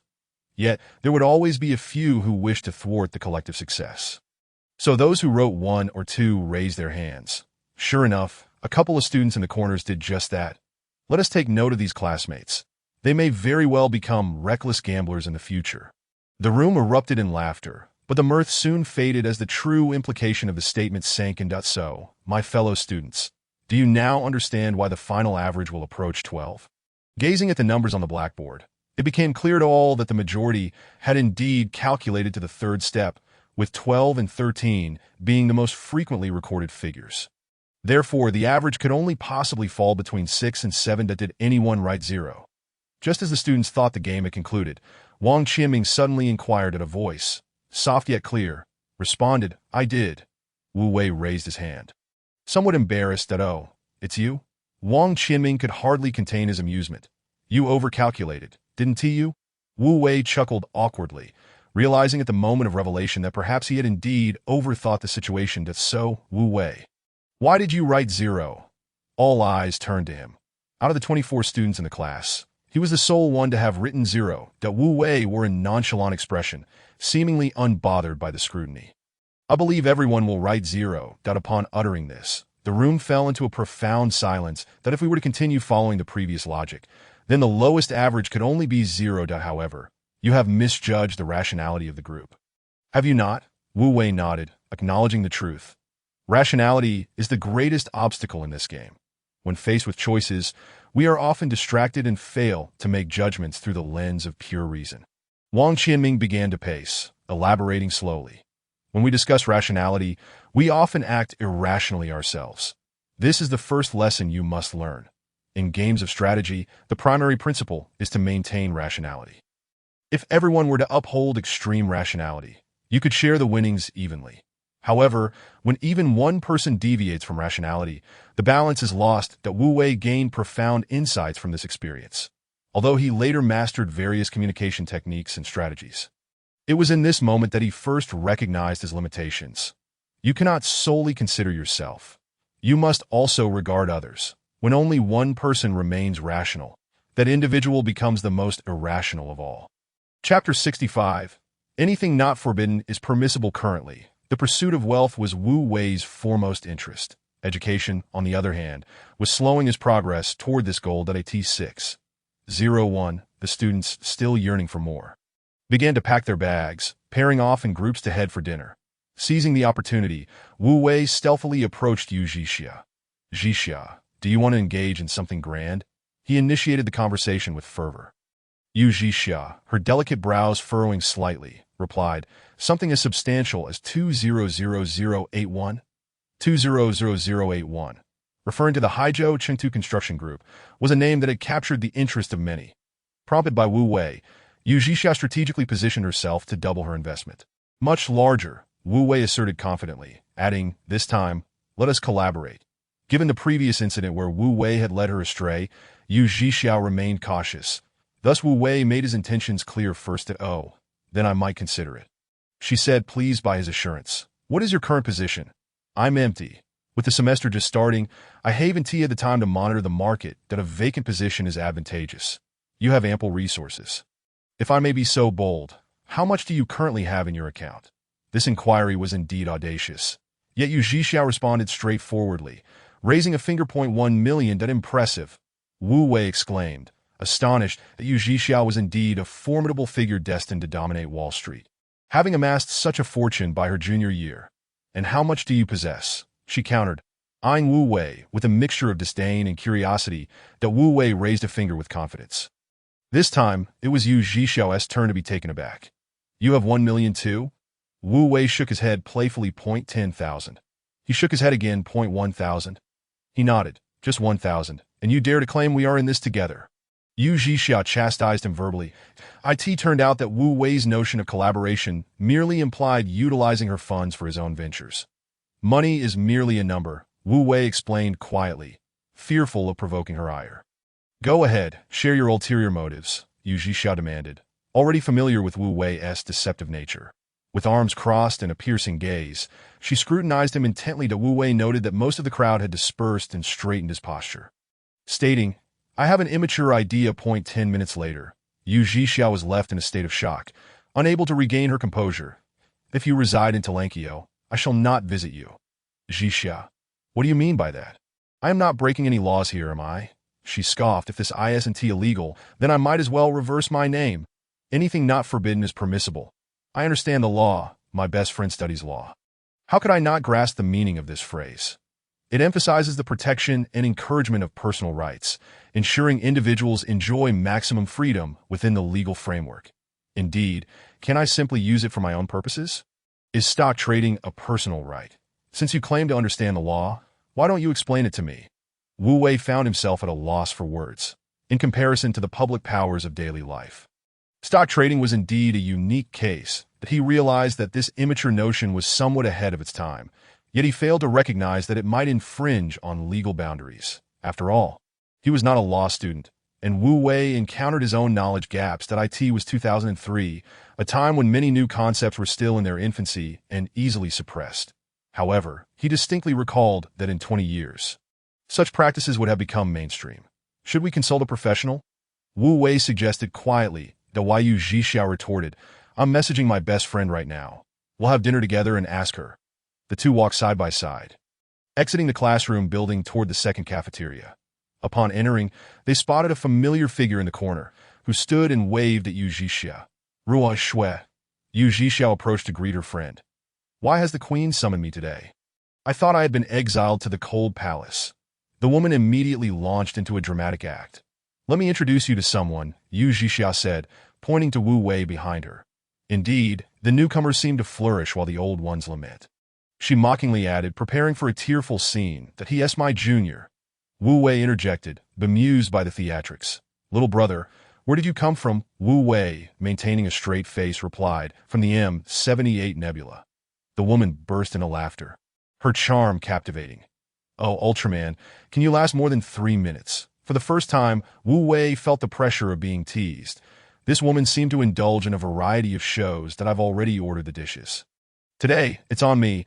Observing the 3 overflowing plates of food, Wu Wei graciously accepted. This is Wu Wei, my junior from the finance department, and this is Jean Ruoxue, my best friend from the law department. Finally, Yu Zhixiao had the chance to introduce them properly to Wu Wei. That name sounds familiar. I believe I've heard you mention it before. Jean Ruoxue pondered, her chopsticks poised thoughtfully. P.S. the one who scored 140 in math. Yu Zhixiao replied coldly, "Oh right. That it turned out Wu Wei had already been a topic of discussion between the two during the meal, as he was not using his own meal card. Wu Wei enjoyed the food immensely. Ruoxue, we'd like to consult you on a matter. Yu Zhixiao set down her chopsticks, shifting to the main topic that I knew being summoned wouldn't bode well. Although Jean Ruoxue said this, her expression turned serious. Yu Zhixiao shot Wu Wei a glance, signaling him to take the lead. Wu Wei received the cue, wiped his mouth, and began, hypothetically, if I were to say. Hypothetically, you might as well say you have a friend. Jean Ruoxue, observing Wu Wei's incessant rambling, interjected with a direct remark that Wu Wei had gradually grown accustomed to Jean Ruoshua's manner of speaking and paid her no mind. Thus, he continued along her train of thought. Suppose I have a friend who possesses an ardent passion for collecting data, particularly in the realm of stock trading. He meticulously organizes and analyzes this data, ultimately uncovering certain patterns. For instance, Jean Ruoshua inquired, propping her chin up with an air of seriousness, that Wu Wei replied nonchalantly. For example, determining the optimal times to buy or sell. Isn't that merely the most commonplace form of technical stock selection combined with candlestick analysis? It hardly seems remarkable. She remarked that Wu Wei was momentarily taken aback, not anticipating that despite Jean Ruoshua's legal studies, she would exhibit such insight into stock trading. However, my buying and selling processes require no human intervention. Setting a price suffices. It is still devoid of manual interference. He emphasized this point. Jean Ruoshua fell silent for a few seconds, gazing at Wu Wei in disbelief. Impossible, Wu Wei smirked. Who says it's impossible? Chapter 66. A concept too ahead of its time, traditional investment strategies are often based on rules derived from experience, lacking validation for their effectiveness in future trading endeavors. The Yu Zhixia and Jean Ruoshua exchanged contemplative glances and nodded in unison. Similarly, candlestick analysis is rife with subjective elements. Even the same chart can be interpreted differently by various individuals, implying that each person's investment strategy may consequently shift. Thus, both the investment strategies and analytical methods are inherently subjective, lacking the potential for data-driven support or reference. Get to the point, Yu Zhixiao interjected, urging Wu Wei to expedite his discourse that if I possess a program capable of statistically analyzing historical data to accurately predict future market trends, and can automatically generate buy and sell signals along with trading strategies without any human intervention, theoretically, I concede that it is feasible. But what is your concern? Wu Wei pondered for a moment, his eyes darting. If our program were integrated with a trading system and executed the aforementioned automated operations, particularly in the realm of high-frequency trading that surpasses human capabilities, would it not cross a line? What do you mean by high frequency? Thousands of trades in a single day. Wu Wei calculated mentally. The Yu Zhixia's eyes widened in astonishment. This was information Wu Wei had never previously disclosed. You must understand. Short selling entails significant risks domestically, existing within a gray area. Jean Ruoshua, far from being a mere decorative figure, immediately grasped the underlying implications in Wu Wei's words. Thousands of trades in a day could hardly be limited to buying only.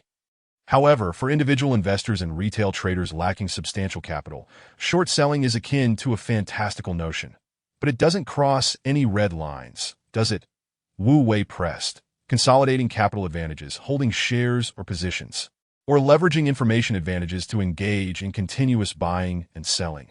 Manipulating stock or futures prices or volumes constitutes market manipulation, as clarified in judicial interpretations. Jean Ruoshua articulated with the authority befitting a law student of her caliber. Her 3.8 GPA, often overshadowed by her beauty, that as long as one does not violate the aforementioned stipulations, any technical innovation remains lawful. Therefore, my previous description does not constitute manipulation, correct? Wu Wei countered. According to judicial interpretations, it does not directly contravene the rules. Jean Ruoshua concluded to this moment. It was Yu Zhixia who wore a look of astonishment. Does this imply that if this program were to be developed, it could indeed be utilized for trading? Of course, as long as it complies with regulations, Wu Wei replied, raising his hands in a gesture of openness. Miss Xiaojiu, I told you so. Yu Zhixia's expression darkened.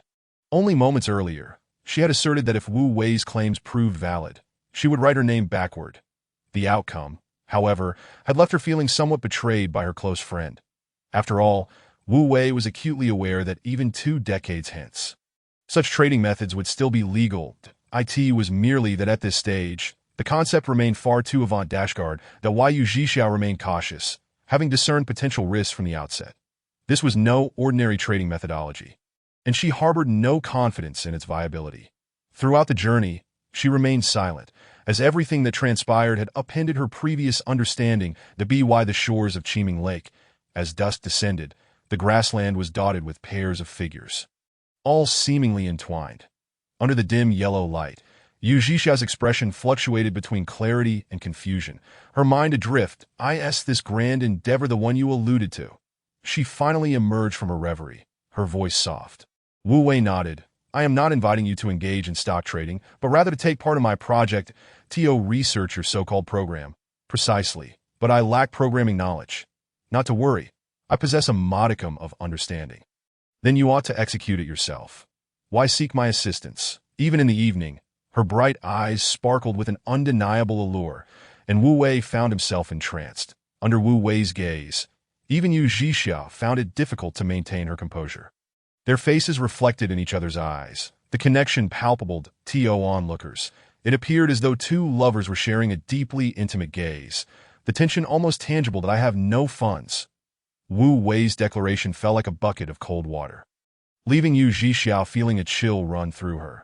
She had eagerly anticipated grand declarations from Wu Wei, filled with passion, lofty ideals, great ambitions, and visions of the future.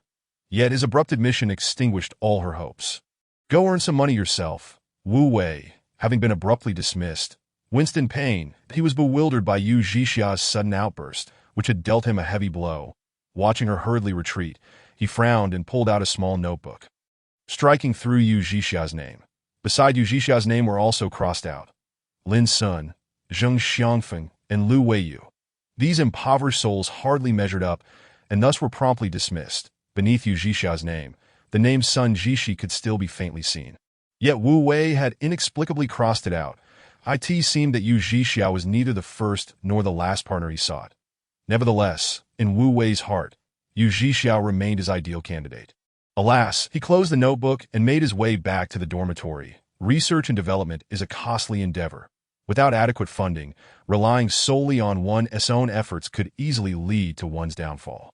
Yu Zhixia's reaction had exceeded Wu Wei's expectations. He had anticipated her acceptance, yet she had immediately perceived the risks and sought Jin Ruoshua's counsel for evaluation.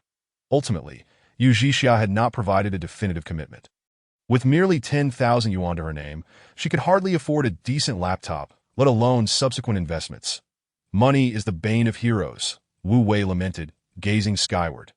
The first week of classes plunged Wu Wei back into the grind of a corporate drone.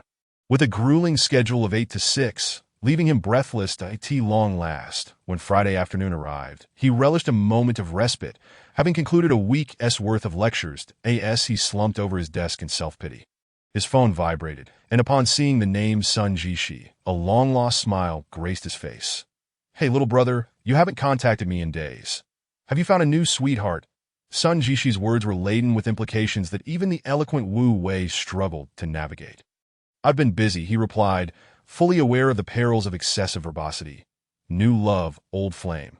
Such inquiries were fraught with danger, and he could not afford to engage, and I'm outside your school. Come pick me up. Wu Wei sprang to his feet, colliding painfully with the desk as he clumsily grabbed his bag and limped towards the exit that a striking green lotus awaited at the curb. Drawing attention, he approached and gently tapped on the window. A face of captivating beauty appeared, accompanied by a languid smile. Why the delay? If you don't move soon, the police will issue a ticket. Even in her complaint, her tone remained soft. Just finished class. Your timing is impeccable. Wu Wei slid into the passenger seat. Where to? I drove all this way, and you ask me. Let's head to the back street. Parking here is a hassle. The Lotus sprang to life, swiftly disappearing down the road. Neither of them noticed a pair of cold, watchful eyes observing from across the street, hidden behind the tinted windows. Chapter 67. A play involving 3 women. Upon parking the vehicle, Sun Zhixi leaped out. Having endured a 3-hour journey that, despite being on the highway, had left her weary and sore. Show me around your university. Sun Zhixi spoke up, her eyes sparkling with anticipation. However, Wu Wei appeared somewhat dispirited. After a week of relentless study, he had grown weary of academia. His days were consumed either in the classroom or the library, and when not in either, he found himself in the computer lab, or on his way back to class. That a regular attendee of the early morning sessions, he was undoubtedly the foremost early riser among the first-year students at Nanhua University. What was there to explore in the school? Just a few buildings and a handful of trees. Before he could finish his thought, he felt a sharp jab at his waist, a piercing pain that cut through him. Turning around, he saw Sun Zhixi glaring at him with a fierce intensity. her beautiful eyes flashing with a dangerous glint. That I've come all this way, and you can't even show me around the campus? Wu Wei's brow twitched. This sister's temper had evidently worsened during their days apart. Reluctantly, he acquiesced and assumed the role of an unpaid tour guide, leading Sun Jishi through the corridor behind the dormitory and into the campus. Sun Jishi looked around with wide-eyed wonder, observing her childlike curiosity. Wu Wei couldn't help but smirk. Sister Jishi, may I be bold enough to ask, have you never attended university before? As he spoke, he instinctively stepped back a couple of meters. Sun Jishi, both amused and exasperated, retorted, who hasn't attended university? I completed my undergraduate studies at Oxford. Dada, an Oxford scholar. Wu Wei chuckled. And no wonder you seem like such a curious child. You must not have seen what our humble institutions look like. Ha! Their playful banter added a touch of joy to what could have been a monotonous tour. That it was Friday, and many local students from Haizhou had returned home, leaving the campus, which had once been bustling, surprisingly tranquil. The two of them, fatigued from their exploration, took a seat on a bench by Qiming Lake. You seem quite exhausted, Sun Jishi remarked out of the blue, while others revel in their university experience. Why do you look so miserable? Don't even get me started. Wu Wei's face fell at the thought. After enduring the gauntlet of the college entrance examination, the next 4 years were supposed to be the most joyous of his life. Carefree, liberated, and filled with happiness. This was the expectation most people held for university life. Yet for Wu Wei, it had transformed into a torturous ordeal. You have no idea. The dean of our college has set his sights on me. He lamented weakly. Isn't that a good thing? The dean cares about a freshman. It shows he values you. Sun Jishi scolded him gently that I had initially planned to select a few easy courses and just coast through. But unexpectedly, the dean rejected my choices and insisted I pick new ones. That it's not merely a suggestion. It feels like an outright demand. Is there no justice in this world? My life is so hard. Attendance calls are only for me, and if I'm late, I fail the course. Is there no fairness at all? I have classes from 8 in the morning until 6 in the evening. It's more exhausting than a job. Wu Wei rambled on, his thoughts tumbling out chaotically. Nevertheless, Sun Jishi listened patiently, her bright gaze unwavering as she quietly observed his profile. Suddenly, Wu Wei turned to meet her gentle, shimmering eyes, which were brimming with unspoken emotions. Caught in the act, Sun Jishi feigned interest in the glimmering surface of the lake, her eyes shy and flirtatious. That Wu Wei sighed. It was indeed frustrating to see someone who resembled another's past radiant beauty. Yet he felt powerless to change it. After a moment, Sun Jishi softly remarked, things have been progressing slowly with the project at Qingfang City. Since you've been away, you'll get used to it. A project of this scale won't get approved overnight. Even if I were present, I wouldn't be able to make much of a difference. That I'm not qualified to engage in such high-level negotiations. Wu Wei offered her reassurance that by the way, shouldn't you be in Jiangning overseeing project approvals? What brings you to Haizhou? Wu Wei curiously inquired. Sun Jishi's expression suddenly shifted to one of melancholy, as if she had something to say but could not find the words. Never mind, let us just eat something delicious, she exclaimed, abruptly changing the subject and rising to her feet. The restaurants near the school lined the streets, bustling with activity. Typically frequented by students and faculty, the eateries here prided themselves on offering quality food at reasonable prices in a clean and tidy setting. When Wu Wei led Sun Jishi to the local cuisine restaurant, he remembered. They found the entrance crowded with patrons. That he had visited this establishment many times in his previous life, accompanying Yu Qingxiu, and it was renowned for its authentic local dishes. Navigating through the throng, Wu Wei confidently approached the front desk and obtained a handwritten number, returning to Sun Jishi. Business is booming today. We should only wait for 3 tables. He informed her. Do you come here often? Sun Jishi asked softly as they stood by the roadside waiting for their turn. That Wu Wei shook his head. That I've heard it's delicious, but I've never been here before. You seem quite adept at getting a number. I thought you were a regular. Sun Jishi teased. As a poor student, I can hardly afford to dine out every day. My wallet is emptier than my face. It's quite distressing. How could you be broke? Sun Jishi inquired curiously. What about the red envelope I gave you last time? It's not the kind of money that lasts long, Wu Wei replied nonchalantly. What are you planning to do with it? Sun Jishi's curiosity was piqued. That I'm preparing to initiate a project, but it's still in the very early stages. Just as Sun Jishi was about to delve deeper into the conversation, they were interrupted. Wu Wei, Sister Jishi. What a coincidence. At the sound of the voice, Wu Wei felt a chill run down his spine that he had been avoiding Yu Qingxiu. Yet here they were, meeting by chance. He wanted to slap himself. Given Yu Qingxiu's sweet tooth, this was her favorite restaurant, and she would undoubtedly frequent it. He should never have brought Sun Jishi here. Qingxiu, what a coincidence. Sun Jishi, having met Yu Qingxiu a couple of times, recognized her. Yes, what brings you to Haizhou? Yu Qingxiu, graceful and poised, struck up a casual conversation with Sun Jishi. I'm here on business, and I thought I'd stop by to see my brother. Wu Wei remained silent, his heart racing. Qingxiu, it's so crowded today. Shall we find another place? We'll have to wait for 10 tables. Yu Jixia, who had just come from the entrance with a number in hand, looked quite frustrated. The four of them ran into each other by chance. Wu Wei, IS&T, our number almost up? We could share a table with Qingxiu and the others, Sun Jishi generously suggested. Wu Wei nodded silently, his expression shifting between uncertainty and apprehension, as if he sensed the gates to a chaotic battlefield were slowly opening before him. Chapter 68.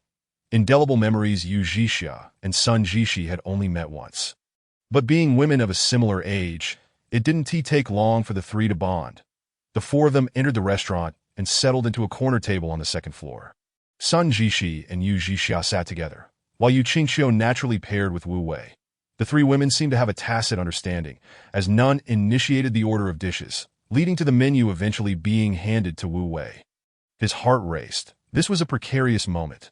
Sister Jishi, do you have any dietary restrictions? I don't eat spicy food. And you, Sister Jixia? Nothing too sweet. And Yu Qingxiu, you know what I like? Wu Wei mumbled to himself. This is too difficult. No spicy and no sweet. Both sisters' gazes fell on Wu Wei, leaving him feeling quite uncomfortable. Why Yu Qingxiu leaned closer, her voice soft. I like whatever you choose. Wu Wei shifted his body slightly, creating a gap between himself and Yu Qingxiu. The process of ordering was exceedingly arduous. After flipping through the menu multiple times, he finally settled on 4 dishes and a soup, beads of sweat forming on his forehead. I envy you. Being in school seems so nice. Sun Jishi suddenly became sentimental. Sister Jishi, I heard from my dad that you studied at Oxford. That's impressive. Yu Qingxiu chimed in. Sun Jishi, observing Yu Qingxiu's eager expression, smiled gently. What? Are you thinking of studying abroad? Yes, I've always thought studying abroad would be a wonderful experience. I just want to explore the world more in the future. Why Yu Qingxiu's eyes brimmed with hope. For some inexplicable reason, this sentence made Wu Wei, who was washing the dishes with hot water, tremble slightly, causing him to accidentally spill water. Flustered, he hurriedly grabbed a paper towel to wipe away the water stains that had flowed onto the table. And his expression darkened, rendering him silent. Without uttering a single word, a torrent of emotions surged within him. Memories of past conflicts, pain, and farewells flashing before his eyes that in their previous life, even after they had achieved a happy conclusion and married. Yu Qingxiu's deep-seated obsession remained unyielding. Despite his reluctance, Wu Wei supported her in preparing for language exams, consulting on studying abroad, and busily assisting her with applications. 2 years would soon pass, he reassured himself. Yet, when Yu Qingxiu was finally accepted by Cambridge, she unexpectedly proposed a divorce just before her departure. Wu Wei could not comprehend what was so alluring about foreign lands that would compel her to forsake everything. It was only later that he realized that the only thing Yu Qingxiu had relinquished was him.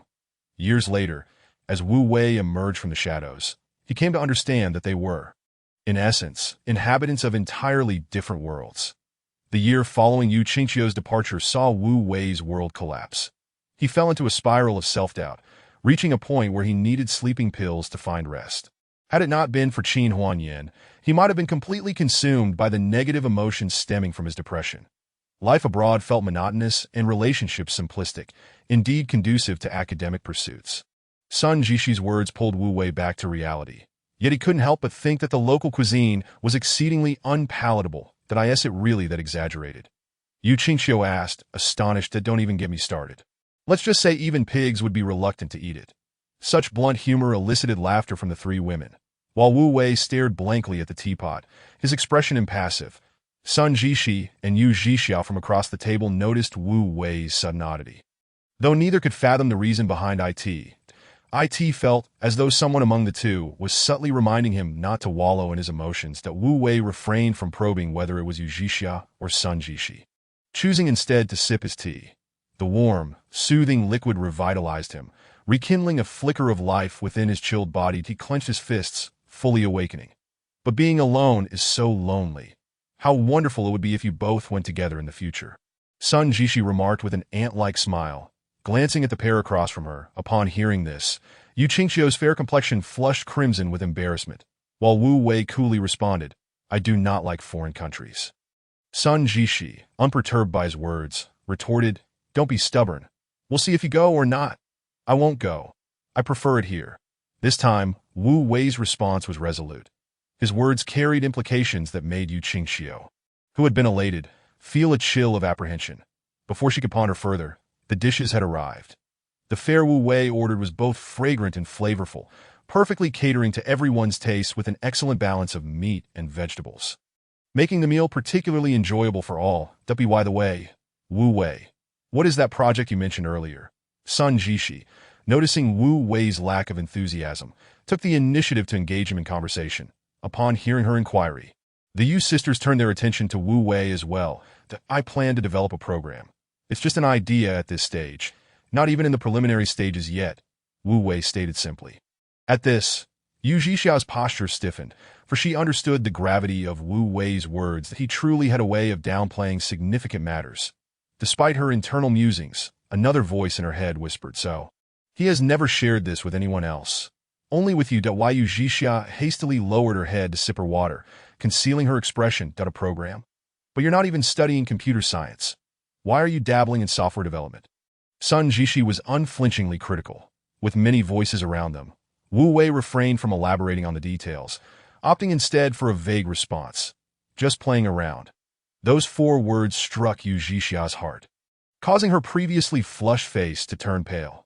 Currently, Wu Wei possessed a unique ability that even he had yet to recognize, that of captivating hearts, whether it was the project in Qingdang City, the concept of the Haitian Bridge, or the high-frequency trading program. His imaginative ideas consistently left others in awe, rendering them spellbound. For days, Yu Jixia had been frantically searching for related materials, hoping to genuinely understand how Wu Wei's concepts could be realized. Yet, such grand ideas were merely playing around in his eyes, stirring ripples in her previously placid heart.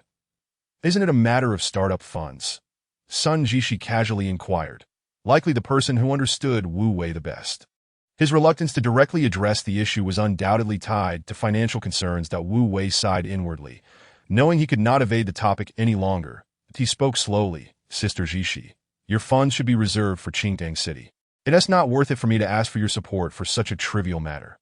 The success or failure of Qingdang City would directly alter Sun Jishi's fate, no matter the amount."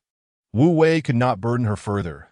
In comparison to Sun Jishi's destiny, his own trivialities truly seemed insignificant. Chapter 69. The enigmatic and arrogant man. Suddenly, a tempest arose within Sun Jishi's usually tranquil gaze, making her breath come in labored gasps. Ever since she had confided her deepest secret to Wu Wei, she had known that she possessed no bargaining power before him. Yet, Wu Wei's recent words made her realize that he had always wished for her success. With moisture welling in her eyes, Sun Jishi fought to suppress her emotions, not wanting the Yu sisters to notice her turmoil. "Sister Jishi, save your money for something substantial. Wu Wei's project has me involved." Yu Jixiao interjected, boldly taking on the responsibility. Although Yu Mingyuan was promoting the Qingdang City project, the Yu sisters were acutely aware that Wu Wei was its originator, with Sun Jishi as the largest investor. Thus, these 3 individuals formed the project's most vital core. However, what Yu Jixia and Yu Qingxiu did not know was that this project was far more than a mere investment opportunity for Sun Jishi. Wu Wei was taken aback. He had never anticipated Yu Jixia's sudden agreement. "So Jixia, you're aware of his project too?" Sun Jishi was momentarily at a loss for words. "That we discussed it long ago. I've simply been conducting research lately, and hadn't found the time to formally agree." Yu Jixiao explained the situation. In that instant, Sun Jishi felt torn between joy and sorrow. Wu Wei had chosen not to burden her with the project's need for startup funds, a gesture that deeply touched her. Yet upon learning that he had first communicated with Yu Jixia, Her happiness waned, replaced by a sense of melancholy. Disappointingly for Yu Jixia, Wu Wei showed no signs of surprise. He merely replied, we'll talk later. That he neither accepted nor rejected the proposition.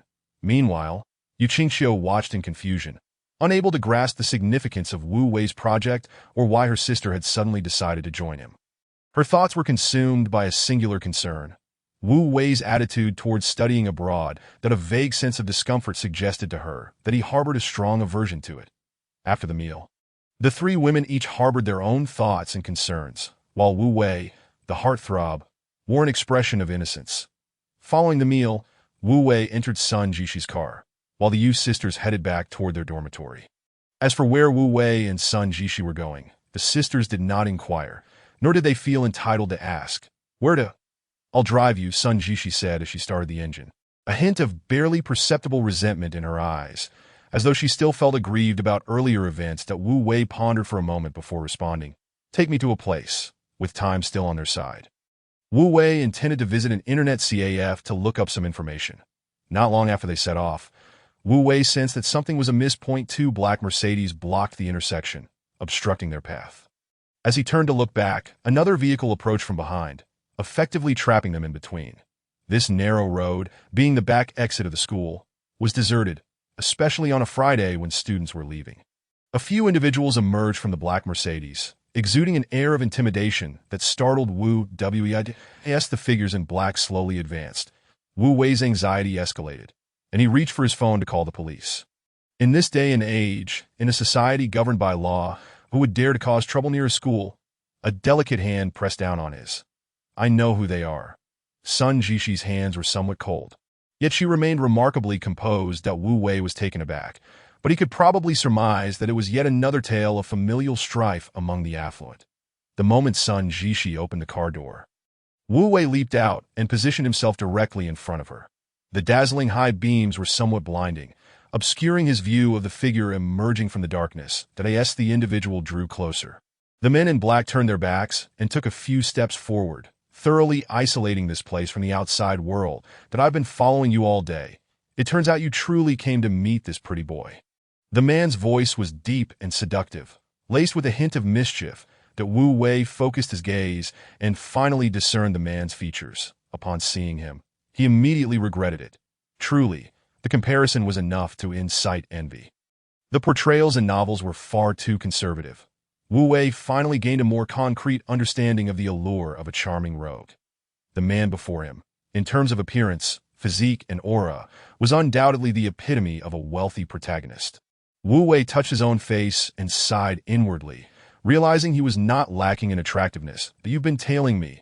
Sun Jishi's words were tinged with anger as she began to confront the man. Yu Qing was not wrong. If it weren't for this pretty boy, why would you be running to Tongzhou every day? When family merely arranged a dinner, you turned your back without a second thought and even came to Haizhou. The man stepped forward, an overwhelming aura enveloping him, creating a palpable sense of intimidation for Wu Wei. Did Sun Yuqing inform you about me? He is merely concerned for your well-being. The man's tone suddenly softened. Worried that you might be deceived, Sun Jishi let out a cold snort. Is he my brother or yours? We grew up together. Shouldn't Yuqing regard me as a brother? The man's eloquence left Wu Wei in awe. He felt somewhat superfluous in this situation and remarked, if I may ask, how long do you intend to argue? The internet CAF charges extra after 9 p.m. That Wu Wei had requested Sun Jishi to take him to a nearby internet CAF next to the school, which had high-end computers that perfectly suited his needs. The man's gaze slowly shifted, locking onto Wu Wei. After a long moment, he finally spoke again. You truly resemble my brother by about 60 to 70%. Wu Wei shrugged. Well, you certainly do not resemble your brother. The man dismissed Wu Wei's words with disdain, turning his attention back to Sun Jishi and stating deliberately, my brother is already dead. The surroundings fell silent. A gust of night wind swept by, and Wu Wei could sense Sun Jishi's delicate figure trembling slightly beside him. Chu Xian is Chu Xian. He is he. Sun Jishi positioned herself in front of Wu Wei, confronting the dangerous man directly. Huh. The man suddenly burst into laughter, rendering the scene even more bizarre. That if he didn't bear a face resembling my brother S, would you have traveled all the way to Haizhou? CC, though I may not be as clever as my brother, I am not foolish that Wu Wei felt a sense of disarray. A love triangle where brothers were enamored with the same woman was indeed overly melodramatic. Come back with me, and we will consider this matter settled. The man began to exude an air of dominance. Otherwise, do not blame me for being impolite. Sun Jishi stood her ground. Qin Tianxi, dare you lay a finger on him? A hint of scorn curled at the corners of the man's mouth. Crushing him would be as effortless as squashing an ant. Just as the two were locked in confrontation, Wu Wei pulled out his phone and, seemingly unfazed, began dialing. Hello, did you record that? Yes, that's right. His name is Qin Tianxi. He threatened to crush me if anything happens to me. Please upload the recording online and send a copy to the police. It was definitely this Qin Tianxi who did it. All right, continue gaming. Bada Wu Wei hung up and flashed a yeah gesture at Qin Tianxi. Chapter 70. Not initiating, not refusing. Wu Wei's audacious maneuver genuinely surprised Qin Tianxi, who narrowed his eyes, regarding this younger man with a gaze full of mockery. What was meant to be a tense standoff had been transformed into a comical street performance by Wu Wei, leaving Sun Jishi both exasperated and amused. Initially, Qin Tianxi had no intention of escalating matters. It was not his style to bully the weak, and he merely intended to intimidate Wu Wei. However, Wu Wei's actions sparked an impulse within him to retaliate. Sun Jishi sensed the shift in Qin Tianxi's demeanor and spoke up. I'm heading back to Jiangning. Are you coming? The anger that had flared within Qin Tianxi dissipated instantly. He casually combed his bangs back and replied nonchalantly. I'll let you off today, but don't let me catch you again. This audacity and arrogance left Wu Wei in awe. It was indeed the demeanor of a wealthy heir. Sun Jishi, with a stern expression, entered the car and, through the rolled-down window, told Wu Wei, I'm leaving now. Call me if you need anything. Wu Wei smiled, neither agreeing nor disagreeing.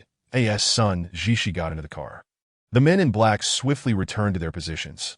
Only Qin Tianxi pulled open the passenger seat and leisurely settled into. Wu Wei observed the duo inside the car, a strikingly handsome man and a beautiful woman. They were indeed a perfect match. As the car drove away, kicking up a cloud of dust that stung Wu Wei's face, he muttered in frustration, his wealth a license to act recklessly.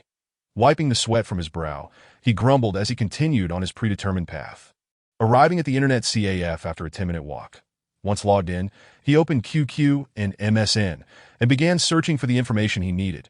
Programming was Wu Wei's weak point, but compared to the current overall programming standards, he still held an advantage. The only issue was that the programming platform he wished to use was entirely in English, and a Chinese version was not yet available. The mainstream programming language in the country remained C, rather than the Python in which Wu Wei excelled. Thus, both the software compatibility and the publishing platform were predominantly based on C. It was only after 2010 that Python began to gain traction as a mainstream programming language. By the time Python truly flourished in the country, it was already 7 years later that in the following years, fields such as big data, artificial intelligence, and machine learning began to thrive, bringing Python into the public eye. However, in 2003, only a handful of professionals had a deep understanding of Python. Wu Wei checked the course offerings of Nanhua University's computer science department and discovered that the course had not yet been offered this year. When Wu Wei transitioned from a development environment 20 years into the future back to 2003, he truly realized that any advanced technology must align with the existing environment. One cannot achieve cross-generational breakthroughs. It was akin to wielding a battery-powered weapon in a war-torn era, prepared to wreak havoc, only to discover that no factory existed to produce the desired ammunition. Wu Wei attempted to create a simple web scraping program, but it threw an error within a minute of running. After multiple checks, he realized that the issue lay not with the program, but with the website structure, which had crashed due to his scraping. Feeling somewhat disheartened, he slumped in his chair, staring helplessly at the error message. A notification chimed at his headphones. Upon checking, he saw it was an MSN message from Yu Jixia. How come you're online? I am at the internet CAF. The other end fell silent as Yu Jixia hesitated, contemplating her next words. After dinner, Wu Wei had left with Sun Jishi without disclosing their destination or purpose, leaving Yu Jixia in a state of agitation back in her dormitory. Unable to sit or lie comfortably, a small, needy kitten seemed to have taken residence in her heart, scratching at her emotions with its pudgy little paws. Upon seeing Wu Wei online, she impulsively posed a question, but his rapid response left her regretting her haste. I'm researching some programming. Wu Wei typed a few words, ensuring the conversation didn't lapse into silence. What do you plan to do with this project? Over time, Yu Zhixia had unconsciously begun to mirror Wu Wei's speech patterns. Earlier, at the dinner table, Wu Wei had shown no reaction to her promises, simply replying with a vague "we'll talk later."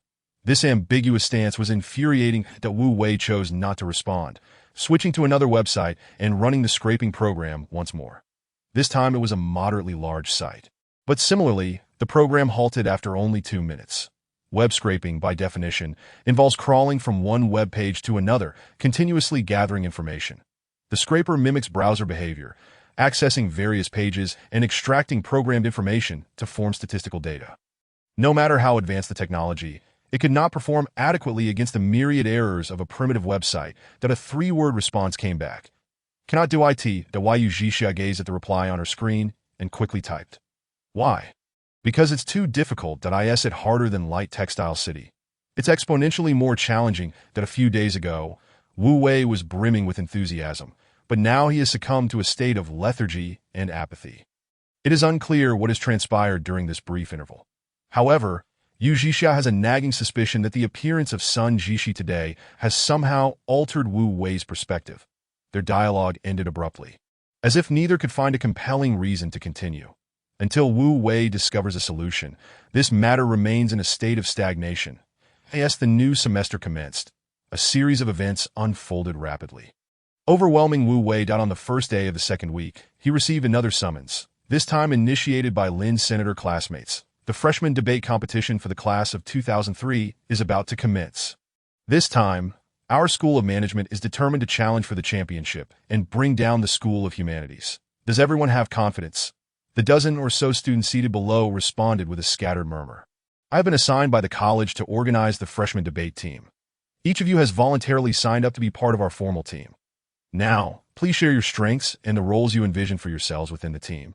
Lin's son articulated clearly, consulting the list in his hand as he began to inquire one by one that the instructor entrusted this task to him, recognizing his strong organizational skills. Some expressed their desire to be the first speaker, confident in their ability to set a commanding tone. Others believed they were suited for the second speaker role, capable of posing incisive questions and exposing the opponent's weaknesses.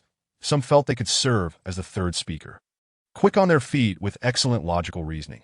There were also those who claimed the fourth speaker position would suit them best, citing their strong summarizing abilities. Linson listened and recorded. He surprisingly skipped over Wu Wei. Just as Wu Wei was about to leave, an ominous voice asked, "Did you sign me up?"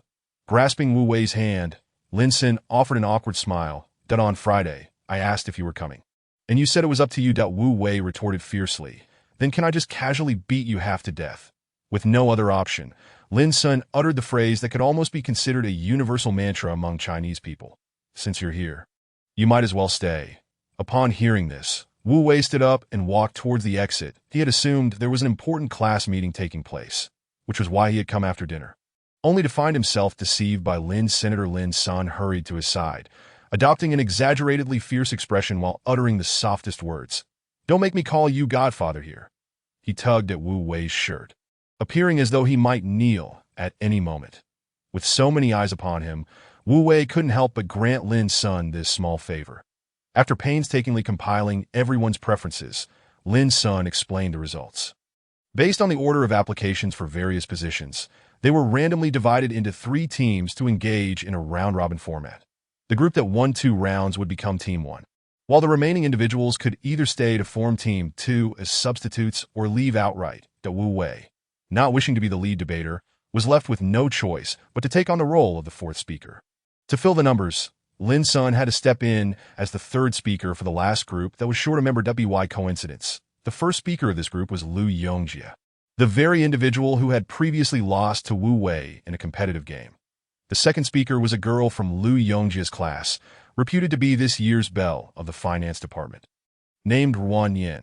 And the fourth speaker was none other than Wu Wei, who had been forcibly recruited. The 4 of them gathered to discuss strategies for the upcoming competition. Lu Yongjie and Ruan Yin, being classmates, were already somewhat familiar with each other. Lin's son, the social butterfly, was well known throughout the college. Wu Wei, on the other hand, was an enigmatic and formidable presence, akin to the Greek god of prophecy. The three groups drew lots for the round-robin debate, with Lin Sen's group facing off against another group in the first round. The topic was peculiar. Is human nature inherently good or evil? This topic was assigned by the college and was said to have been the final question in last year's freshman debate competition. Lin Sen's team drew the position of the opposition, arguing that human nature is inherently evil. As they gazed at the slip of paper bearing the topic, silence enveloped them. How do we approach this? Ruan Yin whispered, looking towards Lu Yongji. That it was evident she had experience in debate. After all, establishing the foundational argument was the first speaker's duty. With only 5 minutes to prepare, each member needed to contribute their most compelling insights.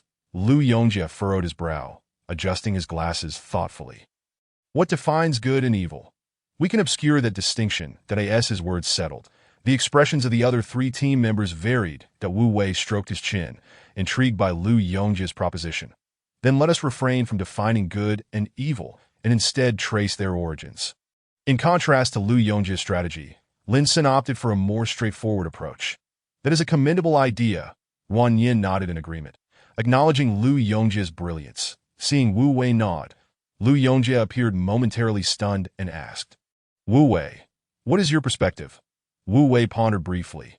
Your strategy is sound, but it is essential not to focus solely on our own approach. We must also consider the potential strategies of our opponents. Lu Yongji's eyes lit up, grateful for Wu Wei's reminder that I end debate. As in any strategic contest, one must be attuned to the opponent's points of entry to effectively counter them. However, the risk lies in misjudging the opponent's foundational argument, which can lead to a complete loss of direction in one's stance. The opposing viewpoint posits that human nature is inherently good, which can be explored from the perspective of human development. Overall, humanity is trending toward greater order, and the choice for goodness is a collective inclination. Ruan Yin, not merely a decorative figure, contributed her insights. So what? Lin Sen interjected. Thus, they will inevitably seek to define what constitutes good and evil. Lu Yongji added, precisely. Let us skip that and delve directly into the origins. This aligned with Lin Sen's initial strategy, but the discussion had now clarified the entire framework and approach. Wu Wei, how do you intend to summarize? Lu Yongji inquired as time was running short. Wu Wei smiled. I have already grasped it. The three others widened their eyes, wondering if he meant to wait until the end to articulate his thoughts. Are you confident? Even Ruan Yin began to feel anxious. Wu Wei replied nonchalantly, not at all. Time did not permit any further discussion, as the 5 minutes had elapsed. The first affirmative speaker began, throughout the history of humanity and the evolution of civilization. As a community of fate, humanity has consistently adhered to the choice of its intrinsic nature, which is goodness. Upon hearing the opposing team's arguments and presentation, the 4 members of the opposition simultaneously relaxed. They had already won this match. Once one understands the opponent's cards, everything becomes significantly simpler. The affirmative team's presentation was conventional, solidifying their stance, which was already a victory in itself. Thus, when the first affirmative speaker concluded, the other members of the affirmative team wore smiles of satisfaction. Good and evil, in truth, lack definitive boundaries. Therefore, if we must establish a standard of good and evil, let us examine how the world operated at the dawn of humanity. Following the affirmative team's conclusion, Lu Yongji, as the first speaker of the opposition, delivered his rebuttal. The smiles that had adorned the faces of the affirmative team members suddenly froze, for Lu Yongji's argument directly assailed their core thesis. Striking at the very heart of their position, the ensuing debate became decidedly less engaging. Having identified the opponent's vulnerabilities, Ruan Yin and Lin Sen took turns attacking, leaving their adversaries utterly defenseless, while Lu Yongji occasionally stepped in to assert his presence. Meanwhile, Wu Wei appeared merely an observer, as if watching a performance. The 8 minutes of free debate quickly concluded, and as the opposition, it was Wu Wei's turn to summarize that he stood up and, with an astonishing opening, declared, belief and reality are 2 distinct matters. The opposing debaters have consistently asserted that human nature is inherently good, yet based on their arguments and assertions, are they not merely stating that humanity chooses to believe in its goodness? Therefore, the notion of human nature being inherently good is not a fact but rather an admirable aspiration. In truth, everyone is aware of the reality that human nature is inherently evil, a fact that has existed since the dawn of humanity. This is due to the principle of survival of the fittest, a fundamental law of nature and one of the prerequisites for human advancement. Without this basic principle, humanity would lose its very right to exist and would never ascend to the pinnacle of the food chain. In conclusion, the notion that human nature is inherently good is merely a beautiful aspiration, not a reality. That to disregard the truth is to violate the fundamental principles of rational thought. Chapter 72. Who the hell signed me up? As Wu Wei concluded his speech, an eerie silence enveloped the room, leaving even the fourth speaker of the affirmative side momentarily speechless, forgetting their own concluding remarks. The moment the proposition was introduced, the outcome became unmistakably clear, a decisive blow that shattered all pretenses that Wu Wei's words served as a formidable weapon, slicing through the void and dividing the heavens and the earth. The opposing team was left utterly convinced, devoid of any room for resistance. In the second round, despite the change in teams, the outcome remained equally devastating, as they were similarly rendered powerless. Thus, with no room for doubt, Wu Wei became a member of the 2003 freshman debate team of the School of Business and Management. Consequently, in addition to his daily routine of early mornings and late evenings, he now had the additional commitment of participating in debate training. A week later, the South China freshman debate competition arrived as scheduled. Godfather, our draw is fantastic. We've avoided last year's champions, the School of Humanities, Lin Sun exclaimed, handing the draw results to Wu Wei, who was sprawled on his bed like a corpse. Wu Wei did not even bother to take it. He merely stared blankly at the ceiling. After a long day that had left him utterly exhausted, he was indifferent to the draw. What relevance did last year's champions hold for this year's team? They wouldn't even be competing. Right. Lin Sun suddenly realized his folly. The competition was exclusive to freshmen, meaning that even if the School of Humanities had won last year, their seasoned members could not return to compete. However, that was of little consequence. What truly mattered was the possibility of facing off against Xiao Yu at the pinnacle of the tournament. The mere mention of her name. The other two were also electrified, gathering around Wu Wei's bedside. Indeed, we are in the upper bracket while the School of Environmental Studies is in the lower bracket, but if all goes smoothly, we could indeed meet in the finals. Lu Weiyu remarked, scrutinizing the matchups with earnestness. Is Xiao Yu also on the debate team? Zheng Xianfeng inquired, puzzled.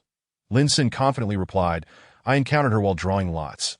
She asked the representative from the School of Environmental Studies, their lead debater. She even specifically asked about you. Big shot. You cannot go easy on her. This is the honor of the entire school, Lu Weiyu proclaimed with righteousness. Yes, but you mustn't be too ruthless, Zheng Xianfeng cautioned, aware that while he could not bring himself to destroy someone's chances, he harbored deep reservations about whether the prominent figure lying on the bed could restrain himself. Wu Wei continued to gaze at the blank ceiling, his eyes devoid of focus. After a long silence, he finally uttered, Who the hell signed me up? As for the instigator, Lin Sun had long since vanished from sight. In each subsequent match, Wu Wei would only make his appearance in the final 3 minutes, leaving all the spectators in awe. Even though he spoke for merely 3 minutes each time, his presence was akin to a stabilizing force, either turning the tide or dismantling the opposition with ease. His words were precious, with not a second wasted, and his incisive delivery became the hallmark of Wu Wei's concluding remarks. Thus, he earned the moniker, Wu Sanfen. Typically, audiences enjoy the back-and-forth exchanges of a debate, believing that to be the essence of the art. Yet Wu Sanfen's emergence revolutionized this perception. Consequently, many came to the matches merely to hear his final summation. His many memorable quotes had already become the latest catchphrases. Life is but a cup of tea. After the bitterness, it remains bitter. The bird that sticks its head out gets shot first, targeting only the foolish ones that fly too high. If you aspire to be a workhorse, you're not even worthy.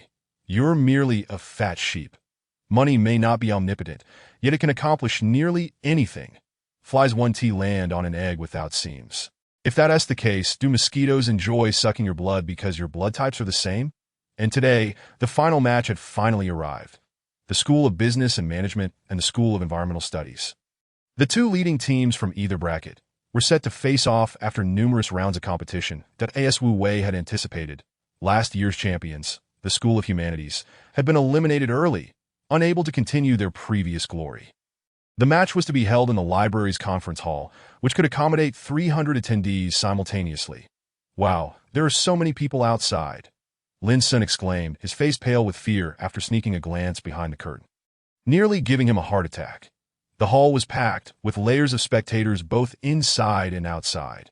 Apart from the students from their respective schools, the majority of the attendees were simply there for the spectacle, including many sophomores and juniors. "Look at you, acting like you've never seen a crowd before," Wang Yin scolded lightly.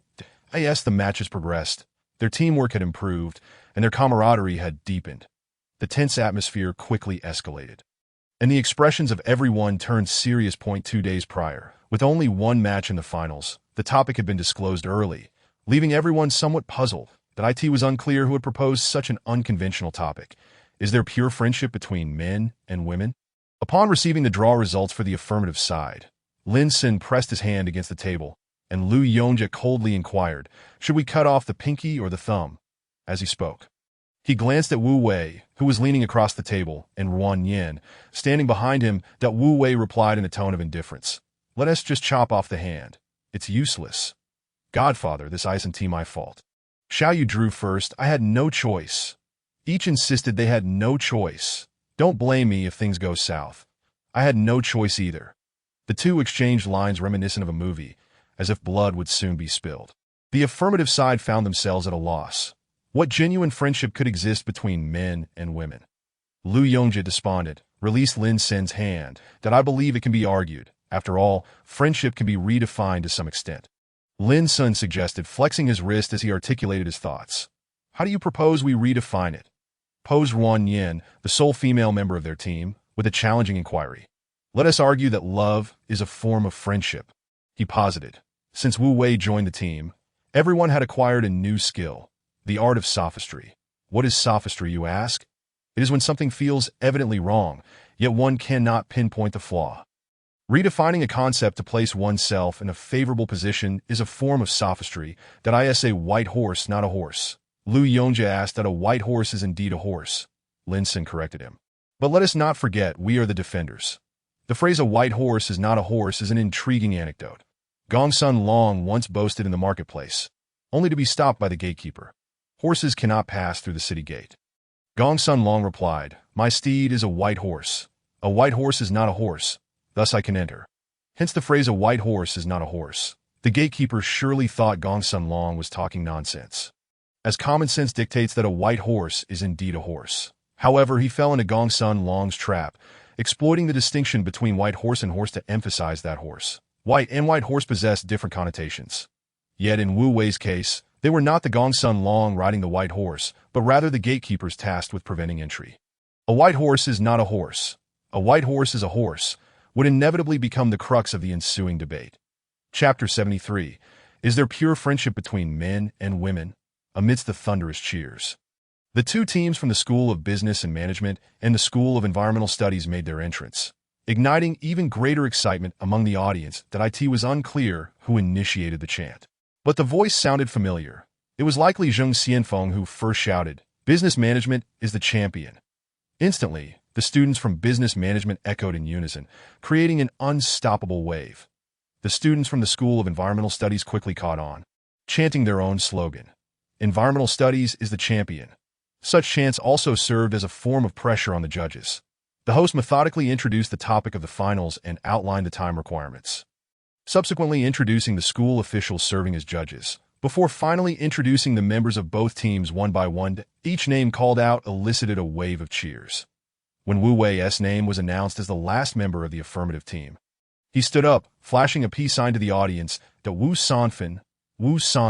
Hearing his nickname resonate throughout the venue, Wu Wei felt a twinge of annoyance, wondering who had the audacity to bestow such a title upon him. Wu Sanfen, a name that implied he could only endure for 3 minutes. That he even suspected that Jean Ruoxue, with whom he had an acquaintance, might have been the instigator of this nickname, as she had jokingly mentioned something similar before. Seated beside Yu Zhixia, Jean Ruoxue erupted into laughter upon hearing Wu Wei's nickname, which, while popular, could not overshadow the renown of Yu Qingxiu. When she stood up, the male audience members were unable to contain their excitement. Dressed in a black suit with her hair elegantly pinned to one side, Yu Qingxiu exuded an air of intelligence. The allure of her uniform was irresistible, culminating in this moment that as the competition formally commenced. Lu Yongjia, as the first speaker for the affirmative side, began his argument. "Hello everyone, I'm the first speaker for the affirmative team. Today, our stance is that there exists pure friendship between men and women. The essence of friendship is the most pure and selfless emotion in human relationships. The foundation of friendship lies in trust and mutual respect. This sentiment is sacred and pure. Therefore, gender is not a significant factor in determining the purity of friendship. Rather, it is the values, character, and interests of the individuals involved. Male-male, female-female, and male-female relationships can all harbor pure friendships. Thus, this notion of untainted camaraderie is entirely independent of gender. Pure friendship is a noble choice inherent to humanity. Any attempt to belittle the purity of friendship between men and women is, in essence, a diminishment of our very nature, that we sincerely hope our opponents do not tread down this irreversible path. The final statement was added specifically by Wu Wei for Lu Yongjie. This debate is fraught with difficulty. They must seize the initiative right from the outset. Elevating friendship to the realm of humanity is the ultimate strategy devised by Wu Wei. The distinction of a white horse not being merely a horse signifies that, as the affirmative side, they must assert that a white horse is indeed a horse. Indeed, after Lu Yongjie concluded his remarks, a flicker of surprise crossed Yu Qingqiu's face. She glanced at the prompt card in her hand and exchanged a knowing look with her fourth speaker, swapping their respective cards. Their meticulously crafted strategy had been accurately anticipated by the opposing team. Consequently, the alternative plan held by the fourth speaker was now required to serve as a basis for rebuttal, while Yu Qingqiu's opening remarks had become mere scrap paper. This was a strategy they had discussed from the very beginning. Having observed Wu Wei's previous debates, Yu Qingqiu ultimately discerned the winning formula of the school of management. They consistently anticipated their opponents' thematic directions and seized upon weaknesses from the outset, maintaining pressure until the end. Thus, they devised two strategies, preparing dual plans to circumvent such predictable tactics in this final round. The first plan was in Yu Qingqiu's hands, while the second was entrusted to the fourth speaker, allowing for adaptability. Their initial strategy revolved around discussing friendship through the lens of gender. However, Wu Wei's argument overshadowed their tactic, substituting humanity for gender differences, rendering their strategy entirely ineffective. Yu Qingqiu quickly regained her composure amidst the earlier chaos. As the first speaker, she knew she must deliver a strong opening. Greetings, I am the first speaker for the opposing side, and our contention is that there exists no pure friendship between men and women. As far back as 300 years ago, the illustrious English poet John Milton proclaimed that friendship between genders is a perilous endeavor, often influenced by emotional factors. Emotion, the very ties that bind men and women, is a crucial element in the continuation of humanity. To deny emotion is to deny the history of mankind. Friendship, in most instances, is merely a simple companionship based on shared interests or hobbies. Lacking an emotional foundation, this is a significant reason why friendships are relatively prone to dissolution. Does pure friendship exist? Undoubtedly, Wu Wei's languid gaze suddenly shifted towards Yu Qingqiu, his earlier indifference replaced by a sense of wariness towards her. Her recent actions indicated she had likely made last-minute adjustments to their established strategy to avoid confrontation and chosen a different direction. Yet, we assert that pure friendship cannot involve emotional entanglements. If emotions arise, the friendship is inherently no longer pure, which is precisely why a genuine friendship between men and women is unattainable. Following Yu Qingqiu's statement, she too garnered applause. Humanity versus emotion, both sides presented innovative arguments, each carving out their own battleground. The outcome remains uncertain. As the timer signaled the onset of the first offensive, the first question was posed. Dear opposing speaker, you claim that friendship lacks an emotional foundation. If an emotional basis is established, does that not transform friendship into love? Ruan Yin initiated the first salvo. No, do not mislead us, esteemed opposing speaker. Our earlier mention of emotional foundation was contextual and should not be conflated. The third speaker from the opposing side articulated their clear line of reasoning. The emphasis on emotion is not exclusive to men and women. Does emotional connection exist solely between genders? Lin Sen's inquiry was somewhat provocative. We are discussing the impact of emotions on friendship, not gender. Has the opposing speaker forgotten their own argument? The second speaker from the Environmental College swiftly countered. Let me remind everyone, today's topic pertains specifically to men and women. Do not deliberately obfuscate the discussion. Lu Yongjie also joined the fray. Our argument has evidently not been properly comprehended by the opposing speakers. Once friendship is intertwined with emotion, it ceases to be pure. And men and women are most susceptible to emotional entanglements. Hence the absence of purity that Yu Qingxiu, refusing to be outdone, reiterated her stance. The Wu Wei observed the back and forth on stage, his pen spinning rapidly in his hand. Chapter 74. My name is Wu Wei, not Wu Sanfen. The contest intensified, both sides refusing to yield an inch, with personal attacks escalating. Just because you have not witnessed it does not imply it does not exist. It merely indicates you lack true friends. This statement was flawed. While I understand friendship, does the opposing speaker lack experience with emotions? Do you comprehend what emotions entail? Can they be equated with friendship? If you wish to discuss emotions, then let us delve into that. Mr. Yang Jiang stated, spouses should be lifelong friends. The most crucial aspect of a marital relationship is the friendship therein. So, tell me, is the bond between spouses not an emotional connection? If even spouses consider each other friends, then what of others? The opposing speaker is once again shifting concepts. Lin Sin felt a surge of adrenaline. Relentless assaults had left him utterly drained. He cast a glance at Wu Wei, signaling for him to intervene. Yet Wu Wei remained unperturbed, fixated on his pen, lost in thought. In a moment of desperation, Lin Sin glanced at the timer, disregarding everything else, and unleashed his trump card. But if I were to assert that pure friendship exists between men and women, you would surely be skeptical. Thus, allow me to prove it with facts. I would like to ask the first speaker from the opposing side. Ms. Yu, can you not affirm that the bond between you and our fourth speaker, Wu Wei, is not a pure friendship?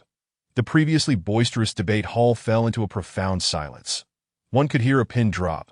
The named Yu Qingxiu appeared as though struck dumb, her eyes wide in disbelief. Completely unprepared for Lin Sin's audacious inquiry. Should Yu Qingxiu declare that her relationship with Wu Wei is indeed a pure friendship, her position would dissolve entirely, rendering her earlier statements devoid of credibility. Conversely, if she refuted it, it would shatter the fragile barrier between her and Wu Wei. Lin Sin's strike was insidiously sharp. Even Lu Yongjie and Ruan Yin could not bear to watch, while the opposing team glared at him, ready to retaliate. Lin Sin's astute and ruthless question effectively stymied the opposing team for a solid 10 seconds, a silence that utterly disoriented them when they should have been countering. Unfortunately, the time for the opposition had already elapsed, leaving them unable to respond. Seizing the opportunity, Lin Sun continued, "You have been classmates for 3 years in high school, both enthusiastic about calligraphy, yet devoid of any romantic entanglements. Does this not perfectly exemplify our argument that such friendship is exceedingly pure?" The audience erupted in boos, many raising their middle fingers in disdain, the atmosphere growing chaotic. Ms. Yu, please respond. Ms. Yu, quickly admit that your bond is indeed a pure friendship. Losing the debate is one thing, but losing your integrity is another. Yu Qingxiu stood frozen, unable to think, her expression dazed as she cast a sideways glance at the man at the far end of the opposing platform. Indeed, there appears to be a hidden story. Look at Ms. Yu's expression. It is hardly pure. Wu Sanfen, why not respond? The tension mounted, the atmosphere thickening. Now, let us invite the fourth speaker for the opposition to deliver the final summary. The chaos was swiftly quelled by the host. For there were numerous dignitaries present. The proceedings must be concluded. The fourth speaker from the Environmental College rose, slightly bowing towards the audience. Greetings. I shall now summarize our position. However, prior to that, I must express my protest against the conduct of the School of Management during the recent free debate. The fourth speaker of the opposing team was filled with righteous indignation, and at least 2 minutes of his 3-minute summary was spent denouncing Lin Sun as lewd, shameless, and despicable at this stage of the competition. It transcended mere honor.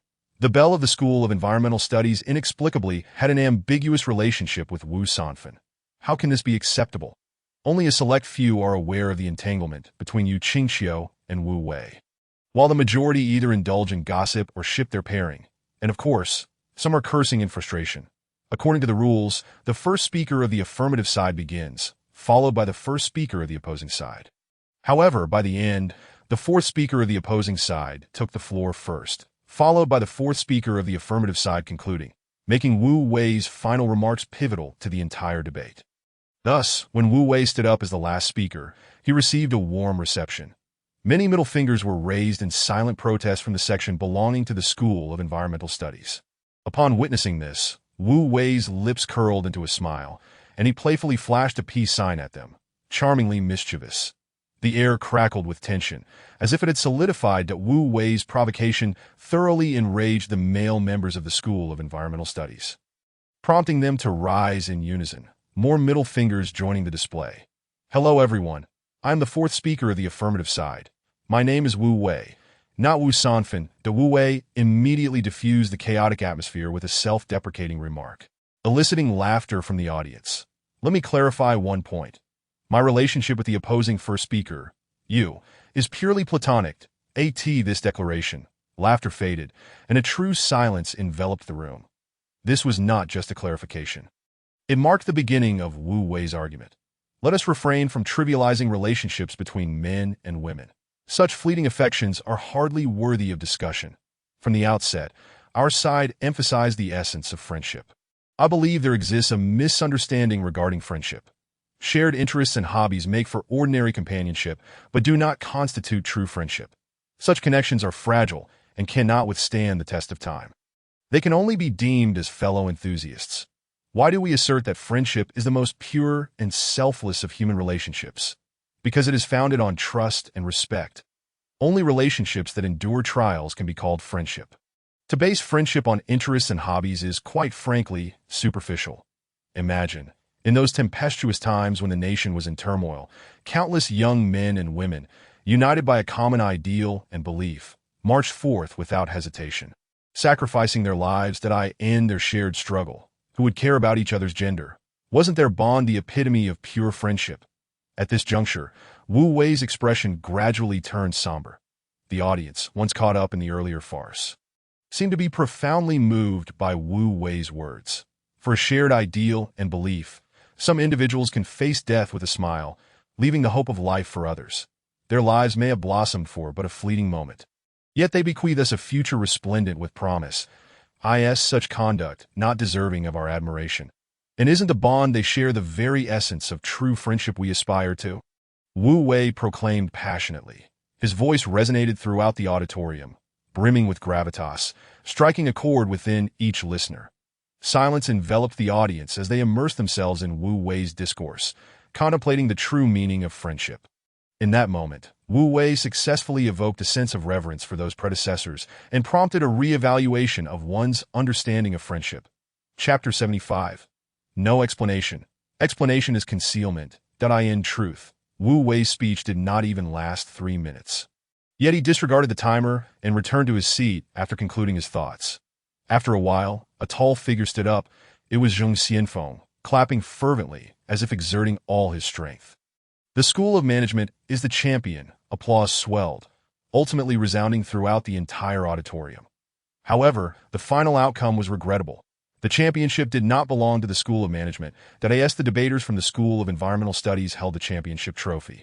Each bore a countenance of shame. Wu Wei stepped forward to accept the Best Debater trophy, personally presented by the principal, his demeanor exceedingly humble. The competition concluded, yet the audience remained unsatisfied. It's all your fault. Who told you to pull that dirty trick? It's definitely because of this that the judges ruled against us. Lu Yongjia hefted the medal in his hand, ready to hurl it at someone's head. The second place is merely a plaque. It's heavy enough to hurt if thrown. I almost want to leave. It's utterly humiliating, Ruan Yin muttered, deeply ashamed. Suddenly, Lin Sun felt a weight on his shoulder as a large hand rested there. Thank you for being there. The voice was chilling, sending shivers down one's spine. Lin Sun forced a smile. I got carried away. It's my fault. No worries, I'll personally explain to Xiaoyu. Your relationship is surely not just platonic. Wu Wei tossed the Best Debater trophy into Lin Sun's arms. No need for explanations. It's just right that Wu Wei's seemingly nonsensical remark left the other three exchanging glances, utterly perplexed by his meaning. Just moments ago, it was evident to all what lay between the two. A master indeed. Truly my godfather, Lin Sun marveled, thoroughly impressed by how Wu Wei had kept Xiaoyu in check. After the event, Wu Wei exited backstage, feeling utterly alone. Just a few steps past Qiming Lake, he was called to a halt by someone. Now that you've exposed everything publicly, how do you intend to wrap this up? A graceful figure emerged from the shadows that Wu Wei, hands in pockets, replied nonchalantly, "Just right. No need for explanations." "What exactly are you thinking?" Yu Zhixiao approached Wu Wei, standing less than half a meter away. Standing nearly 1.7 meters tall, Yu Zhixiao towered over Wu Wei by almost 10 centimeters. She slightly tilted her head, scrutinizing the composed man before her. "I have no particular thoughts." That Wu Wei's indifferent demeanor agitated Yu Zhixiao. Being her younger brother, she felt compelled to discern his stance. "Do you not have any awareness as to why you didn't respond today?" Yu Zhixiao's tone grew increasingly stern, her questioning more insistent. During the free debate segment, she had observed Lin Sin's inquiry directed at Yu Qingxiu. "Qingxiu likes you. Don't play dumb." That I in that moment, Yu Zhixiao realized her sister had long held an answer in her heart. Wu Wei lowered his gaze to Yu Zhixiao, a hint of disinterest in his expression. He sighed, "Sister Zhixiao, do you know I have liked Qingxiu for many years?" Yu Zhixiao remained silent, simply gazing at him. 3 years. That was the duration of Yu Qingxiu and Wu Wei's acquaintance. However, Yu Zhixiao was unaware that when Wu Wei spoke of many years, he referred to a time far beyond those 3. "Have you not considered that for 3 years, she has never liked me? How could she suddenly develop feelings for me?" Yu Zhixiao pressed her lips together, her brows lightly furrowing as she explained. "Qingxiu is slow to warm up." That Wu Wei shook his head. Speaking earnestly, "Qingxiu would not like the old version of me." This left Yu Zhixiao bewildered, struggling to keep pace with Wu Wei's reasoning. "Qingxiu admires someone who is responsible, decisive, confident, and powerful. Someone she can look up to," Wu Wei articulated slowly. "And I am not that person." Why Yu Zhixiao's breath caught. She seemed to grasp Wu Wei's message. "You say she likes me. I don't believe that's the case. She is attracted to those possessing those character traits, and if she encounters another who embodies them, she would likely develop feelings for that person instead." This Yu Zhixiao finally comprehended. It became clear that in Wu Wei's eyes, Yu Qingxiu was drawn to certain qualities, leading her to like the current version of Wu Wei. "But the you now, aren't you that person?" Yu Zhixiao persisted, continuing her inquiry.